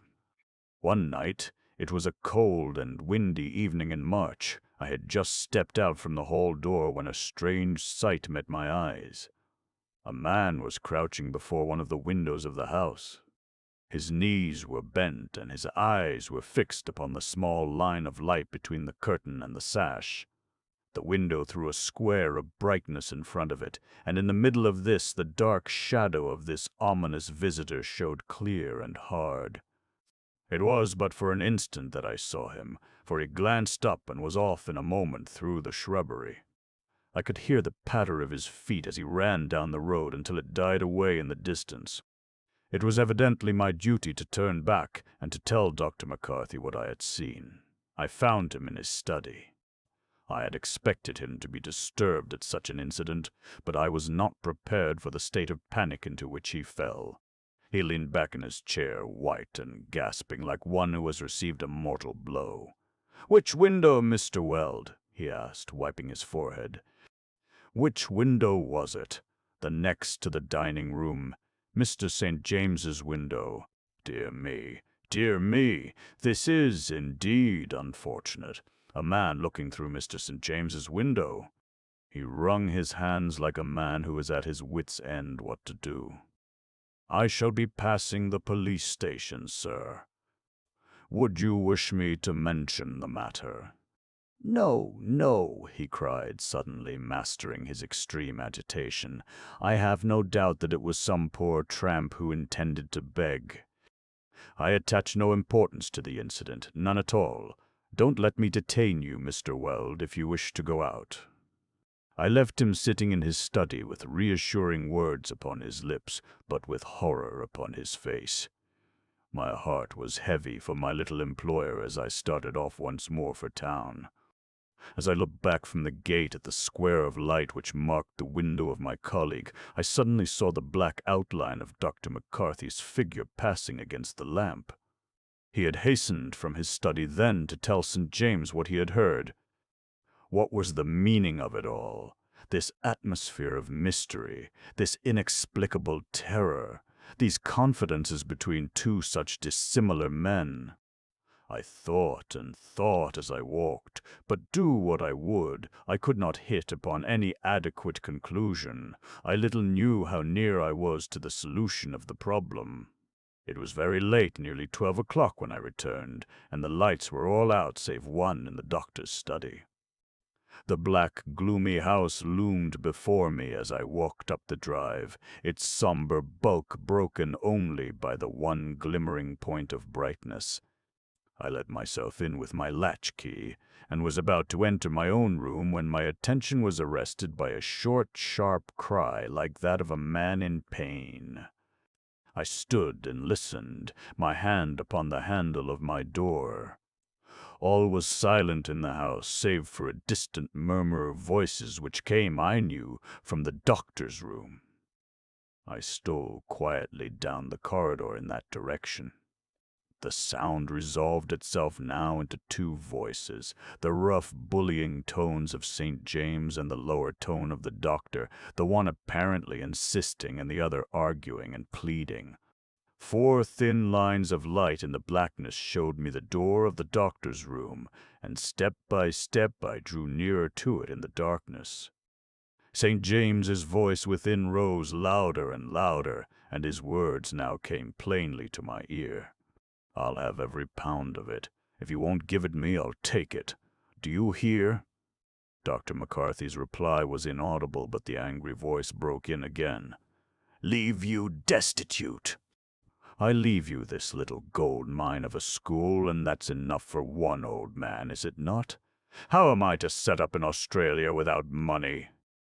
Answer me that." Again the doctor said something in a soothing voice, but his answer only roused his companion to a higher pitch of fury. "Done for me? What have you ever done for me except what you couldn't help doing? It was for your good name, not for my safety, that you cared. But enough cackle. I must get on my way before morning. Will you open your safe, or will you not?" "Oh, James, how can you use me so?" cried a wailing voice. And then there came a sudden little scream of pain. At the sound of that helpless appeal from brutal violence, I lost for once that temper upon which I had prided myself. Every bit of manhood in me cried out against any further neutrality. With my walking cane in my hand, I rushed into the study. As I did so, I was conscious that the hall door bell was violently ringing. "You villain!" I cried. "Let him go!" The 2 men were standing in front of a small safe which stood against one wall of the doctor's room. St. James held the old man by the wrist, and he had twisted his arm round in order to force him to produce the key. My little headmaster, white but resolute, was struggling furiously in the grip of the burly athlete. The bully glared over his shoulder at me with a mixture of fury and terror upon his brutal features. Then, realizing that I was alone, he dropped his victim and made for me with a horrible curse. "You infernal spy," he cried. "I'll do for you anyhow before I leave." I am not a very strong man, and I realized that I was helpless if once at close quarters. Twice I cut at him with my stick, but he rushed in at me with a murderous growl and seized me by the throat with both his muscular hands. I fell backwards, and he on the top of me, with a grip which was squeezing the life from me. I was conscious of his malignant yellow-tinged eyes within a few inches of my own, and then with a beating of pulses in my head and a singing in my ears, my senses slipped away from me. But even in that supreme moment, I was aware that the doorbell was still violently ringing. When I came to myself, I was lying upon the sofa in Dr. McCarthy's study, and the doctor himself was seated beside me. He appeared to be watching me intently and anxiously, for as I opened my eyes and looked about me, he gave a great cry of relief. "Thank God!" he cried. "Thank God! Where is he?" I asked, looking round the room. As I did so, I became aware that the furniture was scattered in every direction, and that there were traces of an even more violent struggle than that in which I had been engaged. The doctor sank his face between his hands. "They have him," he groaned. "After these years of trial, they have him again. But how thankful I am that he has not for a second time stained his hands in blood." As the doctor spoke, I became aware that a man in the braided jacket of an inspector of police was standing in the doorway. "Yes, sir," he remarked. "You have had a pretty narrow escape. If we had not got in when we did, you would not be here to tell the tale. I don't know that I ever saw anyone much nearer to the undertaker." I sat up with my hands to my throbbing head. "Dr. McCarthy," said I, "this is all a mystery to me. I should be glad if you could explain to me who this man is, and why you have tolerated him so long in your house." "I owe you an explanation, Mr. Weld, and the more so since you have, in so chivalrous a fashion, almost sacrificed your life in my defense. There is no reason now for secrecy. In a word, Mr. Weld, this unhappy man's real name is James McCarthy, and he is my only son." "Your son?" "Alas, yes. What sin have I ever committed that I should have such a punishment? He has made my whole life a misery from the first years of his boyhood. Violent, headstrong, selfish, unprincipled, he has always been the same. At 18, he was a criminal. At 20, in a paroxysm of passion, he took the life of a boon companion and was tried for murder. He only just escaped the gallows, and he was condemned to penal servitude. 3 years ago he succeeded in escaping, and managed, in face of 1,000 obstacles, to reach my house in London. My wife's heart had been broken by his condemnation, and as he had succeeded in getting a suit of ordinary clothes, there was no one here to recognize him. For months he lay concealed in the attics until the first search of the police should be over. Then I gave him employment here, as you have seen, though by his rough and overbearing manners he made my own life miserable, and that of his fellow masters unbearable. You have been with us for 4 months, Mr. Weld, but no other master endured him so long. I apologize now for all you have had to submit to, but I ask you, what else could I do? For his dead mother's sake, I could not let harm come to him as long as it was in my power to fend it off.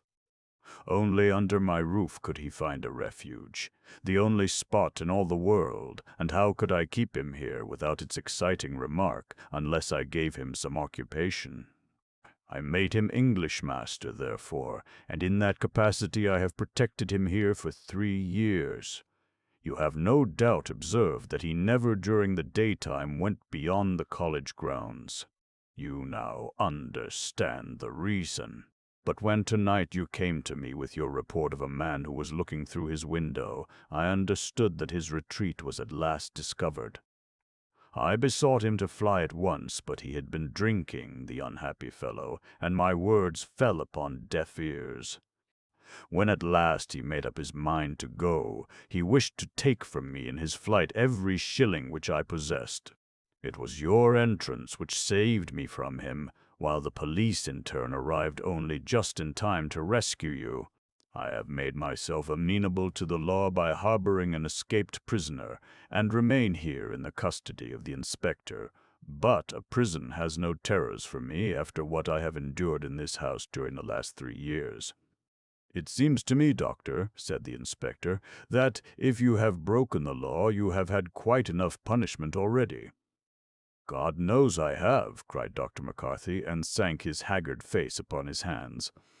The brown hand. Everyone knows that Sir Dominic Holden, the famous Indian surgeon, made me his heir, and that his death changed me in an hour from a hard-working and impecunious medical man to a well-to-do landed proprietor.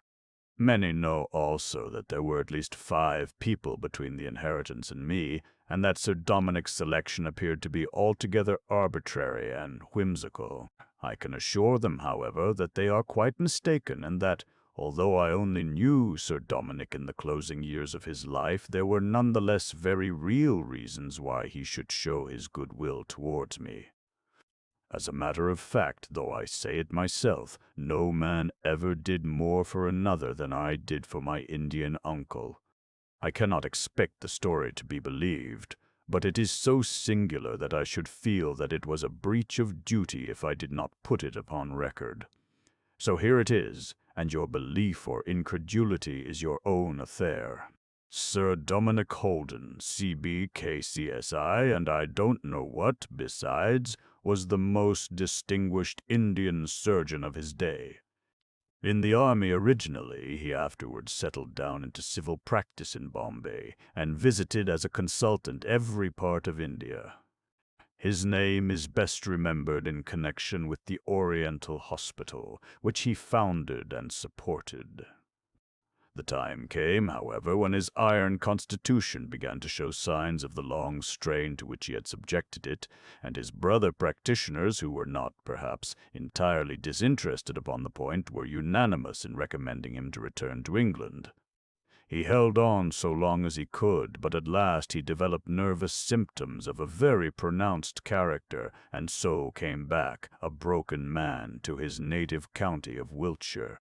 He bought a considerable estate with an ancient manor house upon the edge of Salisbury Plain, and devoted his old age to the study of comparative pathology, which had been his learned hobby all his life, and in which he was a foremost authority.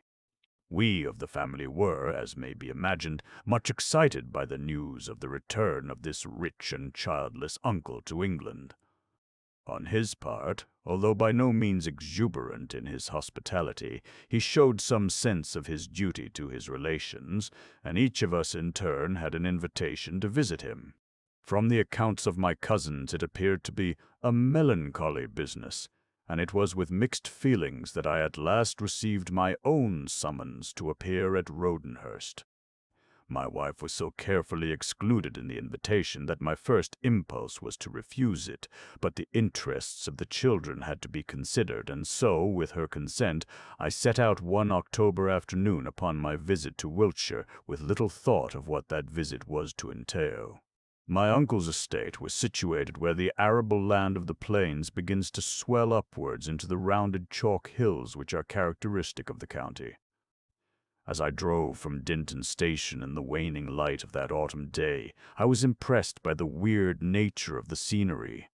The few scattered cottages of the peasants were so dwarfed by the huge evidences of prehistoric life that the present appeared to be a dream and the past to be the obtrusive and masterful reality.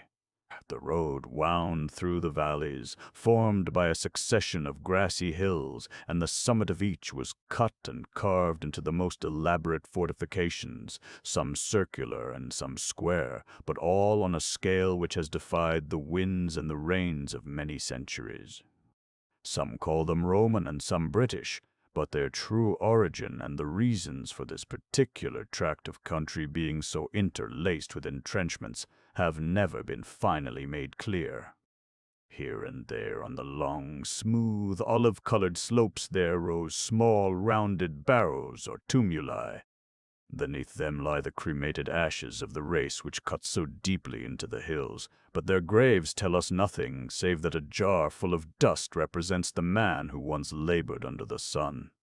It was through this weird country that I approached my uncle's residence of Rodenhurst, and the house was, as I found, in due keeping with its surroundings. 2 broken and weather-stained pillars, each surmounted by a mutilated heraldic emblem, flanked the entrance to a neglected drive. A cold wind whistled through the elms which lined it, and the air was full of the drifting leaves. At the far end, under the gloomy arch of trees, a single yellow lamp burned steadily. In the dim half-light of the coming night, I saw a long, low building stretching out two irregular wings, with deep eaves, a sloping gambrel roof, and walls which were crisscrossed with timber balks in the fashion of the Tudors. The cheery light of a fire flickered in the broad, latticed window to the left of the low porch door, and this, as it proved, marked the study of my uncle, for it was thither that I was led by his butler in order to make my host's acquaintance. He was cowering over his fire, for the moist chill of an English autumn had set him shivering. His lamp was unlit, and I only saw the red glow of the embers beating upon a huge, craggy face, with a red Indian nose and cheek, and deep furrows and seams from eye to chin, the sinister marks of hidden volcanic fires. He sprang up at my entrance with something of an old-world courtesy and welcomed me warmly to Rodenhurst. At the same time I was conscious, as the lamp was carried in, that it was a very critical pair of light blue eyes which looked out at me from under shaggy eyebrows, like scouts beneath a bush, and that this outlandish uncle of mine was carefully reading off my character with all the ease of a practiced observer and an experienced man of the world. For my part, one looked at him and looked again, for I had never seen a man whose appearance was more fitted to hold one's attention. His figure was the framework of a giant, but he had fallen away. His coat dangled straight down in a shocking fashion from a pair of broad and bony shoulders. All his limbs were huge and yet emaciated, and I could not take my gaze from his knobby wrists and long, gnarled hands. But his eyes, those peering, light blue eyes, they were the most arrestive of any of his peculiarities. It was not their color alone, nor was it the ambush of hair in which they lurked, but it was the expression which I read in them. For the appearance and bearing of the man were masterful, and one expected a certain corresponding arrogance in his eyes, but instead of that I read the look which tells of a spirit cowed and crushed, the furtive, expectant look of the dog whose master has taken the whip from the rack. I formed my own medical diagnosis upon one glance at those critical and yet appealing eyes. I believed that he was stricken with some mortal ailment, that he knew himself to be exposed to sudden death, and that he lived in terror of it.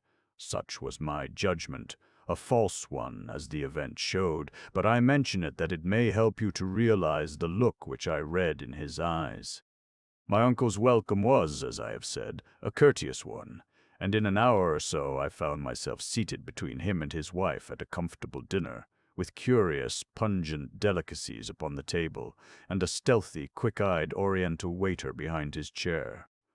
The old couple had come round to that tragic imitation of the dawn of life when husband and wife, having lost or scattered all those who were their intimates, find themselves face to face and alone once more, their work done, and the end nearing fast.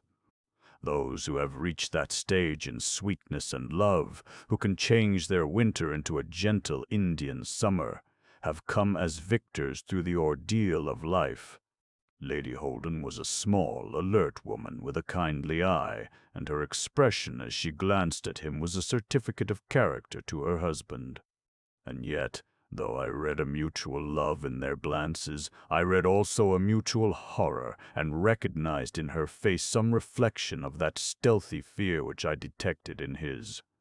Their talk was sometimes merry and sometimes sad, but there was a forced note in their merriment and a naturalness in their sadness which told me that a heavy heart beat upon either side of me. We were sitting over our first glass of wine, and the servants had left the room, when the conversation took a turn which produced a remarkable effect upon my host and hostess.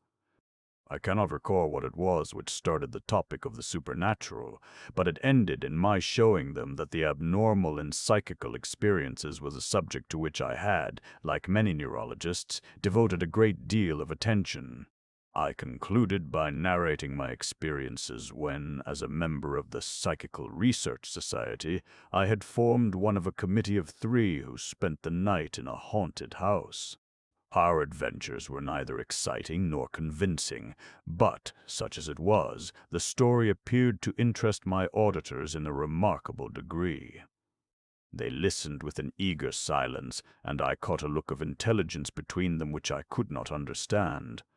Lady Holden immediately afterwards rose and left the room. Sir Dominick pushed the cigar-box over to me, and we smoked for some little time in silence. That huge, bony hand of his was twitching as he raised it with his cheroot to his lips, and I felt that the man's nerves were vibrating like fiddle strings. My instincts told me that he was on the verge of some intimate confidence, and I feared to speak lest I should interrupt it. At last he turned towards me with a spasmodic gesture like a man who throws his last scruple to the winds. "From the little that I have seen of you, it appears to me, Dr. Hardacre," said he, "that you are the very man I have wanted to meet. I am delighted to hear it, sir. Your head seems to be cool and steady. You will acquit me of any desire to flatter you, for the circumstances are too serious to permit of insincerities. You have some special knowledge upon these subjects, and you evidently view them from that philosophical standpoint which robs them of all vulgar terror. I presume that the sight of an apparition would not seriously discompose you?" "I think not, sir." "Would even interest you, perhaps?" "Most intensely. As a psychical observer, you would probably investigate it in as impersonal a fashion as an astronomer investigates a wandering comet." "Precisely." He gave a heavy sigh. "Believe me, Dr. Hardacre, there was a time when I could have spoken as you do now. My nerve was a byword in India. Even the mutiny never shook it for an instant. And yet you see what I am reduced to. The most timorous man, perhaps, in all this county of Wiltshire. Do not speak too bravely upon this subject, or you may find yourself subjected to as long-drawn a test as I am, a test which can only end in the madhouse or the grave." I waited patiently until he should see fit to go farther in his confidence. His preamble had, I need not say, filled me with interest and expectation. "For some years, Dr. Hardacre," he continued, "my life and that of my wife have been made miserable by a cause which is so grotesque that it borders upon the ludicrous. And yet familiarity has never made it more easy to bear. On the contrary, as time passes, my nerves become more worn and shattered by the constant attrition. If you have no physical fears, Dr. Hardacre, I should very much value your opinion upon this phenomenon which troubles us so. For what it is worth, my opinion is entirely at your service." "May I ask the nature of the phenomenon?" "I think that your experiences will have a higher evidential value if you are not told in advance what you may expect to encounter. You are yourself aware of the quibbles of unconscious cerebration and subjective impressions with which a scientific skeptic may throw a doubt upon your statement. It would be as well to guard against them in advance. What shall I do, then?" "I will tell you. Would you mind following me this way?" He led me out of the dining room and down a long passage until we came to a terminal door. Inside there was a large bare room fitted as a laboratory with numerous scientific instruments and bottles.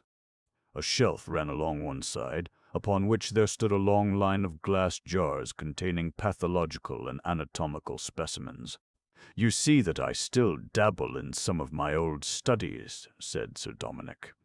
"These jars are the remains of what was once a most excellent collection, but unfortunately I lost the greater part of them when my house was burned down in Bombay in '92. It was a most unfortunate affair for me in more ways than one. I had examples of many rare conditions, and my splenic collection was probably unique. These are the survivors." I glanced over them and saw that they really were of a very great value and rarity from a pathological point of view. Bloated organs, gaping cysts, distorted bones, odious parasites, a singular exhibition of the products of India. "There is, as you see, a small settee here," said my host. "It was far from our intention to offer a guest so meager an accommodation, but since affairs have taken this turn, it would be a great kindness upon your part if you would consent to spend the night in this apartment. I beg that you will not hesitate to let me know if the idea should be at all repugnant to you." "On the contrary," I said, "it is most acceptable. My own room is the second on the left, so that if you should feel that you are in need of company, a call would always bring me to your side." "I trust that I shall not be compelled to disturb you." "It is unlikely that I shall be asleep. I do not sleep much. Do not hesitate to summon me." And so with this agreement we joined Lady Holden in the drawing-room and talked of lighter things. It was no affectation upon my part to say that the prospect of my night's adventure was an agreeable one. I have no pretense to greater physical courage than my neighbors, but familiarity with a subject robs it of those vague and undefined terrors which are the most appalling to the imaginative mind. The human brain is capable of only one strong emotion at a time, and if it be filled with curiosity or scientific enthusiasm, there is no room for fear. It is true that I had my uncle's assurance that he had himself originally taken this point of view, but I reflected that the breakdown of his nervous system might be due to his 40 years in India as much as to any psychical experiences which had befallen him. I at least was sound in nerve and brain, and it was with something of the pleasurable thrill of anticipation with which the sportsman takes his position beside the haunt of his game that I shut the laboratory door behind me, and partially undressing lay down upon the rug-covered settee. It was not an ideal atmosphere for a bedroom. The air was heavy with many chemical odors, that of methylated spirit predominating. Nor were the decorations of my chamber very sedative. The odious line of glass jars with their relics of disease and suffering stretched in front of my very eyes. There was no blind to the window, and a 3/4 moon streamed its white light into the room, tracing a silver square with filigree lattices upon the opposite wall. When I had extinguished my candle, this one bright patch in the midst of the general gloom had certainly an eerie and discomposing aspect. A rigid and absolute silence reigned throughout the old house, so that the low swish of the branches in the garden came softly and soothingly to my ears. It may have been the hypnotic lullaby of this gentle susurrus, or it may have been the result of my tiring day, but after many dozings and many efforts to regain my clearness of perception, I fell at last into a deep and dreamless sleep. I was awakened by some sound in the room, and I instantly raised myself upon my elbow on the couch. Some hours had passed, for the square patch upon the wall had slid downwards and sideways until it lay obliquely at the end of my bed. The rest of the room was in deep shadow. At first I could see nothing. Presently, as my eyes became accustomed to the faint light, I was aware, with a thrill which all my scientific absorption could not entirely prevent, that something was moving slowly along the line of the wall. A gentle shuffling sound as of soft slippers came to my ears, and I dimly discerned a human figure walking stealthily from the direction of the door. As it emerged into the patch of moonlight, I saw very clearly what it was and how it was employed. It was a man, short and squat, dressed in some sort of dark gray gown which hung straight from his shoulders to his feet. The moon shone upon the side of his face, and I saw that it was chocolate brown in color, with a ball of black hair like a woman's at the back of his head. He walked slowly, and his eyes were cast upwards towards the line of bottles which contained those gruesome remnants of humanity. He seemed to examine each jar with attention, and then to pass on to the next. When he had come to the end of the line, immediately opposite my bed, he stopped, faced me, threw up his hands with a gesture of despair, and vanished from my sight. I have said that he threw up his hands, but I should have said his arms, for as he assumed that attitude of despair I observed a singular peculiarity about his appearance. He had only one hand. As the sleeves drooped down from the upflung arms, I saw the left plainly, but the right ended in a knobby and unsightly stump. In every other way his appearance was so natural, and I had both seen and heard him so clearly that I could easily have believed that he was an Indian servant of Sir Dominic's who had come into my room in search of something. It was only his sudden disappearance which suggested anything more sinister to me. As it was, I sprang from my couch, lit a candle, and examined the whole room carefully. There were no signs of my visitor, and I was forced to conclude that there had really been something outside the normal laws of nature in his appearance. I lay awake for the remainder of the night, but nothing else occurred to disturb me. I am an early riser, but my uncle was an even earlier one, for I found him pacing up and down the lawn at the side of the house. He ran towards me in his eagerness when he saw me come out from the door. "Well, well," he cried. "Did you see him? An Indian with one hand?" "Precisely." "Yes, I saw him, and I told him all that occurred. When I had finished, he led the way into his study. 'We have a little time before breakfast,' said he. 'It will suffice to give you an explanation of this extraordinary affair, so far as I can explain that which is essentially inexplicable. In the first place, when I tell you that for 4 years I have never passed one single night, either in Bombay, aboard ship, or here in England, without my sleep being broken by this fellow, you will understand why it is that I am a wreck of my former self. His program is always the same. He appears by my bedside, shakes me roughly by the shoulder, passes from my room into the laboratory, walks slowly along the line of my bottles, and then vanishes. For more than 1,000 times he has gone through the same routine. What does he want? He wants his hand. His hand. Yes, it came about in this way.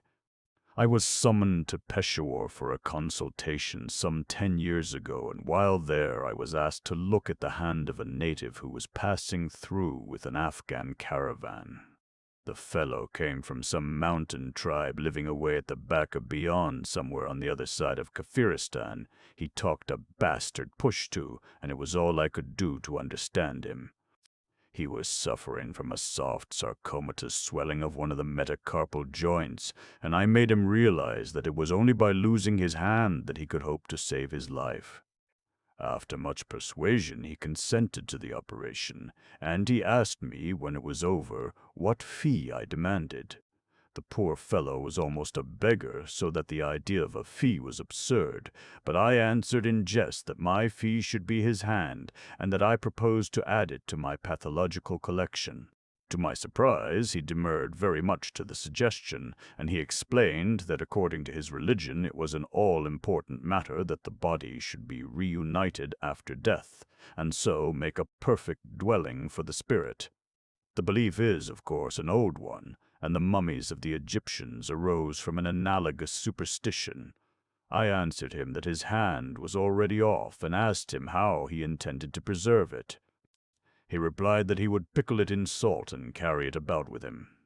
I suggested that it might be safer in my keeping than in his, and that I had better means than salt for preserving it.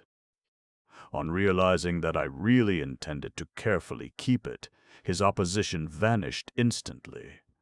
"But remember, Sahib," said he, "I shall want it back when I am dead." I laughed at the remark, and so the matter ended. I returned to my practice, and he no doubt in the course of time was able to continue his journey to Afghanistan. Well, as I told you last night, I had a bad fire in my house at Bombay. Half of it was burned down, and, among other things, my pathological collection was largely destroyed. What you see are the poor remains of it. The hand of the hillman went with the rest, but I gave the matter no particular thought at the time. That was 6 years ago. 4 years ago, 2 years after the fire, I was awakened one night by a furious tugging at my sleeve. I sat up under the impression that my favorite mastiff was trying to arouse me. Instead of this, I saw my Indian patient of long ago, dressed in the long gray gown which was the badge of his people. He was holding up his stump and looking reproachfully at me. He then went over to my bottles, which at that time I kept in my room, and he examined them carefully, after which he gave a gesture of anger and vanished. I realized that he had just died and that he had come to claim my promise that I should keep his limb in safety for him. Well, there you have it all, Dr. Hardacre. Every night at the same hour for 4 years this performance has been repeated. It is a simple thing in itself, but it has worn me out like water dropping on a stone. It has brought a vile insomnia with it, for I cannot sleep now for the expectation of his coming. It has poisoned my old age and that of my wife, who has been the sharer in this great trouble. But there is the breakfast gong, and she will be waiting impatiently to know how it fared with you last night. We are both much indebted to you for your gallantry, for it takes something from the weight of our misfortune when we share it, even for a single night, with a friend, and it reassures us as to our sanity, which we are sometimes driven to question. This was the curious narrative which Sir Dominick confided to me, a story which to many would have appeared to be a grotesque impossibility, but which, after my experience of the night before, and my previous knowledge of such things, I was prepared to accept as an absolute fact. I thought deeply over the matter, and brought the whole range of my reading and experience to bear upon it. After breakfast, I surprised my host and hostess by announcing that I was returning to London by the next train. "My dear doctor," cried Sir Dominick in great distress, "you make me feel that I have been guilty of a gross breach of hospitality in intruding this unfortunate matter upon you. I should have borne my own burden." "It is indeed that matter which is taking me to London," I answered. "But you are mistaken, I assure you, if you think that my experience of last night was an unpleasant one to me. On the contrary, I am about to ask your permission to return in the evening and spend one more night in your laboratory. I am very eager to see this visitor once again. My uncle was exceedingly anxious to know what I was about to do, but my fears of raising false hopes prevented me from telling him. I was back in my own consulting room a little after luncheon, and was confirming my memory of a passage in a recent book upon occultism which had arrested my attention when I read it. "In the case of earthbound spirits," said my authority, "some one dominant idea obsessing them at the hour of death is sufficient to hold them to this material world. They are the amphibia of this life and of the next, capable of passing from one to the other as the turtle passes from land to water. The causes which may bind a soul so strongly to a life which its body has abandoned are any violent emotion. Avarice, revenge, anxiety, love, and pity have all been known to have this effect. As a rule, it springs from some unfulfilled wish, and when the wish has been fulfilled, the material bond relaxes. There are many cases upon record which show the singular persistence of these visitors, and also their disappearance when their wishes have been fulfilled, or in some cases when a reasonable compromise has been effected." A reasonable compromise effected. Those were the words which I had brooded over all the morning, and which I now verified in the original.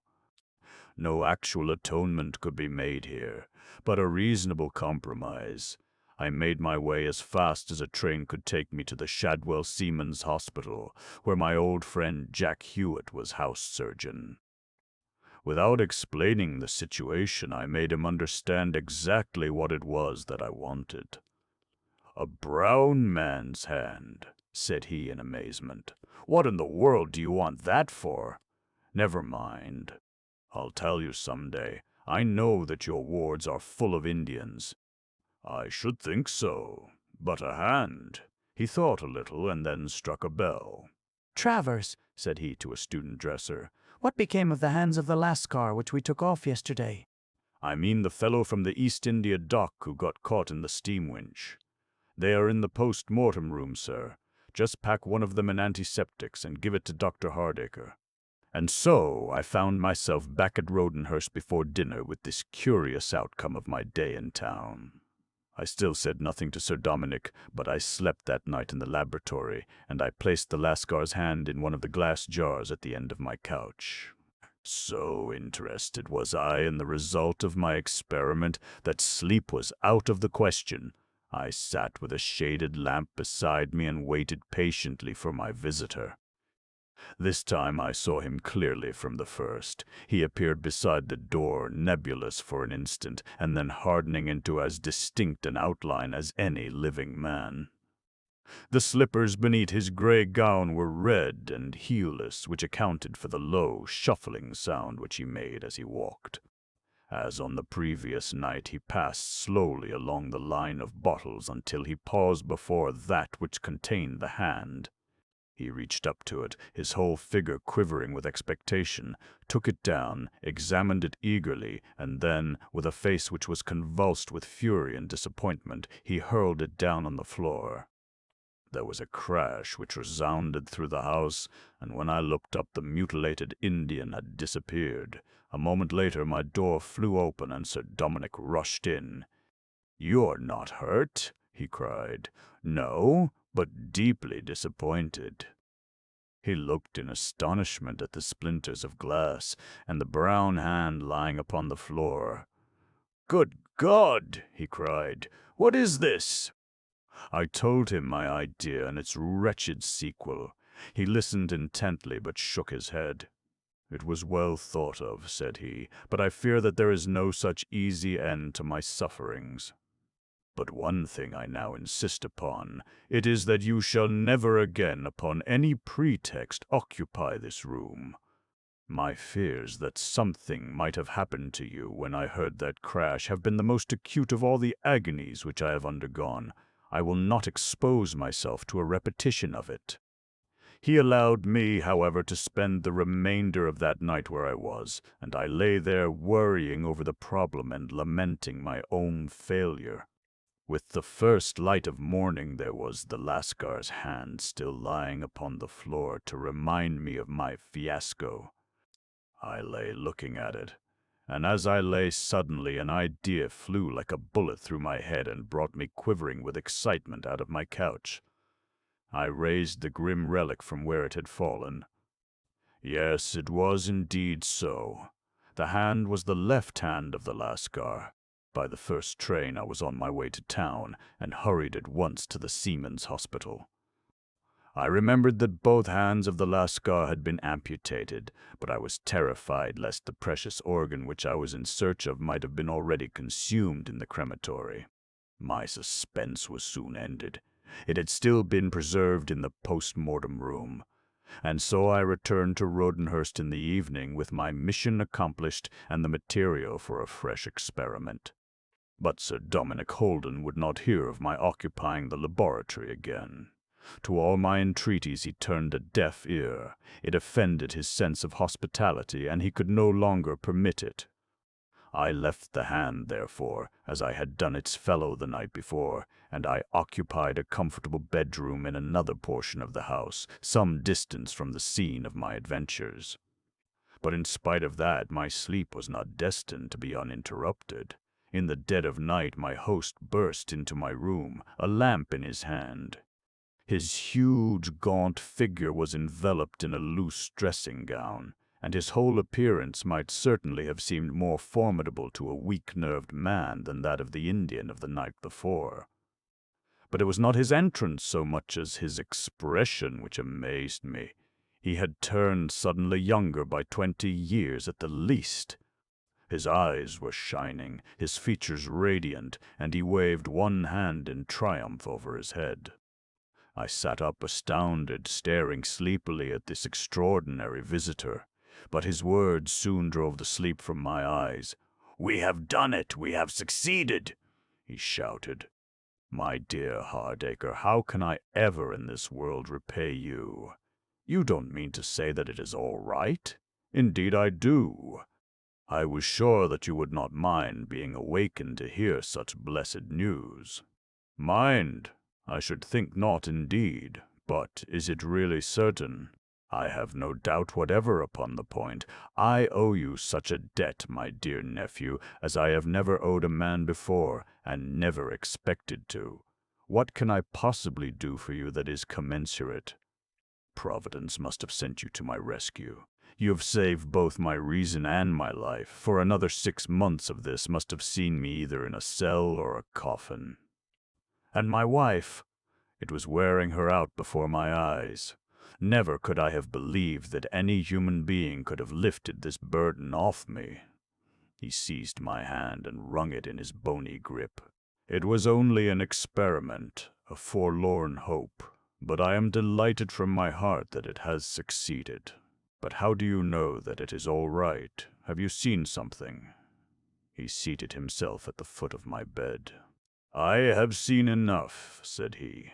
It satisfies me that I shall be troubled no more. What has passed is easily told. You know that at a certain hour this creature always comes to me. Tonight he arrived at the usual time, and aroused me with even more violence than is his custom.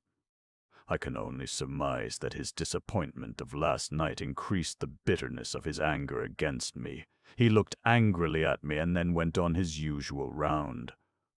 But in a few minutes I saw him, for the first time since this persecution began, return to my chamber. He was smiling. I saw the gleam of his white teeth through the dim light. He stood facing me at the end of my bed, and 3 times he made the low Eastern salaam which is their solemn leave-taking. And the 3rd time that he bowed, he raised his arms over his head, and I saw his 2 hands outstretched in the air. So he vanished, and, as I believe, forever. So that is the curious experience which won me the affection and the gratitude of my celebrated uncle, the famous Indian surgeon. His anticipations were realized, and never again was he disturbed by the visits of the restless hillman in search of his lost member. Sir Dominick and Lady Holden spent a very happy old age, unclouded, so far as I know, by any trouble, and they finally died during the great influenza epidemic within a few weeks of each other. In his lifetime he always turned to me for advice in everything which concerned that English life of which he knew so little, and I aided him also in the purchase and development of his estates.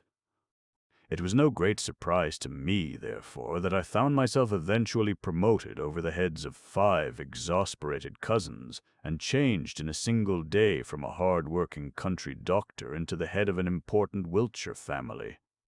I at least have reason to bless the memory of the man with the brown hand, and the day when I was fortunate enough to relieve Rodenhurst of his unwelcome presence. The fiend of the cooperage!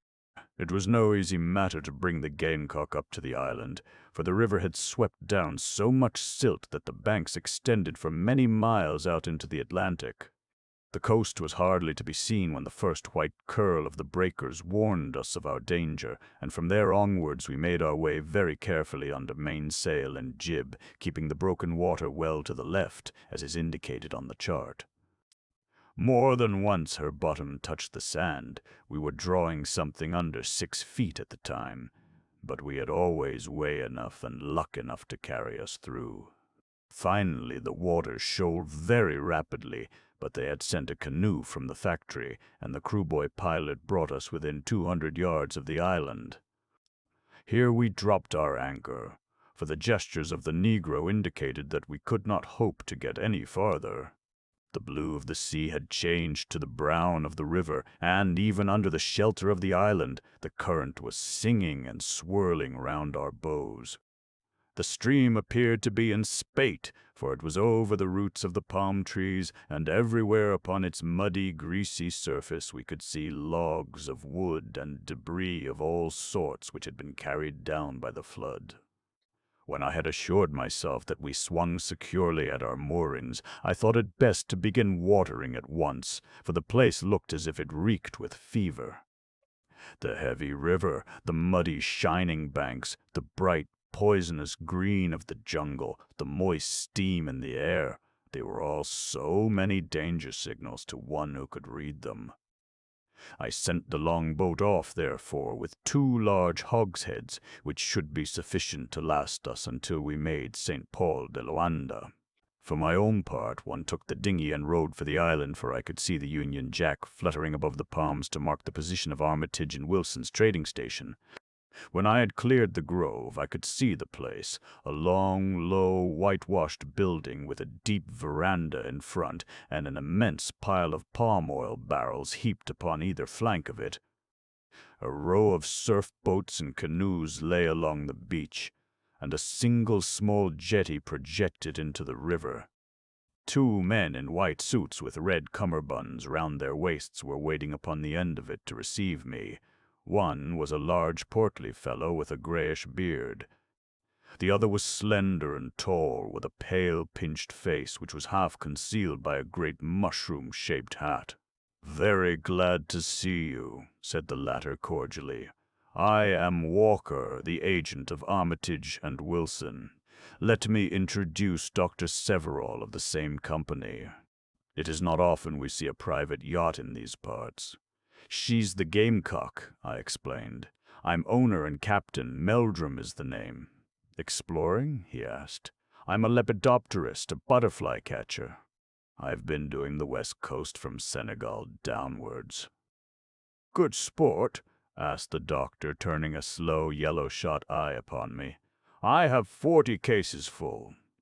We came in here to water, and also to see what you have in my line." These introductions and explanations had filled up the time whilst my 2 crew boys were making the dinghy fast.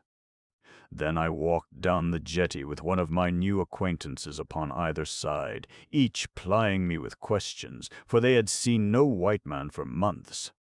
"What do we do?" said the doctor, when I had begun asking questions in my turn. "Our business keeps us pretty busy, and in our leisure time we talk politics. Yes, by the special mercy of Providence, Severall is a rank radical and I am a good stiff unionist, and we talk home rule for 2 solid hours every evening." "And drink quinine cocktails," said the doctor. "We're both pretty well salted now, but our normal temperature was about 103 last year. I shouldn't, as an impartial adviser, recommend you to stay here very long unless you are collecting bacilli as well as butterflies. The mouth of the Oguai River will never develop into a health resort. There is nothing finer than the way in which these outlying pickets of civilization distill a grim humor out of their desolate situation, and turn not only a bold but a laughing face upon the chances which their lives may bring. Everywhere from Sierra Leone downwards I had found the same reeking swamps, the same isolated, fever-racked communities, and the same bad jokes. There is something approaching to the divine in that power of man to rise above his conditions and to use his mind for the purpose of mocking at the miseries of his body. "Dinner will be ready in about half an hour, Captain Meldrum," said the doctor.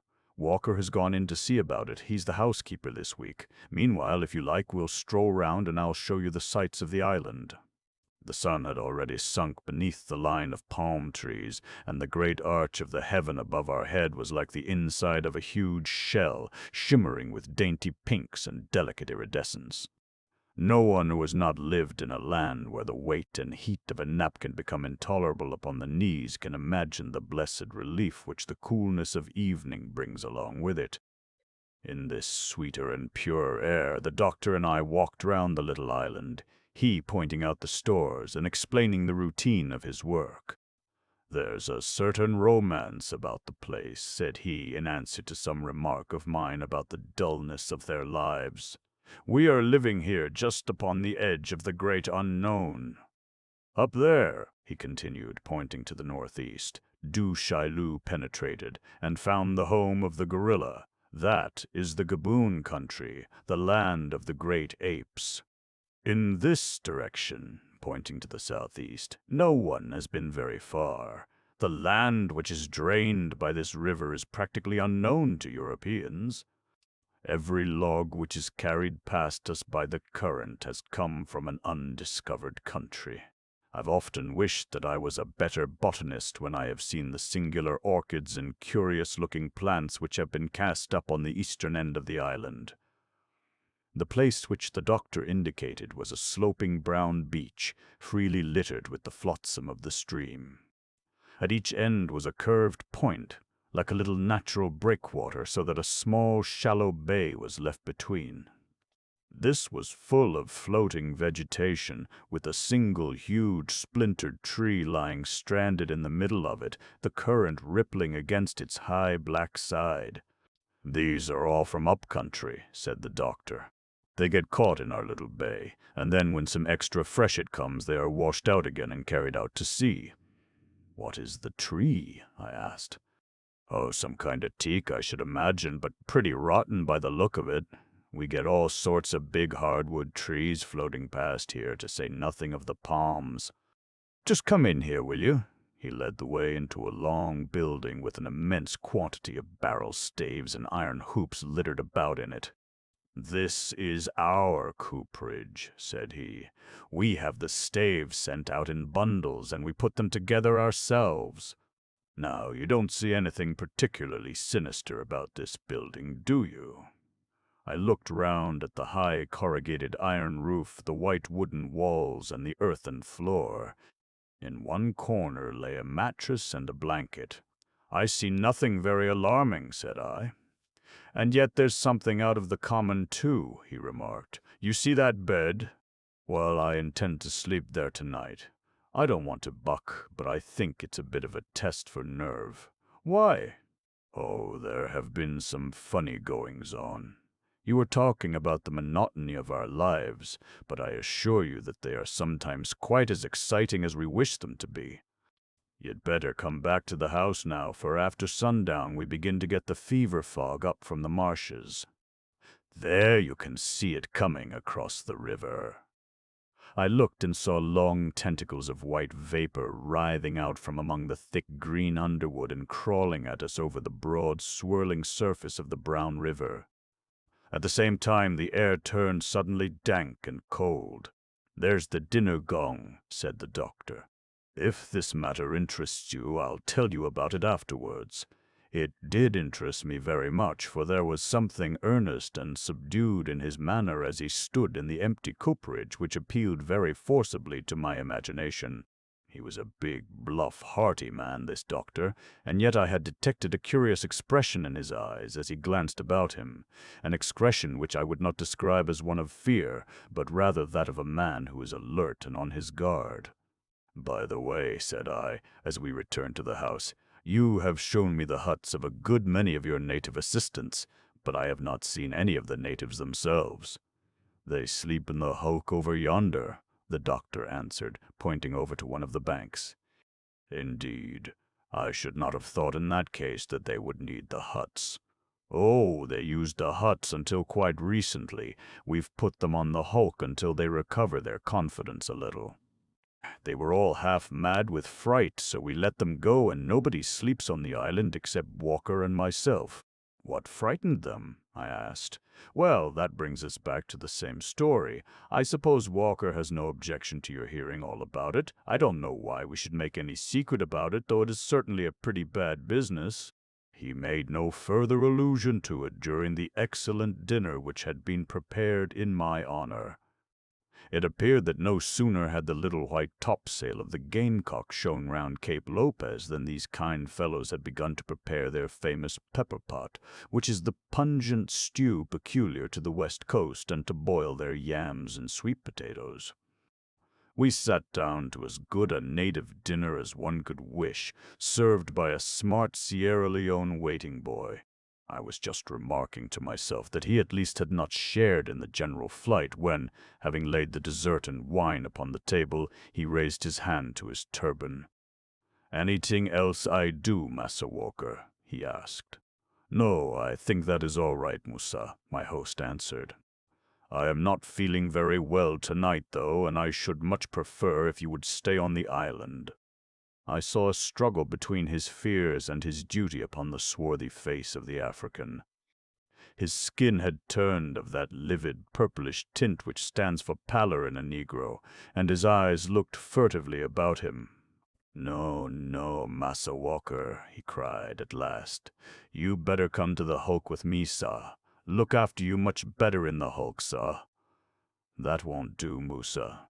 White men don't run away from the posts where they are placed." Again I saw the passionate struggle in the Negro's face, and again his fears prevailed. "No use, Massa Walker, sah!" he cried. "S'help me, I can't do it. If it was yesterday or if it was tomorrow, but this is the third night, sah, and it's more than I can face." Walker shrugged his shoulders. "Off with you, then," said he. "When the mailboat comes, you can get back to Sierra Leone, for I'll have no servant who deserts me when I need him most. I suppose this is all mystery to you, or has the doctor told you, Captain Meldrum?" "I showed Captain Meldrum the cooperage, but I did not tell him anything," said Dr. Severall. "You're looking bad, Walker," he added, glancing at his companion.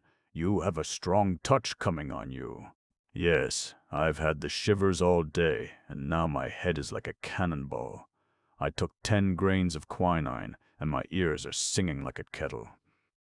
But I want to sleep with you in the cooperage tonight."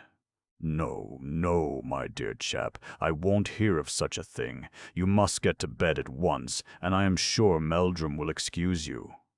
"I shall sleep in the cooperage, and I promise you that I'll be round with your medicine before breakfast." It was evident that Walker had been struck by one of those sudden and violent attacks of remittent fever which are the curse of the West Coast. His sallow cheeks were flushed and his eyes shining with fever, and suddenly as he sat there he began to croon out a song in the high-pitched voice of delirium. "Come, come, we must get you to bed, old chap," said the doctor, and with my aid he led his friend into his bedroom. There we undressed him, and presently, after taking a strong sedative, he settled down into a deep slumber. "He's right for the night," said the doctor as we sat down and filled our glasses once more. "Sometimes it is my turn and sometimes his, but fortunately we have never been down together. I should have been sorry to be out of it tonight, for I have a little mystery to unravel. I told you that I intended to sleep in the cooperage." "Yes, you said so. When I said sleep, I meant watch, for there will be no sleep for me. We've had such a scare here that no native will stay after sundown, and I mean to find out tonight what the cause of it all may be. It has always been the custom for a native watchman to sleep in the cooperage to prevent the barrel hoops being stolen. Well, 6 days ago the fellow who slept there disappeared, and we have never seen a trace of him since. It was certainly singular, for no canoe had been taken, and these waters are too full of crocodiles for any man to swim to shore. What became of the fellow, or how he could have left the island, is a complete mystery. Walker and I were merely surprised, but the blacks were badly scared, and queer voodoo tales began to get about amongst them. But the real stampede broke out 3 nights ago, when the new watchman in the cooperage also disappeared." "What became of him?" I asked. "Well, we not only don't know, but we can't even give a guess which would fit the facts. The niggers swear there is a fiend in the cooperage who claims a man every 3rd night. They wouldn't stay in the island. Nothing could persuade them. Even Musa, who was a faithful boy enough, would, as you have seen, leave his master in a fever rather than remain for the night. If we are to continue to run this place, we must reassure our niggers, and I don't know any better way of doing it than by putting in a night there myself. This is the 3rd night, you see, so I suppose the thing is due, whatever it may be." "Have you no clue?" I asked. "Was there no mark of violence, no blood stain, no footprints, nothing to give a hint as to what kind of danger you may have to meet?" "Absolutely nothing. The man was gone, and that was all. Last time it was old Ali who has been wharf tender here since the place was started. He was always as steady as a rock, and nothing but foul play would take him from his work. "Well," said I really don't think that this is a one-man job. Your friend is full of laudanum, and come what might he can be of no assistance to you. You must let me stay and put in a night with you at the cooperage." "Well, now, that's very good of you, Meldrum," said he heartily, shaking my hand across the table. "It's not a thing that I should have ventured to propose, for it is asking a good deal of a casual visitor, but if you really mean it—" "Certainly I mean it. If you will excuse me a moment, I will hail the Gamecock and let them know that they need not expect me. As we came back from the other end of the little jetty, we were both struck by the appearance of the night. A huge blue-black pile of clouds had built itself up upon the landward side, and the wind came from it in little hot pants which beat upon our faces like the draught from a blast furnace. Under the jetty the river was swirling and hissing, tossing little white spurts of spray over the planking. "Confound it," said Dr. Severill. "We are likely to have a flood on the top of all our troubles. That rise in the river means heavy rain up country, and when it once begins you never know how far it will go. We've had the island nearly covered before now. Well, we'll just go and see that Walker is comfortable, and then if you like, we'll settle down in our quarters." The sick man was sunk in a profound slumber, and we left him with some crushed limes in a glass beside him in case he should awake with the thirst of fever upon him. Then we made our way through the unnatural gloom thrown by that menacing cloud. The river had risen so high that the little bay which I have described at the end of the island had become almost obliterated through the submerging of its flanking peninsula. The great raft of driftwood, with the huge black tree in the middle, was swaying up and down in the swollen current. "That's one good thing a flood will do for us," said the doctor. "It carries away all the vegetable stuff which is brought down onto the east end of the island. It came down with the freshet the other day, and here it will stay until a flood sweeps it out into the main stream. Well, here's our room, and here are some books, and here is my tobacco pouch, and we must try and put in the night as best we may." By the light of our single lantern, the great lonely room looked very gaunt and dreary. Save for the piles of staves and heaps of hoops, there was absolutely nothing in it, with the exception of the mattress for the doctor, which had been laid in the corner. We made a couple of seats and a table out of the staves and settled down together for a long vigil. Severill had brought a revolver for me and was himself armed with a double-barreled shotgun. We loaded our weapons and laid them cocked within reach of our hands. The little circle of light and the black shadows arching over us were so melancholy that he went off to the house and returned with 2 candles. One side of the cooperage was pierced, however, by several open windows, and it was only by screening our lights behind staves that we could prevent them from being extinguished. The doctor, who appeared to be a man of iron nerves, had settled down to a book, but I observed that every now and then he laid it upon his knee and took an earnest look all round him. For my part, although I tried once or twice to read, I found it impossible to concentrate my thoughts upon the book. They would always wander back to this great, empty, silent room, and to the sinister mystery which overshadowed it. I racked my brains for some possible theory which would explain the disappearance of these 2 men. There was the black fact that they were gone, and not the least tittle of evidence as to why or whither. And here we were waiting in the same place, waiting without an idea as to what we were waiting for. I was right in saying that it was not a one-man job. It was trying enough as it was, but no force upon earth would have kept me there without a comrade. What an endless, tedious night it was. Outside we heard the lapping and gurgling of the great river, and the soughing of the rising wind. Within, save for our breathing, the turning of the doctor's pages, and the high, shrill ping of an occasional mosquito, there was a heavy silence. Once my heart sprang into my mouth as Severall's book suddenly fell to the ground, and he sprang to his feet with his eyes on one of the windows. "Did you see anything, Meldrum?" "No." "Did you?" "Well, I had a vague sense of movement outside that window." He caught up his gun and approached it. No, there's nothing to be seen, and yet I could have sworn that something passed slowly across it. A palm leaf, perhaps, said I, for the wind was growing stronger every instant. Very likely, said he, and settled down to his book again, but his eyes were forever darting little suspicious glances up at the window. I watched it also, but all was quiet outside. And then suddenly our thoughts were turned into a new direction by the bursting of the storm. A blinding flash was followed by a clap which shook the building. Again and again came the vivid white glare with thunder at the same instant, like the flash and roar of a monstrous piece of artillery. And then down came the tropical rain, crashing and rattling on the corrugated iron roofing of the cooperage. The big hollow room boomed like a drum.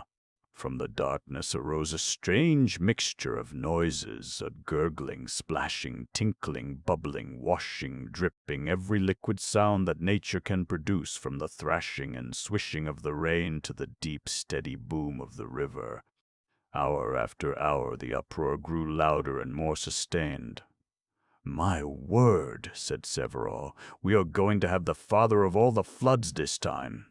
"Well, here's the dawn coming at last, and that is a blessing. We've about exploded the third night superstition anyhow." A gray light was stealing through the room, and there was the day upon us in an instant. The rain had eased off, but the coffee-colored river was roaring past like a waterfall. Its power made me fear for the anchor of the Gamecock. "I must get aboard," said I. "If she drags, she'll never be able to beat up the river again." "The island is as good as a breakwater," the doctor answered. "I can give you a cup of coffee if you will come up to the house." I was chilled and miserable, so the suggestion was a welcome one. We left the ill-omened cooperage with its mystery still unsolved, and we splashed our way up to the house. "There's the spirit lamp," said Severall. "If you would just put a light to it, I will see how Walker feels this morning." He left me, but was back in an instant with a dreadful face. "He's gone!" he cried hoarsely. The word sent a thrill of horror through me. I stood with the lamp in my hand, glaring at him. "Yes, he's gone," he repeated. "Come and look." I followed him without a word, and the first thing that I saw as I entered the bedroom was Walker himself, lying huddled on his bed in the gray flannel sleeping suit in which I had helped to dress him on the night before. "Not dead, surely," I gasped. The doctor was terribly agitated. His hands were shaking like leaves in the wind. "He's been dead some hours. Was it fever? Fever." "Look at his foot!" I glanced down, and a cry of horror burst from my lips. One foot was not merely dislocated, but was turned completely round in a most grotesque contortion. "Good God!" I cried. "What can have done this?" Severall had laid his hand upon the dead man's chest. "Feel here," he whispered. I placed my hand at the same spot. There was no resistance. The body was absolutely soft and limp. It was like pressing a sawdust doll. "The breastbone is gone," said Severall in the same awed whisper. "He's broken to bits. Thank God that he had the laudanum." "You can see by his face that he died in his sleep. But who can have done this?" "I've had about as much as I can stand," said the doctor, wiping his forehead. "I don't know that I'm a greater coward than my neighbors, but this gets beyond me. If you're going out to the Gamecock—" "Come on," said I, and off we started. If we did not run, it was because each of us wished to keep up the last shadow of his self-respect before the other. It was dangerous in a light canoe on that swollen river, but we never paused to give the matter a thought. He bailing and I paddling, we kept her above water and gained the deck of the yacht. There, with 200 yards of water between us and this cursed island, we felt that we were our own men once more. "We'll go back in an hour or so," said he, "but we need a little time to steady ourselves." I wouldn't have had the niggers see me as I was just now for a year's salary. "I've told the steward to prepare breakfast. Then we shall go back," said I. "But in God's name, Dr. Severall, what do you make of it all?" "It beats me clean. I've heard of voodoo devilry, and I've laughed at it with the others. But that poor old Walker, a decent, God-fearing 19th century Primrose League Englishman, should go under like this without a whole bone in his body. It's given me a shake, I won't deny it. But look there, Meldrum. Is that hand of yours mad or drunk, or what is it? Old Patterson, the oldest man of my crew and as steady as the pyramids, had been stationed in the bows with a boat-hook to fend off the drifting logs which came sweeping down with the current. Now he stood with crooked knees glaring out in front of him and one forefinger stabbing furiously at the air. "Look at it!" he yelled. "Look at it!" And at the same instant we saw it. A huge black tree trunk was coming down the river, its broad glistening back just lapped by the water.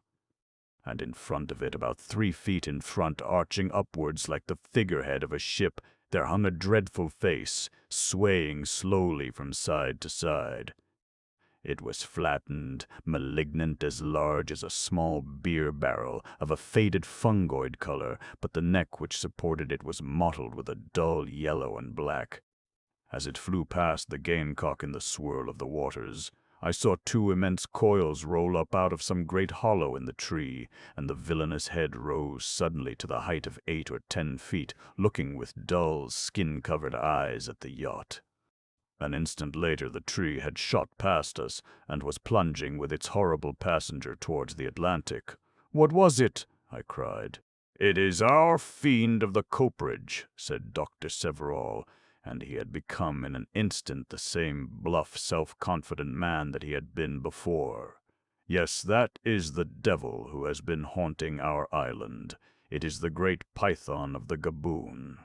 I thought of the stories which I had heard all down the coast of the monstrous constrictors of the interior, of their periodical appetite, and of the murderous effects of their deadly squeeze. Then it all took shape in my mind. There had been a freshet the week before. It had brought down this huge hollow tree with its hideous occupant. Who knows from what far distant tropical forest it may have come? It had been stranded on the little east bay of the island. The cooperage had been the nearest house. Twice, with the return of its appetite, it had carried off the watchman. Last night it had doubtless come again, when Severall had thought he saw something move at the window, but our lights had driven it away. It had writhed onwards and had slain poor Walker in his sleep. "Why did it not carry him off?" I asked. "The thunder and lightning must have scared the brute away. There's your steward, Meldrum. The sooner we have breakfast and get back to the island, the better, or some of those niggers might think that we had been frightened." Jelland's Voyage.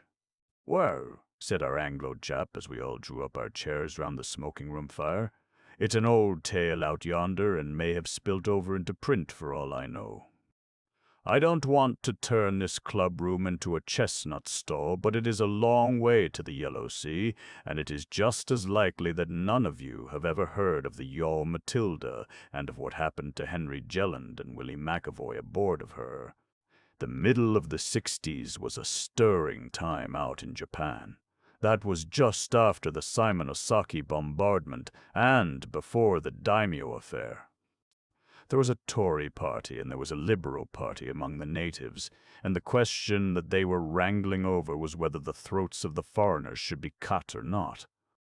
I tell you all, politics have been tame to me since then. If you lived in a treaty port, you were bound to wake up and take an interest in them. And to make it better, the outsider had no way of knowing how the game was going. If the opposition won, it would not be a newspaper paragraph that would tell him of it, but a good old Tory in a suit of chainmail with a sword in each hand would drop in and let him know all about it in a single uppercut. Of course it makes men reckless when they are living on the edge of a volcano like that. Just at first they are very jumpy, and then there comes a time when they learn to enjoy life while they have it. I tell you, there's nothing makes life so beautiful as when the shadow of death begins to fall across it. Time is too precious to be dawdled away then, and a man lives every minute of it. That was the way with us in Yokohama. There were many European places of business which had to go on running, and the men who worked them made the place lively for 7 nights in the week. One of the heads of the European colony was Randolph Moore, the big export merchant. His offices were in Yokohama, but he spent a good deal of his time at his house up in Jeddo, which had only just been opened to the trade. In his absence, he used to leave his affairs in the hands of his head clerk Jelland, whom he knew to be a man of great energy and resolution. But energy and resolution are two-edged things, you know, and when they are used against you, you don't appreciate them so much. It was gambling that set Jelland wrong. He was a little dark-eyed fellow with black curly hair, more than 3/4 Celt, I should imagine. Every night in the week you would see him in the same place, on the left-hand side of the croupier at Matheson's Rouge et Noir table. For a long time he won, and lived in better style than his employer. And then came a turn of luck, and he began to lose, so that at the end of a single week his partner and he were stone broke, without a dollar to their names. This partner was a clerk in the employ of the same firm, a tall, straw-haired young Englishman called McAvoy. He was a good boy enough at the start, but he was clay in the hands of Jelland, who fashioned him into a kind of weak model of himself. They were forever on the prowl together, but it was Jelland who led and McAvoy who followed. Lynch and I and 1 or 2 others tried to show the youngster that he could come to no good along that line, and when we were talking to him we could win him round easily enough, but 5 minutes of Jelland would swing him back again. It may have been animal magnetism or what you like, but the little man could pull the big one along like a 60-foot tug in front of a full-rigged ship. Even when they had lost all their money, they would still take their places at the table and look on with shining eyes when anyone else was raking in the stamps. But one evening they could keep out of it no longer. Red had turned up 16 times running, and it was more than Jelland could bear. He whispered to McAvoy, and then said a word to the croupier. "Certainly, Mr. Jelland, your check is as good as notes," said he. Jelland scribbled a check and threw it on the black. The card was the king of hearts, and the croupier raked in the little bit of paper. Jelland grew angry, and McAvoy white. Another and a heavier check was written and thrown on the table. The card was the 9 of diamonds. McAvoy leaned his head upon his hands and looked as if he would faint. "By God," growled Jelland, "I won't be beat," and he threw on a check that covered the other 2. The card was the deuce of hearts. A few minutes later they were walking down the Bund, with the cool night air playing upon their fevered faces. "Of course you know what this means," said Jelland, lighting a cheroot. "We'll have to transfer some of the office money to our current account. There's no occasion to make a fuss over it. Old Moore won't look over the books before Easter. If we have any luck, we can easily replace it before then." "But if we have no luck," faltered McAvoy, "Tut, man, we must take things as they come. You stick to me, and I'll stick to you, and we'll pull through together. You shall sign the checks tomorrow night, and we shall see if your luck is better than mine." But if anything, it was worse.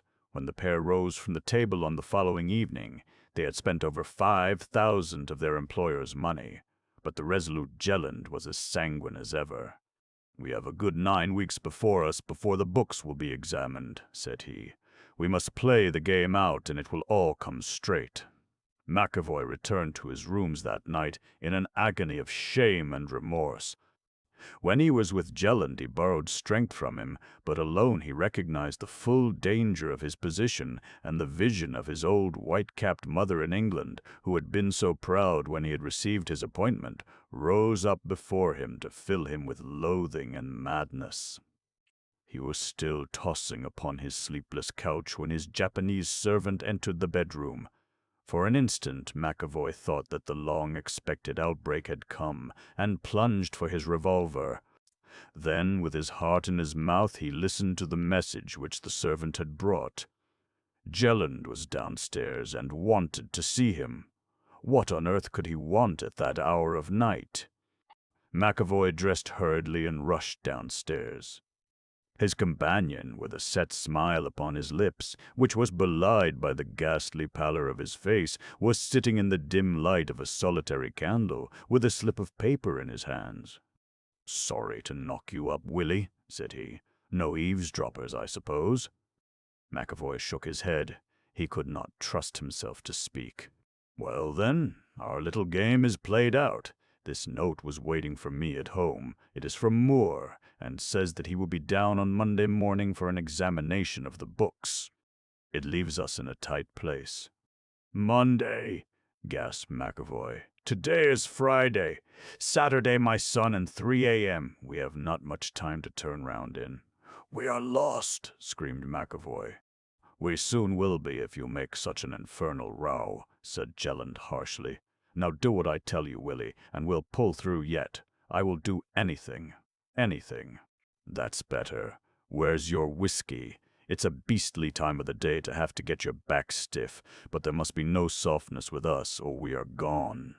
First of all, I think there is something due to our relations, don't you?" McAvoy stared. "We must stand or fall together, you know. Now I, for one, don't intend to set my foot inside a felon's dock under any circumstances. D'ye see, I'm ready to swear to that." "Are you?" "What d'ye mean?" asked McAvoy, shrinking back. "Why, man, we all have to die, and it's only the pressing of a trigger. I swear that I shall never be taken alive. Will you? If you don't, I leave you to your fate." "All right. I'll do whatever you think best." "You swear it?" "Well, mind, you must be as good as your word. Now we have 2 clear days to get off in. The yawl Matilda is on sale, and she has all her fixings and plenty of tinned stuff aboard. We'll buy the lot tomorrow morning, and whatever we want, and get away in her. But first we'll clear all that is left in the office. There are 5,000 sovereigns in the safe. After dark we'll get them aboard the yawl and take our chance of reaching California. There's no use hesitating, my son, for we have no ghost of a look-in any other direction. It's that or nothing. I'll do what you advise." "All right, and mind you get a bright face on you tomorrow, for if Moore gets the tip and comes before Monday, then—" He tapped the side pocket of his coat and looked across at his partner with eyes that were full of a sinister meaning. All went well with their plans next day. The Matilda was bought without difficulty, and, though she was a tiny craft for so long a voyage, had she been larger, 2 men could not have hoped to manage her.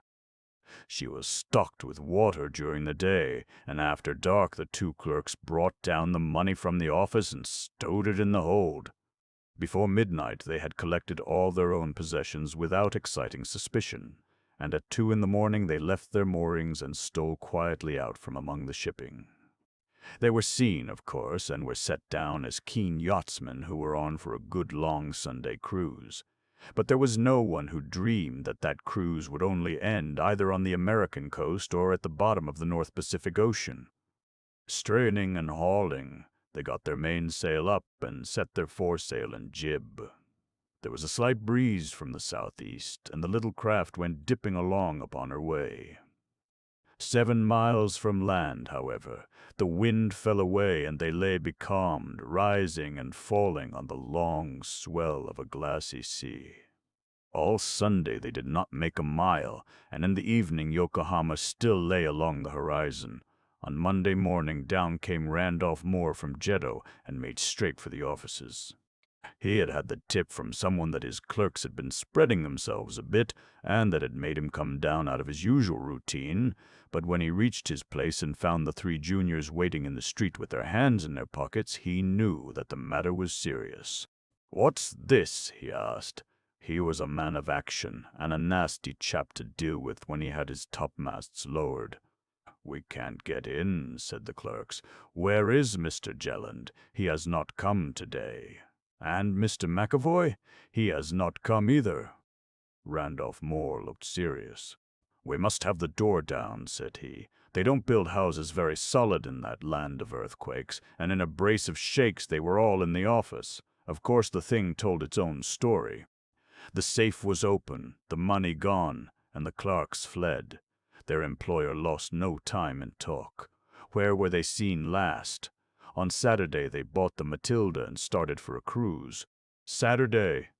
The matter seemed hopeless if they had got 2 days' start. But there was still the shadow of a chance. He rushed to the beach and swept the ocean with his glasses. "My God!" he cried. "There's the Matilda out yonder. I know her by the rake of her mast. I have my hand upon the villains after all." But there was a hitch even then. No boat had steam up, and the eager merchant had not patience to wait. Clouds were banking up along the haunch of the hills, and there was every sign of an approaching change of weather. A police boat was ready with 10 armed men in her, and Randolph Moore himself took the tiller as she shot out in pursuit of the becalmed yawl. Jelland and McAvoy, waiting wearily for the breeze which never came, saw the dark speck which sprang out from the shadow of the land and grew larger with every swish of the oars. As she drew nearer, they could see also that she was packed with men, and the gleam of weapons told what manner of men they were. Jelland stood leaning against the tiller, and he looked at the threatening sky, the limp sails, and the approaching boat. "It's a case with us, Willie," said he. "By the Lord, we are 2 most unlucky devils, for there's wind in that sky, and another hour would have brought it to us." McAvoy groaned. "There's no good softening over it, my lad," said Jelland. "It's the police boat right enough, and there's old Moore driving them to row like hell. It'll be a $10 job for every man of them." Willie McAvoy crouched against the side with his knees on the deck. "My mother, my poor old mother," he sobbed. "She'll never hear that you have been in the dock anyway," said Jelland. "My people never did much for me, but I will do that much for them. It's no good, Mac. We can chuck our hands." "God bless you, old man. Here's the pistol." He cocked the revolver and held the butt towards the youngster, but the other shrunk away from it with little gasps and cries. Jelland glanced at the approaching boat. It was not more than a few 100 yards away. "There's no time for nonsense," said he. "Damn it, man, what's the use of flinching?" "You swore it." "No, no, Jelland. Well, anyhow, I swore that neither of us should be taken. Will you do it?" "I can't. I can't." "Then I will for you." The rowers in the boat saw him lean forwards. They heard 2 pistol shots. They saw him double himself across the tiller, and then, before the smoke had lifted, they found that they had something else to think of.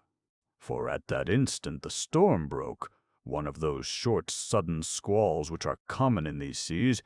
The Matilda heeled over. Her sails bellied out. She plunged her lee rail into a wave, and was off like a frightened deer.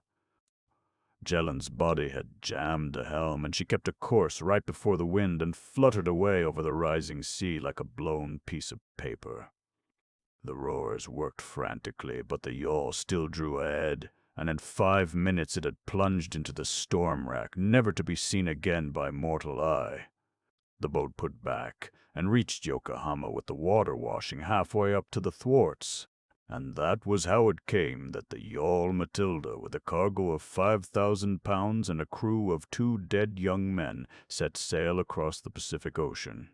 What the end of Jelland's voyage may have been, no man knows. He may have foundered in that gale, or he may have been picked up by some canny merchantman who stuck to the bullion and kept his mouth shut, or he may still be cruising in that vast waste of waters, blown north to the Bering Sea or south to the Malay Islands. It's better to leave it unfinished than to spoil a true story by inventing a tag to it. B. 24. I told my story when I was taken, and no one would listen to me. Then I told it again at the trial, the whole thing absolutely as it happened, without so much as a word added. I set it all out truly, so help me God, all that Lady Mannering said and did, and then all that I had said and done, just as it occurred. And what did I get for it? The prisoner put forward a rambling and inconsequential statement, incredible in its details and unsupported by any shred of corroborative evidence. That was what one of the London papers said, and others let it pass as if I had made no defense at all. And yet, with my own eyes, I saw Lord Mannering murdered, and I am as guiltless of it as any man on the jury that tried me. Now, sir, you are there to receive the petitions of prisoners. It all lies with you. All I ask is that you read it. Just read it, and then that you make an inquiry or two about the private character of this lady.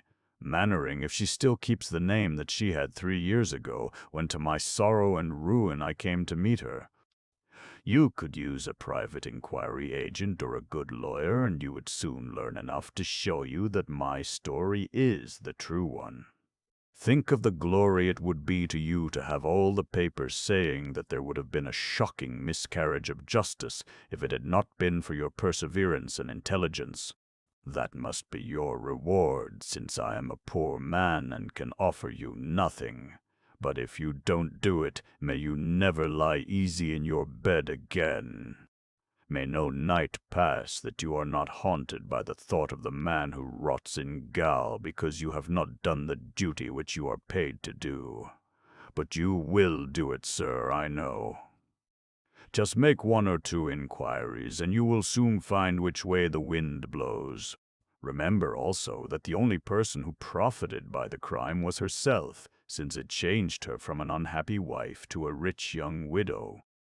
There's the end of the string in your hand, and you only have to follow it up and see where it leads to. Mind you, sir, I make no complaint as far as the burglary goes. I don't whine about what I have deserved, and so far I have had no more than I have deserved. Burglary it was, right enough, and my 3 years have gone to pay for it. It was shown at the trial that I had had a hand in the Merton Cross business, and did a year for that, so my story had the less attention on that account. A man with a previous conviction never gets a really fair trial. I own to the burglary, but when it comes to the murder which brought me a lifer, any judge but Sir James might have given me the gallows. Then I tell you that I had nothing to do with it, and that I am an innocent man. And now I'll take that night, the 13th of September, 1894, and I'll give you just exactly what occurred, and may God's hand strike me down if I go 1 inch over the truth.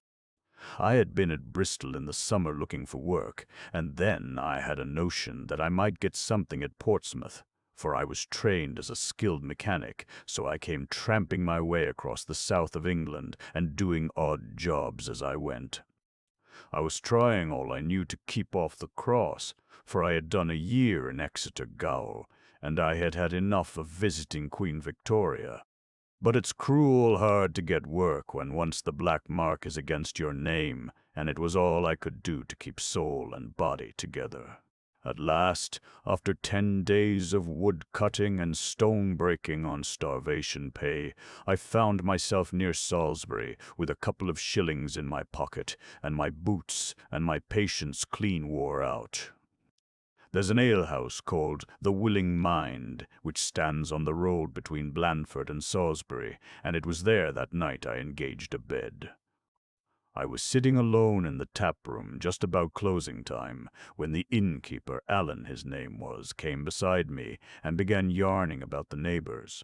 He was a man that liked to talk and to have someone to listen to his talk, so I sat there smoking and drinking a mug of ale which he had stood me, and I took no great interest in what he said until he began to talk, as the devil would have it, about the riches of Mannering Hall. "Meaning the large house on the right before I came to the village," said I, "the one that stands in its own park." "Exactly," said he. "And I am giving all our talk so that you may know that I am telling you the truth and hiding nothing." "The long white house with the pillars," said he, "at the side of the Blandford road." Now I had looked at it as I passed, and it had crossed my mind, as such thoughts will, that it was a very easy house to get into with that great row of ground windows and glass doors. I had put the thought away from me, and now here was this landlord bringing it back with his talk about the riches within. I said nothing, but I listened, and as luck would have it, he would always come back to this one subject. "He was a miser young, so you can think what he is now in his age," said he. "Well, he's had some good out of his money. What good can he have had if he does not spend it?" said I. "Well, it bought him the prettiest wife in England, and that was some good that he got out of it. She thought she would have the spending of it, but she knows the difference now." "Who was she, then?" I asked, just for the sake of something to say. "She was nobody at all until the old lord made her his lady," said he. "She came from up London way, and some said that she had been on the stage there, but nobody knew. The old lord was away for a year, and when he came home he brought a young wife back with him, and there she has been ever since. Stevens, the butler, did tell me once that she was the light of the house when fust she came, but what with her husband's mean and aggravatin' way, and what with her loneliness, for he hates to see a visitor within his doors, and what with his bitter words, for he has a tongue like a hornet's sting, her life all went out of her, and she became a white silent creature moping about the country lanes. Some say that she loved another man, and that it was just the riches of the old lord which tempted her to be false to her lover, and that now she is eating her heart out because she has lost the one without being any nearer to the other, for she might be the poorest woman in the parish for all the money that she has the handling of. Well, sir, you can imagine that it did not interest me very much to hear about the quarrels between a lord and a lady. What did it matter to me if she hated the sound of his voice, or if he put every indignity upon her in the hope of breaking her spirit, and spoke to her as he would never have dared to speak to one of his servants? The landlord told me of these things, and of many more like them, but they passed out of my mind, for they were no concern of mine. But what I did want to hear was the form in which Lord Mannering kept his riches. Title deeds and stock certificates are but paper, and more danger than profit to the man who takes them, but metal and stones are worth a risk. And then, as if he were answering my very thoughts, the landlord told me of Lord Mannering's great collection of gold medals, that it was the most valuable in the world, and that it was reckoned that if they were put into a sack the strongest man in the parish would not be able to raise them. Then his wife called him, and he and I went to our beds. I am not arguing to make out a case for myself, but I beg you, sir, to bear all the facts in your mind, and to ask yourself whether a man could be more sorely tempted than I was. I make bold to say that there are few who could have held out against it. There I lay on my bed that night, a desperate man without hope or work, and with my last shilling in my pocket. I had tried to be honest, and honest folk had turned their backs upon me. They taunted me for theft, and yet they pushed me towards it. I was caught in the stream and could not get out. And then it was such a chance, the great house all lined with windows, the golden meadows which could so easily be melted down. It was like putting a loaf before a starving man and expecting him not to eat it. I fought against it for a time, but it was no use. At last I sat up on the side of my bed, and I swore that that night I should either be a rich man and able to give up crime forever, or that the irons should be on my wrists once more. Then I slicked on my clothes, and, having put a shilling on the table, for the landlord had treated me well, and I did not wish to cheat him, I passed out through the window into the garden of the inn. There was a high wall round this garden, and I had a job to get over it, but once on the other side it was all plain sailing. I did not meet a soul upon the road, and the iron gate of the avenue was open. No one was moving at the lodge. The moon was shining, and I could see the great house glimmering white through an archway of trees. I walked up it for a quarter of a mile or so until I was at the edge of the drive, where it ended in a broad, gravelled space before the main door. There I stood in the shadow and looked at the long building, with a full moon shining in every window and silvering the high stone front. I crouched there for some time, and I wondered where I should find the easiest entrance.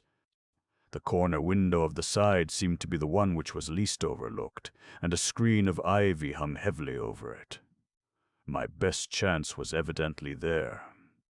I worked my way under the trees to the back of the house, and then crept along in the black shadow of the building. A dog barked and rattled his chain, but I stood waiting until he was quiet, and then I stole on once more until I came to the window which I had chosen. It is astonishing how careless they are in the country, in places far removed from large towns where the thought of burglars never enters their heads. I call it setting temptation in a poor man's way when he puts his hand, meaning no harm, upon a door and finds it swing open before him. In this case it was not so bad as that, but the window was merely fastened with the ordinary catch, which I opened with a push from the blade of my knife. I pulled up the window as quickly as possible, and then I thrust the knife through the slit in the shutter and prized it open. They were folding shutters, and I shoved them before me and walked into the room. "Good evening, sir. You are very welcome," said a voice. "I've had some starts in my life, but never one to come up to that one." There, in the opening of the shutters within reach of my arm, was standing a woman with a small coil of wax taper burning in her hand. She was tall and straight and slender, with a beautiful white face that might have been cut out of clear marble, but her hair and eyes were as black as night. She was dressed in some sort of white dressing gown which flowed down to her feet, and what with this robe and what with her face, it seemed as if a spirit from above was standing in front of me. My knees knocked together, and I held onto the shutter with one hand to give me support. I should have turned and run away if I had had the strength, but I could only just stand and stare at her. She soon brought me back to myself once more. "Don't be frightened," said she, and they were strange words for the mistress of a house to have to use to a burglar. "I saw you out of my bedroom window when you were hiding under those trees, so I slipped downstairs, and then I heard you at the window. I should have opened it for you if you had waited, but you managed it yourself just as I came up." I still held in my hand the long clasp knife with which I had opened the shutter. I was unshaven and grimed from a week on the roads. Altogether, there are few people who would have cared to face me alone at 1 in the morning, but this woman, if I had been her lover meeting her by appointment, could not have looked upon me with a more welcoming eye. She laid her hand upon my sleeve and drew me into the room. "What's the meaning of this, ma'am? Don't get trying any little games upon me," said I, in my roughest way, "and I can put it on rough when I like. It'll be the worse for you if you play me any trick," I added, showing her my knife. "I will play you no trick," said she. "On the contrary, I am your friend, and I wish to help you." "Excuse me, ma'am, but I find it hard to believe that," said I. "Why should you wish to help me?" "I have my own reasons," said she, and then suddenly, with those black eyes blazing out of her white face, "It's because I hate him, hate him, hate him. Now you understand." I remembered what the landlord had told me, and I did understand. I looked at her ladyship's face, and I knew that I could trust her. She wanted to revenge herself upon her husband. She wanted to hit him where it would hurt him most, upon the pocket. She hated him so that she would even lower her pride to take such a man as me into her confidence if she could gain her end by doing so. I've hated some folk in my time, but I don't think I ever understood what hate was until I saw that woman's face in the light of the taper.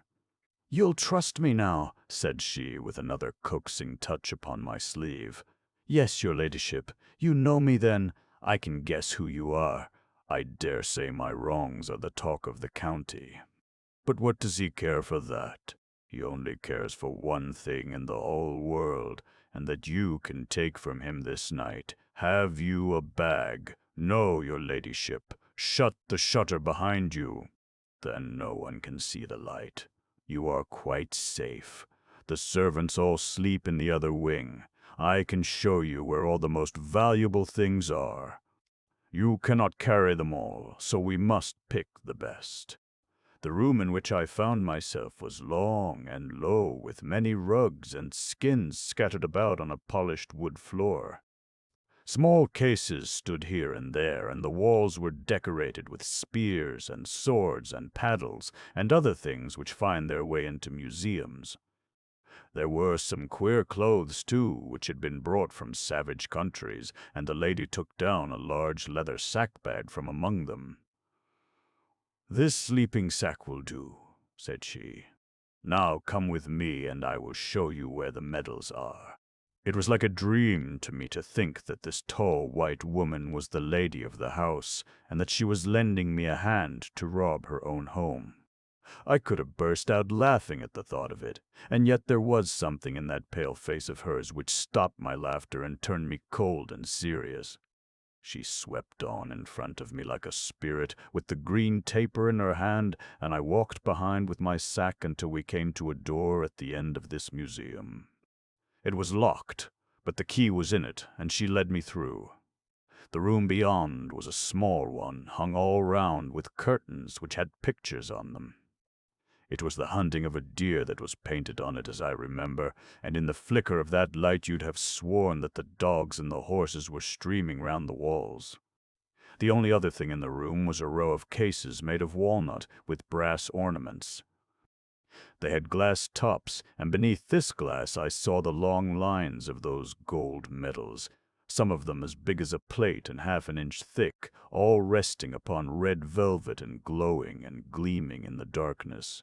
My fingers were just itching to be at them, and I slipped my knife under the lock of one of the cases to wrench it open. "Wait a moment," said she, laying her hand upon my arm. "You might do better than this." "I am very well satisfied, ma'am," said I, "and much obliged to your ladyship for kind assistance." "You can do better," she repeated. "Would not golden sovereigns be worth more to you than these things?" "Why, yes," said I, "that's best of all." "Well," said she, "he sleeps just above our head.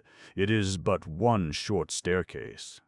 There is a tin box with money enough to fill this bag under his bed. How can I get it without waking him? What matter if he does wake?" She looked very hard at me as she spoke. "You could keep him from calling out." "No, no, ma'am, I'll have none of that." "Just as you like," said she. "I thought that you were a stout-hearted sort of man by your appearance, but I see that I made a mistake. If you are afraid to run the risk of one old man, then of course you cannot have the gold which is under his bed. You are the best judge of your own business, but I should think that you would do better at some other trade. I'll not have murder on my conscience. You could overpower him without harming him." "I never said anything of murder. The money lies under the bed. But if you are faint-hearted, it is better that you should not attempt it."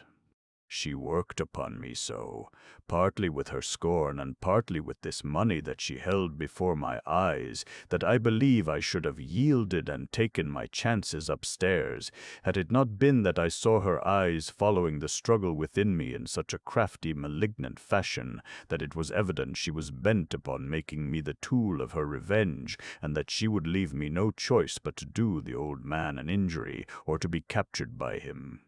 She felt suddenly that she was giving herself away, and she changed her face to a kindly, friendly smile, but it was too late, for I had had my warning. "I will not go upstairs," said I. "I have all I want here." She looked her contempt at me, and there never was a face which could look it plainer. "Very good. You can take these medals. I should be glad if you would begin at this end. I suppose they will all be the same value when melted down, but these are the ones which are the rarest, and therefore the most precious to him. It is not necessary to break the locks. If you press that brass knob, you will find that there is a secret spring. So, take that small one first. It is the very apple of his eye." She had opened one of the cases, and the beautiful things all lay exposed before me. I had my hand upon the one which she had pointed out, when suddenly a change came over her face, and she held up one finger as a warning. "Hist!" she whispered. "What is that?" Far away in the silence of the house we heard a low, dragging, shuffling sound, and the distant tread of feet.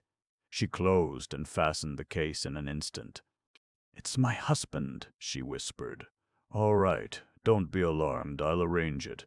Here, quick, behind the tapestry."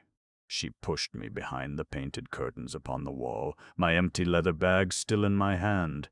Then she took her taper and walked quickly into the room from which we had come. From where I stood, I could see her through the open door. "Is that you, Robert?" she cried. The light of a candle shone through the door of the museum, and the shuffling steps came nearer and nearer. Then I saw a face in the doorway, a great heavy face, all lines and creases, with a huge curving nose and a pair of gold glasses fixed across it. He had to throw his head back to see through the glasses, and that great nose thrust out in front of him like the beak of some sort of fowl. He was a big man, very tall and burly, so that in his loose dressing gown his figure seemed to fill up the whole doorway. He had a pile of gray, curling hair all round his head, but his face was clean-shaven. His mouth was thin and small and prim, hidden away under his long, masterful nose. He stood there, holding the candle in front of him, and looking at his wife with a queer, malicious gleam in his eyes. It only needed that one look to tell me that he was as fond of her as she was of him. "How's this?" he asked. "Some new tantrum? What do you mean by wandering about the house? Why don't you go to bed?" "I could not sleep," she answered. She spoke languidly and wearily. If she was an actress once, she had not forgotten her calling. "Might I suggest," said he in the same mocking kind of voice, "that a good conscience is an excellent aid to sleep?" "That cannot be true," she answered, "for you sleep very well." "I have only one thing in my life to be ashamed of," said he, and his hair bristled up with anger until he looked like an old cockatoo. "You know best what that is. It is a mistake which has brought its own punishment with it. To me as well as to you. Remember that. You have very little to whine about. It was I who stooped and you who rose. Rose! Yes, rose. I suppose you do not deny that it is promotion to exchange the music hall for Mannering Hall. Fool that I was ever to take you out of your true sphere. If you think so, why do you not separate? Because private misery is better than public humiliation. Because it is easier to suffer for a mistake than to own to it. Because also I like to keep you in my sight and to know that you cannot go back to him. You villain, you cowardly villain. Yes, yes, my lady, I know your secret ambition, but it shall never be while I live, and if it happens after my death I will at least take care that you go to him as a beggar. You and dear Edward will never have the satisfaction of squandering my savings, and you may make up your mind to that, my lady. Why are those shutters and the window open? I found the night very close. It is not safe. How do you know that some tramp may not be outside? Are you aware that my collection of medals is worth more than any similar collection in the world? You have left the door open also. What is there to prevent anyone from rifling the cases? I was here. I know you were. I heard you moving about in the medal room, and that was why I came down. What were you doing? Looking at the medals. What else should I be doing? This curiosity is something new. He looked suspiciously at her and moved on towards the inner room, she walking beside him. It was at this moment that I saw something which startled me. I had laid my clasp knife open upon the top of one of the cases, and there it lay in full view. She saw it before he did, and with a woman's cunning she held her taper out so that the light of it came between Lord Mannering's eyes and the knife. Then she took it in her left hand and held it against her gown out of his sight. He looked about from case to case.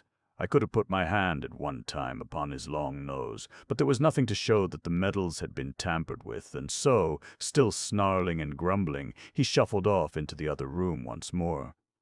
And now I have to speak of what I heard rather than of what I saw, but I swear to you, as I shall stand some day before my Maker, that what I say is the truth.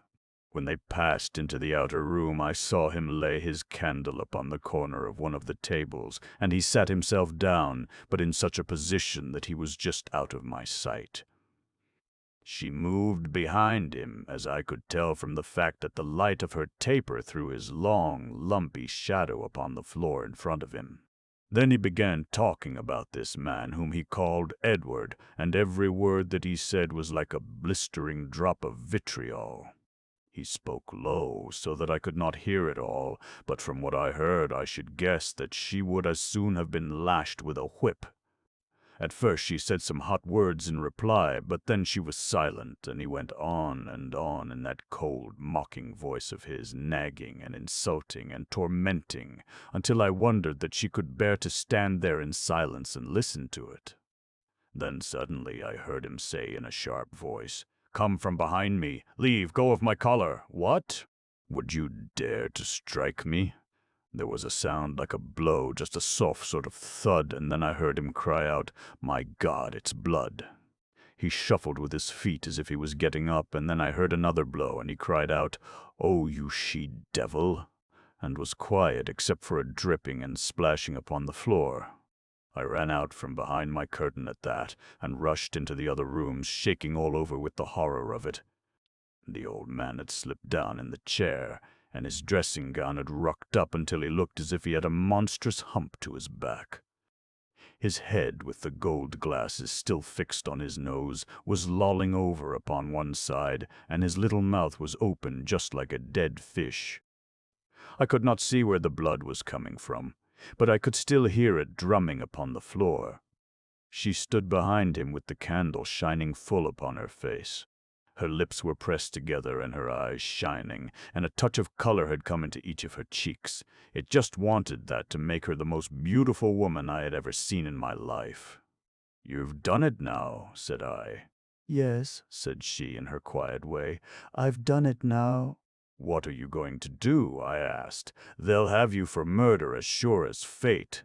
Never fear about me. I have nothing to live for, and it does not matter. Give me a hand to set him straight in the chair. It is horrible to see him like this." I did so, though it turned me cold all over to touch him. Some of his blood came on my hand and sickened me. "Now," said she, "you may as well have the medals as anyone else. Take them and go. I don't want them, I only want to get away. I was never mixed up with a business like this before." "Nonsense," said she. "You came for the medals, and here they are at your mercy. Why should you not have them? There is no one to prevent you." I held the bag still in my hand. She opened the case, and between us we threw 100 or so of the medals into it. They were all from the one case, but I could not bring myself to wait for any more. Then I made for the window, for the very air of this house seemed to poison me after what I had seen and heard. As I looked back, I saw her standing there, tall and graceful, with the light in her hand, just as I had seen her the gravel drive. I thank God that I can lay my hand upon my heart and say that I have never done a murder, but perhaps it would be different if I had been able to read that woman's mind and thoughts. There might have been 2 bodies in the room instead of 1 if I could have seen behind that last smile of hers. But I thought of nothing but of getting safely away, and it never entered my head how she might be fixing the rope round my neck. I had not taken 5 steps out from the window, skirting down the shadow of the house in the way that I had come, when I heard a scream that might have raised the parish, and then another and another. "Murder!" she cried. "Murder! Murder! Help!" And her voice rang out in the quiet of the night time and sounded over the whole countryside. It went through my head, that dreadful cry. In an instant lights began to move and windows to fly up, not only in the house behind me, but at the lodge and in the stables in front. Like a frightened rabbit I bolted down the drive, but I heard the clang of the gate being shut before I could reach it. Then I hid my bag of medals under some dry faggots, and I tried to get away across the park, but someone saw me in the moonlight, and presently I had 6 of them with dogs upon my heels. I crouched down among the brambles, but those dogs were too many for me, and I was glad enough when the men came up and prevented me from being torn into pieces.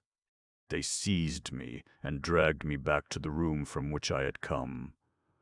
"Is this the man, your ladyship?" asked the oldest of them. "The same whom I found out afterwards to be the butler." She had been bending over the body, with her handkerchief to her eyes, and now she turned upon me with the face of a fury. Oh, what an actress that woman was! "Yes, yes, it is the very man," she cried. "Oh, you villain, you cruel villain, to treat an old man so! There was a man there who seemed to be a village constable." He laid his hand upon my shoulder. "What do you say to that?" said he. "It was she who did it," I cried, pointing at the woman whose eyes never flinched before mine.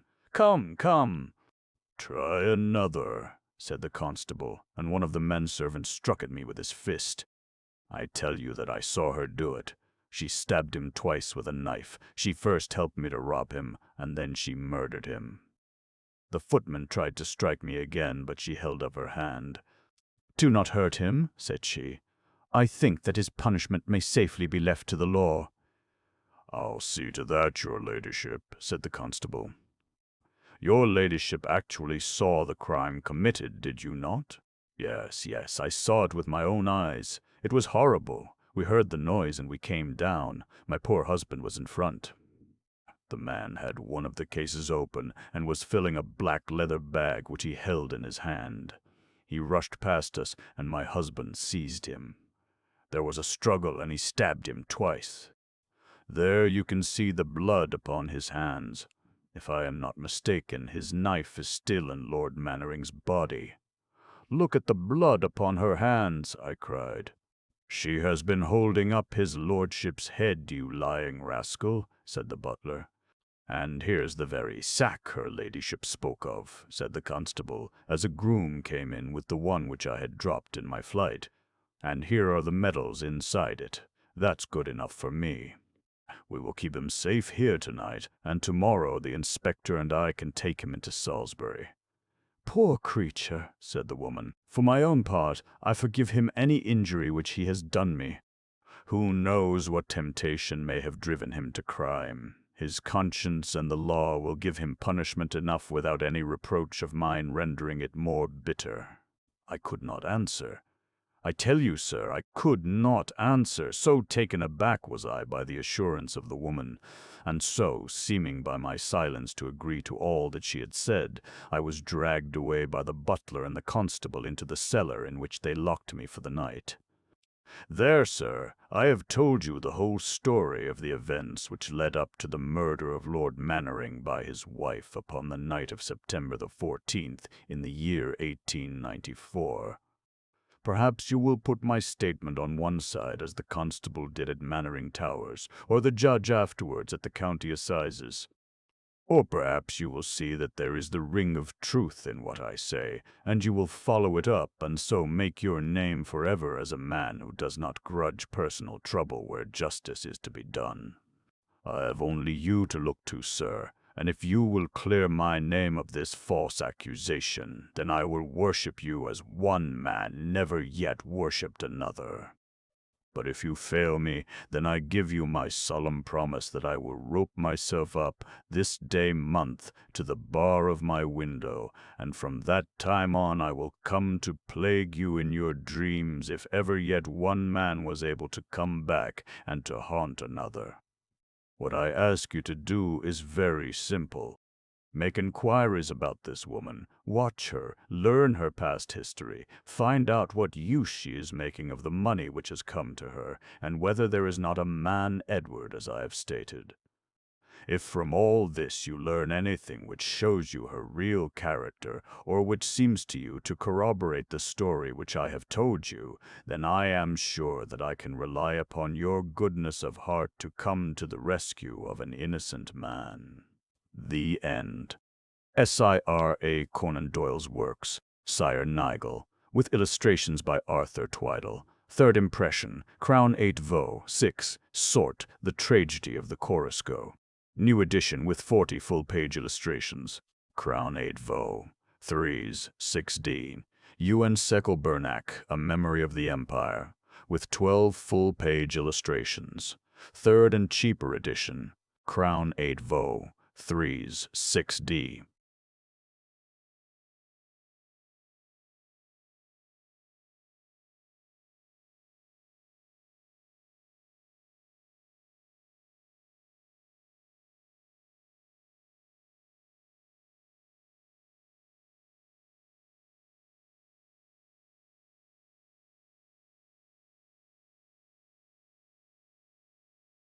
With 8 full-page illustrations, Crown 8 Voy, 3s, 6D. The White Company, new and cheaper edition, the 28th edition. The Green Flog, and other stories of war and sport. With a frontispiece, new edition, Crown 8 Voy, 3s, 6th. The Adventures of Gerard, with 16 illustrations by W.B. Wallen, Crown 8 Vo, 3s, 6D. The Return of Sherlock Holmes, illustrated by Sidney Poggett, Crown 8 Vo, 3s, 6th. The Hound of the Baskervilles, with illustrations by Sidney Poggett, Crown 8 Vo, 3s, 6th.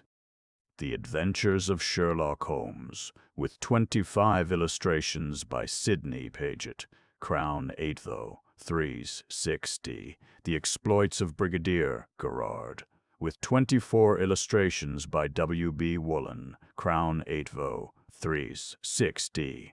The Sign of Four, illustrated, Crown 8 Vo, 3s, 6th. The Memoirs of Sherlock Holmes, with illustrations by Sidney Paget, Crown 8 Vo, 3s, 6d.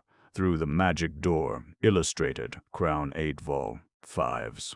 Songs of Action, 5th impression, FCP, 8 Vo, 5s. The Great Boer War, 1899, to thoroughly revised, enlarged, and completing over 7,000 COPs printed, large post, 8 Vo, 10s, 6d.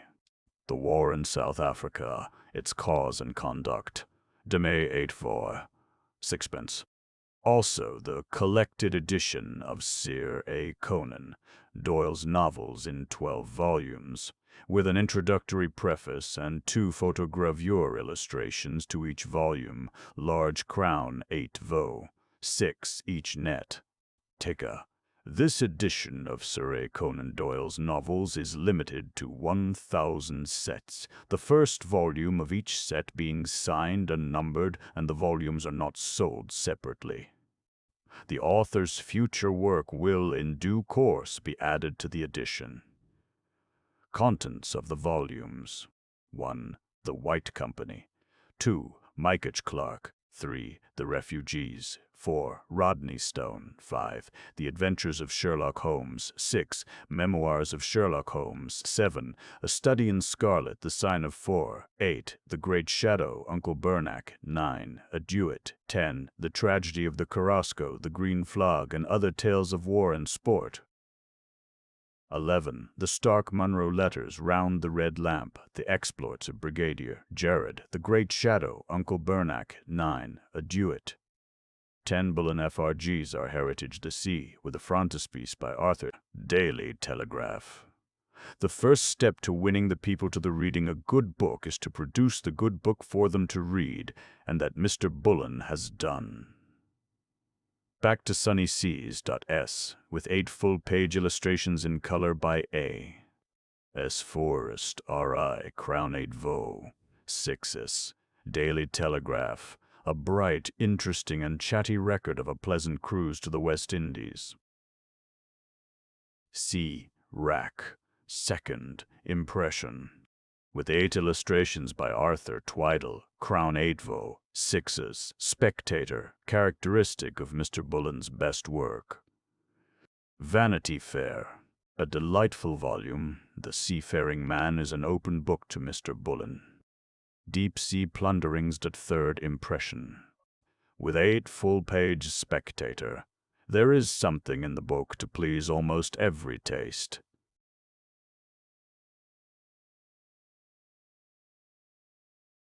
The men of the merchant service, being the polity of the mercantile marine for longshore readers. Second impression. Large post 8 vo, 7s 6d. Spectator.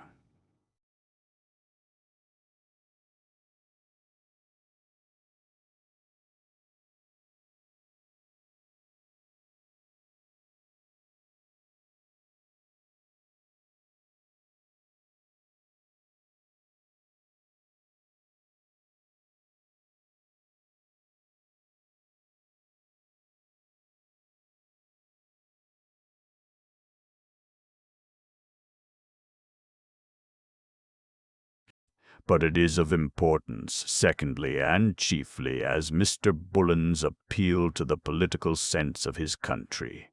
The Cruise of the Cachalots Round the World After Sperm Whales, by Frank T.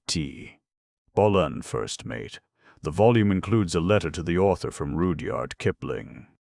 12th Impressions, with 8 illustrations and a chart. Crown 8 vo, Thurs 6d.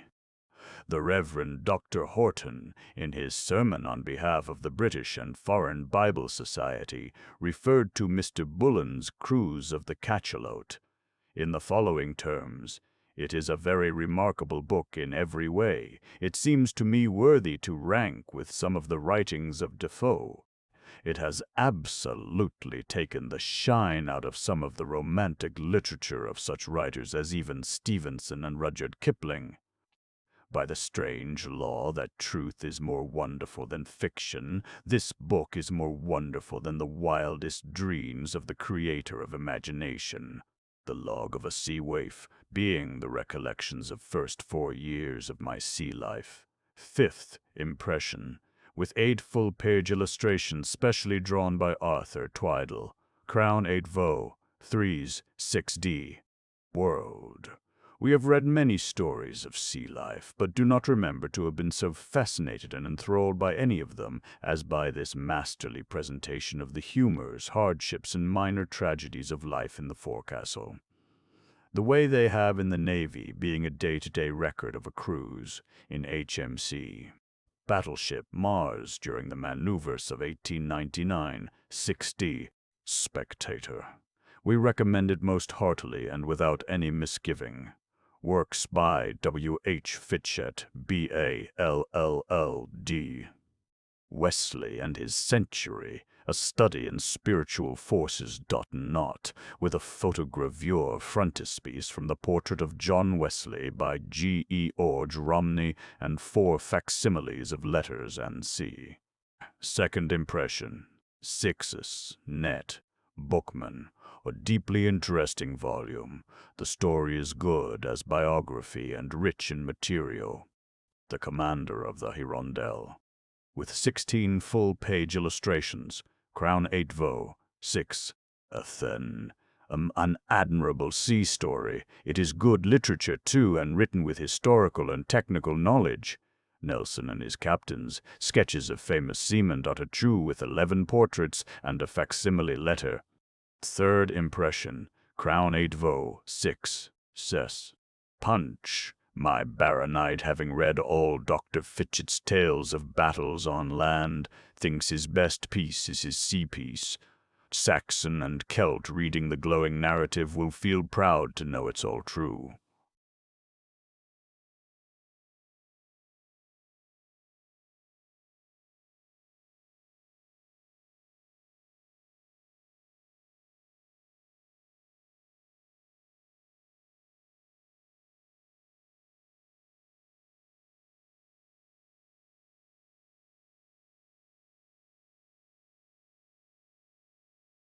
With 8 portraits and 4 plans. Crown 8 vu, 6s, Guardian. It is almost impossible to lay the book down. The story of those summer months of 1857 must ever appeal to English readers. Bookman. Written with all the swing and dash, with all the careful accuracy and brilliant descriptive power which have made Dr. Fitchett's books so deservedly popular. How England Saved Europe, the story of the Great War 1793 to 1815. Facsimiles and plans, six similes and plans, sixis. Each times. It is not without significance that this excellent story of the Great War, at once popular in the best sense, well-informed, full of instruction, and very attractively written, should be the work of a colonial writer. Gordian. Mr. Bye. Fitchett has achieved a real success, and the boy who cannot read these volumes with pleasure and profit is hopeless. They are, if boyhood would but see it, more enthralling than half the novels published. Fights for the Flag, E4th edition, with 16 portraits, 13 plans, and a facsimile letter of the Duke of Marlborough, Crown 8 vol. 6s. Spectator. Fights for the Flag is as good as Deeds That Won the Empire. To say more than this in praise of the book before us is unnecessary, for Deeds That Won the Empire was one of the best collection of popular battle studies ever given to the public. Review of Reviews. As a gift book, or as a book to take up and read at odd moments, or to devour at a prolonged sitting, this book has few equals, and will probably equal or eclipse the popularity of its predecessors. Deeds That Won the Empire, 23rd edition, with 16 portraits and 11 plans, Crown 8 vol. 6s. Spectator. Not since Macaulay ceased to write has English literature produced a writer capable of infusing such life and vigor into historical scenes. The wholesome and manly tone of Mr. Fitchett's book is specially satisfactory. The book cannot but take the reader by storm wherever it finds him. Wellington's Men, Some Soldier, Autobiographies Not Edited by W. H. Fitchett, B.A., LL.D., Crown 8 vol. 6s. Spectator. Mr. Bruant. Fitchett has ere this sounded the clarion and filled the fife to good purpose, but he has never done better work than in rescuing from oblivion the narratives which appear in this volume. We feel very grateful to Mr. Fitchett for his skillful editing of 4 stories which ought not to be allowed to die. Novels by H. S. Merriman. The Last Hope, 4th impression, 2nd edition, Chown edition, Crown 8 vol. 6. Daily Telegraph. The Last Hope illustrates all Mr. Merriman's good qualities. Its interest is unflagging and its brilliancy undeniable. Tommaso's Fortune and Other Stories, 2nd impression, Crown 8 vol. 6, Saturday Review. Engrossing, fascinating, picturesque tales full of color, adventure, and emotion. Flotsam, 7th impression, with a frontispiece, Crown 8 vol. 6s, Vanity Fair, a capital book that will repay any reader, old or young, for the reading.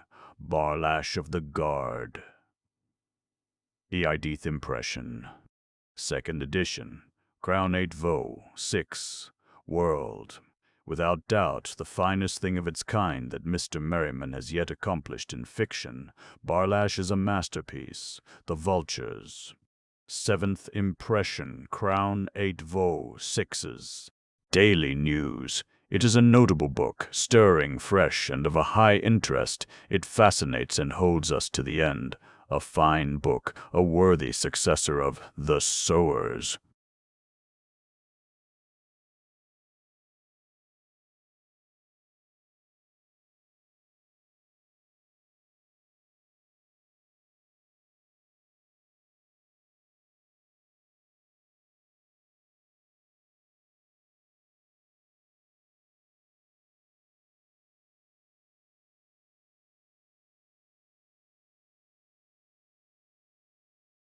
Fifth impression, Crown 8 vol. 6s. Sketch equal to, if not better than, the best he has ever written. The Velvet Glove is the very essence of good romance.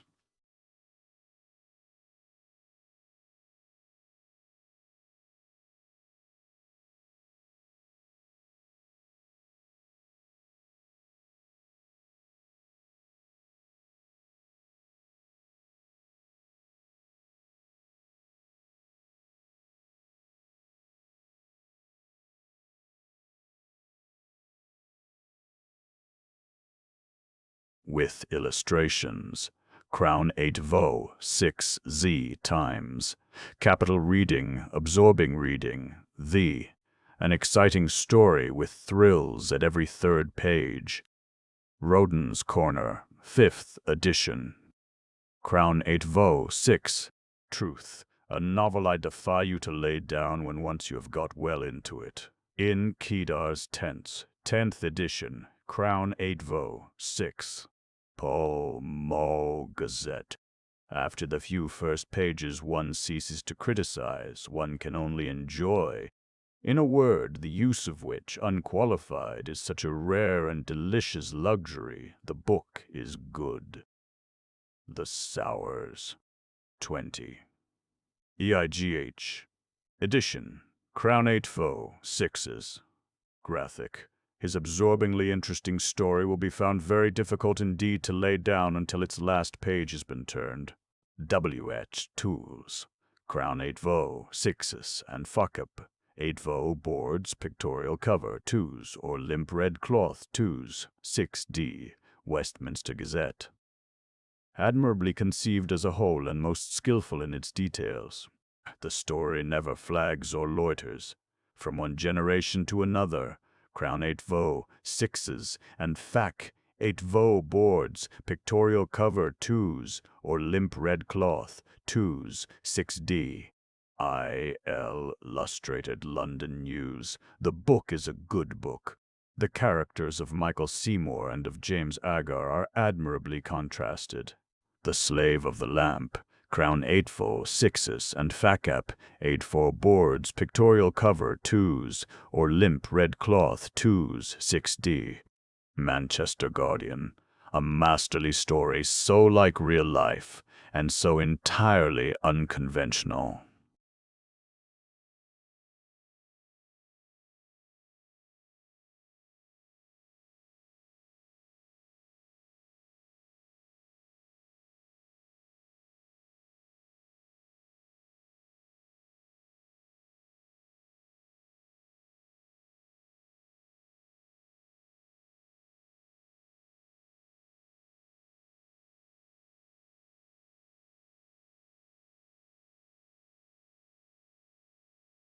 British Weekly. An interesting, thoughtful, carefully written story with a charming touch of pensiveness.